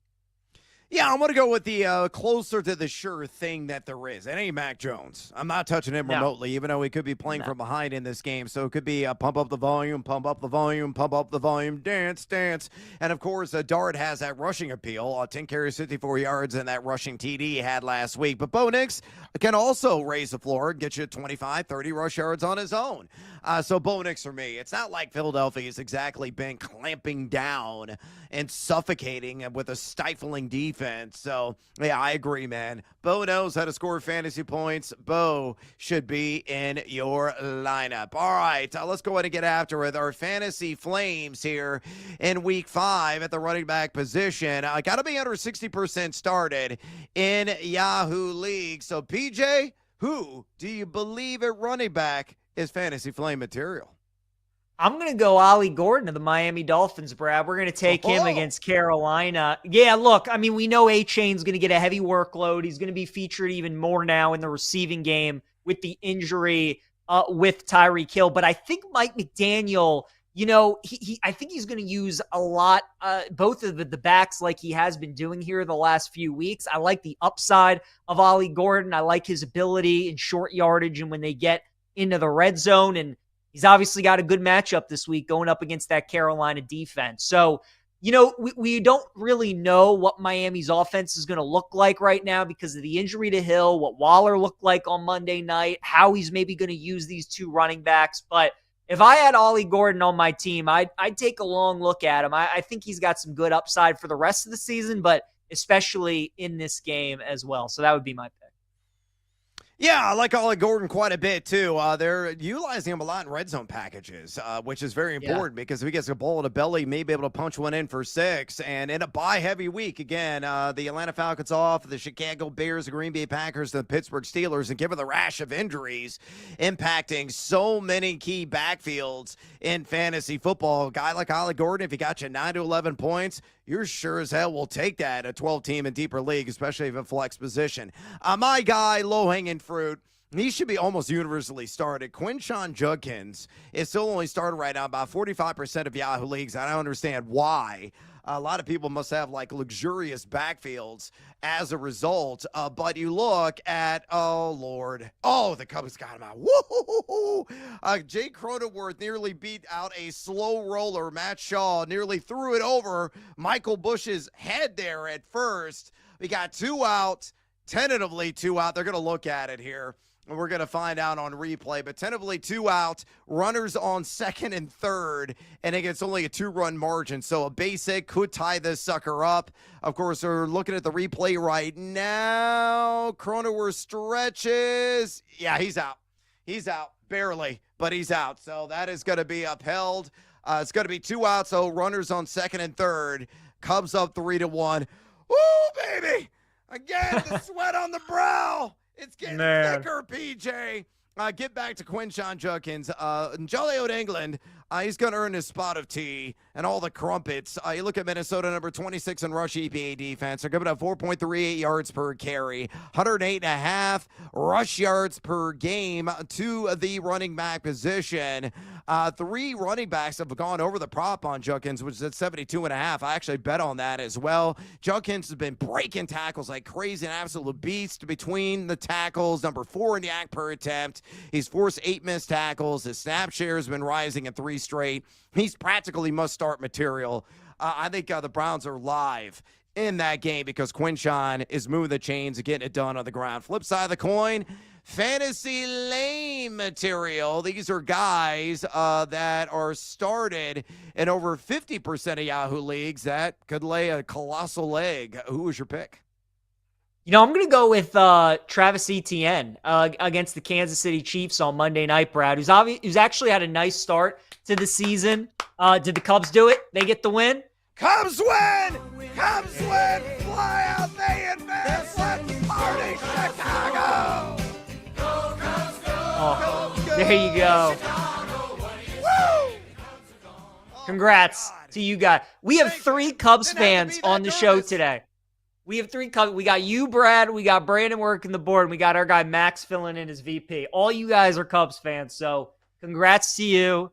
That was sweaty, no doubt. It was. But that's a heck of a win, man. San Diego's a great team. They got a loaded roster.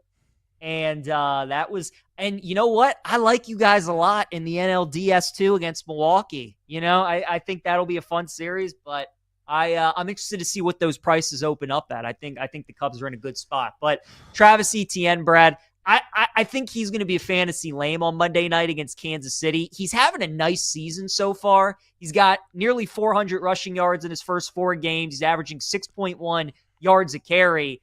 But in 3 of the games, Brad, he's ripped off a run of at least 30 yards. He had a 71-yarder against Carolina week 1, 48-yarder against San Francisco last week. You just can't gash Kansas City for big run plays. And I think that's a big chunk of why ETN's had some success this season. So KC limiting those explosive runs, I think they keep him in check I think it could be a tough day at the office for Travis Etienne on Monday night. Yeah, I'm going to head back to Jude, England, and I say Jordan Mason is going to be stretched like the old medieval torture device, the rack, against the Cleveland Browns. Browns have been outstanding in gap coverage on the ground this season. I know Mason is a certifiable workhorse. We're going to see upwards of 80% of the opportunity share in this backfield, and he's top 20 as well in yards after contact per attempt. A handsome 3.41 in that category. He's 4.7 missed tackles. He's been good. But, will Carson Wentz be able to keep the back end of that Cleveland defense honest? I don't think so. I think you're going to see a lot of overloaded boxes as a result. The Browns number 6 in rush EPAD. They have 4 different defenders inside the top 30 in run stops this season, only giving up 2.82 yards per carry, 60.5 rush yards per game to the running back position, the third fewest fantasy points as well. I took the under on Mason at 68.5 rush yards at BetMGM a couple of days ago. I don't think he hits 60, quite honestly. I don't think he finds the end zone either. I think it's going to be a dud effort for Jordan Mason here in week numero 5. All right, let's get a little bit deeper with shovels in hand. Our shocker specials. These are guys under 15% started in Yahoo leagues that we believe are going to make some noise. So, PJ, you're going with a muy interesante player, a change of pace option next to the football Frankenstein. Who is that? I'm going with Justice Hill, Brad, of the Ravens in that game against the Houston Texans. So all signs are pointing that Lamar's going to be out on Sunday, which means Cooper Rush is going to take over, which means, Brad, they better run the damn football against the Texans on Sunday, or else it's going to get ugly. So, look, we know Derek's going to get a heavy workload, but Justice Hill is their third down guy. They love having him out there. Monken loves using him in passing situations, and they love bringing him in for a little change of pace of Derek. So I think the Ravens are going to have a very run-heavy game plan. And, you got some guys on bye weeks. You got some injuries to your running backs. For a team that's probably going to be running a whole bunch in a very good Texans defense, I think maybe Justice Hill could be worth a look against Houston on Sunday. Yeah, let's go back to Arizona. We had Bo Brock on earlier, and the first question I'm asking him is, what is the distribution of touches going to look like, in your opinion, this week with Trey Benson out? We know that James Conner is done for the season, and he said Amari DiMercato was likely going to see the heavier side of the RBBC. I'm not entirely buying in on that. I still like Michael Carter. He's my pick as a shocker special. Only 6% started right now in Yahoo leagues. A lot of people plucked him off waivers about 24 hours ago. I'm playing him in a couple of leagues. I'm going to let it ride. It's a great matchup. Honestly, him and DiMercato could have nice games because Tennessee stinks at defending the run. They're number 30 in the NFL in rush EPA defense. They've allowed the fourth most opponent fantasy points per game to the running back position, giving up 5 yards per carry, 147.3 total yards per game, and 7 combined touchdowns. Now, you look at Michael Carter, only 2.31 yak per attempt last season, though he has 5 missed tackles forced last year in 35 rush attempts. And again, I go back to week 17. Without Benson in uniform, without Connor on the field, he saw 70.9% of the snap share, logged at 15 touches. Then in week 18, followed up with 21 touches, went for 59 combined yards and a touchdown. In week 17, by the way, went for 81 total yards. So I'm hoping for, around 55, 60 rush yards. Maybe gets a couple of grabs as well. Maybe crosses a chalk and puts a cherry on top of the Sunday. But Michael Carter, if he gets double figures in fantasy scoring, you will take that all diggity day long, no matter the scoring format, in a bye-heavy week. So I think he's got a lot of shocker special appeal. PJ, we're getting ready to kick off here in Los Angeles. Golden State battle between San Francisco and L.A. Real quick, your favorite bet on the board tonight, what is it? Blake Corum over 31.5 rushing yards. I look at some alt numbers for him, Brad. I want them to be calling this the Blake Corum game in about 3 hours because he plays so well. If he does, I will be winning a lot of money. So Blake Corum over rushing yards. Yeah, and I'm a drunkard. Again, I love Puka Nacua over 2.5 rush yards. I need a jet sweep, a backwards pass, a direct handoff. I don't give two craps how it's delivered. Just give an opportunity on the ground. He's one of the best in business with yards after the catch or yards after contact. I think he'll get there in the end. So the sweat is officially on. The sweat is on. And we got to take a little siesta here on BetMGM tonight. We come back.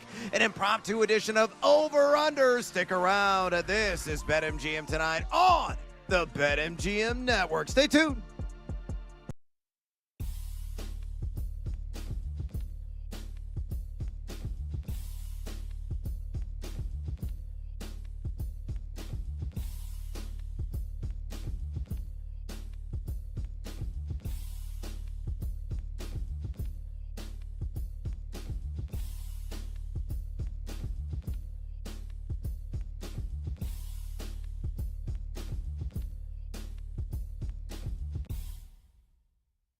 Let's start with that Cincinnati and Iowa State game. As we look at some of the top 25 matchups that we have, it feels like Cincinnati would be the play, right? I mean, unranked team favored against a ranked team. The problem is in college football, every year, there is a team like Iowa State who is like fraudulent. They're a ranked team, they're undefeated, but everybody wants to bet against them, and all they continue to do is win and cover spreads. And Arizona was taking a lot of money last week on Iowa State. People were betting Kansas State week 1 in Dublin. They were betting Iowa against Iowa State. All these type of games, and all Iowa State keeps doing is winning. So normally I'd be on the side of Cincinnati. Iowa State's the kind of team that scares me. And something I've noticed about college football, these noon Eastern time games, feels like every week we have one game that's like a trendy pick. Last week it was Arkansas. Everybody was on Arkansas against Notre Dame. That didn't work out. I kind of think this is going to be the trendy game, and people are going to be on Cincinnati. Just makes me a little nervous. So I'm going to pass on the game, but I am interested to see if Iowa State keeps winning these kind of games. Illinois is a 9.5-point favorite on the road at Purdue, and I like Purdue in the game. Maybe wait to see if you can get a 10 with Purdue after Illinois is coming off that big win against USC. I just don't think this Illinois team is very good. You know, USC, they continue to struggle. We talked about it all last week, how they struggle outside the state of California and how they've struggled against these Big Ten teams when they go to the Midwest or the Eastern time zone. Purdue's much improved. Barry Odom's a very good coach. Their offense is decent. I think they can hang around and keep this game close. So I look at Purdue plus the points. Texas and Florida is going to be a very interesting game. The under is getting hammered. This was at like 45.5. Now it's all the way down to 41.5. If we start to see some 40s pop up or even like a 39.5, I would maybe start to consider an over. Now, I understand why everybody is betting the under because Texas and Sark in these big games have just been terrible. They have not been able to score any points in these big games. Florida's got a very good defense, but psychologically, where is Florida out of this bye week? They lose to Miami. They lose to LSU. Lagway's banged up. He's not playing well. Are they just ready to quit on Napier, or do they still feel like they can save their season a little bit? I think at +7, I would look at Florida because I'm going to trust that they're playing Texas. They're at home. And Sark and the Longhorns, again, have just not been scoring a lot of points in these marquee games. So I would look at Florida plus the points. And, again, if this total keeps going down, I would consider an over as well. Bama and Vandy, you guys know how I feel about this game. I like Vandy plus the points. Feels like a lot of people are laying the number with Alabama this week. I understand it. From a mentality standpoint, from a bounce-back revenge standpoint, it makes sense. But Bama's run defense, I don't think people are talking about enough. It's still not very good, and not having a good run defense against Vandy is problematic. So I still like Vandy plus the points. Virginia and Louisville, again, number 24 Virginia on the road taking on Louisville, and the Cardinals are a 7-point favorite. That right there is what we call a market indicator. So Virginia's having a great season. Tony Elliott's done a great job. His team can score a lot of points. But Jeff Brom in Louisville, he's a very good coach. They're coming off a bye week. I like Louisville minus the 7. Notre Dame's laying 3 touchdowns this week at home against Boise. It's 20.5. I'm going to see if we can get a 21. But right now I am leaning Boise plus the points. When you have a team like Notre Dame that's all offense and no defense, it always makes me a little nervous laying 3 touchdowns. And Notre Dame's going to score 40 in this game. They probably are. but who's not to say they might not give up 28 or 30 points themselves. And when you're that great on offense and your defense is that bad, it puts a lot of pressure on your offense to deliver every drive and put up points. If maybe Carr has a deflected pass that gets intercepted, or there's a fumble or a miscue, whatever it may be, that obviously helps us having the points with Boise State. They're going into Notre Dame. They get to play the Irish in South Bend. So it would only be Boise for me. When you have a defense that bad, I don't love laying that many points with a team like Notre Dame.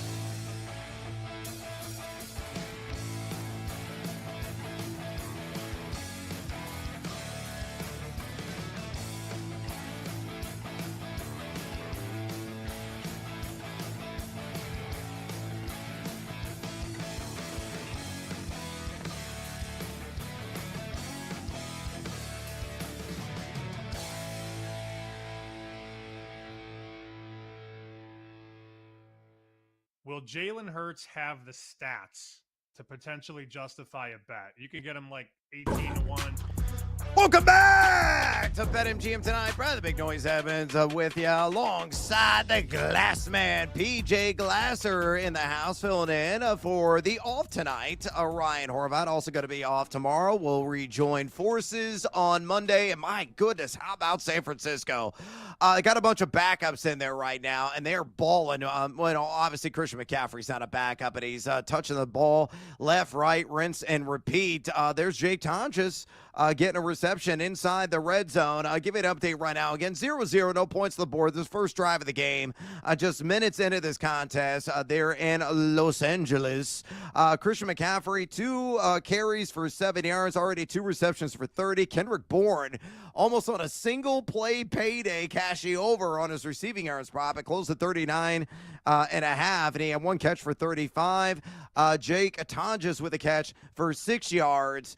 Mac Jones, a perfect 4 for 4 on this drive for 71 yards as McCaffrey gets the carry, first down to about the 6-yard line here against the LA Rams. Again, surgical precision so far for San Francisco. PJ, let's do a quick little live dive here. Have this pulled up at BetMGM. The Rams are currently, I think I have the first half. Yeah, here's the full game. Still at -5.5 on the live line, -110 either direction. The over-under now at 46.5 and juicy over at -125. If you believe the Niners are winning, +195 on the live money line. Anything entice you? Noticing, oh, there you go, touchdown. Oh, and who is it? Was that Tonjes? Tonjes. Brando. Well done. And our crew to cash parlay tonight took Jake Tonjes anytime touchdown at +475. You know what you should have done, you greedy SOB? You should have taken it for the first touchdown because it had to be 35 to 1 I odds. did. Oh, unbelievable. You did? I bet him at +2,800.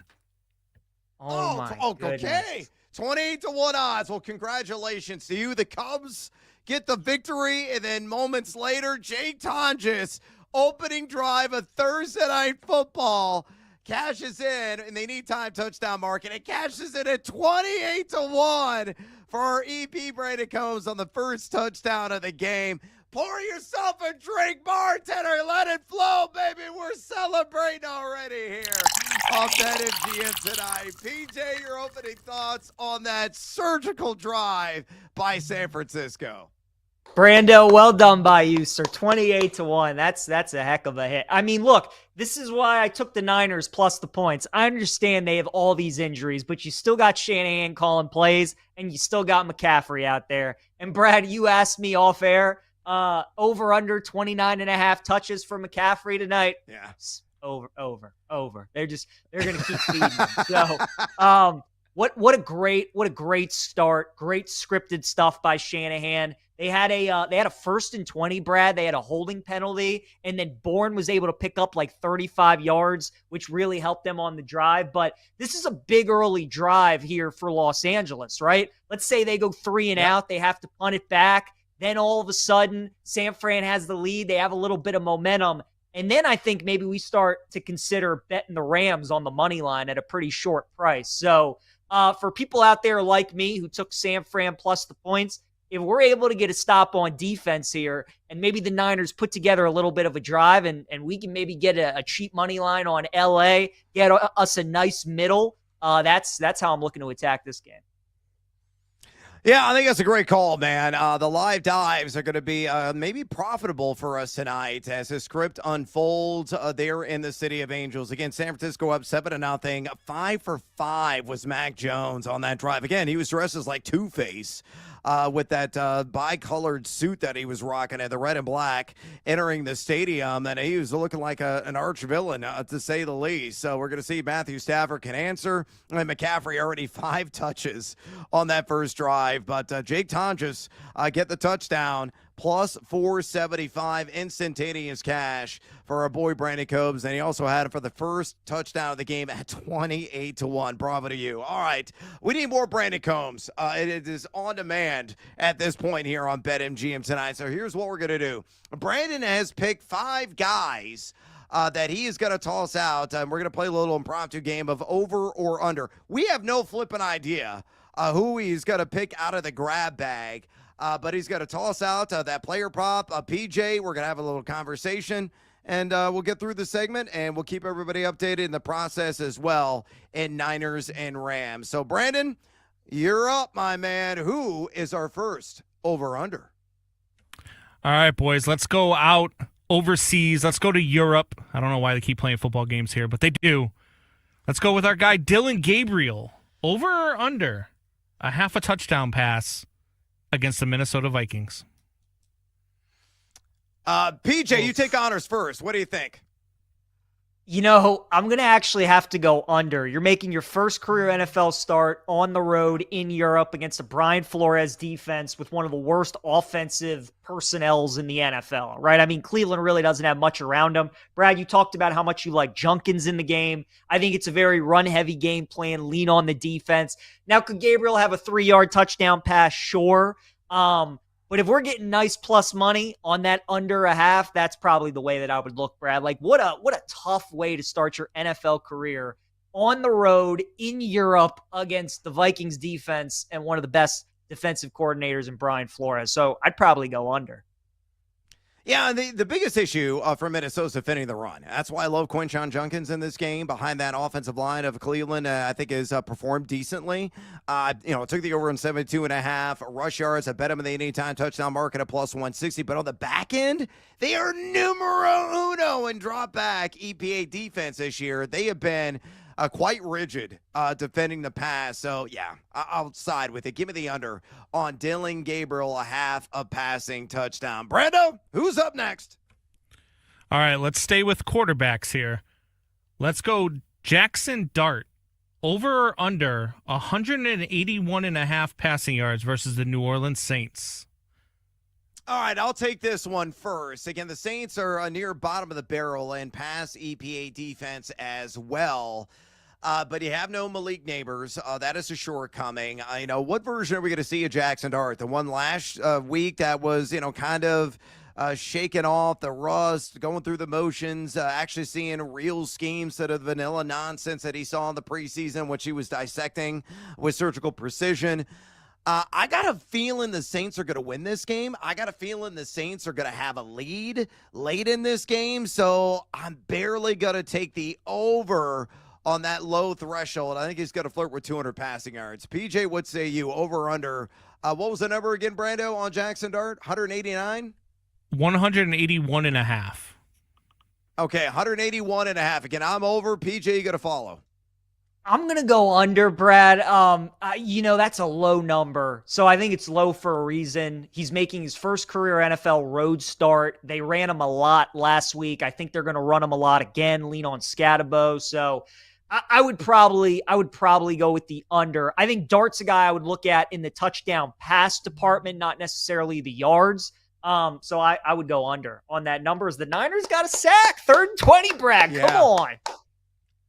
Yeah, third and a gazillion right now for the L.A. Rams. A little bit discombobulated here on the drive. San Francisco has all the big mo again after marching on the field without any kind of pushback whatsoever. Up 7-0 and putting the opponent here into a long third down. So maybe getting the ball back here in short order. All right, so Jackson Dart's out of the way. Brando, give us another. All right, let's go to a running back that got me and Horvey over the line this past Monday night when we were, sweating out some bets of our own. I had him in a parlay. Horvey took him on an anytime touchdown. R.J. Harvey, over or under 30.5 rush yards versus the Philadelphia Eagles. PJ? PJ, you're first man up on this one. This is a tough call in my opinion. Your thoughts? That is, I'm going to go under again, you guys. I would more so look at Harvey in the receiving department, I think. Dobbins has obviously been the number one guy, especially when it comes to running the football. Harvey is getting some more carries on the ground, but I think I like him more as a receiver in this game. Philadelphia's pass defense is definitely a lot worse than their run defense. So I think if you're looking at Harvey, I'd probably do so in the receiving market. I think that rush number, it feels about right. He certainly could go over, but I think I would lean towards the under 30.5. Yeah, here's the story with Philadelphia. They haven't been suffocating at all defending the run. They're middle of the pack in rush EPA defense this season. You can move the chains on the ground against them, but J.K. Dobbins, you mentioned it, over 100 yards rushing last week. Probably going to get a minimum of a dozen carries in this game. I think R.J. Harvey indeed will do more damage. Maybe in that Joker role, we all thought Evan Ingram was going to be the guy to really fill that role in the Sean Payton offense. But I think R.J. Harvey's creeping in, slowly but surely overtaking Ingram within that schematic overall. So, yeah, I'm with you, man. I actually built a same-game parlay today with R.J. Harvey. Took R.J. Harvey 2+ receptions and J.K. Dobbins 40+ rush yards at plus 104. Simple little two-legger. Both these guys going to get ample touches, and I think Denver is going to be highly competitive in this game against Fly Eagles Fly there in the city of brotherly shove. All right, R.J. Harvey is donezo. Brando, give us another. Let's go with another hard one, and this one's going to be close to home for PJ. Zay Flowers, over or under 47.5 receiving yards versus the Houston Texans. All right, I'll take honors here. PJ let it simmer. This is a tough matchup, and obviously got Cooper Rush more than likely going to be under center. Lamar Jackson did not practice today. More of a traditional pocket passer. I kind of like the over here. I know the Texans are slightly favored at this juncture, and the Ravens got all kinds of issues defensively, but that could work in favor of Zay Flowers. Possibly Baltimore playing from behind yet again in this game, and him racking the targets, a lot of short field opportunities, and with his after-catch abilities, I think he'll get there. So give me the over. PJ, what say you? I'm going with another under, you guys. And I hope this is an under because that means they're running the football well. They don't need to throw the ball. But I'll go under. Stingley is probably going to be on Flowers for a majority of the game. Likely is back now to give Cooper Rush another pass weapon to go along with Andrews and Bateman still as well. But really, it's just about the game plan that I think Baltimore is going to go with and how much they're going to feed Derek and Zay. I don't know if there's going to be enough opportunities for him in this game to get enough receiving yards. Houston, as we know, is one of the best defenses in the NFL with one of the best corners, and I think he's going to be on Zay for a majority of the game. So I'll go under 47.5 receiving yards. All right, under it is 47.5 receiving yards on Zay Flowers. Bartender, hopefully you have another. If you do, fire it our way. All right, Omarion Hampton, my guy. Over or under 67.5 rushing yards. Oh, I love this one. PJ, Brad, I love this one. You're up first. Yeah.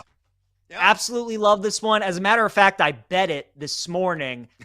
Because look, if you're the Chargers, right?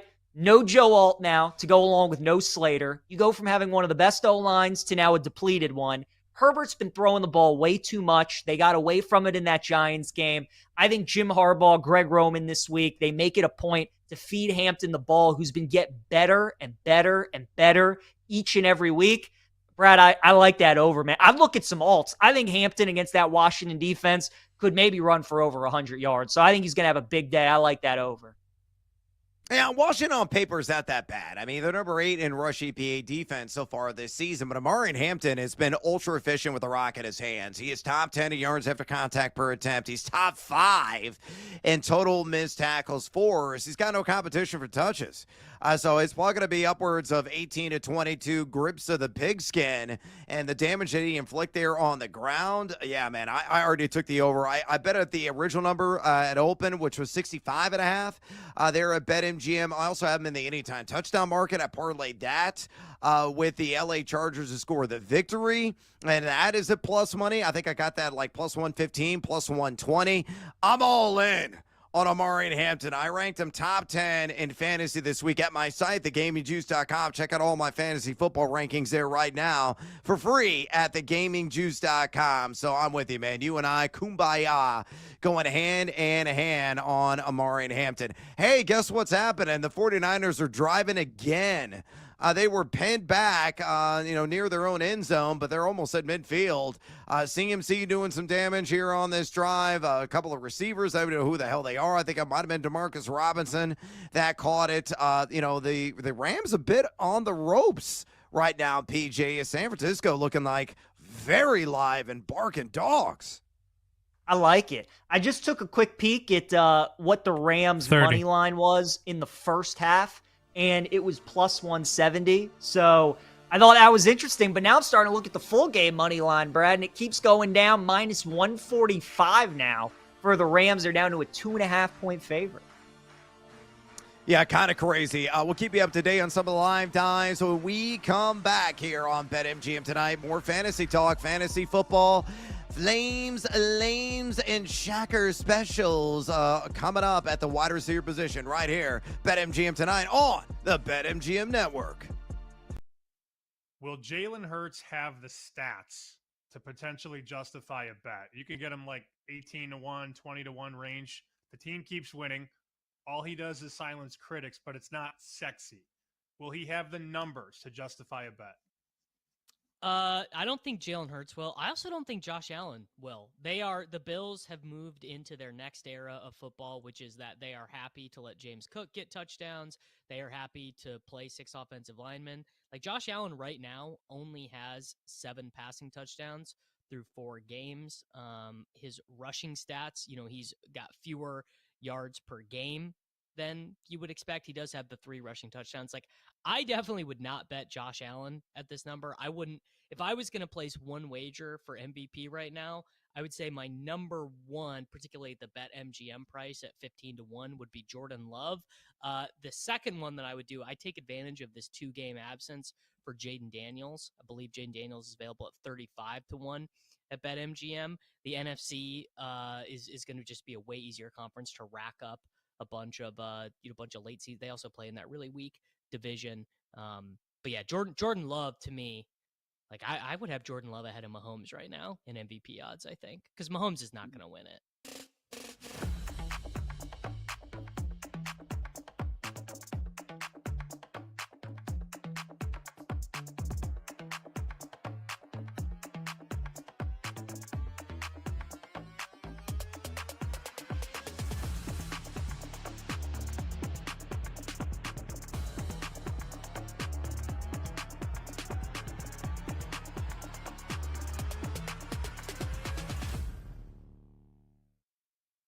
What if I'm wrong about Dylan Gabriel? What if we're all wrong about Dylan Gabriel? Because the consensus opinion about this dude is that he's bad. And I think that's probably coming from a lot of people who just want to see Shedeur Sanders play, that they think that, oh, Gabriel's a bad quarterback. Like, I thought that, like, Shedeur aside, I just don't think he's that good. Never thought he was good in college, like I said. But, like, what if we're wrong? Because we're wrong all the time about quarterbacks. Why can't we be wrong about this one? And what if the Cleveland Browns front office just hit a home run with this draft class? So far, it's looking pretty damn good, isn't it? Mason Graham's a key contributor. Carson Schlesinger is a key contributor. One of the short shots to win D-Roy. Quinshon Judkins, now that he's back, he's obviously balling. Harold Fannin Jr., Dylan Sampson. Like, what if they just knocked it out the park with this draft class? And what if that means they also nailed it with Dylan Gabriel. I mean, this team might be cooking with gas. Seriously. And I didn't think I would believe this when I went to bed last night. But the more I thought about it, when I saw the news this morning, and I said, hey, if this guy could just be serviceable, what kind of possibilities does that open up for the Cleveland Browns in 2025? Because the one thing we do know about the Cleveland Browns, and I think any football fan would agree with what I'm about to say, they have a championship level defense. That is a fact. The Cleveland Browns defense is one of the best in the NFL. And it's not just this year. This has been going on multiple years since they've had Jim Schwartz as their defensive coordinator and Myles Garrett has been playing like the future Hall of Famer that he is. Like last season, they were top 10 in defense and success rate, the stat that I love, that we always talk about here on the show. They were top 10 last year despite how bad things were on offense. This year, top 5 in defensive EPA per play when you take away turnovers from the equation. When you just want to look at like turnover luck aside, who's just playing down-to-down great defense, Cleveland's in the top 5 in defensive EPA per play. And Myles Garrett, who's won Defensive Player of the Year in his career, I think has been playing at the highest level that he's ever played. He looks unblockable this year. He's insane. He's amazing. And he is one of the best players in the NFL, and he leads this defense that has been insane through 4 weeks.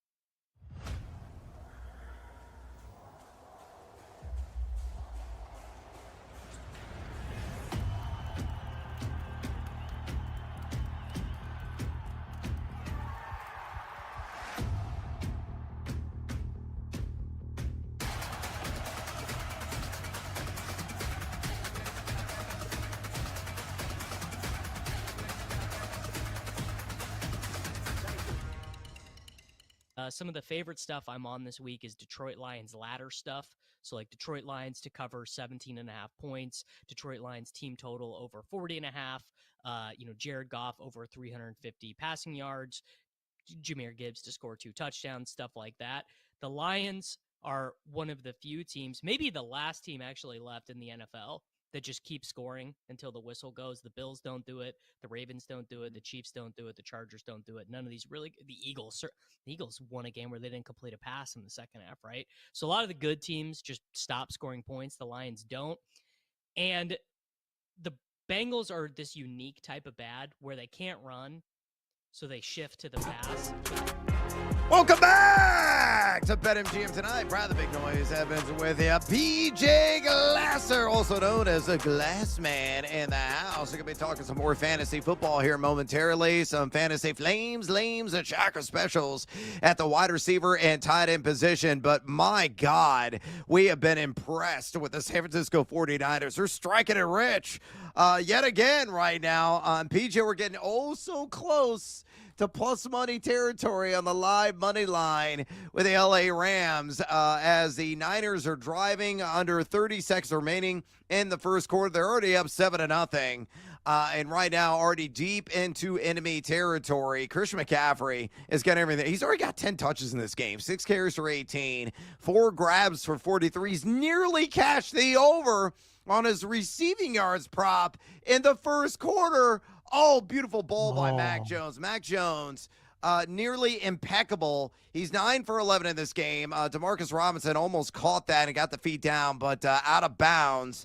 That would have been for 6. So Mac Jones, 9 for 10 for 112 yards, or 9 for 11, I should say, over 112 yards, and that touchdown to get McCaffrey, 6 for 18. Brian Robinson with 3 carries for 5. Mac Jones had a rush, a fall forward for a first down for 2 yards. McCaffrey, near leading receiver in the game, 4 for 43. Kendrick Bourne, 1 for 35. Robinson, 1 for 13. Tonjes, 2 for 12, and that touchdown. Juszczyk almost had a reception. Didn't find the ball quickly enough, but he does have a target. I need 2 grabs to cash in with a handsome plus 145. Meanwhile, for the Rammies, a whole lot of nothing so far. Stafford 1 of 2 for 5 yards, that being a 5-yard completion to his main squeeze. And Puka Nacua and Kyron Williams has 3 carries for 13 yards. So there's the update right now. The live line currently at BetMGM. The Rams minus 1.5, though, at a minus 102 juice on that. The over-under sitting at 44.5. Juice the over at minus 118. Niners now minus 105 on the live money line. And we've been waiting. Not there yet. Rams live money line minus 118. So, PJ, your thoughts so far on the game and your thoughts on the current markets? Yeah, I mean, just a fantastic game plan so far by San Francisco, Brad. Mac Jones, like you said, has looked really, really good. We knew coming into the game, everybody knew they were going to try and get McCaffrey the ball. The Rams knew that too, but so far they haven't been able to stop it. Mac looks comfortable. The O-line is really blocking well up front. So they're playing great. I mean, and Brad, they're playing like a team that heard all week that they had no chance, right? That spread just kept going up in short week, playing one of the best teams in the NFL. Whole team is injured. But this is why we love the NFL, Brad. And these divisional games, they're never easy. So great start for San Francisco. We'll see if they can convert another third down. But yeah, I am definitely eyeing betting the Rams live. I'm kind of hoping the Niners go up 14-0, so we get like a 3.5 with LA. But I'm definitely looking their way. Yeah, we're chomping at the bit. As soon as it gets to plus money, I'm going to fire off a ticket on a live dive on the LA Rams live money line. So stay tuned, America. We'll keep you updated on this #Tequila Thursday and the Thursday Night Football affair in the Battle of the Golden State between San Francisco up 7-0 at the end of the first quarter on the LA Rams. Speaking of football, go for the end zone without breaking a sweat with a Pro Football No Sweat token. You'll get your stake back in bonus bets if you don't win. So you have no stinking excuse. Opt in right now on the Pro Football No Sweat token only at BetMGM. All right, let's get after with some fantasy flames, lames, and shocker specials at either wide receiver or tight end. Again, the fantasy flame has to be under 60% started in Yahoo leagues. And PJ, you're going with a guy who has had some breakout moments this season for the Denver Broncos. And who is that? Yeah, Troy Franklin. Brad, I think this is a really good matchup for him. You would expect Quinyon Mitchell to be on Cortland Sutton for a majority of this game. And we know that you just attack whoever cornerback 2 is on Philadelphia, and that usually works out pretty well for you. So Franklin, it feels like he's becoming more involved with the game plan every week. Obviously, him and Bo Nix were at Oregon together. There's a good chemistry there. I think this could be a nice week for Troy Franklin, Brad. So I like this matchup a lot for him. I think there's a lot of value, and I definitely think he's worth a look in your fantasy lineups this week. Oh, beautiful ball. Back shoulder throw for Mac Jones. He looks great. I mean, seriously, dude. He is pinpoint accurate and just on the money tonight as Marcus Robinson catches it for a first down. And they're right now inside the 10-yard line, about the 6.5-yard line, or San Francisco, first and goal. They could go up 14-0. And there it is, PJ. Although it just disappeared, I saw the Rams were at plus 105 on the money line, and that could really march northward here because Christian McCaffrey down to the 1-yard line right now. Oof. Again, they're plus 105 on the live money line. I'm going to wait because obviously some points are going to be scored here, barring a complete meltdown and disaster. So San Francisco can punch this sucker in, and McCaffrey hasn't scored a touchdown yet this year, and I think it's coming right now. They go up 14-0. That will shock not only America, but the entire world, because nobody gave the San Francisco 49ers much of a chance, missing so many key players coming in tonight on offense. But credit to Shanahan, the game planning, the preparation. They've been utterly amazing. There it is, McCaffrey touchdown on a reception, folks. Wow. Already now 5 grabs. Christian McCaffrey, if you're going against him right now, fantasy football buzzsaw in human form. Just amazing. What a first half for him. Again, right now, live statistical update, and this is how fast Amazon is. There's only about a 3-second delay from the live action on the field and you seeing it on your television. They're the best in the business, not having any kind of lag whatsoever. My app on Yahoo hasn't even updated yet. It's how quickly this is occurring on my television screen. It's glorious. It's wonderful. I love it. Again, McCaffrey has 8 carries for 24 yards. Has 5 receptions for, I believe, it's still not yet updated, for like 47 yards and that touchdown. Already double figures for fantasy scoring, especially in points per reception leagues. Folks, he might have like a 40-point fantasy night at this juncture. There it is, 5 for 44 officially. and that receiving touchdown. Niners up 14-0. PJ, you want to guess the juice, or maybe you've seen it on the live money line and for the Rams, and are we buying in? I have not seen it yet. I'm going to say LA is plus 130 on the money line and maybe like plus Very 3.5 on the spread. Okay. Okay, so the spread is plus 2.5 at plus 100 or plus 125 right now on the live money line. Fade or follow? Oof, I think we got to follow that, Brad. I mean, that's what we've been waiting for, right? We know the Rams are going to wake up. Yep. A lot of time left in the game. But yeah, San Francisco looks really good right now. I'm just excited we have a game. You know, I think all of us, like, we were obviously hoping they could keep it competitive, but with the way that they've come out, I mean, it's game on right now. So looks really good. But I would definitely take the Rams right now at plus money. All right, PJ, I'm logging in. I'm grabbing at plus 125 live money line. Not San Francisco. Freudian slip there. The LA Rams hopefully going to come back. They got to have a strong drive, get some points on the board. All right, let's go ahead and rock and roll through our fantasy flames and lames. Again, under 60% starting Yahoo leagues. You win Tony Franklin or Troy Franklin of Denver. I'm going to go with Jameson Williams. Only 44% started right now in Yahoo leagues. I took him for 50 or more receiving earns at plus money today in that alt market at BetMGM. He's facing the Bengals or the Bungles. Number 22 in pass EPA defense, allowed the 9th most wide receiver fantasy points this season, and specifically going to see a lot of DJ Turner in coverage, who's given up the 14th most yards and 17.8 yards per catch so far in the year. And you know what Jameson Williams does? He is a chunk gainer extraordinaire. Number 1 in yards per catch, number 4 in ADOT. I'm going to bet once it surfaces on him in the longest catch market. I think it's a big week for Detroit Lions vertically and specifically with Jameson Williams. All right, flip side of the coin, a fantasy lame. Guys that are started in over 50% of Yahoo leagues that you think could be a fantasy failure. So who are you going with? You know, it's a guy, Brad, that I love. He's on my fantasy team. He's been terrific so far this season, but I think it's time to fade Emeka Egbuka this week against Seattle, and it's because of the defense and just how great that Seattle defense is. Godwin's back healthy now, and I just think it's going to be tough for that Tampa Bay offense this week against a really, really good Seattle defense who might be getting some guys back in the secondary. So with Egbuka being that top guy right now in the pass game, Mike McDonald is so good on defense. He usually limits your top weapon. I think this is finally the week where Egbuka doesn't look like a rookie and maybe puts up some pedestrian numbers. So I'm looking to fade him this week. All right, I'm going to fade Devontae Smith of the Philadelphia Eagles against the Denver Broncos. Jaquan McMillan has been awesome in coverage out of the slot. That's where Smith lines up. McMillan is number 19 in pass coverage grade as tracked there at Pro Football Focus. Denver's number 6 in pass EPA defense as a collective. They as well have allowed the 5th fewest wide receiver fantasy points per game this season. And what's Smith done? A whole lot of nothing, really. Wide receiver 42. He's only seen 5 targets per game because they're just so reliant on the run. He's number 51 in total area yards, number 41 in expected fantasy points per game. Yeah, under. I took the under on his receiving yards today at 46.5.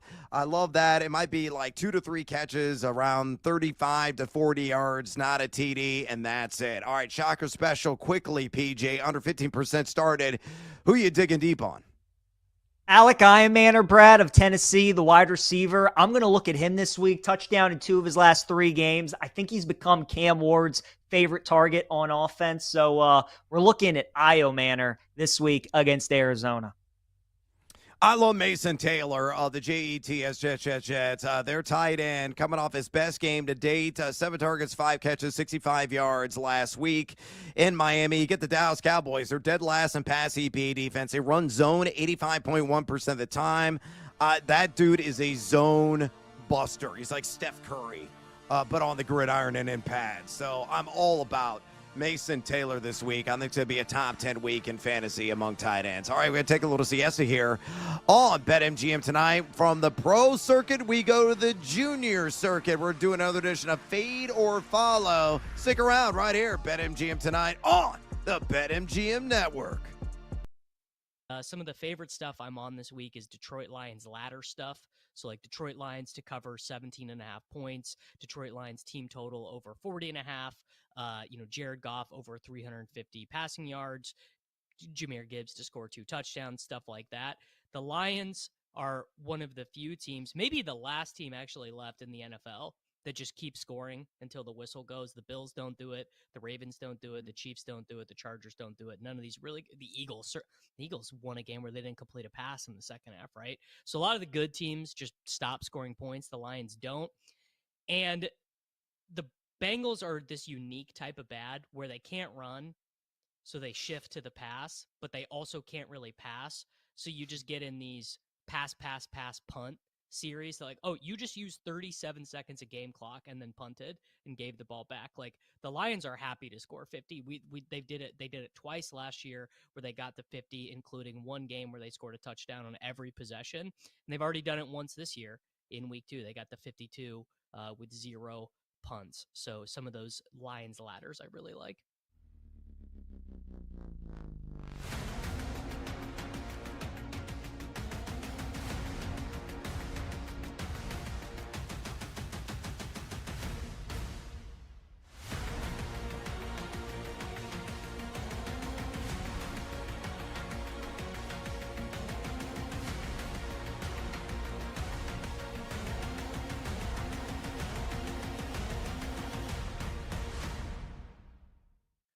Now it's Lamar. 2 to 3 weeks. You thought it couldn't get any worse, Ravens fans? Now you don't know that if QB1's going to be out there, and you are now a dog against Houston. I didn't think it would go through Pick'em. We had this conversation yesterday. What does it go to if he's out? And I thought Baltimore 1. And here we look up this morning. 1, 1.5, 1.5, 1.5, 1.5, 1.5. So the look ahead number was 9.5. They reopened it 6.5. And now we're 1.5 the other way. They're not saying Lamar Jackson's worth 8 points, but if you do the math, it's right around there. From 6.5 on the Baltimore side to 1.5 on the Houston side. I don't know that he's worth that much, considering how bad their defense has been. That's a massive move. Not many quarterbacks will justify a line move like that. From 6.5 to 1.5 the other way. And you were going to have Lamar in a desperate spot. Lamar with a 1-3 record. And now what do you have? You might have that desperate feeling in the building, but so what if Lamar's not out there?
Let's start with that Cincinnati and Iowa State game as we look at some of the Welcome back to BetMGM tonight. Brad, the Big Noise Evans with you. And in for Ryan Horvath, the Glassman, PJ Glasser in the house on this hashtag Tequila Thursday. Do you know what? Bartender, we're still thirsty. Pour us another, por favor, because we desperately need it as it's getting uglier right now at SoFi Stadium against San Francisco, already up 14-0. And the Rams are driving, looking really good. Your boy Blake Corum comes in, immediately gets a grip, immediately gets a 13-yard gain, absolutely trucked over the safety who tried to take him down. So, pancake the guy. And then on the next play, it was a pitch to Blake Corum off the hand of Matthew Stafford. Hits Corum in the fingers. Fumble-aya, fumble-rooski, recovery, San Francisco. So Niners in business again. They're at the Rams 30-yard line, and they don't get anything on this first down. But right now on the live line, the Rams are at plus 175. We loved them at plus 125. Plus 175, even better value if you want to, double down on that. Now it's back to plus 180. San Francisco minus 4.5. Over under live right now at 44.5. So, PJ, your thoughts on any of those as a possible live dive, and condolences on Blake Corum, though they awarded the fumble to Matthew Stafford. It wasn't his fault. That was all on BC. Yeah, those Corum props, we can kiss those goodnight, Brad. It's all but over. So that's unfortunate. Unfortunate for the Rams live money line as well. I mean, look, if San Francisco scores again, this number is going to be north of 7, and I might have to double down again on the. I cannot see San Francisco winning comfortably in this game. Like, the Rams are going to make their run. Now, are they going to win the game? We'll see. But yeah. They're gonna cut into this and make it interesting. But Brad, it is just incredible. I mean, what Mac Jones is doing. He's looking like Alabama Mac Jones. Like, this is the guy that I loved when he was in college, man. This is the guy that people thought could be a top 5 pick going into the league. So he's looked great. And that's where it starts for the Rams. I mean, they have to get stopped. So for people out there that don't want to live bet the Rams, I mean, I could understand it, because right now their defense is no answers for the Niners offense. Yeah, Kendrick Bourne is another big reception. He's already cashed over on his player prop. It closed, I think, at 39.5. He's got 2 for 51. Welcome back in your second tour of duty with the Niners, my man. They're at midfield. McCaffrey gets a handoff. Now they're across midfield into Rams territory. So getting ever so close to maybe putting some more points on the board, whether via the field goal or possibly downfield, because there's not a whole lot of resistance, and going up 21-0, which would be shocking. We've approached nearly 2-1, and now it's over 2-1 odds, plus 210 on live money line with the LA Rams. Live spread at minus 5.5 for San Francisco. So I'm kind of with you, though. If it gets to 7.5, I'm probably going to buy back in on the spread. Though I've already got some action on live money line. Oh, that was a drop by Kendrick Bourne. Should have been a first down there. 4th and 5. That's big. Now, it's going to be interesting to see what Shanahan does here. I think they're going to trot off and punt up 14-0. So Stafford's going to get the ball back. Plenty of time left in this first half for him to get some points on the board and get some confidence under the belt, because the Rams have just looked out of sorts, especially on defense. I thought this was going to be maybe a top 5 defense for fantasy football purposes.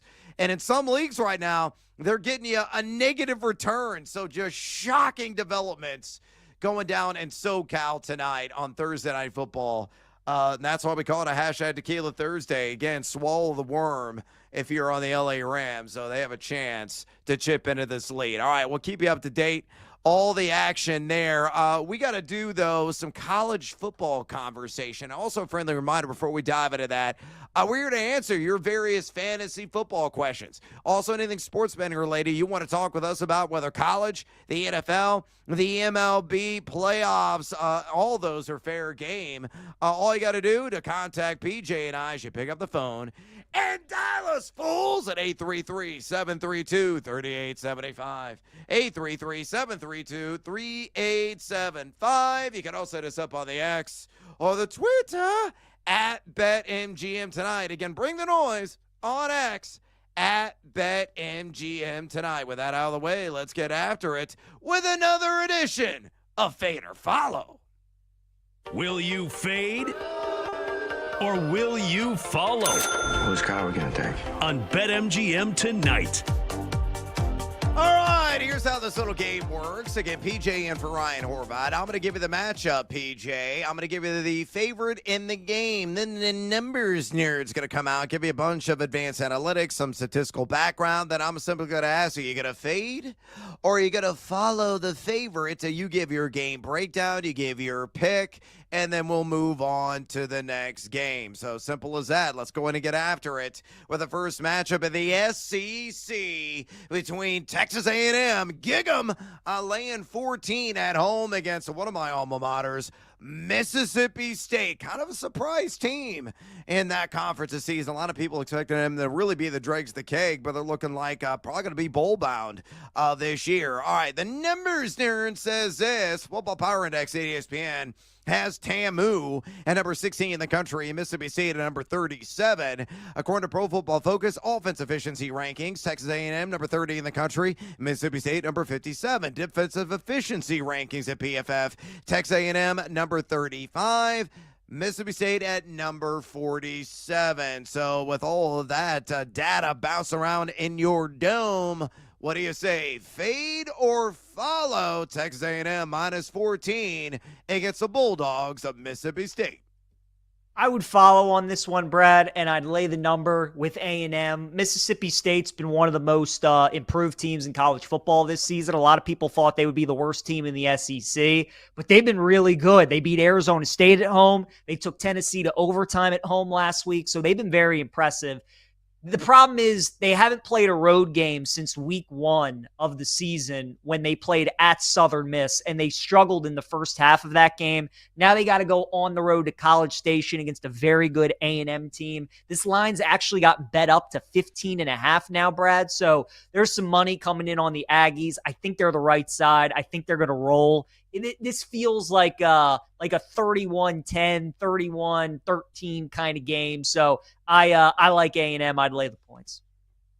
All right, and again, that spread's jacked up from 14 to 15.5, so very telling story there. Let's stay with a Texas representative and TCU Green Horny Toads laying 13.5 against Dion and the Colorado Buffs. According to the numbers nerd, Football Power Index has TCU at number 25 in the country and Colorado at number 56. According to Pro Football Focus and offense efficiency, TCU number 39 in the nation, Colorado, a disgusting number 96.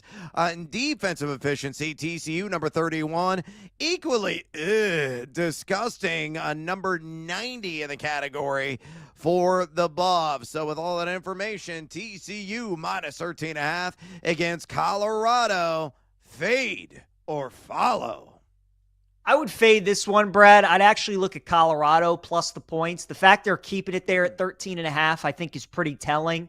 I like this TCU team a lot, but they are coming off a really tough road loss against Arizona State. They were up 17-0 in that game and lost it outright. So, you know, these college teams that have those emotional losses where it's just a backbreaker, you turn around the next week and you're a big favorite. I always worry about that. And Dion's team has been very good as an underdog this season. They played Georgia Tech tough. They covered against BYU last week. I think they could keep it close with TCU as well. So I'd lean under in this game also. I'd also probably take Colorado plus the points. So I'd look to fade TCU.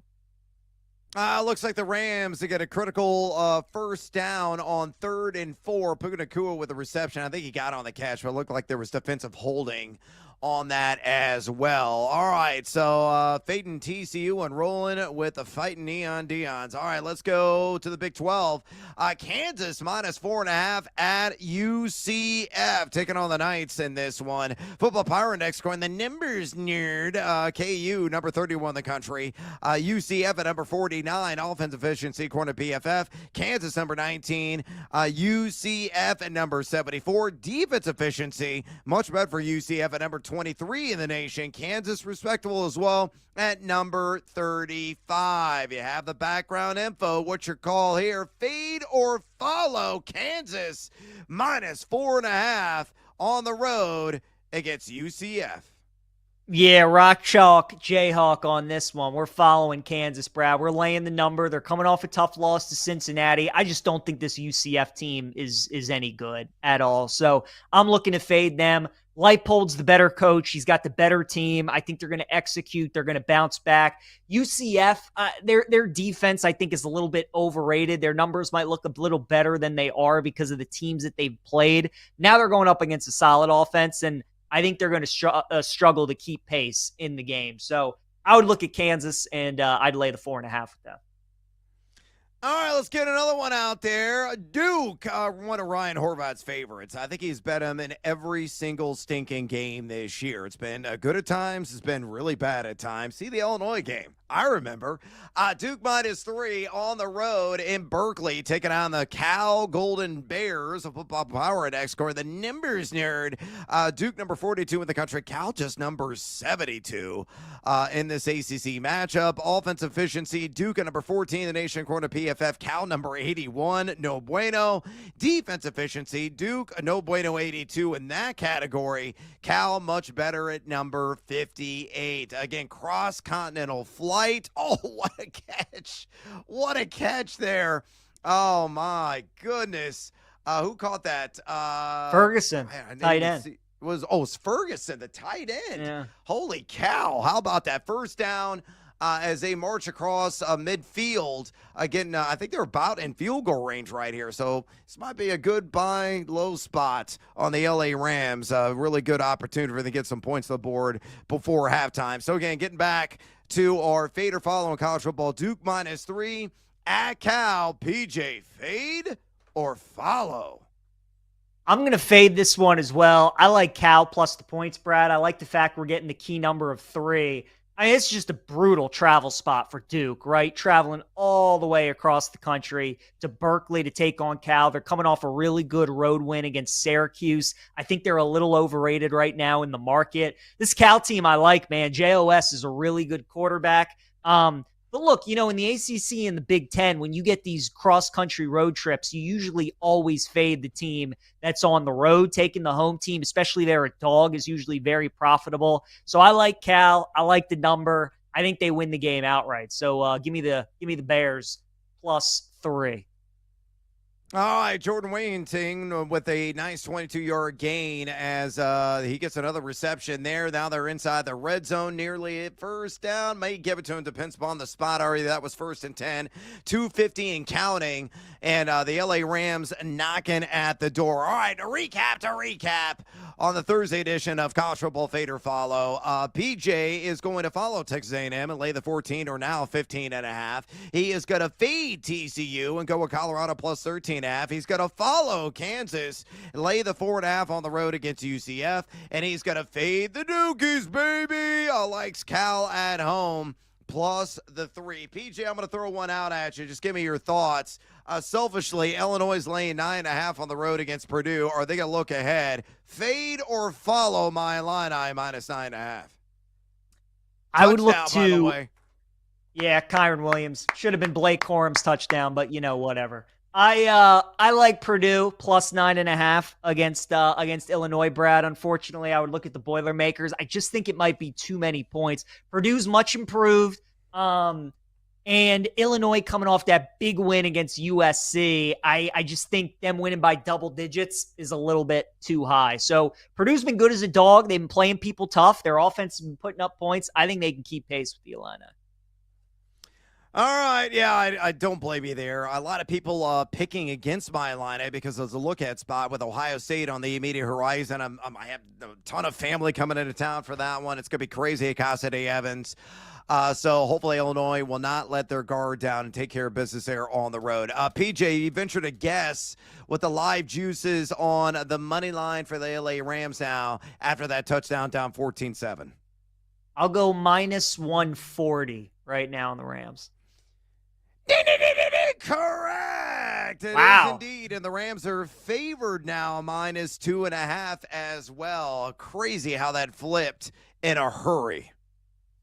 That is. Yeah, look, I mean, we both liked him down 14-0. That was a great drive. This is going to be a big one, though, for San Francisco, Brad. Try and get some points between the half, but no more points so we can hit first half under 21.5, please. Yeah, no doubt. The sweat is certainly going to be on for our parlay play because Tom just already came through the anytime touchdown, and McCaffrey's only like 4 yards away from hitting 50. Stick around, folks. More plus money bets to come right here at BetMGM tonight on the BetMGM Network. No more points. Let's start with that Cincinnati and Iowa State game. As we look at some of the top 25 matchups that we have, it feels like Cincinnati would be the play, right? I mean, unranked team favored against a ranked team. The problem is in college football, every year, there is a team like Iowa State who is like fraudulent. They're a ranked team, they're undefeated, but everybody wants to bet against them, and all they continue to do is win and cover spreads. And Arizona was taking a lot of money last week on Iowa State. People were betting Kansas State week 1 in Dublin. They were betting Iowa against Iowa State. All these type of games, and all Iowa State keeps doing is winning. So normally I'd be on the side of Cincinnati. Iowa State's the kind of team that scares me. And something I've noticed about college football, these noon Eastern time games, feels like every week we have one game that's like a trendy pick. Last week it was Arkansas. Everybody was on Arkansas against Notre Dame. That didn't work out. I kind of think this is going to be the trendy game, and people are going to be on Cincinnati. Just makes me a little nervous. So I'm going to pass on the game, but I am interested to see if Iowa State keeps winning these kind of games. Illinois is a 9.5-point favorite on the road at Purdue, and I like Purdue in the game. Maybe wait to see if you can get a 10 with Purdue after Illinois is coming off that big win against USC. I just don't think this Illinois team is very good. You know, USC, they continue to struggle. We talked about it all last week, how they struggle outside the state of California and how they struggle against these Big Ten teams when they go to the Midwest or the Eastern time zone. Purdue's much improved. Barry Odom's a very good coach. Their offense is decent. I think they can hang around and keep this game close. So I look at Purdue plus the points. Texas and Florida is going to be a very interesting game. The under is getting hammered. This was at like 45.5. Now it's all the way down to 41.5.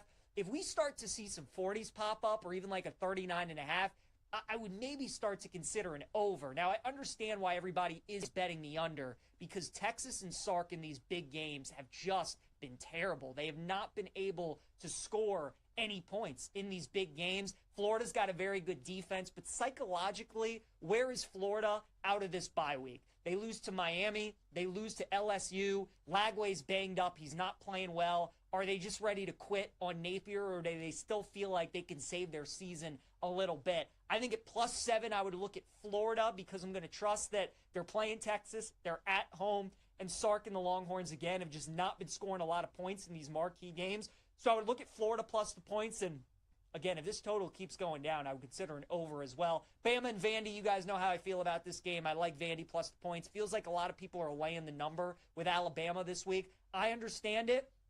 From a mentality standpoint, from a bounce-back revenge standpoint, it makes sense.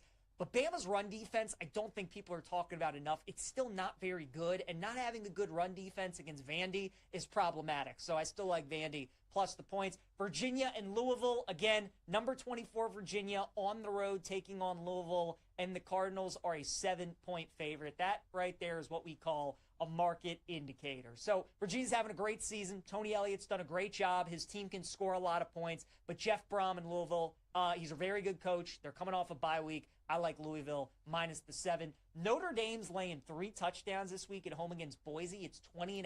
I'm going to see if we can get a 21. But right now I am leaning Boise plus the points. When you have a team like Notre Dame that's all offense and no defense, it always makes me a little nervous laying 3 touchdowns. And Notre Dame's going to score 40 in this game. They probably are. But who's not to say they might not give up 28 or 30 points themselves? And when you're that great on offense and your defense is that bad, it puts a lot of pressure on your offense to deliver every drive and put up points. If maybe Carr has a deflected pass that gets intercepted or there's a fumble or a miscue, whatever it may be, that obviously helps us having the points with Boise State. They're going into Notre Dame. They get to play the Irish in South Bend. So it would only be Boise for me. When you have a defense that bad, I don't love laying that many points with a team like Notre Dame.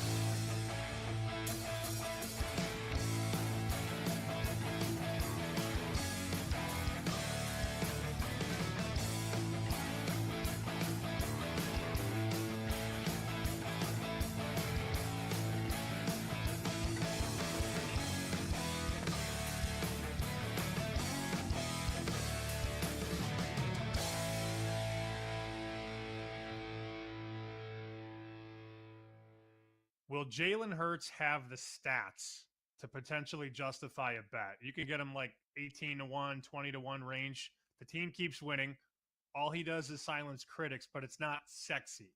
Will he have the numbers to justify a bet? I don't think Jalen Hurts will. I also don't think Josh Allen will. The Bills have moved into their next era of football, which is that they are happy to let James Cook get touchdowns. Welcome back to BetMGM tonight. Brother, big noise happens with you. PJ Glasser, a.k.a. the Glass Man, along for the ride on this hashtag Tequila Thursday. And speaking of tequila, we're going to get some shots in this segment. All plus money all the time. Could be in college football, could also be in the NFL. Thank you, bartender. We'll explain the rules here momentarily, but let's give you an update. We got 1:13 remaining in the first half in Los Angeles. A little bit of a stunner so far. Niners raced out to a 14-0 lead. Rams had a defining drive last time with the ball in their hand. Got down the field, got in the end zone with Kyren Williams out on the ground. But a touchdown reception. He was wide-ass open, just walked into the end zone uncontested. Right now, the live lines at BetMGM. Rams -1.5, though, at +100, as the Niners are right about midfield, so I got a chance to put some more points on the board. Over-under right now at 45.5 live. And the live money line, the LA Rams at -118, the Niners at -105. PJ, you feeling anything, whether side, total live money line, or maybe in the player props market? Some unforeseen guys are showing up and showing out so far tonight. I mean, yeah, I would wait to see how this first half plays out. Even if you end up getting worse juice, I still think if you miss the boat on the Rams, taking them at like -1.5, I still think that's a good bet. Potentially live, I still think they're going to come back and win the game. So I would look at that. Anytime touchdown scores, because the Rams are trailing, I think you could certainly look at those guys. Devontae Adams, Puka, both +175. I think both of those numbers on those players are good as well. You were mentioning maybe a live look on Puka, Brad, in the first quarter. I don't think that's bad at all. 82.5, which is like 10 yards shorter than I think it was to start the game. Devontae's 46.5. So, it'll be interesting. I think what happens here in the next minute plus is going to be important, because the Rams do get the ball at a half. And if they're down 1 score or 2 score, it could maybe dictate how McVay calls plays a little bit in the second half. But I think they're going to throw the ball. And because Corum fumbled and McVay maybe doesn't trust him the rest of the game, and he's really going to ride with Kyren, I don't think he wants to tire him out too much. So I do think the Rams are going to throw a decent amount, Brad. And if you're targeting some live props, maybe look at some of the receivers. PG, you also have your eye on Yankees Red Sox. Last I checked, it's 2-0 in the fourth inning. Is that still true? Although I think the bases are juiced right now, correct? They are, with 1 out and a 3-2 count. And I'm shocked that Cora is still has his starter in there, right? I mean, this is the season. Like, this is the game, obviously. So he's riding with this kid. I don't have any audio while we're doing the show, so I don't know what the bullpen situation is, but I'm surprised, Brad, that they're keeping this kid in here with their season on the line, and it's the fourth inning and the bases are loaded and he's already given up 2 runs. Yeah, kind of wild. Live line just resurfaced right now. The Yankees are -3.5. Wow, on the run line. Oh, and it just disappeared again. Heavy favorites, obviously, on the live money line. I got to try to put their biggest rivals out of the season overall and out of contention to march on. So, again, we'll keep tabs on what is going down in the Bronx between the Yankees and Red Sox, and, of course, out in L.A., with San Francisco up 14-7.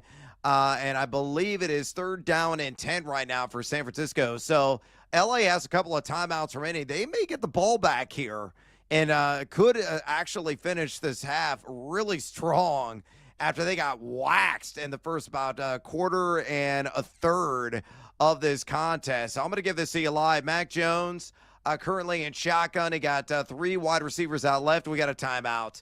49ers. Again, we'll come back and we'll keep you up to date. But right now, we got to take some shots. All plus money bets all the time. Could be the NFL, could be in college football. PJ, you can go first, my man.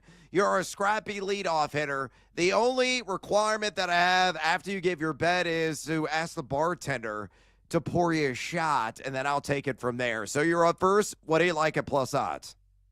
Let's go with Justin Fields anytime touchdown against the Dallas Cowboys, Brad, at plus 130. Yeah, man. I mean, we all saw that play he made on Monday night against the Dolphins. Like, the athletic ability is still there. Aaron Glenn and the Jets, I think they're encouraging him to use his legs a ton. And this Dallas defense, we know how putrid they are. We know how terrible they are. Every team they play against, it feels like, is going to score their season high this season. So I think Fields is going to have a big game. I think he's going to have a big game with his legs. And honestly, Brad, I think anything with the plus sign in front of it's a good bet for him to score a touchdown. So Justin Fields, anytime TD, plus 130. Bartender, pour me a shot, and pour Red Sox fans a shot, too. It's 4-0 Yankees, Brad. Wow. Yeah, and Rams fans may also need the entire bottle. Jake Tonjes with a big 3rd down conversion. And they just got a nice little gain there on 1st down on Marcus Robinson. So they're already in field goal range. 2nd and 2 right now. And what sucks for us is our very luxurious crew to cash parlay is alive and kicking. And we have the under on 21.5 points in this first half. It's currently 14-7. I'm no math major, but that I think is 21 points. We don't need one more stinking point. Otherwise, going to be rolling and smoking that ticket. And it was looking so good just moments ago. But 3rd and 2, and again, they're in field goal range. They're going to try to probably snap one and split the uprights and ruin our parlay as a result. So we got to make up some money with some plus odds. How about Drake May? I'm going to take the over 1.5 passing touchdowns. I grabbed this at plus 110 at open. It's now at plus 125, even juicier. And, of course, I still love it.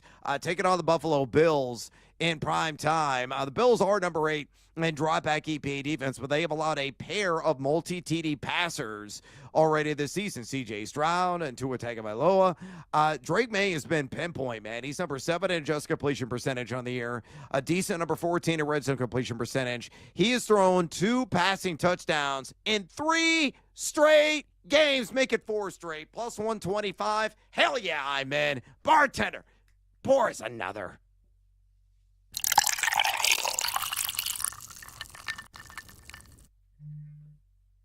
All right, Brad, let's stick with the quarterbacks as the Niners with an incomplete pass. So 9 seconds to go in the half. They got a 3rd and 10 upcoming. I'm going to take Jake Browning over 1.5 passing touchdowns at plus 145 against the Lions. I know it's looked really bad for Browning in his first 2 starts, but Brad, both of those have come on the road against 2 very good defenses in Minnesota and Denver. I think being back at home against a defense that's not as good in Detroit, and that's all they're going to be working on in practice this week, right? Coming into the year, we knew the Bengals' defense would be a mess. Now they need to fix their offense and especially their offensive line. So going up against a team in Detroit that you figure is going to get into the 30s, the Bengals are going to have to score if they want to keep pace. I think getting plus money on Browning at over 1.5 passing touchdowns is a good number.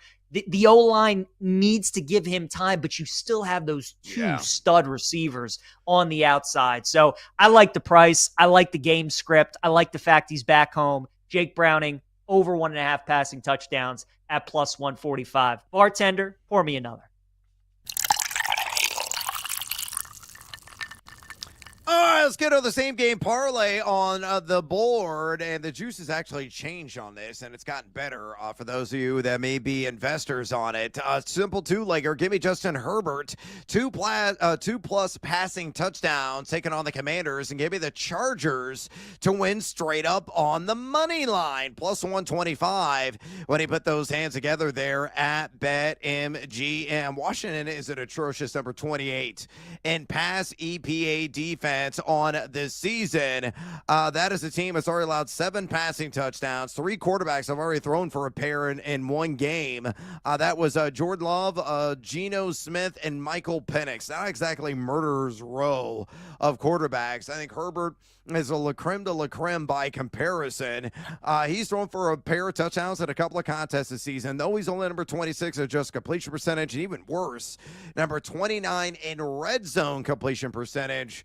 But still, I think he's going to throw the 2 airstrikes, and I think the Chargers do get the win and a tight spread at home against the Commanders. So again, Herbert 2+ pass CDs, Chargers money line plus 125. Bartender, pour us another. Oh, man. A lot going on, Brad. So Judge just got hit with the pitch on the hand. So we got bases loaded again in the Yankees game with 2 outs. They're up 4-0. Bellinger is up, but he pops out. So the Red Sox are going to get out of it, and the 37-yard field goal is good for San Francisco. So there goes the first half under. That was painful. Unfortunate. It was, because the other legs have already hit. Yeah, exactly. Pain.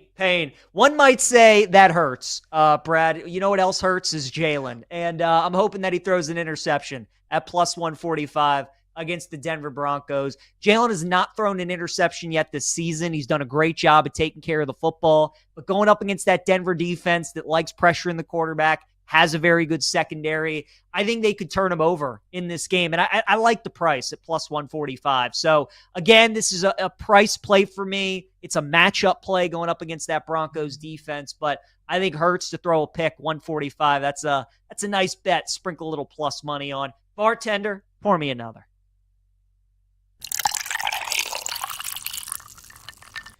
All right, my last bet here, and chat. Cam Scattaboo, baby. I'll take the over on 18.5 rush attempts, and it'll be seduced by the juice at plus 100. The guy's a juggernaut, like the Marvel Comics character. He just runs into brick walls, bounces off him on occasion. You think, oh my God, he probably shattered a shoulder bone.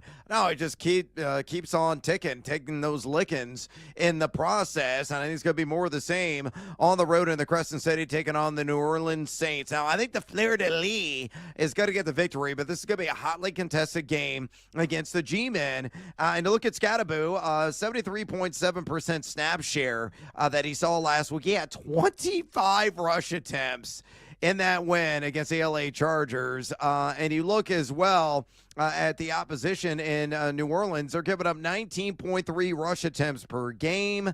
Only one running back has gone for 18 or more, and that was Javonte Williams. We need 19 to cash. I think he'll get there. They're really going to lean on him. Rookie to rookie. Jackson Dart try to alleviate some of the pressure on him in his first road game by handing the ball off to the Arizona State product. So I love Cam Scattaboo on over 18.5 rush attempts at plus 100. I did bet anytime touchdown earlier this week on Scattaboo as well at plus 110. That's now minus money everywhere. At BetMGM, it's like minus 120.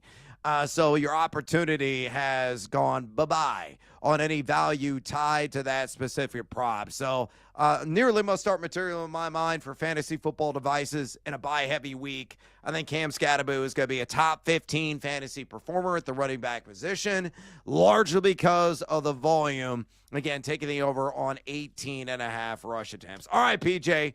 Halftime, 17-7. San Francisco up again, surprisingly, on the LA Rams in their house. You and I are already in on the Rams on the money line. I grabbed them at plus 125. It's now at plus 120 at halftime. Can I interest you in maybe taking the Rams plus 2.5? It is minus 105. And what are your thoughts on the over-under? That number's set at 47.5, and it's juiced to the under at minus 130. Yeah, it feels like the game could slow down a little bit. It feels like San Francisco, even though they had a great first half, Matt looked good. It feels like they're going to slow down offensively just a touch. So, look, I still like the Rams in the game. They're going to get the ball coming out of half. I think they're going to end up scoring. So I think live under is a good look, Brad. I think Rams money line is a good look as well. I think this is going to be like a 24-20 final. I think the Rams are going to end up winning like somewhere in that neighborhood. So I think that's how you get your under and you get your plus money as well. I also took the Red Sox live at plus 3.5, Brad, as well.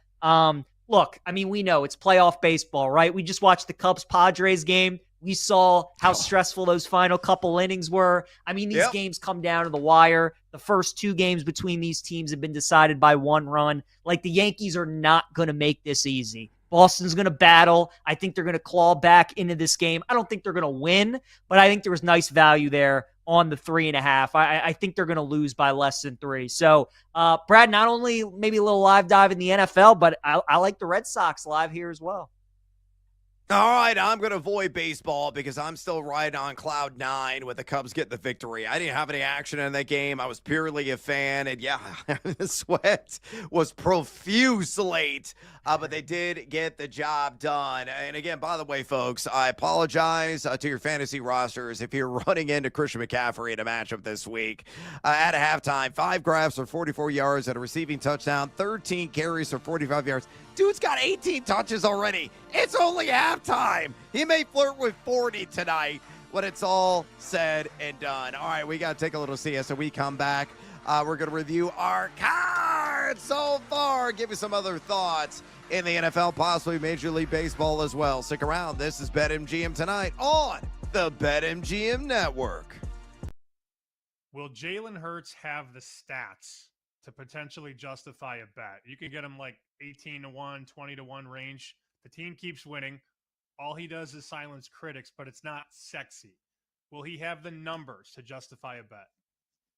I don't think Jalen Hurts will. I also don't think Josh Allen will. The Bills have moved into their next era of football, which is that they are happy to let James Cook get touchdowns. They are happy to play 6 offensive linemen. Like, Josh Allen right now only has 7 passing touchdowns through 4 games. His rushing stats, he's got fewer yards per game than you would expect. He does have the 3 rushing touchdowns. Like, I definitely would not bet Josh Allen at this number. I wouldn't. If I was going to place one wager for MVP right now, I would say my number one, particularly the BetMGM price at 15-1, would be Jordan Love. The second one that I would do, I take advantage of this 2-game absence for Jaden Daniels. I believe Jaden Daniels is available at 35-1 at BetMGM. The NFC is going to just be a way easier conference to rack up a bunch of late season. They also play in that really weak division. But yeah, Jordan Love to me, like I would have Jordan Love ahead of Mahomes right now in MVP odds, I think, because Mahomes is not going to win it.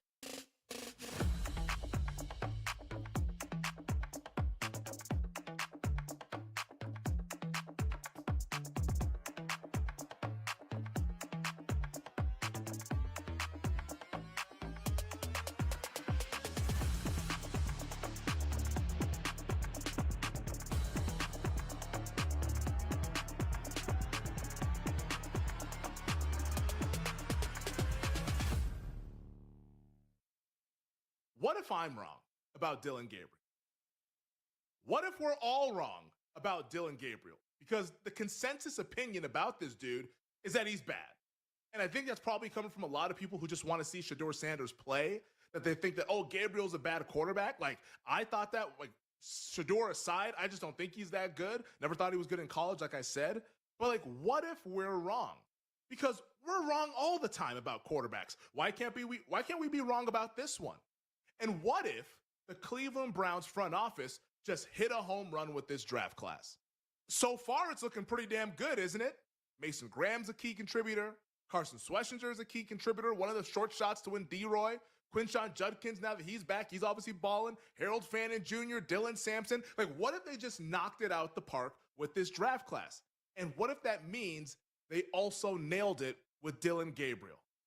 I mean, this team might be cooking with gas. Seriously.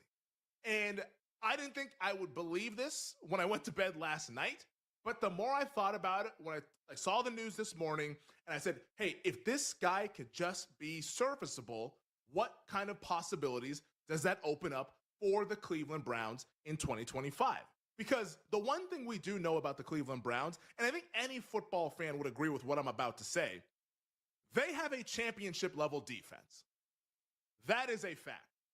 The Cleveland Browns defense is one of the best in the NFL. And it's not just this year. This has been going on multiple years since they've had Jim Schwartz as their defensive coordinator, and Myles Garrett has been playing like the future Hall of Famer that he is. Like last season, they were top 10 in defense and success rate, the stat that I love, that we always talk about here on the show. They were top 10 last year, despite how bad things were on offense. This year, top 5 in defensive EPA per play when you take away turnovers from the equation, when you just want to look at like turnover luck aside, who's just playing down-to-down great defense. Cleveland's in the top 5 in defensive EPA per play. And Myles Garrett, who's won Defensive Player of the Year in his career, I think is be playing at the highest level that he's ever played. He looks unblockable this year. He's insane. He's amazing. And he is one of the best players in the NFL, and he leads this defense that has been insane through 4 weeks.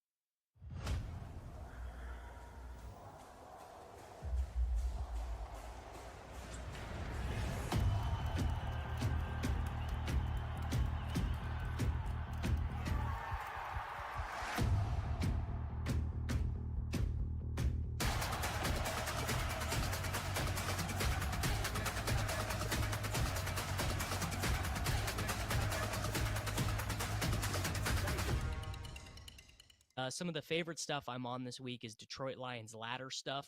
So like Detroit Lions to cover 17.5 points, Detroit Lions team total over 40.5, Jared Goff over 350 passing yards, Jahmyr Gibbs to score 2 touchdowns, stuff like that.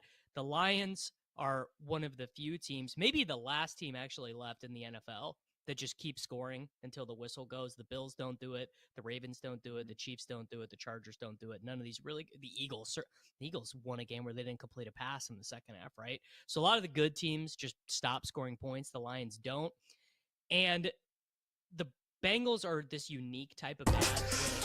Welcome back to BetMGM tonight. Brother Big Noise Evans with you. PJ Glasser, the glass man in the house here on this hashtag Tequila Thursday. It's halftime in the City of Angels as San Francisco up 17-7. Are you jarred? Are you floored? Because we are on the Los Angeles Rams. Again, Christian McCaffrey really balling out in that first half. Already 13 carries for 45 yards, but doing a lot of damage to the air. 5 grabs on 5 targets for 44 yards and a receiving touchdown.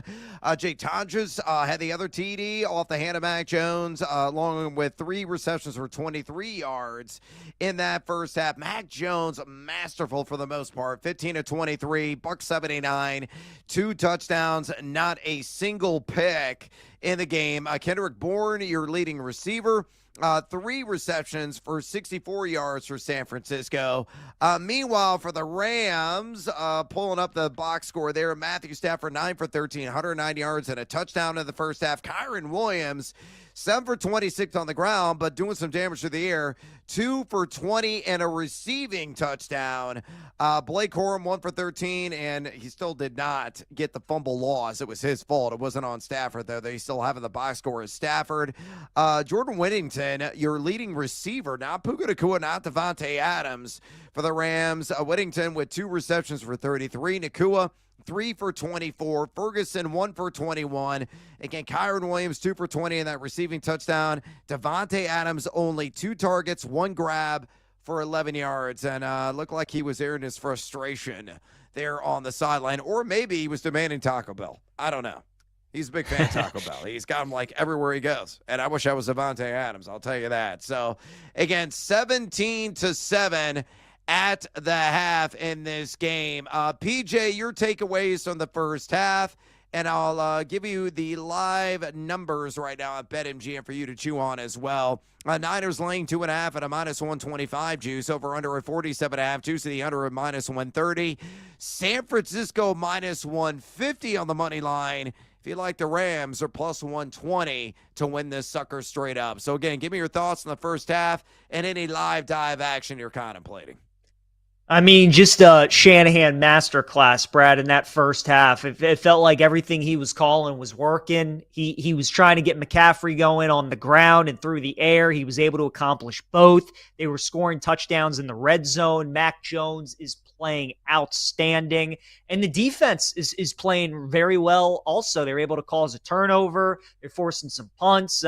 They've done a great job. So a great first half for San Francisco.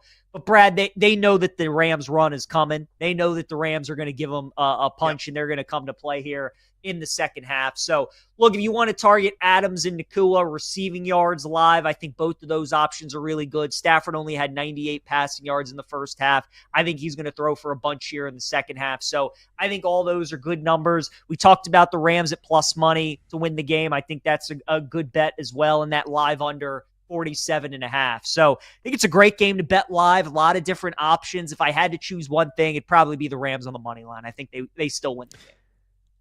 Yeah, I'm curious. Anytime touchdown score, not next touchdown, which you could actually bet on right now, just anytime touchdown. The current leaders are, let's see, Puka Nacua at plus 180 at BetMGM, Devontae Adams at plus 195, Blake Corum at plus 550, and Tutu Atwell plus 700. So a whole lot of Rams. I kind of like Devontae Adams, not going to lie, at that plus 185 number. How about you?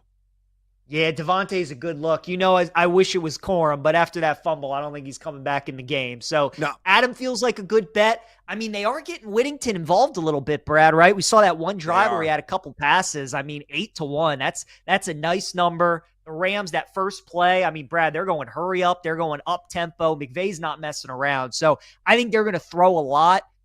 So maybe you take a shot with one of the other receivers, Tutu Atwell, Whittington, Ferguson. We saw made a nice catch. I think any stabs with any of those guys at a nice plus money price could be a good look as well. Ooh, nice grab. Even better throw there by Matthew Stafford on the money there to, who was that, number 87? Is that Ferguson again or no? Who is I think it's number Allen. 87? Remind me. Davis Allen. Allen, yes, the other tight end they have on there on roster. I mean, nice body adjustment. Always able to reel it in just in the nick of time to get those feet in bounds. They're in the hurry up here. They get the snap off. They hand it off to Kyron Williams. Gain of about 2 yards, and that is it. Though there is a flag down on the play, maybe coming back. We're going to find out here momentarily what the call is. Yeah, Davis Allen with a 20-yard reception there. So the Rams, as you said, they ain't playing, man. They got to come out and really establish themselves and regain a position of authority in this game. Ooh, defensive hold is the call on San Francisco, and an offensive hold. Penalties offset, replay, first down. So, again, Kyron Williams' carry going to be off the board. I have a ticket on him on the over 16.5 rush attempt, so I test with the Rams to really get back in this game and start feeding their dude. They could somehow get a lead in the fourth quarter. He's going to get ball to belly so many damn times, though it's going to be a sweat. May come down like the final few minutes of the game if that one is even still in play, though we just got to carry right on cue there for 5 yards on that first down. All right, we'll keep you up to date, everything that's going on, but we got to review our cards so far. PJ, how are your plays looking? Mine, man, I need some help. Yeah, Blake Corum over 31.5 rushing yards. I don't think we're going to hit that. He's got one carry for 13 yards, Brad. The problem is that he fumbled, and I don't know if he's coming back in the game. I think he's in the doghouse. So that one isn't looking great. We do have the Niners plus 8.5, which is looking fantastic. And now we got the Rams at plus money to buy back a little bit. So we're cashing something. Hopefully we get a nice middle, but you got to feel good about that. And then we took the with Giancarlo Stanton over 1.5 hits, runs, and RBIs. And Brad, he's got one hit and one RBI and one run scored, my friend. So we can cash that. So looks like we're on our way to hitting 2 on the card. Maybe Corum comes back in the game and is able to get us that as well. The first half under, obviously, just tough there with the last second field goal. Mac Jones, longest completion under 32.5. I don't think he's gone. Oh, yeah, Kendrick Bourne had that 35-yarder. So that is a loser, unfortunately. So, yeah, I mean, decent night. We'll see if Corum's able to come back in this game and help me out at all. But nice that Stanton was able to hit and got a nice cushion here with the Rams plus, or with the Niners plus the points. Yeah, back-to-back drops by Rams receivers there. Whittington on the first one, and Kyron Williams had an easy first down. And he just botched Get him off it. the field, Brad. So Get him off the field. Yeah, but apparently so. They're going to try to kick the field goal here on 4th and 6. 53-yarder. We're going to give it to you here in real time. As they are lining up for it, the snap is about to go off, and it's off. The kick is up, and he shank-a-potamus it to the right. Missed it, 17-7 as a result. Okay, my card right now. Again, this is playing into it. I had an SGP, the LA Rams, -2.5, not looking great. Jay Tonjes, 25-plus yards. He's got 23, so I need one more grab. And at least that leg will cash in. Not quite dead yet. Puka Nacua, over 2.5 rush yards. Hasn't got a carry yet, but he's got a carry in 3 or 4 games. I think it's going to come on a backwards pass here soon. And then Kyle Juszczyk only has 1 target, doesn't have a grab yet. I had the over 1.5 receptions. I got it at +145. It closed at -110. The other bets, Sledgehammer looking good on CMC on the over 6.5 receptions. Already has 5 grabs. I like the over on receiving yards at 46.5. That was the original number, close at 52.5. He's close to that right now with 44. Seduced by the Juice looking bad with the Rams backing at -2.5. Bonus time, Devontae Adams, anytime touchdown, still in play. So I'm in a bit of a hole right now, trying to dig myself out of it. And again, I got the live dive as well on the Rams at +125. And I'll just give you an update on the numbers after the missed field goal opportunity. They're +195 now, PJ, on the live money line. And they're getting close to the number that you were looking for. You're hoping it was going to be 7.5 that the Rams would be catching. And it's now at +4.5, and the over-under has come down even further. It was at 47.5 at halftime, shaved off 3 points at 44.5. I mean, it's crazy, Brad. You know, the Niners are doing the things they need to do to pull the upset, right? They forced a turnover, forced a missed field goal. Their offense is taking care of the ball. They're scoring touchdowns. So, I mean, it's looking more and more like the Rams are in big-time trouble. We'll see if they're able to score some more points and we can get a better live number here with L.A. But, I mean, what a win this would be for San Francisco. Brad, if the Niners win this game, is there any conversation about Mac Jones being the starter moving forward, even if Purdy comes back, or would you still roll with Purdy? No, it's still going to be Purdy's in game, to say the least. He's week to week right now. He's just dealing with myriad things. He's got to get healthy, but they're going to slow play this. They're going to want him back at or near 100%. So I think they're going to be completely satisfied with Mac Jones in the meantime. So it could be a multiple week injury. So something to think about. And I feel awful as a fantasy manager in a Superflex league because I have Mac Jones. I had to drop him 2 days ago to pick up a defensive replacement because I have so many guys on bye week, and I'm kicking myself right now because quarterbacks are absolutely gold in Superflex. So I'm going to have to slap the wallet to reacquire Mac Jones as a result of what we're seeing tonight. I feel bad, too, for the person who was listening to the show and asked us what quarterback we should start, and we were both like, definitely not Mac Jones. Anybody. Bo Nix, right? Or whoever, I can't remember the other. Jackson Dart was the other one. But no, Mac he's been terrific. I'm sure Shanahan is probably impressed with what he's doing. But again, the Niners were 2-0 with him in the lineup, and they're on their way to 3-0 right now. So yeah, Brad, he's going to be an interesting fantasy option moving forward. And if they're able to pull this upset, the NFC West odds are going to be super interesting. Right? Because Niners pull off an upset like this, they're obviously going to be the favorite, but it'll be interesting to see what the market does with Seattle still to play and if they still believe in the Rams. So a lot of implications from this game, but Mac playing really well. Yeah, no doubt about it. All right, I'm going to go catch my breath and pray that some of my bets come through. I'm going to exit stage left, but PJ is sticking around for a bonus time hour of BetMGM tonight. We'll get back after with a Freaky Fast Friday tomorrow. Until then, adios, amigos. Wake up, Rams. I need you.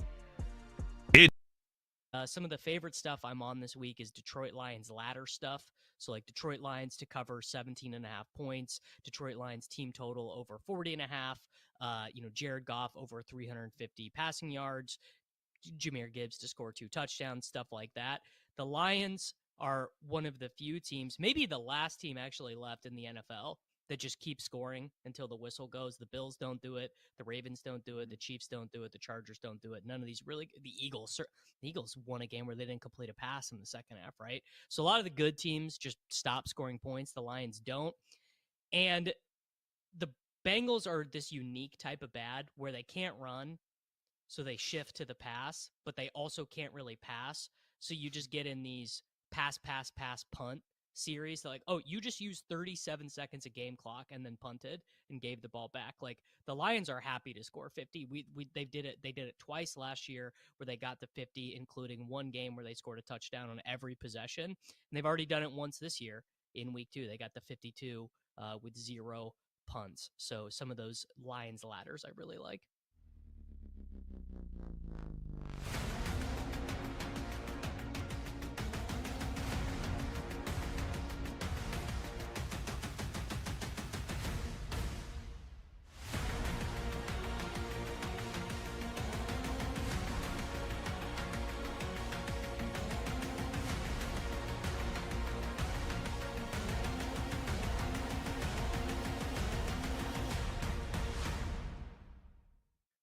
Now it's Lamar. 2 to 3 weeks. You thought it couldn't get any worse, Ravens fans? Now you don't know that if QB1's going to be out there, and you are now a dog against Houston. I didn't think it would go through Pick'em. We had this conversation yesterday. What does it go to if he's out? And I thought Baltimore 1. And here we look up this morning. 1, 1.5, 1.5, 1.5, 1.5, 1.5. So the look ahead number was 9.5. They reopened it 6.5. And now we're 1.5 the other way. They're not saying Lamar Jackson's worth 8 points, but if you do the math, it's right around there. From 6.5 on the Baltimore side to 1.5 on the Houston side. I don't know that he's worth that much, considering how bad their defense has been. That's a massive move. Not many quarterbacks will justify a line move like that, from 6.5 to 1.5 the other way. And you were going to have Lamar in a desperate spot. Lamar with a 1-3 record. And now what do you have? You might have that desperate feeling in the building, but so what if Lamar's not out there?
BetMGM tonight, after dark, final hour of the show. PJ Glasser here with you on the BetMGM network. 3rd and goal for San Francisco, trying to make this a 3-score game. 8.5-point dogs tonight on the road in LA, and they got a chance to go up 24-7 on the Los Angeles Rams. Our guy Brandon Combs had Kyle Juszczyk anytime touchdown at 20-1, and they just gave it to him at the 1-yard line. He got stuffed. We'll see what happens here on 3rd and goal. They're going to call timeout. We got friend of the show, Jonathan Coachman, joining us, who joins us every week here on BetMGM tonight. Great to have the coach on, as always. Give him a follow on X at The Coach Rules. Host of Coaching Company on Stadium. Coach, I mean, Brad and I were talking, watching this game. I mean, we're so impressed with how Mac Jones is playing, what the Niners are doing. Obviously shorthanded tonight, all the injuries. What have been your impressions so far of San Francisco through 2.5 quarters?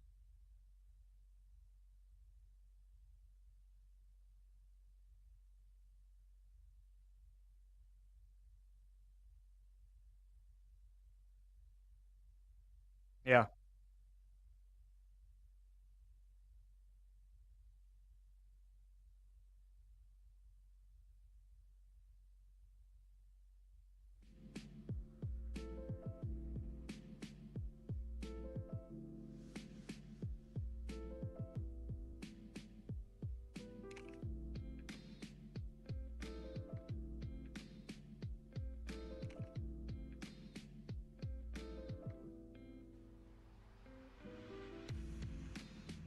Oh.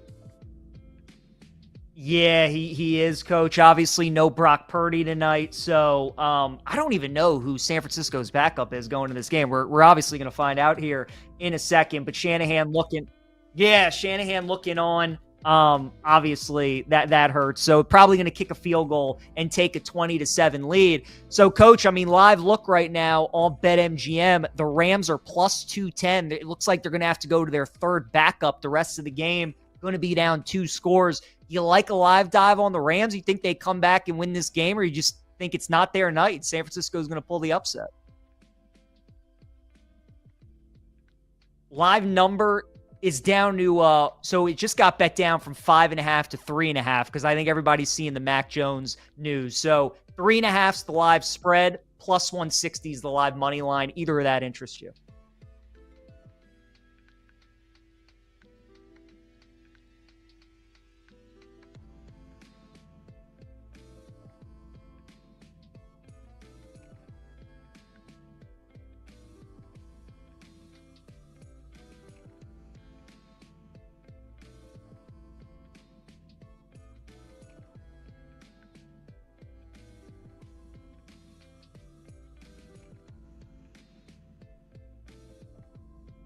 Yeah, so San Francisco, once again, 3.5-point favorite, total 43.5. Mac Jones is down, getting looked at by the San Francisco training staff. We're talking with the coach, Jonathan Coachman, here on BetMGM tonight. Coach, I want to stay in that NFC West division. Assuming health, right, the Niners get all these guys back. Purdy is good long-term. San Francisco, LA, Seattle. Which team do you like the best out of that NFC West division? I think we're going to see at least 2 teams out of the West make it to the playoffs. Seattle has been a really good team. They've looked really good. Sam Darnold, I think what happened last year in the playoffs really scared a lot of people when he really laid an egg the last couple of weeks and then in the playoffs. But I think right now, the way the Seattle has treated him, he's very comfortable. And I think they're playing a really, really solid game. So I like the Rams, who should be undefeated. Remember, they're up 19 at Philadelphia, and they just gave that game away. Worst bad beat of the entire season with that scoop and score on the last play of the game. So to me, it's the Rams, it is the Seahawks, and I just don't know if the 49ers can sustain with all of these injuries to continue to be – I mean, they just lost to Jacksonville 4 days ago. They may lose tonight if Mac Jones can't go back in. So I have no faith in a team that does not have their starting quarterback in week number 5. So one of these teams, Coach, looks like going to get to 4-1 unless we have a tie, of course. Seattle going to try and get to 4-1 on Sunday. They take on Tampa Bay. Seattle, 3.5-point favorite at home. Total is 44.5. One of the best games that we have on Sunday. Any plays for you in that Seattle-Tampa game? I haven't yet. I normally do my Sunday plays. We have a Sunday morning show. But to me, the Buccaneers are the classic backdoor cover team. Last week, so many people had them in teasers, which took it up to 8.5 or 9.5 to 8. And what they do, they lose by 6 with that late safety. So Baker Mayfield's a classic cover. So it probably would be Buccaneers or nothing for me right now, because I just don't have the same confidence other people have in Seattle. But at 3-1, it's a pivotal game for both of these teams. And I just feel like when teams travel all the way to Seattle, it's just a different kind of environment because it's late, it's dreary. We used to have a WrestleMania in Seattle, and it rained the entire week. So it's hard to get up for it. So I would probably say Tampa, buy it up to maybe 4.5. But it'd be a stay away for me. Coach, one of the fascinating games this week, I think, is Texans-Ravens. I want to get your thoughts on the game and also the Ravens long-term because of just how the injuries have piled up for them. We don't officially know Lamar's status for Sunday, but it doesn't look like he's going to play. It doesn't look like he's going to play the next couple weeks. So with the Texans a 2.5-point favorite in Baltimore, looks like Cooper Rush is going to play. What are your thoughts on that game with the Ravens as home dogs with all the injuries that they have? And if they're able to go 1-1 over the next 2 weeks, 2-4, Lamar, some of these guys come back, do you still think the Ravens are going to be a playoff team? I do not. I really, really do not. The first 2 weeks or 3 weeks, their defense was a sieve. Last week, they finally had one, but it was the Browns that they held in check. Everybody else has lit them up. And now I've got a buddy of mine who helps with the home games and the equipment. And he said that Lamar Jackson backstage or underneath the stadium afterwards was really limping pretty bad. And a hamstring for a quarterback that plays like him is a devastating injury. So if he's going to go down and the Texans just had a shutout, maybe they're starting to find their sea legs, because without Tank Dell, I really felt like they had no explosiveness, but clearly their defense is playing well. So it's hard to believe that Ravens team, who had a huge lead on Buffalo in week 1, is now 1-3, and potentially their MVP quarterback could be missing this game. It's hard to believe this is what's happened the last 3 weeks plus that last quarter in Buffalo. Yeah, I mean, no question. Just crazy how quickly a season can change. Houston, once again, 2-point favorite in Baltimore on Sunday. Coach, I don't know if you're big on survivor pools or anything like that, if you're still alive in any of your pools. But you do have a lot of big favorites this week, right? Certainly people will be looking at the Lions. They'll be looking at Arizona. Yeah. The Colts will be popular. If you had to take a team this week in Survivor, is there one that you're eyeing? Well, I normally love survivor pools. I was so busy with our own stuff this year, to be honest, because we're building, I think, something special here. And the weeks got away from me. I got locked out. I didn't get to play in one. My rule is that up until you don't have a really good team at home, you take home teams all the way throughout. Let other people knock themselves out, because that's what everybody does. They're, I think I can get by this week. No, you take the guarantee. So if it's me, I actually don't. If you want to take a team against a good team, I don't mind the Eagles at home. Who else did you say? The Lions, I like, but they're an away team. I don't like an away team until you have to take an away team. Obviously, the low-hanging fruit would be Buffalo over the Patriots, because I just think the Buffalo Bills are the best team in all of football. But those would probably be the only 3 that I would look at and say I feel pretty good about, because there's no other home teams that I really like. Okay, so you like the Bills as the best team in football, Coach. What is it about Buffalo you think that makes them the best? Because I think at this point, the Eagles being the defending champs, them being undefeated, most people would say the Eagles. So what is it for you that puts Buffalo on top? To me, the way they're calling the football game, they're not trying to make Josh Allen be Superman in every single game. And I think Josh Allen could give 2 rats about being the MVP. He knows he's not getting any younger. He knows there's only one Super Bowl champion every single year. He wants his chip. He's playing in the same time period as number 15 in Kansas City. So I think he realized, you know what, I don't care if I throw for 300 yards. I don't care if I throw for 4 touchdowns a game. I want to win. I want to get the number 1 seed. I want to have that bye. I want to have the home field all the way to the playoffs. That, to me, when I watch how they call a football game, they beat the Saints by 12, and you had people saying, what's wrong with them? Nothing. BJ, absolutely nothing. They scored 31 points on an NFL team. And, oh, by the way, the other team has NFL players. So to me, they did what they had to do, and then they got out. And that's why I think right now they're coaching the best, playing the best, and they're beating these teams like they should. Talking with Jonathan Coachman here on BetMGM Tonight, host of Coach and Company on Stadium, weekly guest here on BetMGM Tonight. Give Coach a follow on X at The Coach Rules. Coach, want to shift over to baseball because while we have this Thursday night game on, we got October baseball as well. These wild card series are wrapping up. Heading into the postseason, Coach, did you highlight any teams that you were going to stick with, that you were going to ride throughout the postseason, whether it be in the American League or the National League? Well, the really hot teams, they're not really around. The Padres are gone. The Indians are gone today. But to me, it was always about the Dodgers. And they had that little swoon where they allowed the Padres to come back late into the season. But you saw how well they hit the ball yesterday as a division winner. So now that you have the Brewers, the Cubs, the Dodgers, and who am I missing is the other team that's still available, still around? Phillies. So to me, it's the Dodgers or I love the Phillies. But the problem is, for whatever reason, during this Bryce Harper era, they play great. They have a great regular season. And then they do nothing. And they have the best fan base. They have the best stadium. You can have high-scoring games, which I absolutely love. But for whatever reason, you don't feel like they have that championship DNA. So until Shohei and the Dodgers show me they're not going to repeat or they're going to even slow down, I'm going to go with the Dodgers as my can't miss in the NL. All right, fair, very good. American League, Coach, are you buying Seattle? It feels like that's going to be the team that everybody's pulling for if they don't have a dog in the race. But can you trust them, especially as favorites? Man, they went through. Remember in August, they lost like 10 in a row. Then all of a sudden they won 15 in a row. I think they've got a great vibe.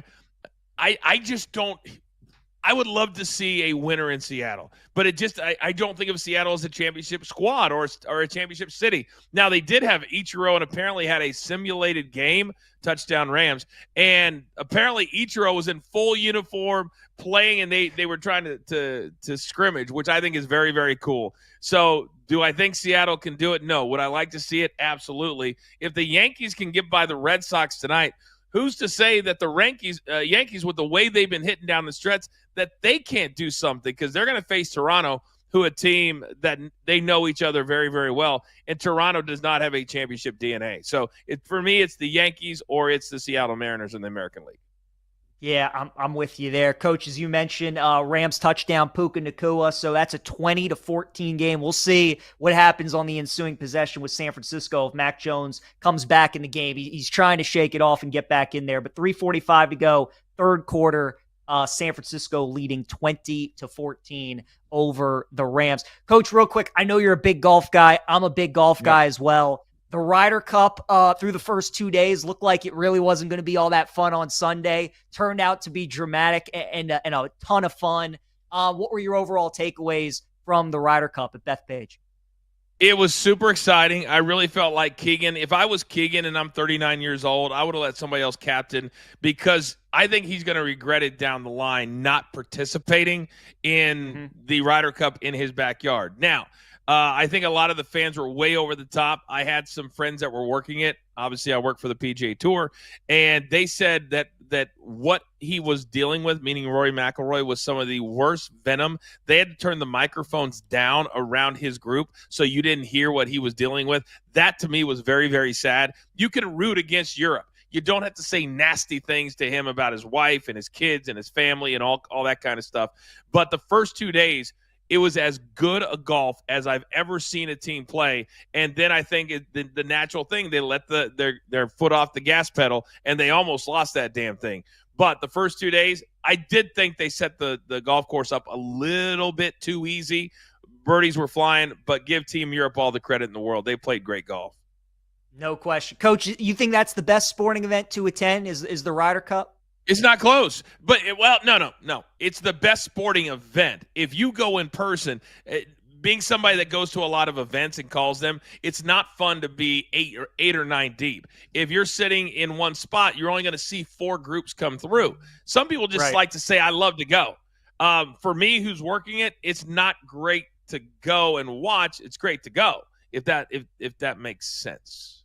Totally does. Totally does. Bucket list stuff. Hope to get to Ryder Yes. Cup at one of these points. You but, should. You Coach, should. I absolutely. It's on my list for sure. Jonathan Coachman, always great having him on. BetMGM tonight. Give him a follow on X at the Coach Rules. Check out Coach and Company on Stadium as well. Coach, always great catching up with you, man. Enjoy the rest of the game tonight between the Rams and the Niners. We'll talk to you again next week. Will do. You're the man. Great job, man. Tell Brandon what's up. Sorry I didn't hit that 20-1, and I will see you guys next week. Thanks, man. Sounds good. Absolutely. Great stuff there with the coach here, BetMGM tonight. When we come back, we will talk Major League Baseball playoffs. We'll give you an update on Yankees, Red Sox, and preview some of the division series when we come back.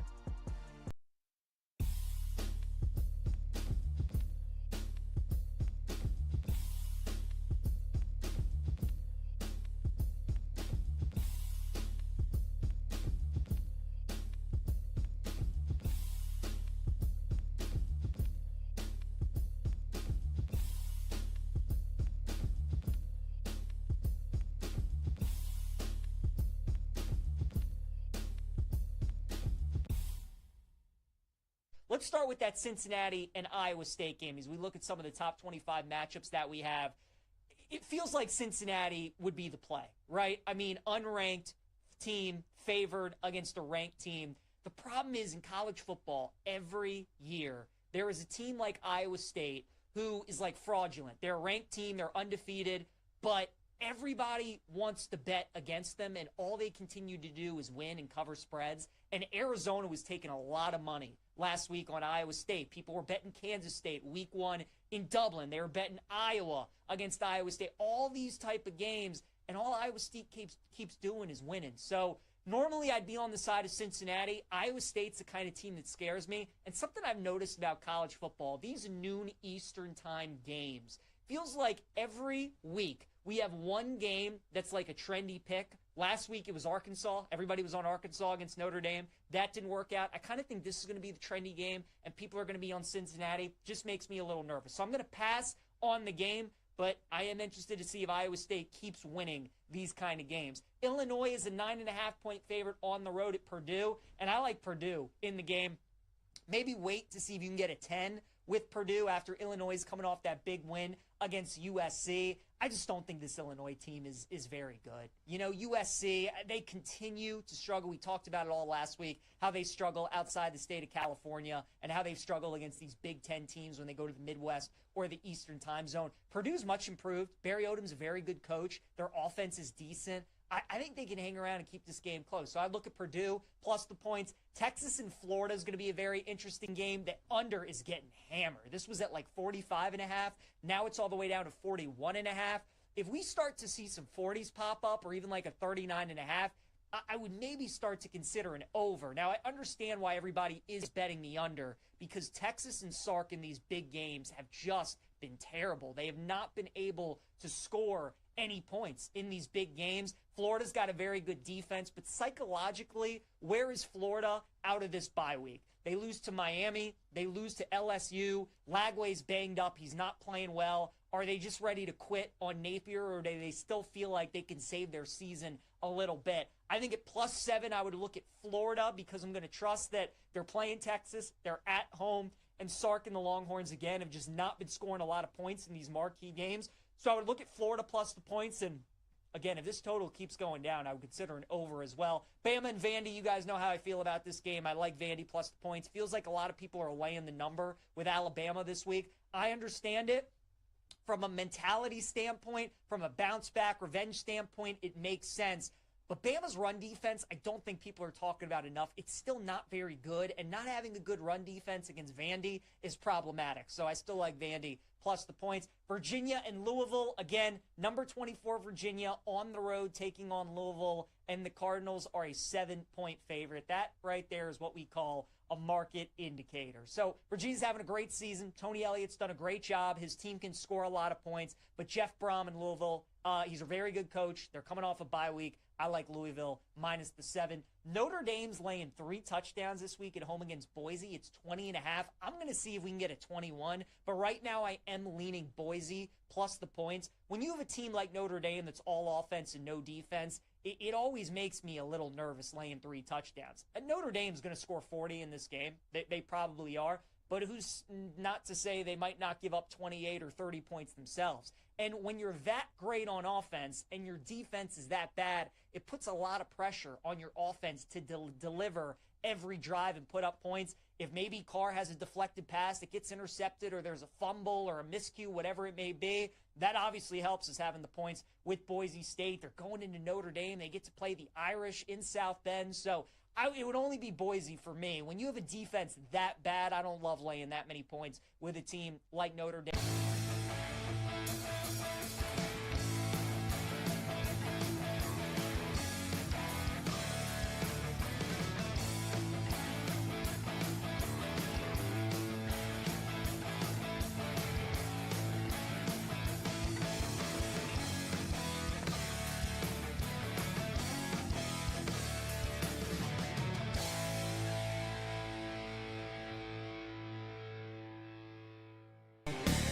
Thanks again to the coach, Jonathan Coachman, for joining us here on BetMGM tonight. Always great talking with him. San Francisco and the Rams on Thursday Night Football. We got a good one tonight. Niners close as 8.5-point favorites, but they are giving LA everything they could want as they are up by 6 right now with less than 2 minutes to go in the third. Sean McVay just challenged the spot. Initially, they ruled a first down. Now they are going to rule it a 4th and inches. Shanahan's going to keep his team on the field. They're at their own 37-yard line. Big play in this game. We'll see what Shanahan does. And he's going to go back to the QB sneak. Ooh, and it's all about the spot. And let's see where the refs come in, where they are. It looks like that is going to be a San Francisco first down to keep the drive alive as the clock continues to tick with 1:30 to go in the third quarter. Right now, the live lines currently at BetMGM. The Rams are plus 100 on the money line, and San Francisco a minus 130 favorite. The live total is 46.5. So we'll keep you posted on what's going there out in LA. Over to Major League Baseball. One more wild card series left to be played. That is between the Yankees and the Red Sox. And the Yankees are up 4-0 right now in the 8th inning as they're getting an absolute gem from Cam Schlittler, who's pitching just tremendous. He's into the 8th inning. Kid's throwing 100. Just looks unbelievable. Boston right now 20-1 to come back and win the game, plus 3.5 on the run line. So we'll keep you posted on what's going on in both of those two games. But as I bring on our producer and my co-host for these final couple segments, my guy Brandon Combs. Brando, we got 3 division series already set, my friend, and all these should be really, really good. Cubs and Brewers, which I know will have your interest, gets going on Saturday. Dodgers and Phillies Saturday as well, and then Mariners and Tigers. So let's dive into these 3 series. Before we do, Brandon, I know since you're a Cubs fan, you're most looking forward to that series. Let's say the Yankees do hang on to win. Yankees, Blue Jays, Dodgers, Phillies, Tigers, Mariners. Outside of the Cubs, Brewers series, for you, which one would you be the most intrigued by? Wow, what a catch by the third. Who's their third baseman for the Yankees? He just McMahon. went and tumbled into the Red Sox dugout, making a catch head over heels into the dugout. That was crazy. Yeah, I got the Red Sox live plus 3.5, so that didn't help. I'm a sicko, PJ. So Horvey gives me a lot of grief because on this show, a couple of times I've said, I love baseball more than I love my wife and kids. I'm looking forward to all 4 of these series, man. I really am. If I had to pick one other than the Cubs and Brewers, though, I think I'm probably most interested in that Dodgers-Phillies series because the Dodgers woke up in this wild card, and I think every baseball fan's worst fear came about because the Dodgers looked like the team that everybody thought that they were going to be all year. Yep. They woke up and they just started beating the crap out of the Reds. Now, maybe it was just because it was the Reds.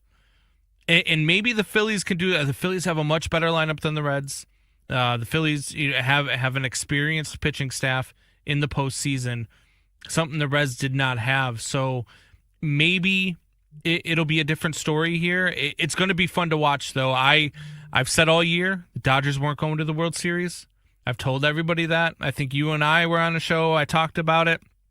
I'm not going to step away from that, but man, did they look good against the Reds.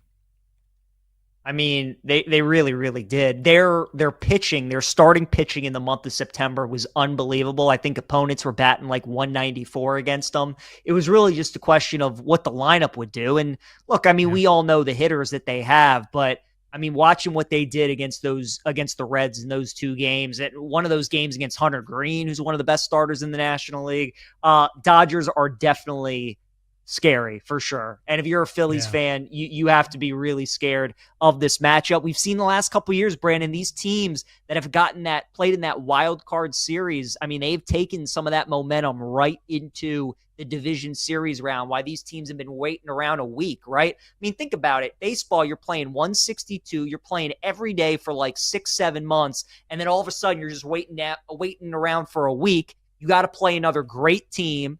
And it's tough for some of these teams. So Dodgers are favored in that series, Brandon, minus 125 to win against the Phillies. In game one right now on BetMGM, the Phillies are actually favored in game one. Christopher Sanchez is going to be on the mound for that game. We'll see what Dave Roberts and the Dodgers decide to do for their game one starter. Probably going to be Ohtani, but we'll see what they end up doing.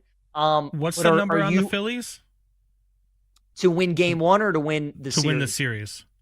Plus 105 on the Phillies. I'm betting that right now. Really? You're going to get plus money and the Phillies with that pitching staff? I mean, the Dodgers pitching staff, though? But if the Phillies win game one and they're favored to win game one, if they win game one, all of a sudden you're not going to get plus. This might be the best price you get on the Phillies.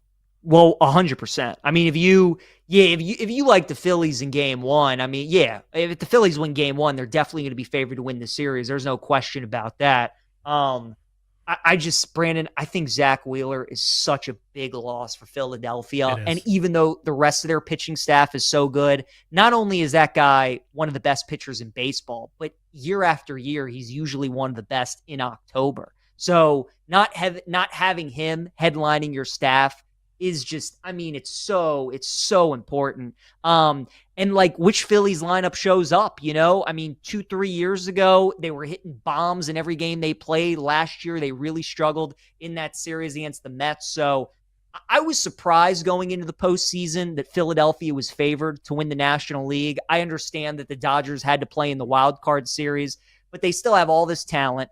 It felt like they were kind of peaking at the right time.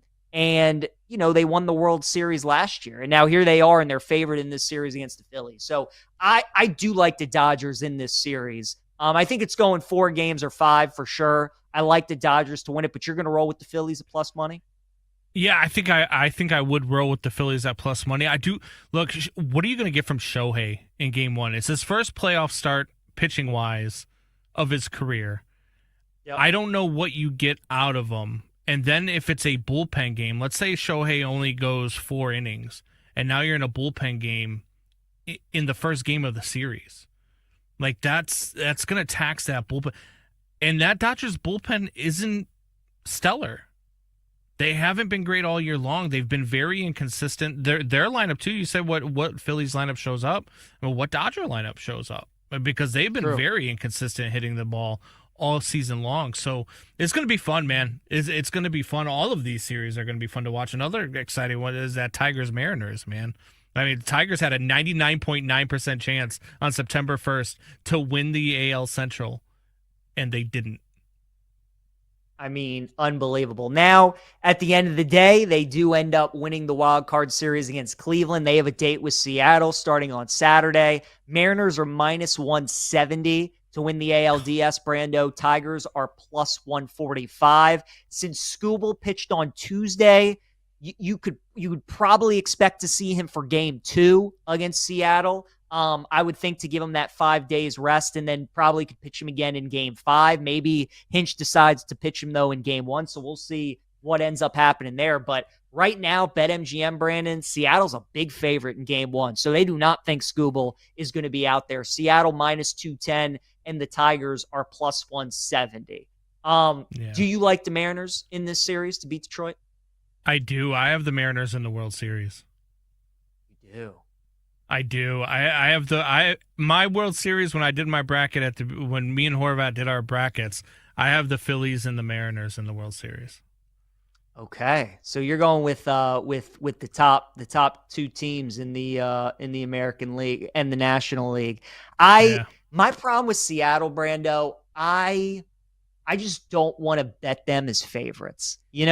For a franchise that's been so bad for so long, that's never won a World Series, it just won their first division in 25 years. Like, they're not going to make it easy. Whether it's against the Tigers, whether it's against the Yankees, most likely, or the Blue Jays in the ALCS, like, they're going to be trailing at some point in a series, if not multiple. And I think that's where you bet the Mariners if you like them long term, is to just bet them to come back in their respective series. That's the way that I look at them. With a team like that just hasn't been there, hasn't done it, they don't have a lot of experience. Like, I can't bet them as favorites. So that's why I think it really opens up nice for the Yankees, man. I mean, you have a Blue Jays team that doesn't have a lot of experience. You have a Mariners team that doesn't have a lot of experience. And you have a Tigers team that they got a little bit of a taste of it last year. But again, they really struggled in the second half of the season, especially in September. So I think it opens up nice for the Yankees. I do think the Mariners get past this series against the Tigers. I just think they're the more talented team. Scooble's terrific, but I mean, the rest of the Mariners pitching staff is much better. They have an elite closer in Munoz, and their lineup, obviously, they might have the MVP in Raleigh. They got a very good lineup this year. So I think Seattle gets by Detroit. Just don't know if I buy them to win the AL. If you're not going to bet the Mariners at minus 170 in this series, which I don't blame you because that is a big number for this Mariners team, what could I entice you to bet the Mariners to sweep at plus 270? No, you can't. It's a decent price, and I understand it. First of all, I cannot wait to watch home playoff games at that park. Yeah, they are going to be on fire. Electric. Toronto too. Can't wait to watch those two places in October. I don't think they're going to sweep. I think the Tigers get one game. I think this is Mariners in 4 to me, so I can't get there with the sweep. But yeah, man, it's gonna be really interesting to see how Seattle handles expectations and what kind of postseason Cal Raleigh has. What about the other one, Brandon? The other matchup that's set: Brewers and Cubs. Right now, Milwaukee a small favorite to win the series at minus 115. They obviously have the home field. If you want to, home field in quotations, we know there will be plenty of Cubs fans that make the drive there. It's not Miller Park anymore, whatever the heck they're calling that stadium these days. But do you feel good about your Great Cubbies? American Family Field? There you go. Do you feel good about your Cubbies against the Brewers? I actually do. So I had the Cubs beating the Padres, and then I had the Cubs beating the Brewers and ultimately losing to the Phillies in the NLCS.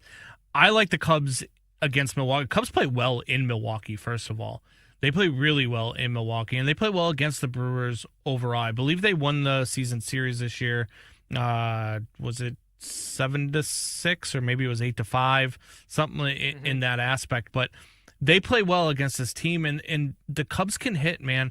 The thing about the Brewers is that they can manufacture runs, and they can play small ball with you, so they can be pesky and they can hang on. What they don't have is the overpowering pitching. And here's the other thing with these teams, and I think with the Brewers especially, with how young they are, having a week off is a big deal. That rust versus relaxation thing is a real big deal here for the Cubs. So I do like the Cubs in this series. It might go 5, but I do like the Cubs in this series.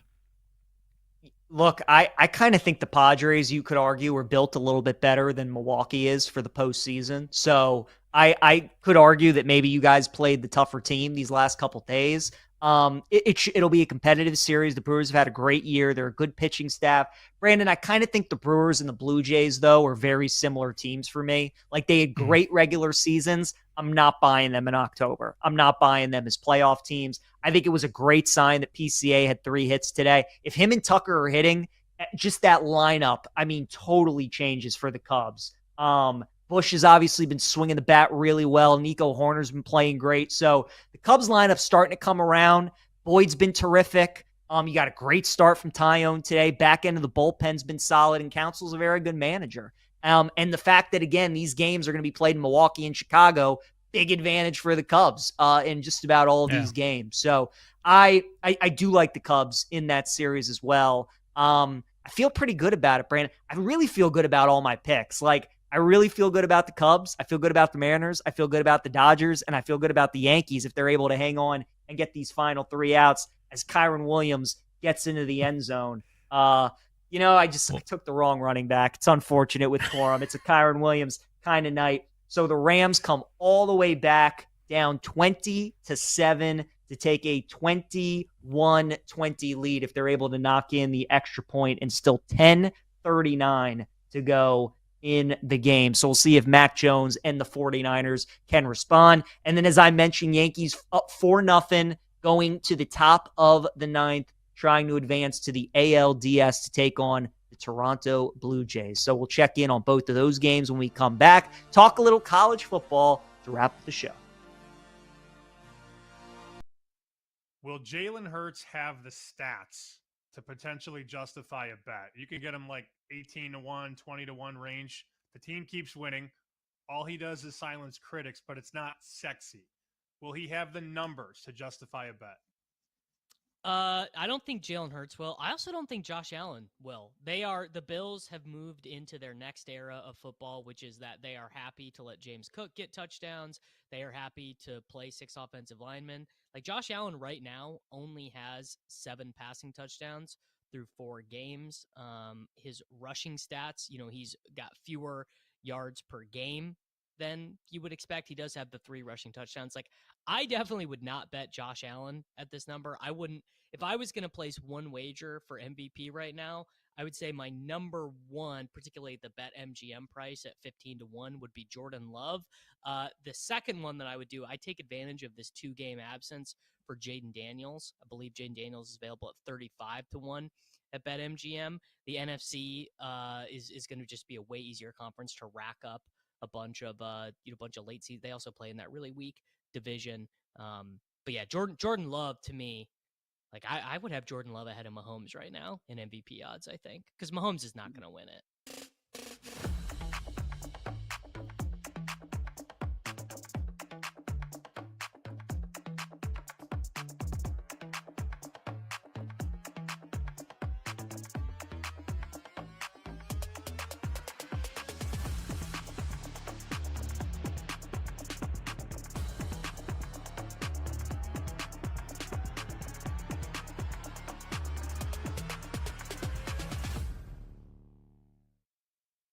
What if I'm wrong about Dylan Gabriel? What if we're all wrong about Dylan Gabriel? Because the consensus opinion about this dude is that he's bad. And I think that's probably coming from a lot of people who just want to see Shedeur Sanders play, that they think that, oh, Gabriel's a bad quarterback. Like, I thought that, like, Shedeur aside, I just don't think he's that good. Never thought he was good in college, like I said. But, like, what if we're wrong? Because we're wrong all the time about quarterbacks. Why can't we be wrong about this one? And what if the Cleveland Browns front office just hit a home run with this draft class? So far, it's looking pretty damn good, isn't it? Mason Graham's a key contributor. Carson Schlesinger is a key contributor. One of the short shots to win D-Roy. Quinshon Judkins, now that he's back, he's obviously balling. Harold Fannin Jr., Dylan Sampson. Like, what if they just knocked it out the park with this draft class?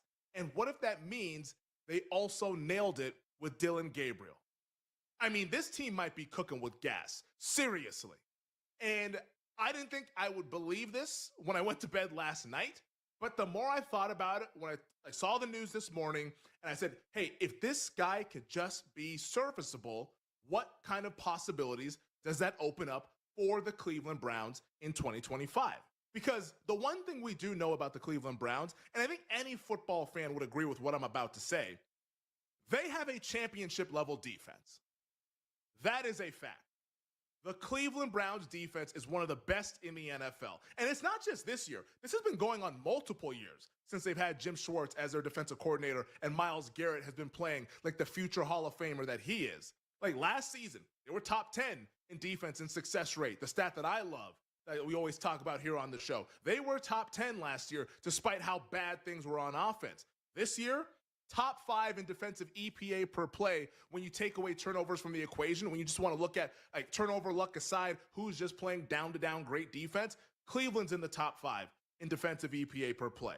And Myles Garrett, who's won Defensive Player of the Year in his career, I think is be playing at the highest level that he's ever played.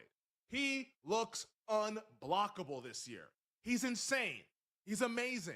And he is one of the best players in the NFL, and he leads this defense that has been insane through 4 weeks.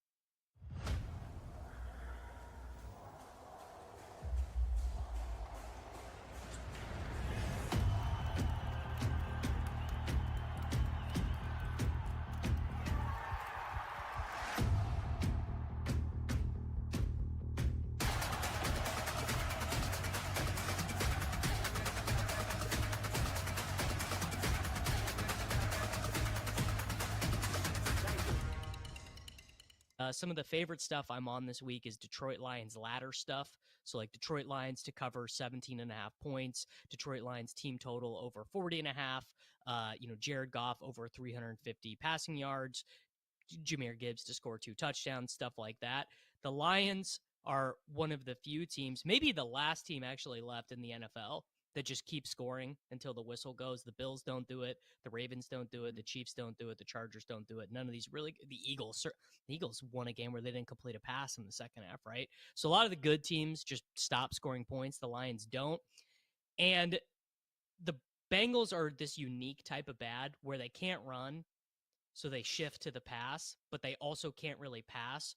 So you just get in these pass, punt series. They're like, oh, you just used 37 seconds of game clock and then punted and gave the ball back. Like the Lions are happy to score 50. They did it twice last year where they got to 50, including Yankees a 4-0 win over the Boston Red Sox. So the Yanks will head to Toronto to take on the Blue Jays Saturday, game 1 of the ALDS. So all 4 division series are set. We got Yankees, Blue Jays, Tigers, Mariners, Brewers, Cubs, and Dodgers and Phillies. The 8 remaining teams left in the MLB postseason, which gets going again, division series on Saturday. So that's going to be an awesome day to go along with college football. NFL, the Los Angeles Rams are trying to come all the way back. They were down 20-7 in the second half on San Francisco. Goal line stand kept the Niners to a field goal, and then it's been all Rams. As now the game is tied, they have the ball, and they are currently minus 425 on the money line to win the game. If you want to bet the Rams on the spread, minus 3.5 is plus 100. So right now, odds makers still think it's going to be a Rams 3-point win if they score a touchdown. Even if you took Niners plus 8.5 like me, still in a good spot. So we'll see how that game plays out. We'll keep you posted on the Rams drive here with 10 minutes to go in the fourth quarter. But Brando, your reaction to the Yankees 4-0 shutout over Boston, moving on to take on Toronto. Who do you like in that Yankees-Blue Jays series? Yeah, I like the Yankees. I'm with you. I'm not a big believer in what the Blue Jays I'm a believer in what they did this year. It was a nice story, but I'm not a big believer in what they can do in the postseason. I think the Yankees are there. The Yankees are the veterans. The Yankees, they can beat Toronto in all aspects. Like they have a better pitching staff. They have a better lineup. They've got better everything. Maybe with the exception of the bullpen. I might give Toronto the edge with the bullpen. But for me, it's a different animal when you get into October, man. And when you get into October and you have Aaron Judge and you have all of these guys, that are in this lineup, man. When you look at Cody Bellinger and obviously Aaron Judge, and then you talk about you go down the order, man. It's just there's no holes, there's no weaknesses. That's why them and the Dodgers scare you so much. But I like the Yankees in this series.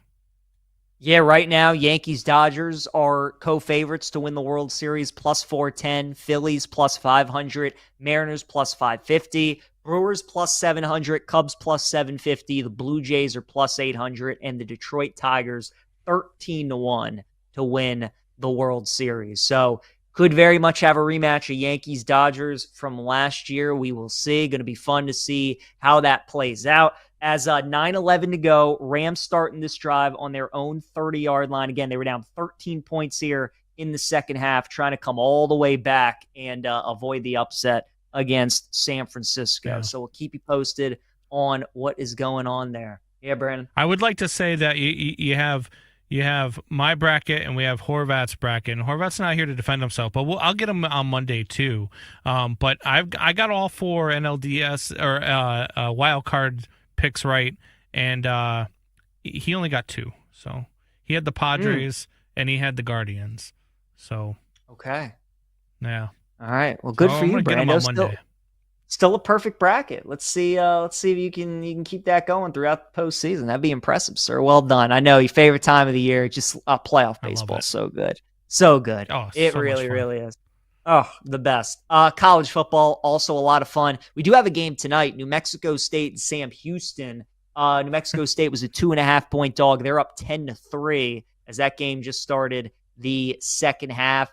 It's an okay slate in college football this week. Obviously, we had a terrific slate this past week. You got a lot of teams on bye this week, a lot of unranked teams versus unranked teams. We only have, I believe, 2 ranked matchups this week, Bama Vandy and Florida State and Miami. So that's it. Brandon, were there any college football plays that you liked this week? Anything that you already bet? Yeah, there's a couple that I bet. I do have tomorrow. I do have the South Florida minus 28.5 over Charlotte. I think that might have been the easiest play of Friday night. I think South Florida just dog walks them. That BYU West Virginia game is going to be interesting too, because I think West Virginia, I don't know that they're live in that, but I think that they can cover that 19.5 point spread against BYU. I like that West Virginia offense, the way that they can control the clock sometimes with the run. I like the way that they look in that game against BYU. So I would look at that a little bit too. Maybe West Virginia plus 19.5. And then obviously Notre Dame by 30. They're going to cover the 20.5 against Boise State. I really believe that. I watched what they did last week against Oklahoma, and they just look like a different team. Yes, I know they lost to Miami, and yes, I know they lose in week 2. This team is just a different team when they're going up against inferior competition, and that's just what Boise State is. Let's just be honest. So Notre Dame, I think they cover the 20.5. I like that as well. I'm just nervous with laying that many points with a team like Notre Dame is when their defense is so bad. Like, their offense is so good. But if they have a turnover, or something like that, I mean, you just don't have much room for error. And Boise's still a pretty good offense. They'll be able to score. I stayed away, but I think Notre Dame's got the best offense in the country. They are fantastic. So that'll be an interesting game. Florida actually took some money tonight, Brandon. They were a 7-point dog against Texas. That's now down to 5.5. So, man, people have been betting Florida in these games. There was a group that came in and bet them against LSU. Those same people took them against Miami, and now those same people are taking them again against Texas. So there is a group of people that have respected money that really like the Gators. And look, their defense is awesome. That offense, though, is a struggle. And Texas has a really good defense in their own right. So can we just give that group my Venmo and they can just send me that money instead? Because this is wasted money on Florida, man. Lagway is not the dude. Lagway does not look good whatsoever. Like, I don't trust him. I don't trust him to hand the ball off, let alone throw it downfield. Like, so I don't know why people would be taking money on Florida. This is a Texas all day to me. 4.5 is crazy.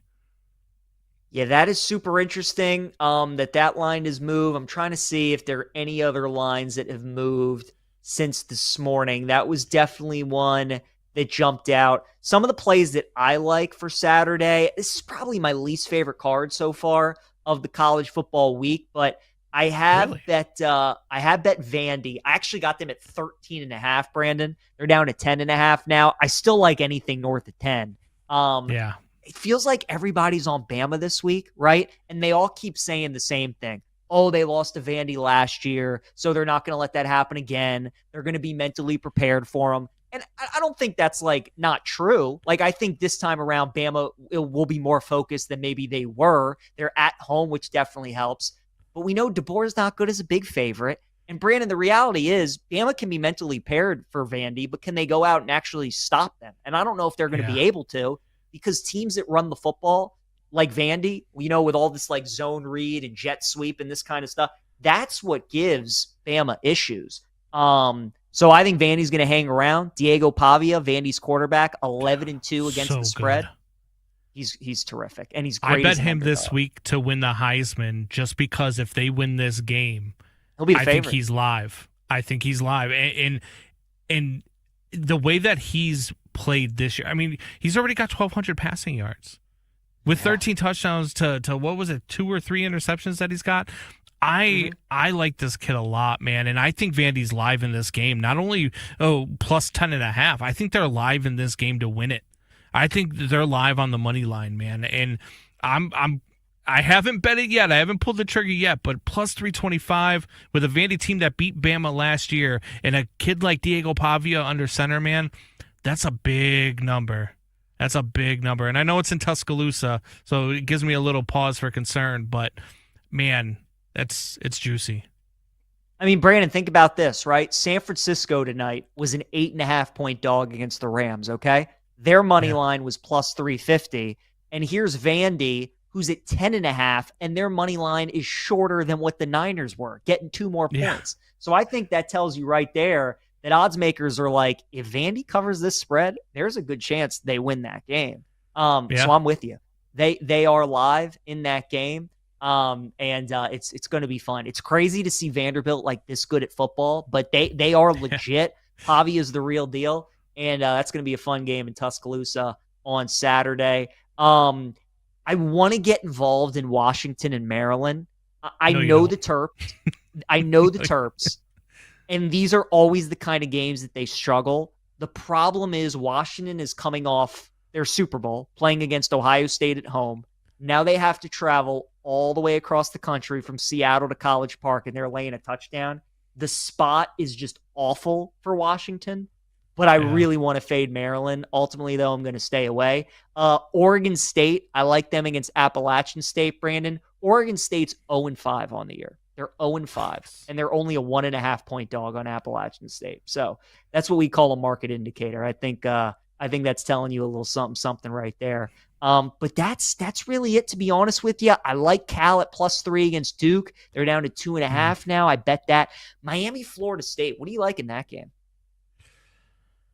Man, I like Florida State in this game, and here's why. That Florida State defense, people are going to forget that right before that game last week going into Virginia, in which I fully believe it was a look-ahead spot for Florida State. I think they were looking past Virginia and looking at Miami the following week on the schedule, and I thought that they felt like they could just show up to Virginia and beat Virginia, and it didn't work out for them. People are forgetting that defense was being talked about as maybe one of the best defenses in the country. They are so fast, and they create havoc, man. And I think they're going to do that to Carson Beck. And Carson Beck has that Peyton Manning syndrome, where if you start hitting him in the mouth, he starts making mistakes. And that's the way to beat Carson Beck, is to hit him. And I think Florida State's going to put a lot of pressure on him. I think they're going to be blitzing him quite a bit, especially in that first half, and trying to force him into some mistakes. And I think he's going to make them. I think Florida State's live. I would definitely take them to plus 4.5. I might. They're another team that I might take on the money line. Keep going back and forth on that game. We'll talk a little bit about it more tomorrow. We got to wrap up the show, though. PJ Glasser, Brandon Combs, BetMGM tonight. We'll be back tomorrow, myself and Brad Evans. San Francisco driving in the fourth quarter, trying to pull off the upset against the Rams. See you tomorrow. Let's go, use check. That's a wrap. Come back for more. Some of the favorite stuff I'm on this week is Detroit Lions ladder stuff. So like Detroit Lions to cover 17.5 points, Detroit Lions team total over 40.5.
Capped off every night with the electric Brad Evans and Ryan Horvat on BetMGM tonight. Oh, that's a sexy phrase. Quote Dr. Dre, creep with me and walk with me on this one. Welcome to a new era of Wagertainment. This is the BetMGM Network. Please gamble responsibly.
Get ready to experience the ultimate fusion of wagering and entertainment. This is the BetMGM Network. Kicking off your morning with the Daily Tip with Michael Jenkins and Chelsea Messenger. Over. It's a very simple way to look at it. It's the best way to look at it. Followed by the newly branded Bet Sweats with Joe O and Sammy P. When I stop talking, that's when you jump in usually. He said, ring that bell! He said, ring that bell! Then it's You Better You Bet, hosted by Nick Costos and Femi Abebefe. Great teams and great players get a whistle. It's happened forever. It will continue to happen. Capped off every night with the electric Brad Evans and Ryan Horvat on BetMGM tonight. Oh, that's a sexy phrase. Quote Dr. Dre, creep with me and walk with me on this one. Welcome to a new era of Wagertainment. This is the BetMGM Network. Please gamble responsibly.